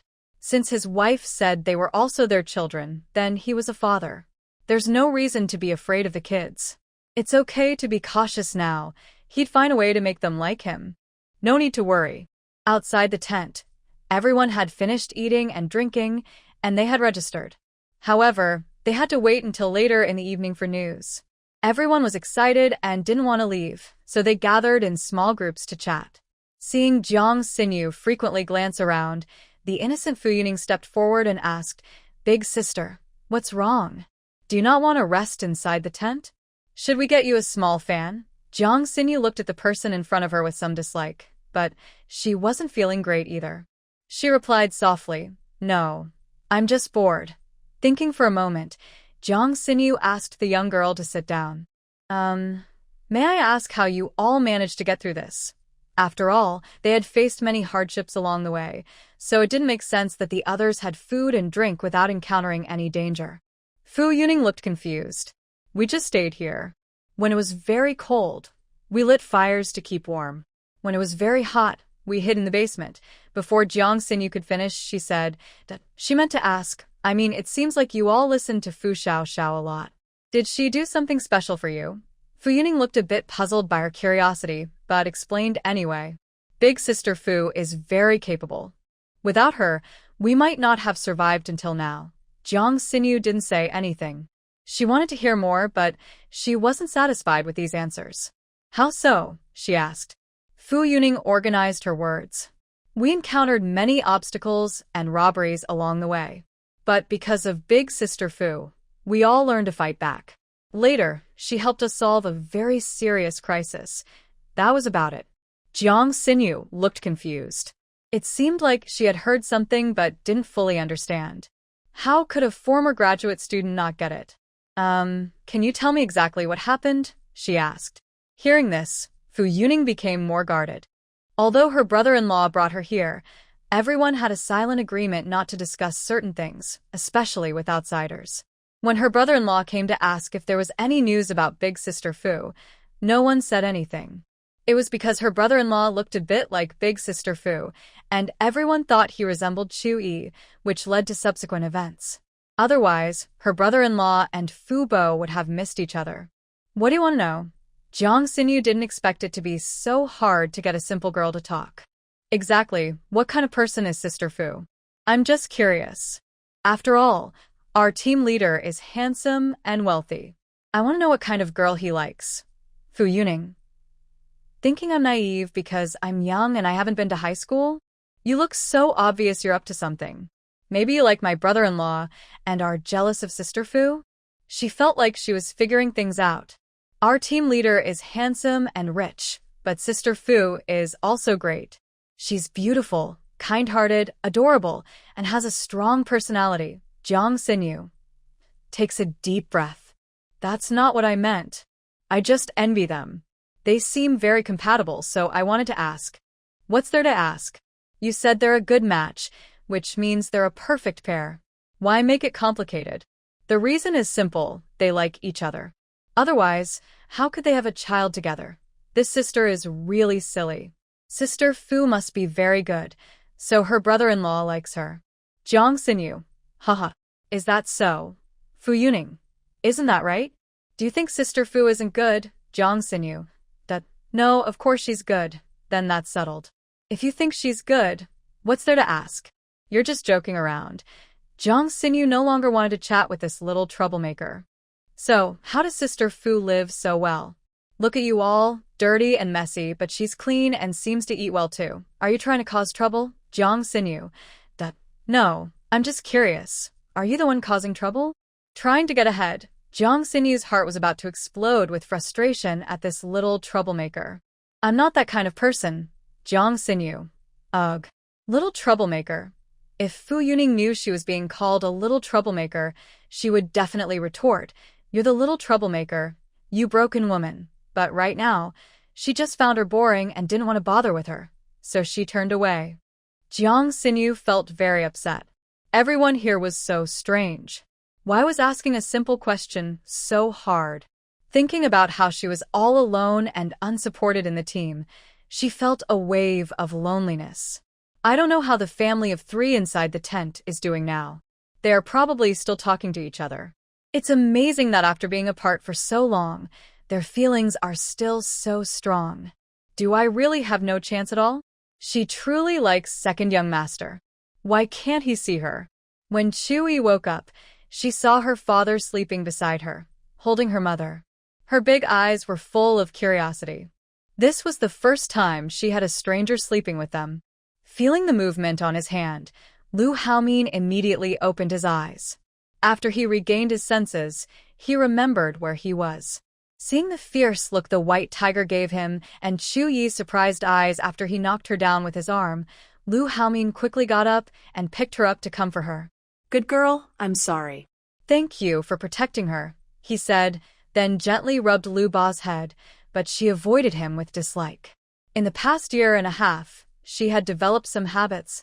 He was still not used to it, but luckily Chu-yi was fine and didn't seem to blame him. Maybe because she had just taken a bath, Chu-yi looked happy, lying on him. Her small act of sniffing and smelling made him laugh. Did she learn this from the pets? She was very healthy, white and tender, looking more and more like himself. His wife had given birth to her. Now, all he could think about was the happiness of having a lovely daughter his wife gave him. Did you trouble her inside your mom's belly? Lu Haomin whispered to himself, not caring if she understood. He continued talking to himself. Let's all listen to Mom from now on, okay? Dad will love and care for you. If you have anything to say, tell Dad. Don't make Mom angry, alright? Wah. When Chewie saw her dad's mouth moving, she responded like a baby, then drooled suddenly. After saying that, he gently patted her head and carefully placed the little one in her arms down. Watching the tall figure calmly doing his work, Fu Xiaoxiao's smile never faded. It was truly a happy moment to realize that waking up was not a dream and that Lu Haomin was still standing in front of her, real and true. Seeing her father prepare milk after her mother's instructions, First Grade immediately wobbled to her feet. Both of them were surprised. She was only 9 months old and already able to stand. It looked like she was about to take a step. Unfortunately, she fell, but First Grade wasn't upset. She still struggled to stand, waiting for her bottle. Lu Haomin picked her up and kissed her little face. Okay, Daddy's here. Having a daughter was different. Even her tone changed. Fu Xiaoxiao leaned on his other shoulder. Lu Haomin, she doesn't have a name yet. What do you think we should call her? Lu Haomin thought First Grade was a good name. Since his wife wanted a proper name, he suggested, how about Lu Yunxiao? It's a name from the Yun generation. Fu Xiaoxiao. That was pretty casual, just combining their names? Even more casual than her. Let me think of another. I think it's fine. That's too casual. Lu Xiaoyan? Fu Xiaoxiao. Couldn't they just go with Lu Yunxiao? That seemed better. Louis? Hearing her name, Louis immediately barked twice and came over. Lu Haomin. Fu Xiaoxiao laughed so hard her body shook. She didn't expect Lu Haomin to be just as bad at naming as she was. He could have said he wanted to name her Lu Xiaoxiao at first, but he didn't because it sounded too much like her mother's name. Forget it. When we go back, we can ask the elders to think of a good name. He wasn't in a hurry. Right now, he liked the name Yi. Yi happily drank her milk, completely focused on her bottle. Nothing was more important than that. If we don't go to the base, is there anywhere you want to go? Since she had already made her decision, he would go with her. There was no need to hesitate. Just like when he confessed before, she said she wouldn't stay in Shangguang City, so he chased after her. He was serious. Fu Xiaoxiao hadn't really made up her mind. She just didn't want to live at the base for a long time. I asked some people in the team before. They said they were willing to follow me, but I don't really have a clear goal. I prefer a life away from crowds. Lu Haomin gently touched her face with cold fingers. Don't be afraid. I'll be with you. Fu Xiaoxiao smiled softly, biting her lip. Her Lu Haomin always agreed with her. How could she not love him? Did your brother really say you guys fell into a cave today at noon? Fu Xiaoxiao felt a bit embarrassed. Yes, but it wasn't exactly what he said. Those were just stories we made up to explain things to everyone. There was no real danger, but what really happened is that you fell into the cave, right? Fu Xiaoxiao paused. How did he guess? It sounds like you were looking for something. What were you searching for? She remembered their silly plan to find it in the ground to crawl into. After hearing her description, Lu Haomin's expression changed several times. His face showed a complex look. So, you want to use everyone's ignorance about ancient martial arts to find the legendary Qian Kuan bag and create a mysterious atmosphere, making everyone blindly trust those strange things. If Fu Xianxian was the one who came up with this idea, he could understand. Someone who could invent an adventure story could also make up a mysterious one. He didn't expect these two women to cooperate so well. Fu Xiaoxiao's face turned red with embarrassment. She knew her plan was silly, but her mind wasn't working well. Wasn't she just thinking ahead for the future? Those people aren't your responsibility. If something can be handled with strength, why make it more complicated? Hearing Lu Haomin's words, Fu Xiaoxiao felt even more awkward. That's why I said before I'm not very educated or smart. Lu Haomin wanted to say that education didn't matter, but seeing her angry and embarrassed, he didn't want to hurt her. It's okay. This isn't impossible to do. In the future, I can take the responsibility. Just remember, the strong set the rules, and the weak follow them. Don't sacrifice yourself to help others understand, okay? Fu Xiaoxiao knew she still had a lot to learn, so she nodded in agreement. Is that place suitable for living? Currently, the disaster is not over. We need to find a safe and hidden place to wait. It should be hard to find and secure. Because of this, Lu Haomin is very interested in the traps and mechanisms that Fu Xianxian mentioned. Fu Xiaoxiao isn't sure if that place is suitable. I don't really understand this stuff. If you know someone skilled in this area, you can explore it. I also took some photos there. She was just recording at the time and didn't expect that her photos would be useful for Lu Haomin now.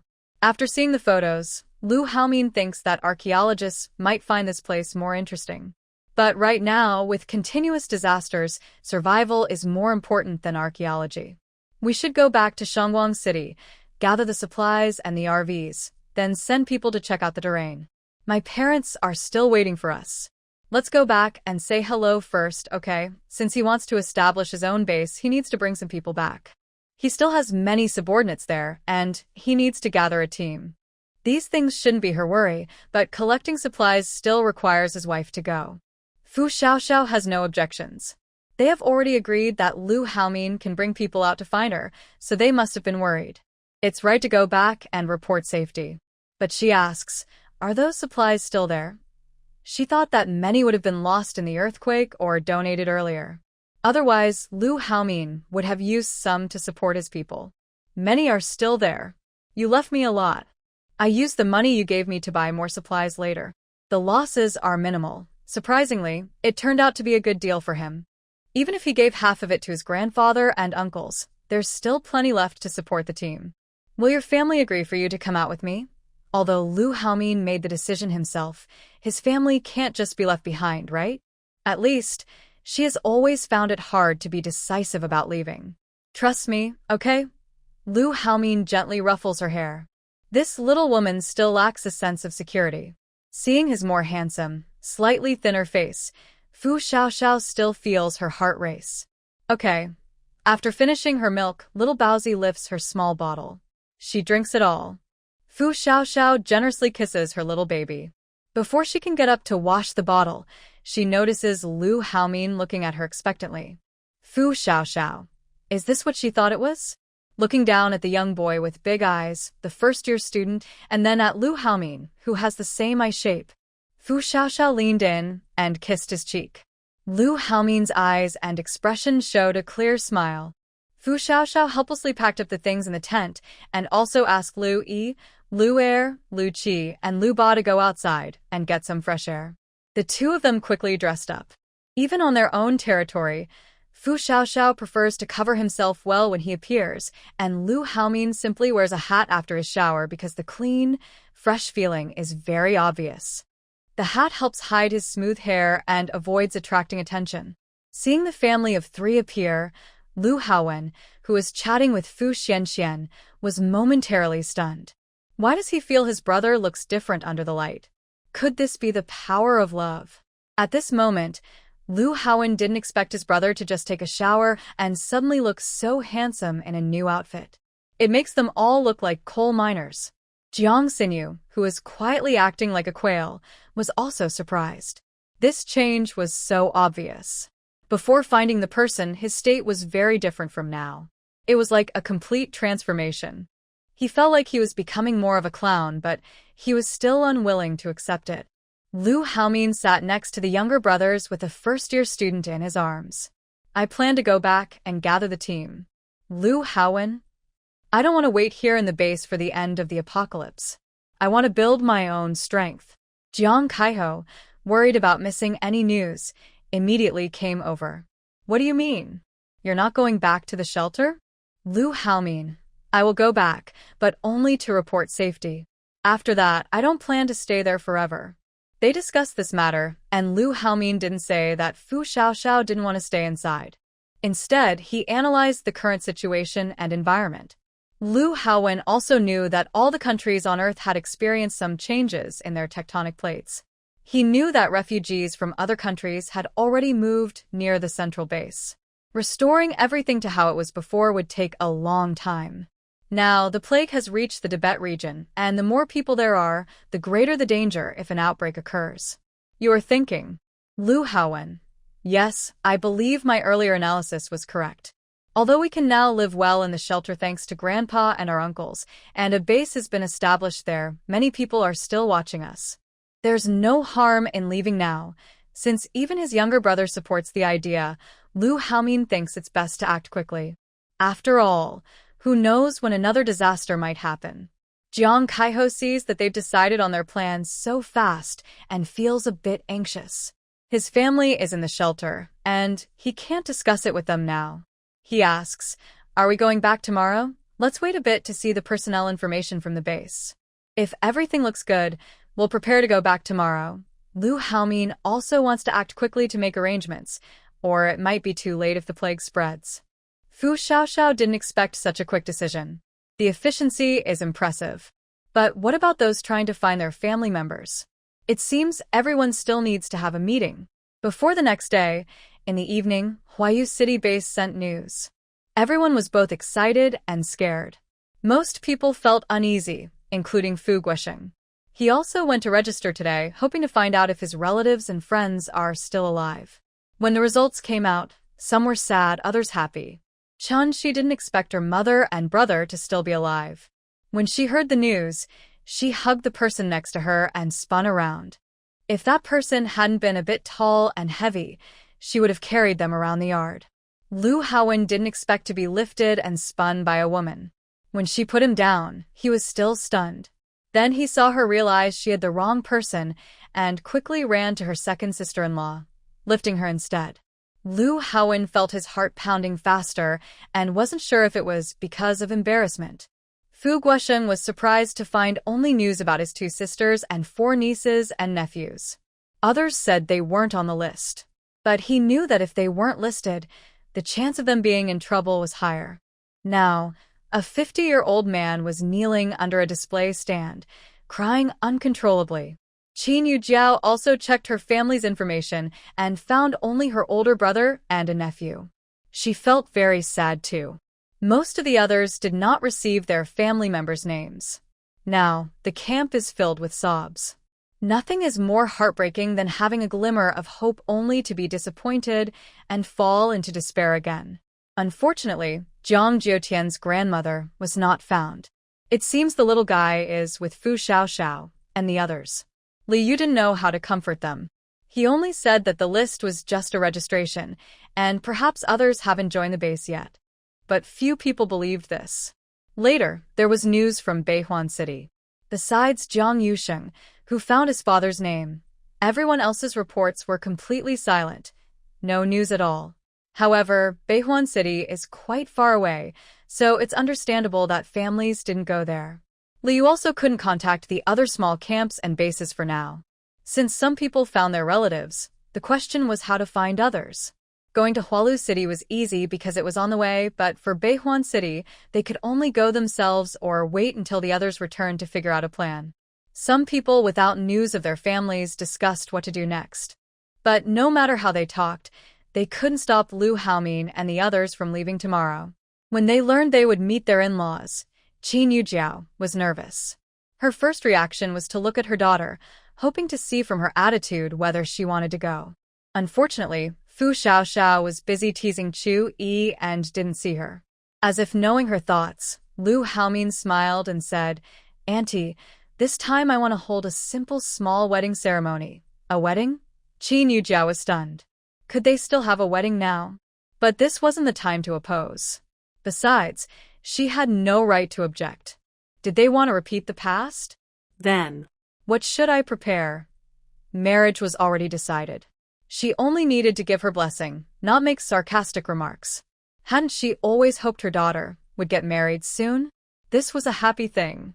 Fu Xiaoxiao didn't expect Lu Haomin to have this plan, a wedding. No need to prepare anything. Just a meal for both families and a simple ceremony. Everyone will witness it, and Xiaoxiao and I will be more legally married. Lu Haomin had already informed his family. If everything went smoothly, he would return to Shangguang City by tomorrow night. Fu Guosheng also felt a bit nervous. So, if we go to Hualu City tomorrow, should we pick up our relatives too? Fu Xiaoxiao looked at him, and Qin Yujiao quickly tugged at his sleeve. Was she trying to follow her example? Since she broke free from a certain limit, she found her mind much clearer and understood her daughter's personality. She didn't want Fu Guosheng to get into trouble. Lu Haomin calmly said, "Sorry, there's no room on the plane." Fu Guosheng felt a little embarrassed. There was clearly space on the plane, but he refused. Was that Xiao Xiao's idea or his own? "Dad, if you want to be with your aunts, maybe we can take you there?" Hearing this, Fu Guosheng understood immediately. No need, no need. Just knowing they are alive is enough. That's all that matters. Fu Xiaoxiao wasn't worried about Lu Haomin thinking she was cold-hearted. She didn't lack fake family feelings. Anyway, the government would take care of those people. She only needed to look after her own family now. Since that's the case, everyone should rest early. "We'll leave early tomorrow morning, okay?" Hearing Lu Haomin say this, the couple had no reason to disagree. They just felt a bit dirty and needed to find a way to clean up. Fu Xianxian looked at her sister and brother-in-law, hesitating to speak. Fu Xiaoxiao couldn't stand his foolishness anymore. "Speak, Fu Xianxian." "It's nothing. After we leave, when will we come back? What should we do with these people? Let them wait here.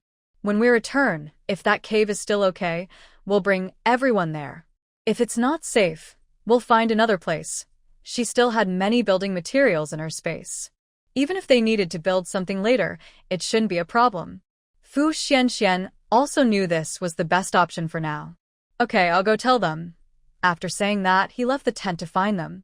Most of the important discussions were done. Lu Haowen and Zhang Kaiho also left, and seeing Chen Shi still eager to go, they quickly pulled her away by her collar.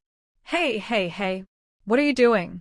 Let go. Don't you see my brother and the others want to rest? It's only a few hours past dinner, and they're already resting?" Hearing their distant voices, Fu Xiaoxiao couldn't help but smile. She knew everyone just wanted to give them more time. Fu Xiaoxiao looked at him and said, "You didn't tell me about the wedding plans." Lu Haomin held her in his arms and replied, "This isn't a real wedding, just a ceremony. I hope you can be calm. After the disaster and the end of the world, I will give you a grand wedding, okay?" Fu Xiaoxiao didn't expect him to say that. Was he worried she would overthink because she felt she had no proper status? "I don't care what others think. I only care about what you think." She truly meant it. Lu Haomin didn't care if this was just his feelings or not. He was determined to do it. "Yes, I want to hold the wedding. I want everyone to know you are my wife." At this moment, Fu Xiaoxiao couldn't speak.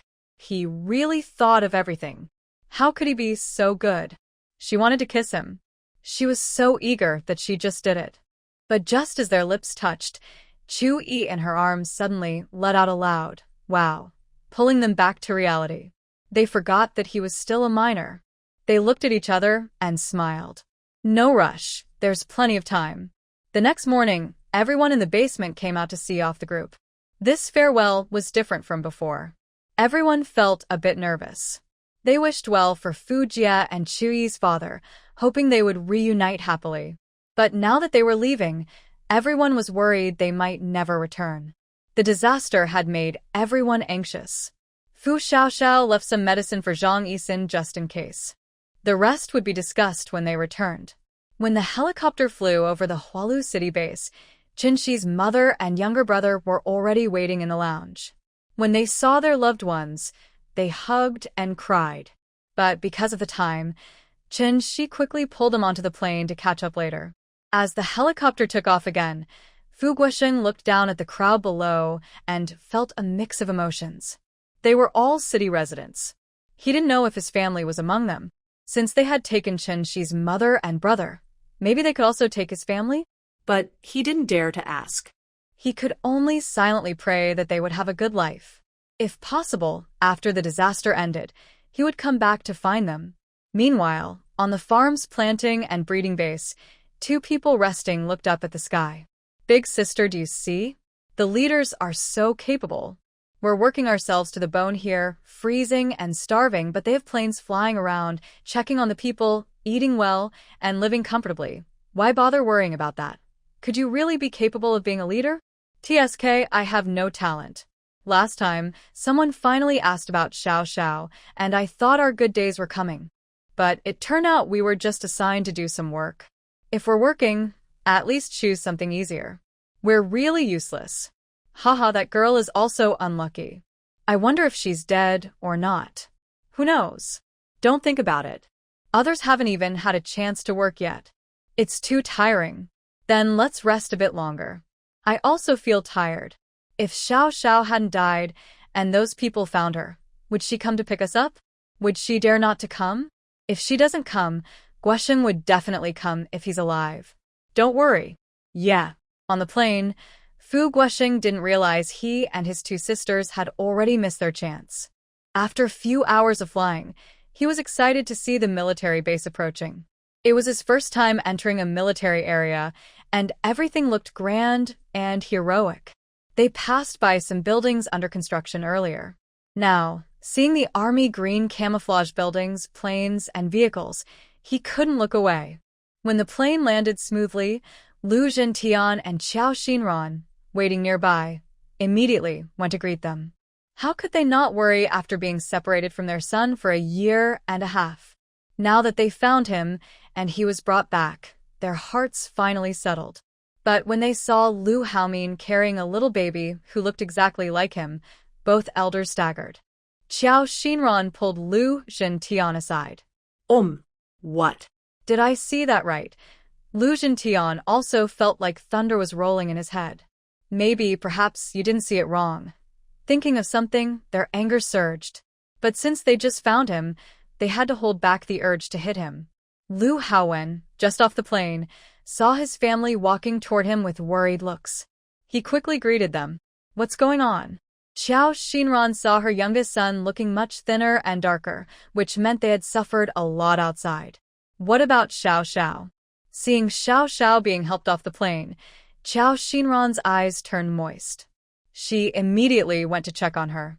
Xiao Xiao. Fu Xiaoxiao didn't expect Mother Lu and the others to be waiting here. Remembering how Mother Lu looked at her with reluctance during their last meeting, it felt like it had just happened yesterday, which made her a little emotional. Auntie, uncle, we're back. Oh, it's good you're back, it's good you're back. Qiao Xinran couldn't hold back her tears for a moment. If that child wasn't her second son's, she wouldn't believe it. But life is so hard, and Xiao Xiao is alone. Thinking of this, Qiao Xinran felt very sad. I've lost weight. Lost weight. Sniff. We're going home. Auntie. No. Mom has prepared lots of delicious food for you. Let's go home and eat. Fu Xiaoxiao's mind was full of thoughts, and a warm feeling filled her heart. She simply replied, okay. They had only met once, but each time was so warm and touching. She could sense the love in her auntie's eyes, which made her feel important and very happy. Lu Zhentian tremblingly took the little one from Lu Haomin's arms and said, Yes, your granddaughter. Hearing this, Qiao Xinran finally couldn't hold back and slapped him. You ungrateful person. Look at what you've done. Feeling frustrated, she slapped him several more times. Lu Haomin shrank his shoulders and let his mother hit him. Yes, it was his fault. But the look of helplessness in his wife's eyes was innocent. Forget it. In front of so many people, these things can be dealt with at home. When he saw his beautiful little granddaughter again, his heart almost melted. You've all suffered. You've all suffered. As soon as Fu Guosheng and his wife got off the plane, they saw a few elegant people surrounding their daughter. Judging by their appearance and familiarity, they were probably the groom's parents. But after a quick tidy-up, the two felt a little uneasy. Especially Qin Yu Jiao. Seeing how the others treated their daughter and recalling how they interacted with her, only bitterness remained. But as long as they treated their daughter well, that was enough. She was happy just to see that. Are these the bride's parents? Lu Zhentian saw his wife take their granddaughter away and then looked behind. When he saw Fu Guosheng, he thought he looked quite similar to his second daughter-in-law's features. He guessed they must be the parents-in-law. Fu Guosheng looked a bit nervous. He nodded honestly. Yes, hello. My name is Fu Guosheng. This is my wife, Qin Yu Jiao. Right now, I must stay calm and not embarrass Xiao Xiao. Qin Yu Jiao quickly put on a smile and said, Hello. Sorry to bother you. Thank you for coming to pick us up. No. Safety is the most important. Safety is a blessing. It's also because my son isn't very capable that you had to see this. Living through this world is more important than anything else.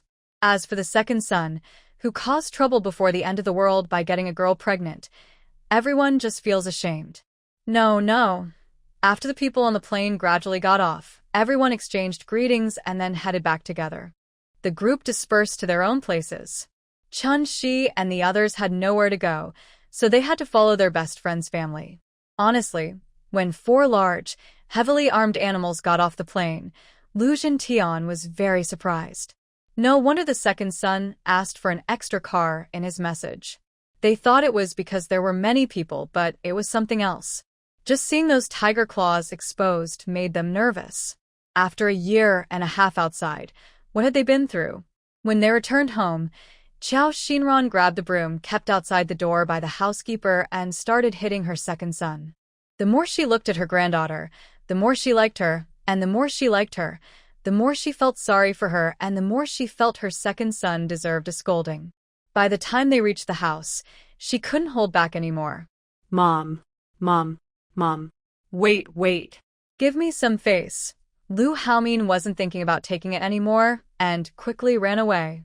Fu Xiaoxiao looked at the big guy being chased and just coughed lightly, pretending not to see. She thought it was better not to interfere when her mother-in-law was scolding her son.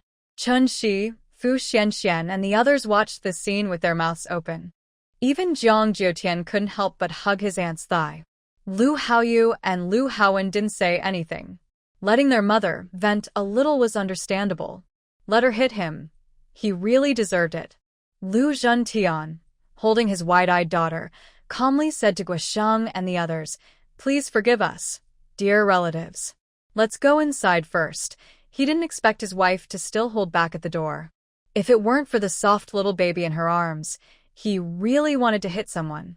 When they entered the living room, it was clear that the place wasn't as luxurious as the villa district, but this family lived very well. At least everyone had their own room. The servants were limited to the butler, a nanny responsible for daily chores and hygiene, and the cook, making a total of 5 people. These few were either from distant homes or lived alone, so it was more suitable for them to stay with the main family. The nanny brought out today's fruit and placed it in the living room for everyone to sit and wait for dinner. No one expected there to be fresh strawberries at this time. Wealthy people are different. On the plane, it was explained that most transactions now are based on points. No one knew exactly how these points were earned, but wealthy people have their own channels. These are not things ordinary folks like us can see. This was the first time the parents of both sides met. At first, everyone was quite polite. When Lu Haoyu asked about what had happened over the past year and a half, Lu Haowen briefly explained the events that had occurred during that time. Qiao Xinran also stopped at this moment and responded, followed by the pitiful Lu Haomin. Seeing his pleading expression, Fu Xiaoxiao almost couldn't hold back and wanted to hug him. Luckily, she kept her composure and gently held his hand to comfort him. After hearing their son's simple account, both elders felt very distressed. Lu Haoyu, however, sensed something different. He knew that the army had used harsh methods to suppress the survivors. With so much chaos outside, his brothers had returned safely, which he didn't think was just luck. Something else must have happened. He couldn't ask openly in front of the elders, but planned to find out more when they were alone. Fu Guosheng and the others still felt a bit awkward. Lu Zhentian handed his granddaughter to his wife and started talking with the others. During these special times, our housing resources are quite tight. So, for the next few days, everyone will have to share a bit. I hope you don't mind. It's better for the family to stay together. He had also wanted to use points nearby to get a temporary house, but most of the nearby places were occupied by the wealthy or noble families. They were already under close watch, so it was better not to use any special privileges. The places with available houses were too far away, making travel inconvenient. So, everyone decided to share the rooms and stay together. Fu Guosheng and the others wouldn't mind. Although the place was small for Lu Zhentian and his family, for ordinary citizens like them, it was no different from a 3-story self-built house. You're too polite. Right now, we're the ones bothering you. We don't mind at all. Hey, our families shouldn't be arguing. It's all my fault, the second son. We are sorry and didn't mean to bother anyone. I hope you won't blame us. We truly like Xiao Xiao. We didn't know she was pregnant before, and we feel really sorry about that. Thinking about the hardships Xiao Xiao faced during the apocalypse, the older couple looked at Lu Haomin with sharp eyes. Lu Haomin. That he knew he was wrong. Really, can we move past this? Perhaps seeing the awkwardness among Qin Shi and the others, Lu Haowen took the initiative to ask the housekeeper to let them go back to their rooms to rest. They could come out for dinner later. The family members who just reunited probably had a lot to talk about, and Xiao Xiao looked at him with grateful eyes. Lu Haowen straightened his back a lot. By the way, I want to discuss something with you. Everyone looked at Lu Haomin when he spoke. After Lu Haomin explained the current situation, the Lu family members started to think carefully. They all understood the current situation, but they hadn't considered leaving on their own before. Now, hearing what the second son said, although they didn't show it openly, they mostly agreed internally that it was possible. Lu Haoyu was the first to speak. I think we can go out. Dad, Mom, Uncle, you saw the situation outside. Our hotel has become a shelter and earned some points, but whether we can get the buildings back is uncertain. Based on Grandpa's analysis, we need to think carefully. Staying with Uncle for now hasn't been a waste of time. I agree with what the second son said. The couple exchanged a glance. It wasn't that they didn't want to go, but the outside situation wasn't much better than inside the base. Lu Haoyu understood their worries and continued, if we go out, it might actually be good for Grandpa and Uncle. As for Grandpa, Dad, you can talk to him and see if he wants to come with us. As for others, maybe not. Those uncles and aunts used points earned from trading supplies at the chain supermarket, so their lives were pretty good. They probably wouldn't want to suffer outside with them, and they didn't have the energy to argue about it. What about the people and supplies? After all, moving the supplies from the warehouse wouldn't be easy, and if only the few of them went out, how would they live? Lu Haomin cleared his throat. Since we're family, everyone gather around. Besides Xiao Xiao, everyone else became curious and gathered around the table. Lu Haomin stretched out his hand, and just as everyone wondered what he was doing, a dead chicken suddenly appeared on the table out of nowhere. Oh my! Everyone instinctively took a step back. It was too strange. Even Fu Xianxian, who knew her sister had space abilities, was startled. The chicken looked freshly dead, and the scene was quite frightening. Xiao Xiao felt a bit embarrassed. She had just wanted to place a bag of rice, so she quickly retracted the chicken before putting out the rice. Lu Haomin remained calm and steady, unaffected by his family's surprise. Did you see that? The others snapped out of their shock. Was this a magic trick? No one thought it was related to space. Sorry that Fu Guosheng and the others weren't familiar with these ideas, and Lu Jintian didn't care about them. Lu Haoyu and Lu Haowen didn't pay attention either. Everyone looked at him, hoping he would explain. Lu Haomin failed at pretending to be impressive. He pressed Xiao Zhao's hand, and after the bag of rice disappeared, Lu Haomin continued, "This is a space-folding device." He then took out a mechanical watch. Lu Haowen looked confused. He had been with his brother all along, so why didn't he know about this? Lu Haomin ignored him. This space-folding device is kept inside here. It's a place that can hold any kind of material, used for storage and preservation. Its principle is somewhat different from the idea of material information conversion. I can't explain it fully. Just know that I will store all our current supplies inside, so we won't have to move everything later. Everyone looked a bit stunned, as if they didn't understand. But that watch looked quite delicate, right? It was from the L brand, probably expensive, but it seemed pretty ordinary. Nothing special about it. However, Lu Haowen remembered something from high school. His classmates once talked about space in novels. He hadn't paid much attention back then, thinking such things only existed in online stories. Who would worry about fictional stuff? But now, after hearing this, he felt like he might understand something. Brother, is it what I think it is? Like that. What did his classmates call it before? He couldn't remember. Qian Kunbek. Fu Xianxian now understood what it meant. Her sister didn't want to reveal the secret, so she decided to let her brother-in-law handle it. Yes.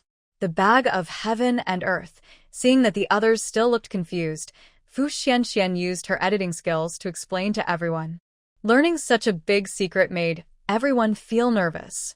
Is this really something they can hear about? Does this world really have such things? But just now, they had witnessed a miracle.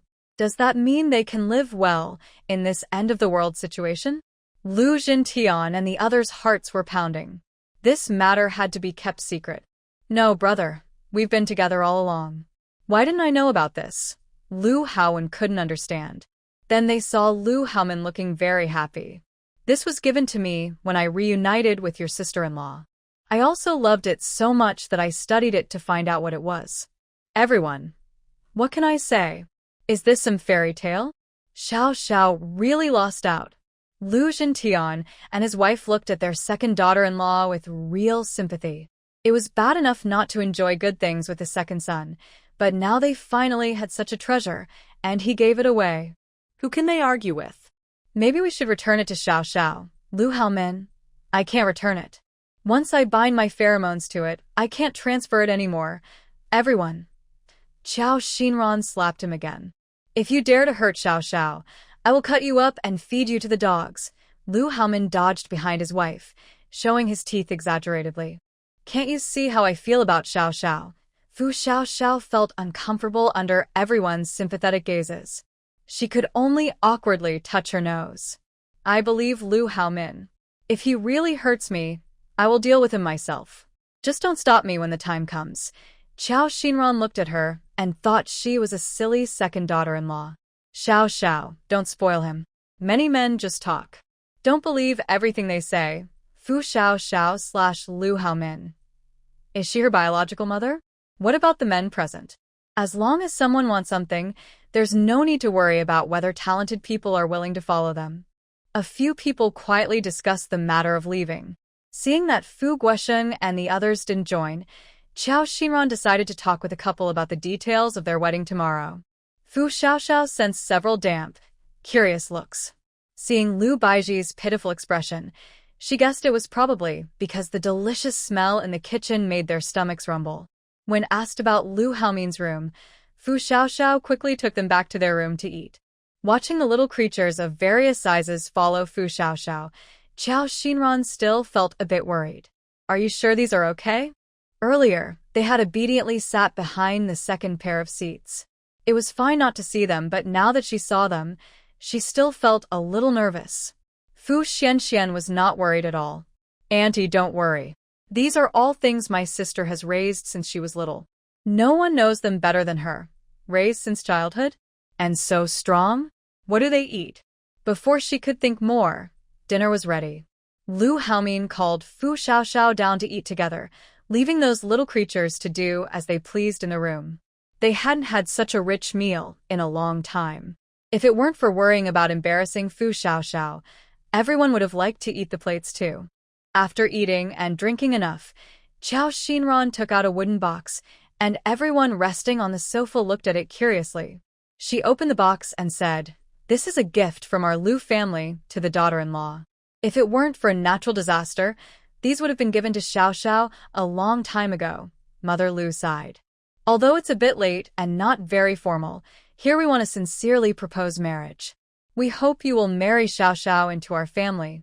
I promise to treat her like my own daughter." Lu Jintian pushed the items toward them. Fu Guosheng and his wife felt their noses sting, and tears rolled down their cheeks. We agree, of course, and hope the two of you will be happy together. But right now, we don't have much to give as a gift to the son-in-law. Thinking about how all their belongings had vanished, even if they still had them, they wouldn't know what to show off now. At this moment, Fu Guosheng felt helpless. Looking at her father, Fu Xiaoxiao felt a bit sad. No matter how much she blamed her mother, she hoped her family could be more confident now, instead of feeling inferior like she used to.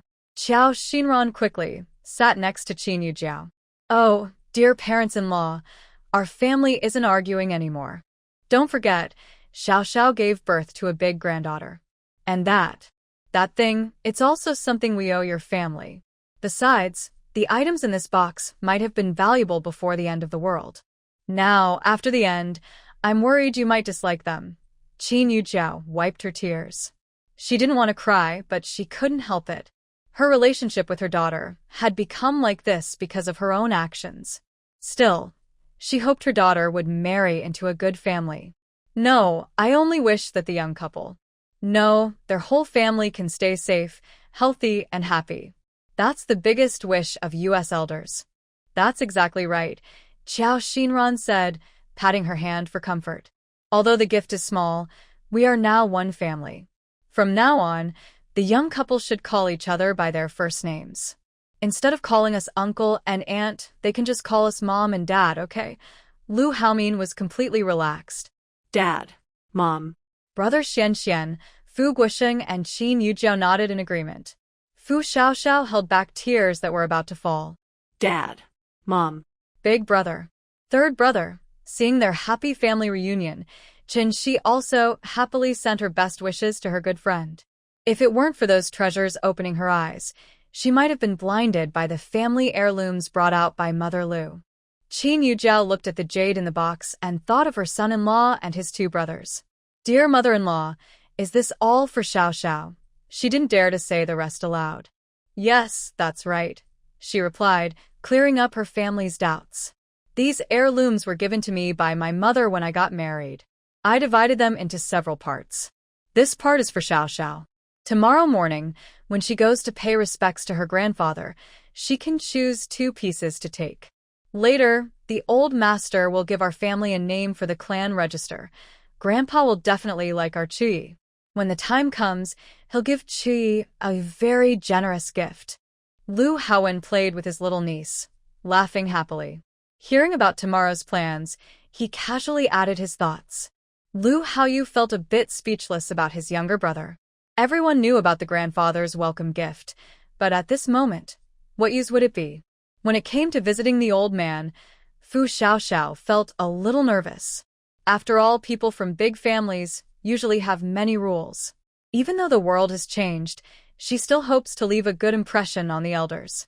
Lu Haomin quietly whispered in her ear, "Don't worry, Grandpa is very easygoing and quite rich."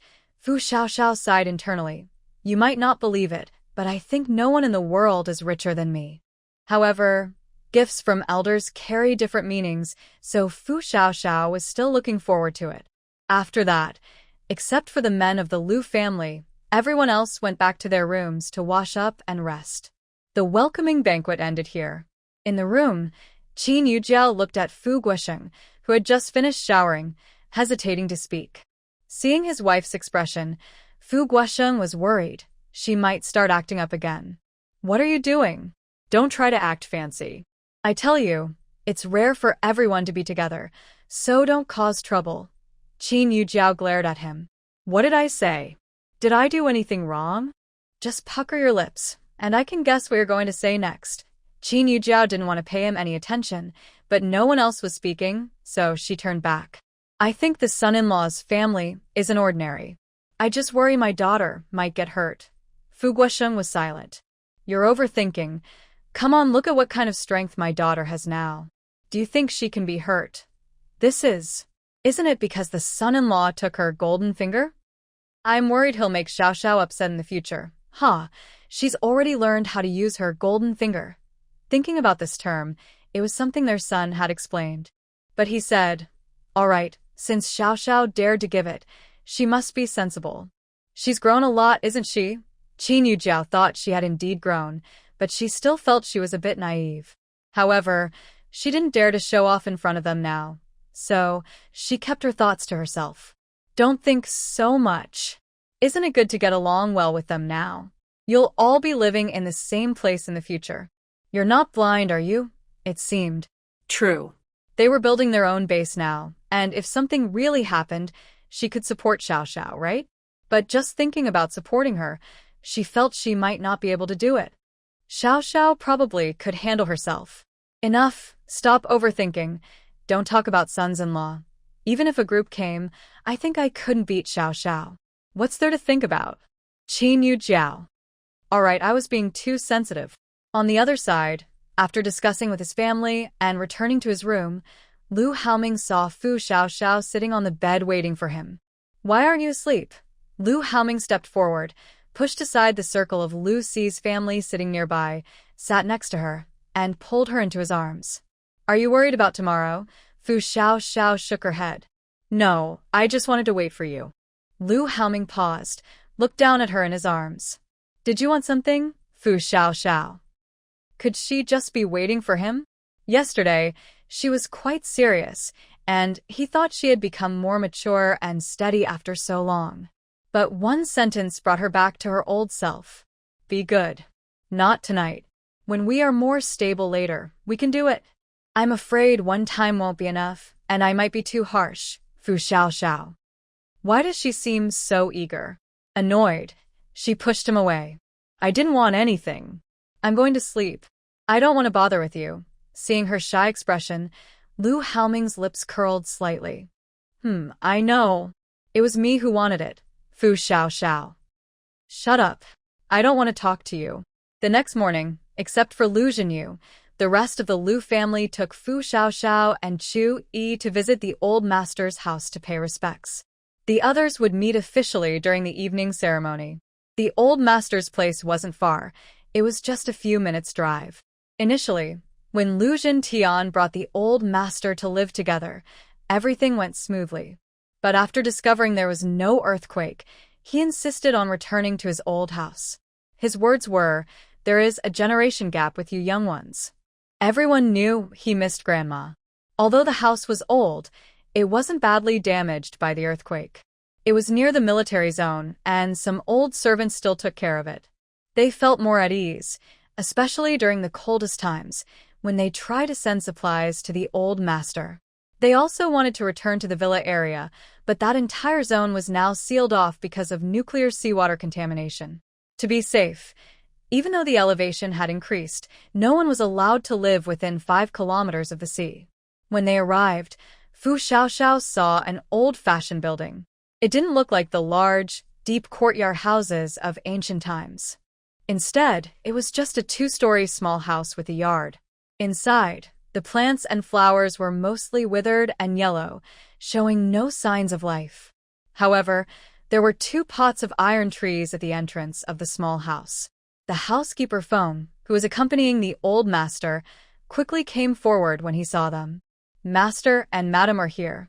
Young Master Haoming and Young Master Haowen. When he saw Fu Xiaoxiao and Lu Haoming holding a tiny child who looked very much like him, he almost couldn't believe his eyes.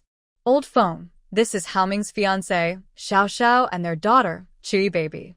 Lu Zhentian explained to him nearby. Feng, the housekeeper, knew that Lu Haoming was looking for his fiancé, but this child being here was quite surprising. He had grown up with Lu Zhentian and the others, watching their children grow into adults. Though he was called a housekeeper, he was more like family. Still, he was very particular about manners and couldn't help but call him by his official title. Since she was a young lady, Feng immediately welcomed her inside. Let's go in first. Old Master is having tea in the backyard right now. Hearing footsteps, Old Master Lu probably thought someone was bringing supplies. When he looked up, he saw a chubby little bundle of joy staring at him intently. Seeing that familiar face, Old Master Lu almost choked on his saliva. He pointed at the little one in disbelief and asked, "Where did this come from?" He didn't know which of his descendants had a little one. Fu Xiaoxiao saw that the old master wasn't displeased, just very shocked, so she felt relieved. She knew that some strict family clans looked down on relationships without formal marriage. She hadn't met the old master before and didn't know his views. Lu Haoming was proud that his grandfather saw his daughter immediately. Mine. On the first afternoon of March last year, at 3:31 p.m., little named Qi. Cute, right? Everyone. That smug, teasing look was probably asking to be hit. The old master really got angry. Lu Haoming, you're so capable. When Qi first saw someone with a beard, she leaned forward, trying to pull it. Luckily, Lu Haoming held her firmly, or she might have pulled it off. The old master was a little angry at first, but seeing the adorable little girl, he couldn't help but step forward. Oh, is this my great-granddaughter? This is a family gathering of 4 generations. It's important to note that no one from the Hao generation has shown up yet. He gently holds the small child in his arms and sits back, feeling very soft-hearted. Dad, this is Hao Min's fiancée, Xiao Xiao. Lu Zhentian introduces her to the old man. At this moment, the younger family members start greeting the grandfather. The old man doesn't mind looking at the little one who's playing with his beard and turns to the child's mother. Yes, she's very beautiful. Good, good, good. It's great that you're back. It's been tough for you lately. Come, let's see Grandpa. Xiao Xiao feels a bit shy. Actually, it's been okay, Grandpa. You can tell from how I look now.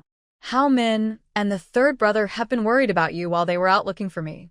Maybe she's afraid Hao Min will get into trouble again like yesterday, so she naturally speaks well of him.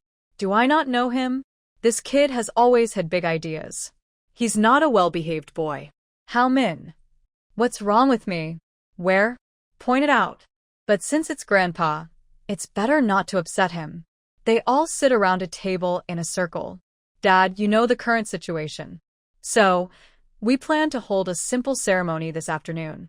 When the relatives from both families come for a meal, it will be a formal engagement. Lu Zhentian reports what's planned for tonight to avoid forgetting important details later. The old man immediately straightens up. Isn't that too simple? Grandpa, I've missed so much time already. I can't wait for the end of the crisis. Besides, who knows when this disaster will end? The news this morning said the plague has spread to western Sichuan. If we don't act quickly, we might get trapped in Shangguang and can't leave. Seeing the hopeful look in the young couple's eyes, the old man has nothing more to say. Especially now that they have a baby, he's not old-fashioned enough to oppose their union. All right, Xiao Xiao, you've been a bit wronged. Xiao Xiao, getting Grandpa's blessing is more important than anything else. The old man smiles happily. Good, good, good. You're all wonderful. We will get through this tough time. When the time comes, Grandpa will hold the grandest wedding for you. Xiao Xiao felt a little shy. Actually, ceremonies like this are not so important to her now. What matters most is having the person she likes nearby. She feels very happy. Grandpa, we haven't decided on a name for the first year yet. Lu Haowen saw the little one happily playing with a few of his mustache hairs and quickly reminded him as he was about to pull them off. The old man didn't mind being tugged at and losing a couple of his mustache hairs. The more he looked at her, the more he liked her. First year is good. Yunchu, Yunchu. Lu Yunjin, right? Yunjin, meaning jade, virtue, and goodness. That soft white ball, wasn't it a jade dumpling? The little one seemed to like it. She stood on her great-grandfather and jumped a few times. Her little legs were so strong that even the old man couldn't help but smile. They all thought for a moment. Yunjin, yes, from now on, the first year's full name will be Lu Yunjin. Be gentle, my little Yunjin. Great-grandpa's mustache isn't much left, he said, but he didn't stop her. It was clear he liked the little one very much. Lu Zhentian and the others simply told the old man about the plan they discussed yesterday. After hearing it, the old man's first reaction was to refuse. He was an old man, already in his 60s. What was there to fuss about? But suddenly the little one in his arms called out, "Yay!" The old man was moved. First year, that's great-grandpa. Say it with me, great-grandpa, great-grandpa. First year. Yay, Grandpa. The old man was surprised. The little one was very clever. Her speech was developing well, even if a bit imperfect, but she already had some awareness of it. Dad, first year really likes you. Can you bear to not be with her? Qiao Xinran added a little more to the old man. Do you want to wait until others have a little one too? Can they be as cute as first year? Mom used to like Hao Min's looks the most. It's a pity Hao Min isn't a girl. Now that a girl who looks like Hao Min has come, Mom would be very happy. The old man. It wasn't necessary to go that far. Lu Haomin also saw that the old man was starting to waver. Grandpa, we're going out because we're confident. We want to show you something. Old Master Lu watched him perform several mysterious magic tricks in front of him and felt speechless. What do you mean? Are you just showing off? Lu Haomin. It was strange. Why didn't his pretend use of space achieve any shocking effects? Fu Xiaoxiao looked at his expression and could sense his thoughts. She couldn't help but chuckle softly. Lu Haoming didn't mind. He scratched Fu Xiaoxiao's palm, and this time, he made something big appear. When a 2-meter-long sword suddenly appeared out of nowhere, not only old Master Lu but also Steward Feng beside him were surprised. What is this? After the younger generation explained, old Master Lu finally accepted the fact that his grandson had space abilities. Then he quickly looked around, thinking of something. Don't worry, Grandpa. No one saw anything. That's what his wife said. What do you know? Satellite signals are gradually coming back. Even if no one saw, it could still be caught. Moreover, there were 2 servants inside the house. This was a big deal. Anyway, as an old man, he had never seen or heard of such things. Well, now he had seen, but it still made him nervous. Grandpa, I am very careful. Today, we will gather the remaining supplies, and tomorrow we will set out. So, Grandpa, come with us. Relying on Uncle and Annie isn't as good as relying on me. Old Master Lu liked living alone because of the troublesome family members. They didn't come around anymore, so he preferred to live alone and only visit during festivals. But as he got older, he felt lonely. 2. Grandpa. 2. Wah. While playing, Ear drooled again. The old butler nearby quickly handed over a tissue. Old Master Lu's heart trembled. Fu Xiaoxiao saw that everyone hoped Grandpa would come along, and Ear also liked Grandpa very much. She persuaded him. Grandpa, having an elder at home is like having a treasure. Now that we have a little one, if you come over, both our little treasures will be together. This way, we young people will feel more motivated. They wanted to build their own shelter and base. Having an elder felt quite good, like a guardian of the house. She could also tell that Ear genuinely liked Grandpa, and Grandpa liked Ear too. Grandpa, our family has a new member and added a little one. Shouldn't you give a welcome gift? The gift is just walking with us. The old man rolled his eyes at Lu Haowen. You brat, all you think about are my things. What use do they have now? He thought for a moment. Forget it. Later, Haoming will take those things away and keep them for Yunju to use in the future. Everyone. Fu Xiaoxiao saw that Grandpa still wouldn't agree. She pursed her lips. Grandpa, I don't know if Haoming told you, but before the earthquake, I dreamed of my grandma. She told me there would be a disaster, so I was stockpiling supplies at that time. You also know about my donations. But now I can tell you, these disasters won't end soon. I don't know exactly what they are, but I have a feeling the next disaster will come very soon. Although it sounded a bit exaggerated, she truly believed it. Everyone besides Lu Haoming was a bit shocked. They knew she had donated a lot of supplies before the natural disaster, but they didn't expect this part. Chu Yi suddenly kissed Grandpa on the cheek, just like her mom usually did. Grandpa's heart wavered even more, refusing her. All right, Grandpa, let's go busy ourselves first. Chu Yi and Mom and Dad can stay here and chat with you. Lu Haoming held Fu Xiaoxiao's hand and stood up. Today, they had to quickly gather those supplies. The people he called earlier also needed arrangements. Whether to stay or leave had to be decided today. Seeing her parents get up, Chu Yi asked, Are we leaving? Fu Xiaoxiao patted the little one's head. Chu Yi, dear, stay here with Grandpa and Grandma, okay? Mom will come back to pick you up later. She wasn't sure if he understood, but Chu Yi made a small, sound and looked at them. Lu Haoming bent down and kissed the child's cheek. Good boy, Dad, and Mom are leaving now. Listen to Grandpa, okay? Without waiting for the little one to respond, he quickly pulled Fu Xiaoxiao away. Seeing Chu Yi about to pout, Grandpa quickly turned her around. Oh, my little sweetheart, don't cry. Grandpa will take you to see pretty things, okay? For our Yunju's baby, okay? The more he thought about it, the more he felt they should go. He immediately got up and headed to the basement, leaving Lu Jintian and others looking at each other in surprise. Mom, did Grandpa used to spoil me this much? Qiao Xinran.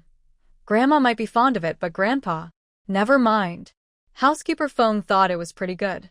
The old man hasn't been this happy in a long time. Lu Haoming took Fu Xiaoxiao to an underground warehouse. When she saw the piled supplies, she was a bit surprised. Why do you still have so much left?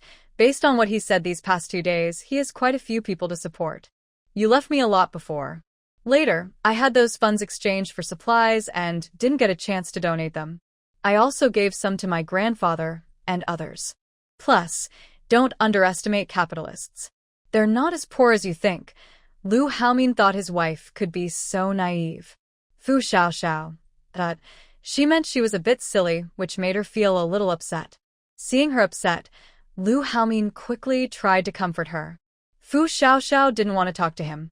She collected all the supplies from the places she passed into her space. When the area was empty, Lu Haomin took her to the next warehouse. After collecting supplies from several places, she still marveled when she saw the 2 huge RVs Lu Haomin had reserved earlier. Except for some damage to the exterior, everything inside was fine. The insides have been repaired, but the shell can't be fixed, Lu Haomin explained. Fu Xiaoxiao didn't mind at all. She loved them so much. Is the yacht still there?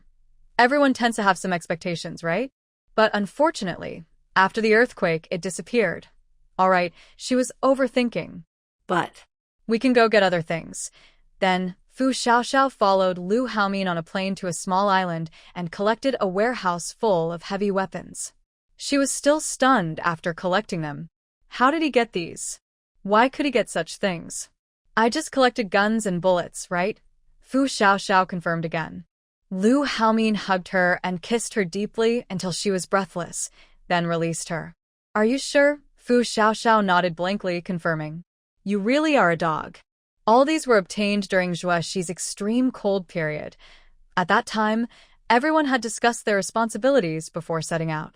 This time, they naturally took all their armed forces with them. Did you discuss leaving so early? Lu Haomin patted her head. Not exactly. We just analyzed the situation and felt that peaceful times might be ending. Coincidentally, Zhuexi had some news and I had supplies. Supporting their actions was no problem. We just wanted to be prepared. Fu Xiaoxiao felt she was no match for smart people. She couldn't see 3 steps ahead or predict things in advance. She could only say that fools are fools, and with a special advantage, they are just slightly stronger fools. I hope Chu-yi can be as smart as you. Seeing her mumble, Lu Haomin chuckled. I told you, having one smart person is enough for us. Fu Xiaoxiao. Don't be so harsh. Seeing his wife look upset, Lu Haomin quickly begged for forgiveness. Sorry, my dear. How about I take you somewhere to make you happy? Fu Xiaoxiao looked at him suspiciously. Didn't you say the supplies are all collected? Lu Haomin nodded.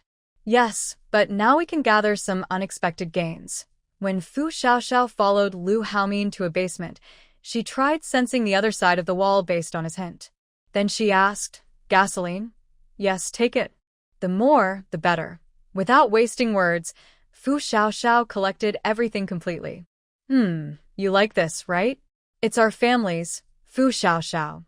If it had been before, she would have been very excited. But after seeing the gold, silver, jewelry, and gems in the treasure cave, the gold here, besides its good purity, was really not worth much in quantity. TSK, TSK, TSK, she felt she was drifting away. She actually thought the dozens of tons of gold inside were worthless.